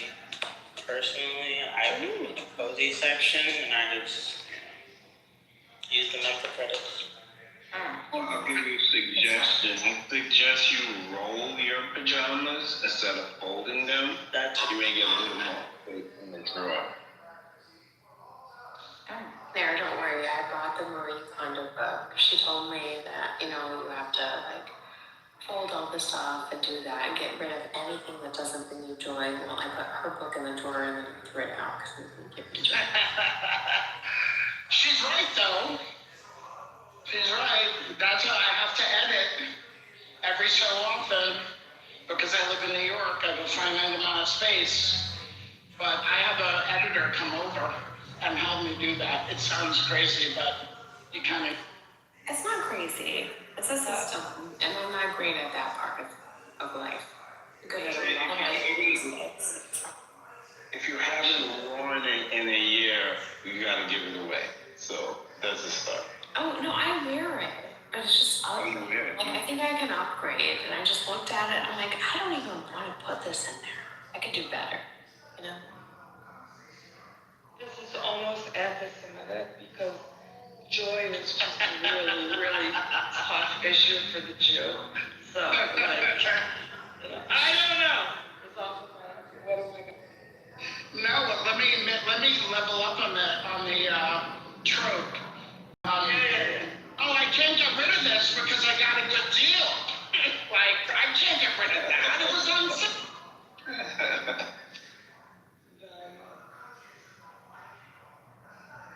Oh, these people think I'm crazy. I'm walking down the street fucking yelling like I'm... Once you're familiar with St. Mary spirits, just Google St. Mary. They come and get the stuff from you, whatever it is. Oh, I dropped it off at like Housing Works because they do that too in Manhattan. Yeah, well, or I'll just drop it off. I'll just dump it on them, give them a bunch of clothes. But like twice a year, I do the editing, and there's a pile that goes to charity. Then there's a pile that nobody's ever gonna wear this, so I throw. That's lovely. But what's everyone wearing to sleep these days? We do it the same month every year. Sorry, Pete. No, one last question. Spiritus, you do that on the same, twice a year on the same month? No. It's like whenever I am like freaking out. Yeah, whenever I'm spiraling out of control, and then that's when I'll... Back to Kate and the sleepwear question. No, I'm just wondering what everyone is wearing to go to bed. That's all. I'm always hot, so I'm boxers and a t-shirt, no matter what the season is. And once in a while, I may put on my robe. I have a really nice robe they got me. I may put on the robe because I gotta like run downstairs or whatever. But I'm boxers and a t-shirt all year. Dad clothes for sure. I'm talking more about mom clothes. I want to see that. Spiritus, you got matching PJs? No, you would think with like little foot, what are they called? Like footsies or what are the ones with the feet, the pajamas? I don't have that. No, I just wear an oversized t-shirt and like boxers or something like that. Like really oversized, so it's almost like a smock or nightgown. Yeah. It's so comfortable. That's what I have right now too, yeah. Be so. I have a champion hoodie on over top of a t-shirt and a pair of flannel pajama pants. I can't find my Calvin Klein shirt that goes with the flannel pants at the moment. I usually wash them and fold them together as a set, but I can't find it. So I am extremely cold in my old years, so I'm always bundled up. I just got a heated blanket for this reason. I do. I have a heated blanket as well. Oh, Jesus, that's dangerous. That is so dangerous. Wait, let me ask Divine. Divine, are you in one of those New York City buildings where in the middle of winter it's fucking hot as fuck and you have the windows open all the time? Because that's what... I've been blessed. We actually have a house. But I was in one of those buildings when we first got together, yes. It's fucking insane. No thermostat. It's just on or off. I told you what I used to do in Brooklyn. I lived in this walk up on the first floor and it was fucking freezing as hell. And the thermostat was on the top floor of the building. And because we were like freezing, I would, when we were really cold and the heat wouldn't come on, I would take a bowl of ice, walk up to the 5th floor, and put the bowl of ice on the thermostat so that I would get really cold, and then the heat would come on in my apartment. Wow, Things you get. that's tricky. That's impressive. If you open the window, you're not paying for it, right? Like, oh no, heat and hot water's included. Like, I remember in right? Yeah, we just open the window and be like, well, it's not gonna change the bill. So, but I don't. It's so long ago. And then you got the heat with the radiators that clank so loud that it feels like there's somebody in the basement, like a troll, banging on the pipes. And I had people stay over. Yeah, it's that are like the normies. It's right. Yeah, I had people like staying over. Like, holy shit, what was that? Don't worry about it. It's a building from 1840. Like, this is what. What's the violence?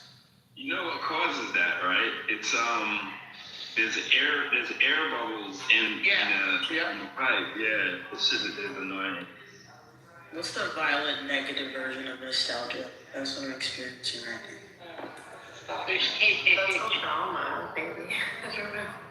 PTSD? No, there we go. Okay.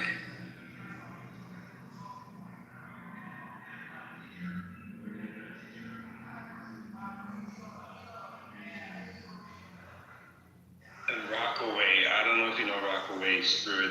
We used to live on Beach 19th Street. Oh yeah, two my big friends tall used to live buildings. there. Yeah. Oh my God. 100 Beach and Mount Street. It's 19th Look, we got Office Square. It's Office Square on the building.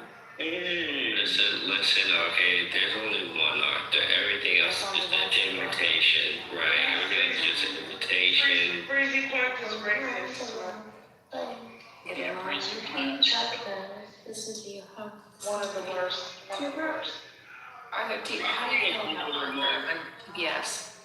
Far Rockaway is the most segregated part, I think, of New York because one end of Far Rockaway, like someone at that Breezy Point, big houses, lawns, swimming pools, Reese Beach, and then you go to the other end, Beach 19th Street, projects and buildings and Chinese food and liquor stores. I would say, That's a whole. Sorry. in regards to Arthur the character, he was loosely based on my childhood. Just, FYI. Oh, really? Tell me, Yeah, along with the King Arthur back in the day with the Knights at the Round Table, yeah, that was loosely based on my adult life. That's amazing. Yeah. Well, I mean, you're 87. You're 87. That's right. Sounds like a nice life.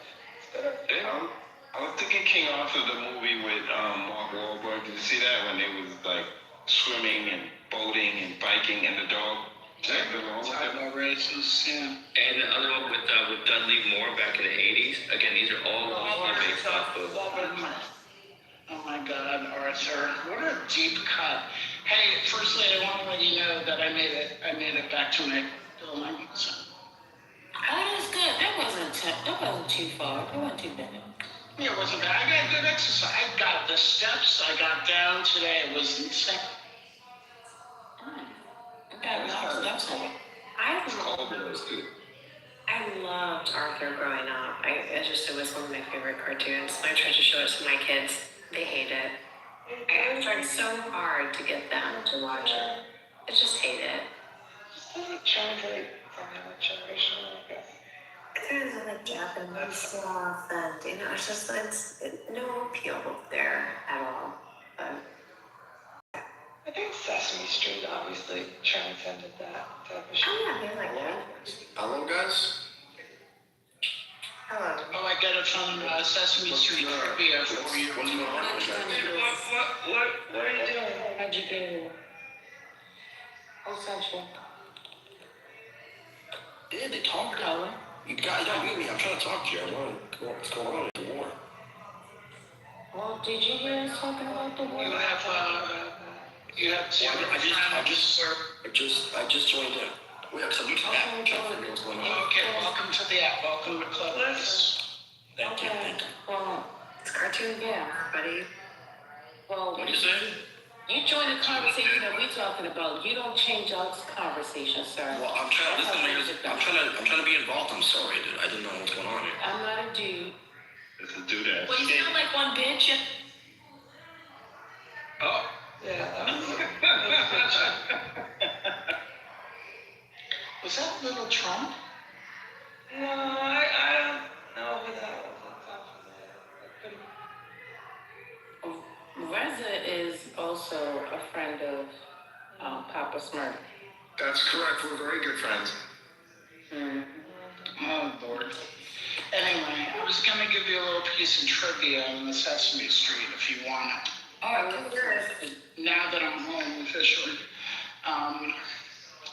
So you know when you count to 12, and some people count to 12, like the Sesame Street song, 1, 2, 3, 4, 5, 6, 7, 8, 9. You know that one? Everybody know that? I know. Okay. Yeah, of course. Okay, Divine. That's the Pointer Sisters. Yeah. I never knew that. I just found out. Hey, I thought that was cool. That's it. I'm done speaking. I remember there was a cool little cartoon of a pinball machine, and for those who know, pinball machine. It was my favorite fucking song. It's still stuck in my head. You're thinking of Electric Company. I think the The Sesame 11-12 song was a pinball machine that came on. Can you tell me? I remember. I would say it was show. I remember too. There's a hip hop producer that takes all of those old type jingles and turns them into hip hop beat. You go on Instagram. I stumbled upon his page. I don't know how. And he took that song, Spirit is Left. Oh, Spirit is Here. He took that song and turned it into a hip hop beat. Sound good? Now, what Pointer Sister song was this? So there's a song called, yeah. The one where you count to 12, First Lady. I don't know if you remember that. 1, 2, 3, 4, 5, 6, 7, 8, 9, 10. 11, 12. All right, so you Google it, it'll come right up.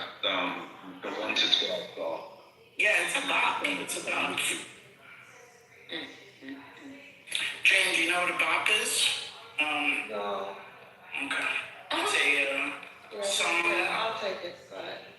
Thank you, Scott. Thank you. It's the song that slaps, Jen. Oh. Yeah, not Joe. So Jane is the person, is the police officer off of Sanford and Son. Remember when he used to say all the stuff backwards and they had to correct him? He was trying to talk the slang. Yeah. Y'all remember that? Yes. Divine. Yeah, I know it's right. It's Electric Company. Oh, 1 to 12 was Electric Company? It was Electric Company. See, I know what I'm talking about. Trying to make you think I'm crazy. I am crazy, but you know. Same genre, same channel. Well, the Electric Company was better. Electric Company was good.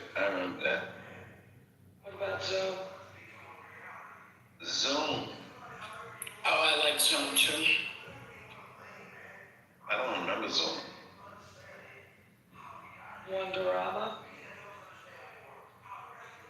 I'm trying to wait. Good? No, that's good. You're young. It's better to know. Okay. Going to Spiritus, I was around when Mayor Lindsay. No, I think it was Dewey. No, he campaigned for Mayor LaGuardia. Thank you, my lord. Well, that's right, LaGuardia, yeah, LaGuardia. That's when Moses was around too. I was there for the naming of the airport, according to Yeah, divine interim at Robert Moses' office.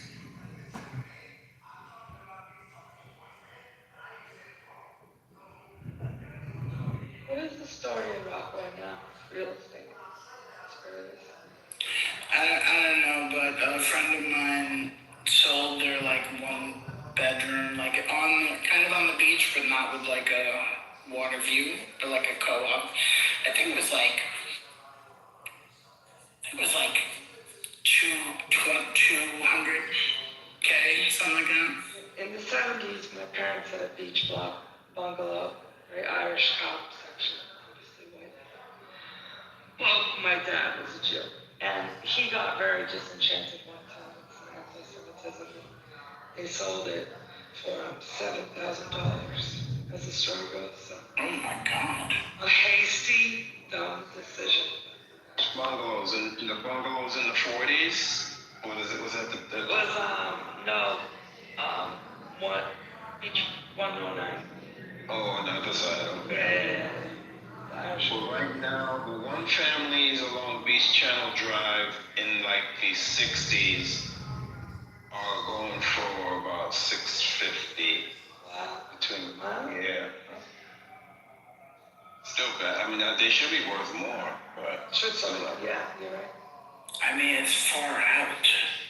I mean, it just is. He's definitely no man at that. I hate that beach, though.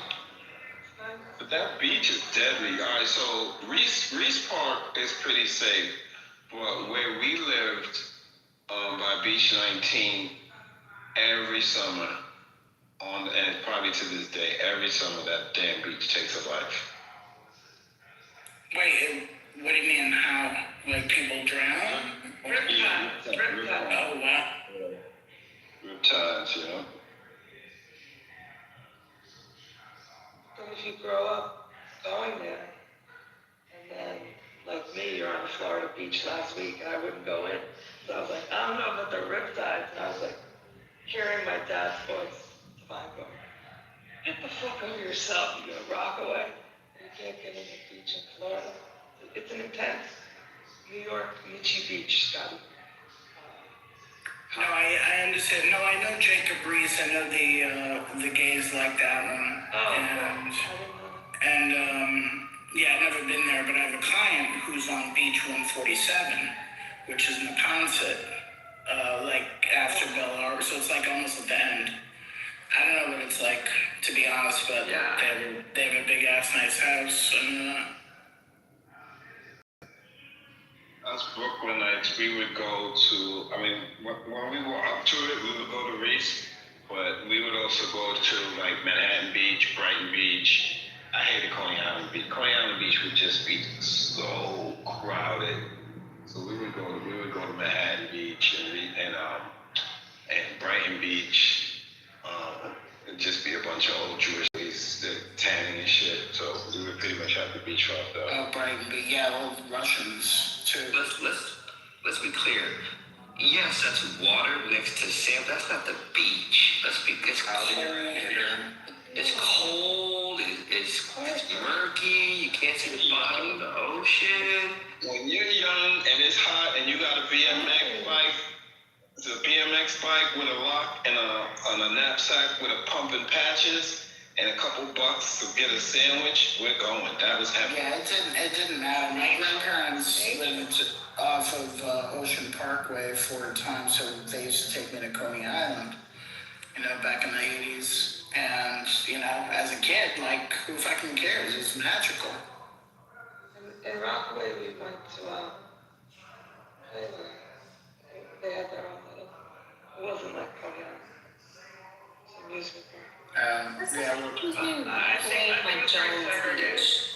What are the whole? Oh, Jones Beach is nice. Yeah, Jones Beach is great. Like that's the one that we preferred going to when we would be in New York. If we didn't go to like Cape Cod, which is closer to where I grew up. But Jones Beach was like a nice beach. They had good waves. The water was warm. Like all of that. It was really nice. Very segregated. Oh, is that right? It was a clean beach. They also have like a nude area too. Like if you walk down really far. I hated my friends for doing. Art for life. And we used to go to, you ever went to Hexter State Park? We used to go there too. Where's that? It's on Long Island. It has a pool, and I think it has a lake. I'm not sure. I was so young back then, but I know they definitely had a pool. So it's just a state park on Long Island. It would be like a bus ride, block association type of thing. And we just used to look forward to going out there and just spending the whole day, picnic table, barbecue, the whole shit. Oh, wow. Yeah, you know what, to be honest, like I know Jersey gets a bad rap, but man, some of their beaches are fantastic. Park is very nice. Yeah, we go down the Jersey Shore once in a while. And even sometimes we go further, we go, what's the one in Maryland? We went to the Maryland one like 2 years. Oh, that's far. Yeah, I've been going the last few years I've been going to Long Beach Island, which is about 2.5 hours south of New York. It's about 45 minutes north of Atlantic City. It's like its own little peninsula. It's really, really, really nice. But too many families, Jesus fucking. Is the water nice? The water's fantastic. They got good waves. The beaches are wide, and it's not very crowded either. Kids, I love them. Yeah, I went to Jones Beach with my husband before we had kids actually, so this was like 10 years ago. And one of our very good friends who ended up being like our best man in our wedding, we stopped by his house in Howard Beach, and that was very fun.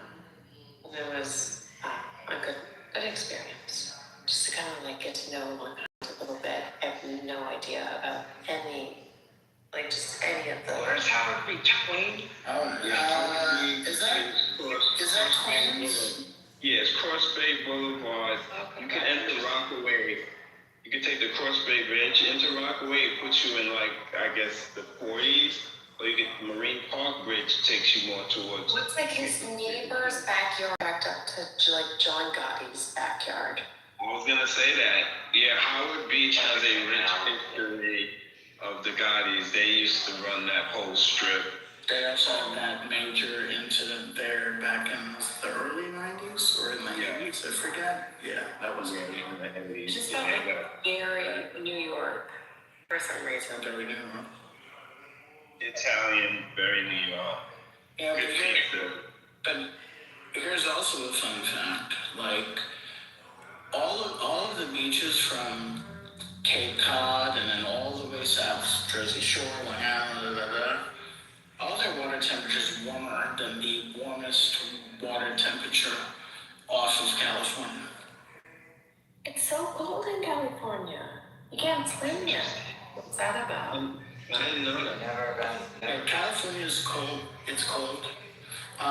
So, I mean, obviously during the summer, so like the water temperature on the East Coast is, is pretty warm and reasonable for the summer, but the Southern California, like I think even all the way down to San Diego, but definitely LA is like either at or like a few degrees below at best.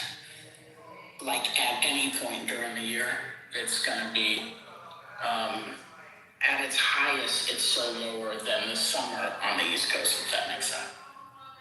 No, totally.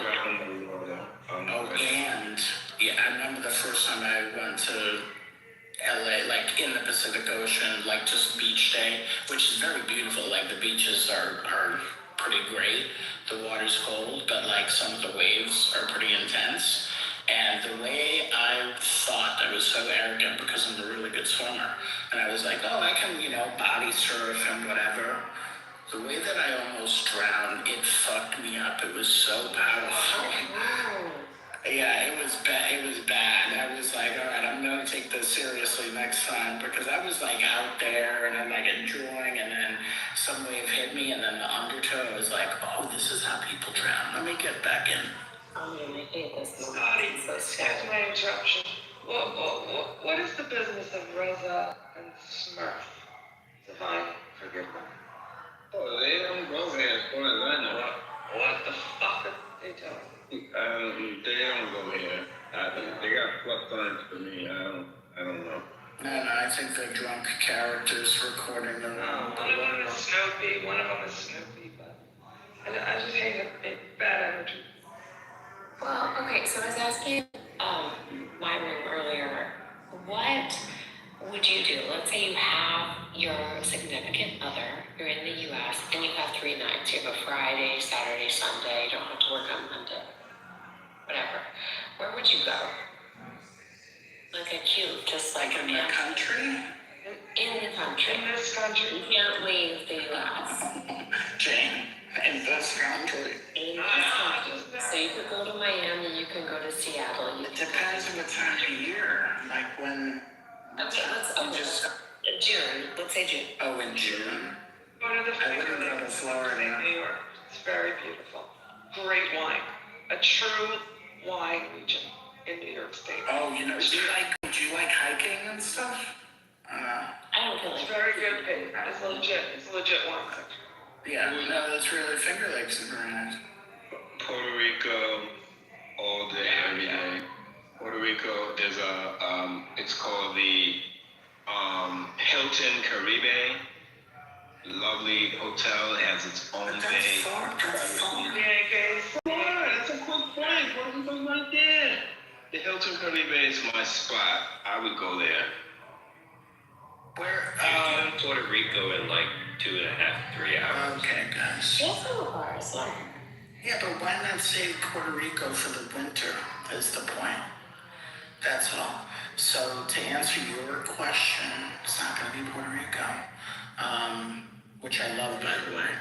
I would even say Martha's Vineyard. There's something cute and different. Oh, yes. Finger Lakes is also good. That may be harder to... Well, I guess you can fly into... Where? Ithaca? Or something? Jamie? Where are you flying to? It's originally. You go to Albany. I go to Albany and try. There's no direct. I don't think there's a direct flight there. I thought the idea was she's in New York City. Oh no, I'm in the Midwest. I'm in the flyover state. In the Midwest. Yeah, Midwest. No, you wouldn't fly to. Yeah, we're not going to Chicago. We're not in the middle. Yeah, we're not going anywhere in the Midwest. We'll go to the coast. We're going to go. But if you get to New York and ever have a few days, it is worth it. It's good wine. Oh, I don't know. Well, Pete, like, if you're in the Midwest, like, I don't know. Why not go to, like, it's like, I love the Rockies in the summer. So, like, Vail, Breckenridge. Just in November. And then we did Jackson Hole. I like Jackson Hole. Go to Hamptons, eh? Go to Hamptons. No, not the Hamptons. Ooh, no. Or like Shelter Island or Sag Harbor. It's too far. I think, well, you could fly into Iceland. Well, like, I had my first baby in New York. I lived in New York. We did all the, like, East Coast kind of stuff. And then, so my husband's friend, she's never been to California, so I'm thinking, like, something West Coast. Oh my God. Well, I mean, you only have 3 days. Can you stretch it to 4? Yeah, probably. All right, I would say Santa Barbara. There you go. I'm gonna suggest. Or San Francisco. San Francisco, great. Yeah, that's good, nice. But I don't know if you do Florida, but the west coast of Florida, like Panama City. No, so we were just in west coast of Florida in December and February. There it is. So, Yeah, you can go. it's fantastic. No, But I want no, to Florida. go to, like, the west side of America. So I think Santa Barbara. Santa Barbara is stunning. But I also love San Francisco, and you could fly. I mean, God, you need more days, but to be honest, like, Or go to Lake It's just Tahoe. more, it's more of him and me, like, just like a cute. Oh, go to Lake Tahoe. Type of thing. Fly into Reno, Instead of drive. touching it, just like a quick flight over, good hotel, good community. So you want like flight and easy and not have to pay.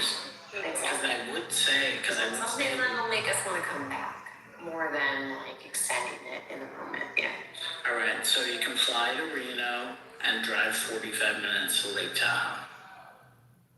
Oh, so we're doing Tahoe in July, actually. Oh, Jesus Christ. Next time, provide a list of everything you've already done and are about to do, and then we'll. All right, so if you haven't been to Santa Barbara or your husband hasn't, it's like one of my favorite places. It's really beautiful. I think that's what this is about. Like, oh yeah, California. Yeah, California. I mean, honestly, yeah, it's just a matter of like San Francisco would be great in June, and there's like enough to do and whatever. It's totally different in Southern California, so really depends. I mean, you could also go to, well, actually, no, you do not want to go to Palm Springs in June. So what about these little, everyone talks about like Monterey, right? Monterey's adventure weekend. Monterey and Carmel are fantastic. Then so you fly into San Jose or fly into SF, and then you drive. It's a couple hours, but it's fucking scenic as fuck. So it's not like a laborious drive. It's like gorgeous. And Monterey and Carmel are stunning, like for real.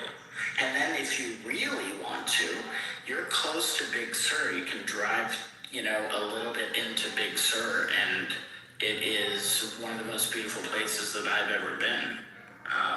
I've seen that hotel, where like the clouds are below the whole. You know what I'm talking about?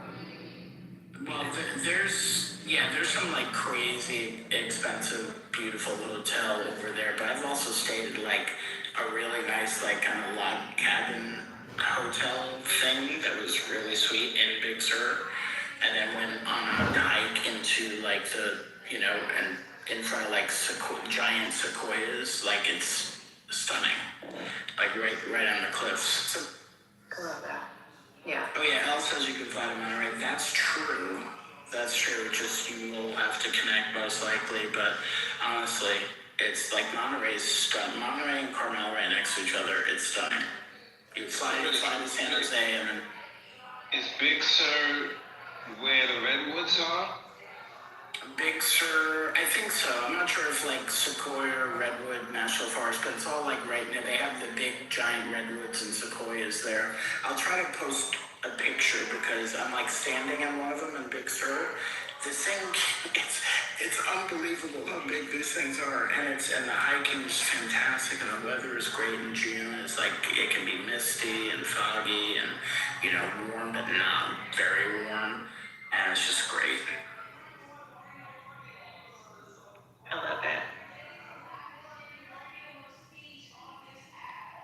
It's funny, like European people, they'll always say to me, at least like French people, they're like, you're either from New York, Los Angeles, Las Vegas, or Miami. And these are like the four places. I know, right? But in their consciousness, like this is what Americans are. Miami, Las Vegas, New York, Los Angeles. Like these are the big four. Well, it's funny because they dub Santa Barbara as like the American Riviera. So maybe that's something for him. I don't know. But Santa Barbara is stunning, and it's also great wine country there. It's not the wine isn't as great as say like Napa and Sonoma, but they still have some pretty great wines there. No, I never take anyone too seriously about their wine.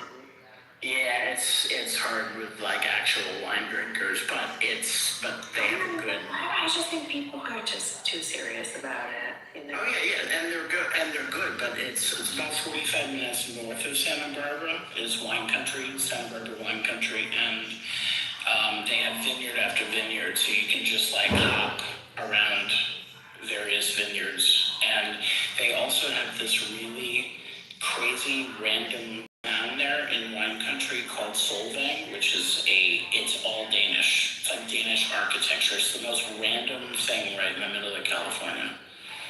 They get like the windmills, No, Danish. what about that? And someone from Iowa who I know is Danish, and they're building a home there, like a really nice one. Yeah, the area is gorgeous. I mean, it's like peaceful wine country. And it's, like I said, 45 minutes north of Santa Barbara, so it's worth exploring.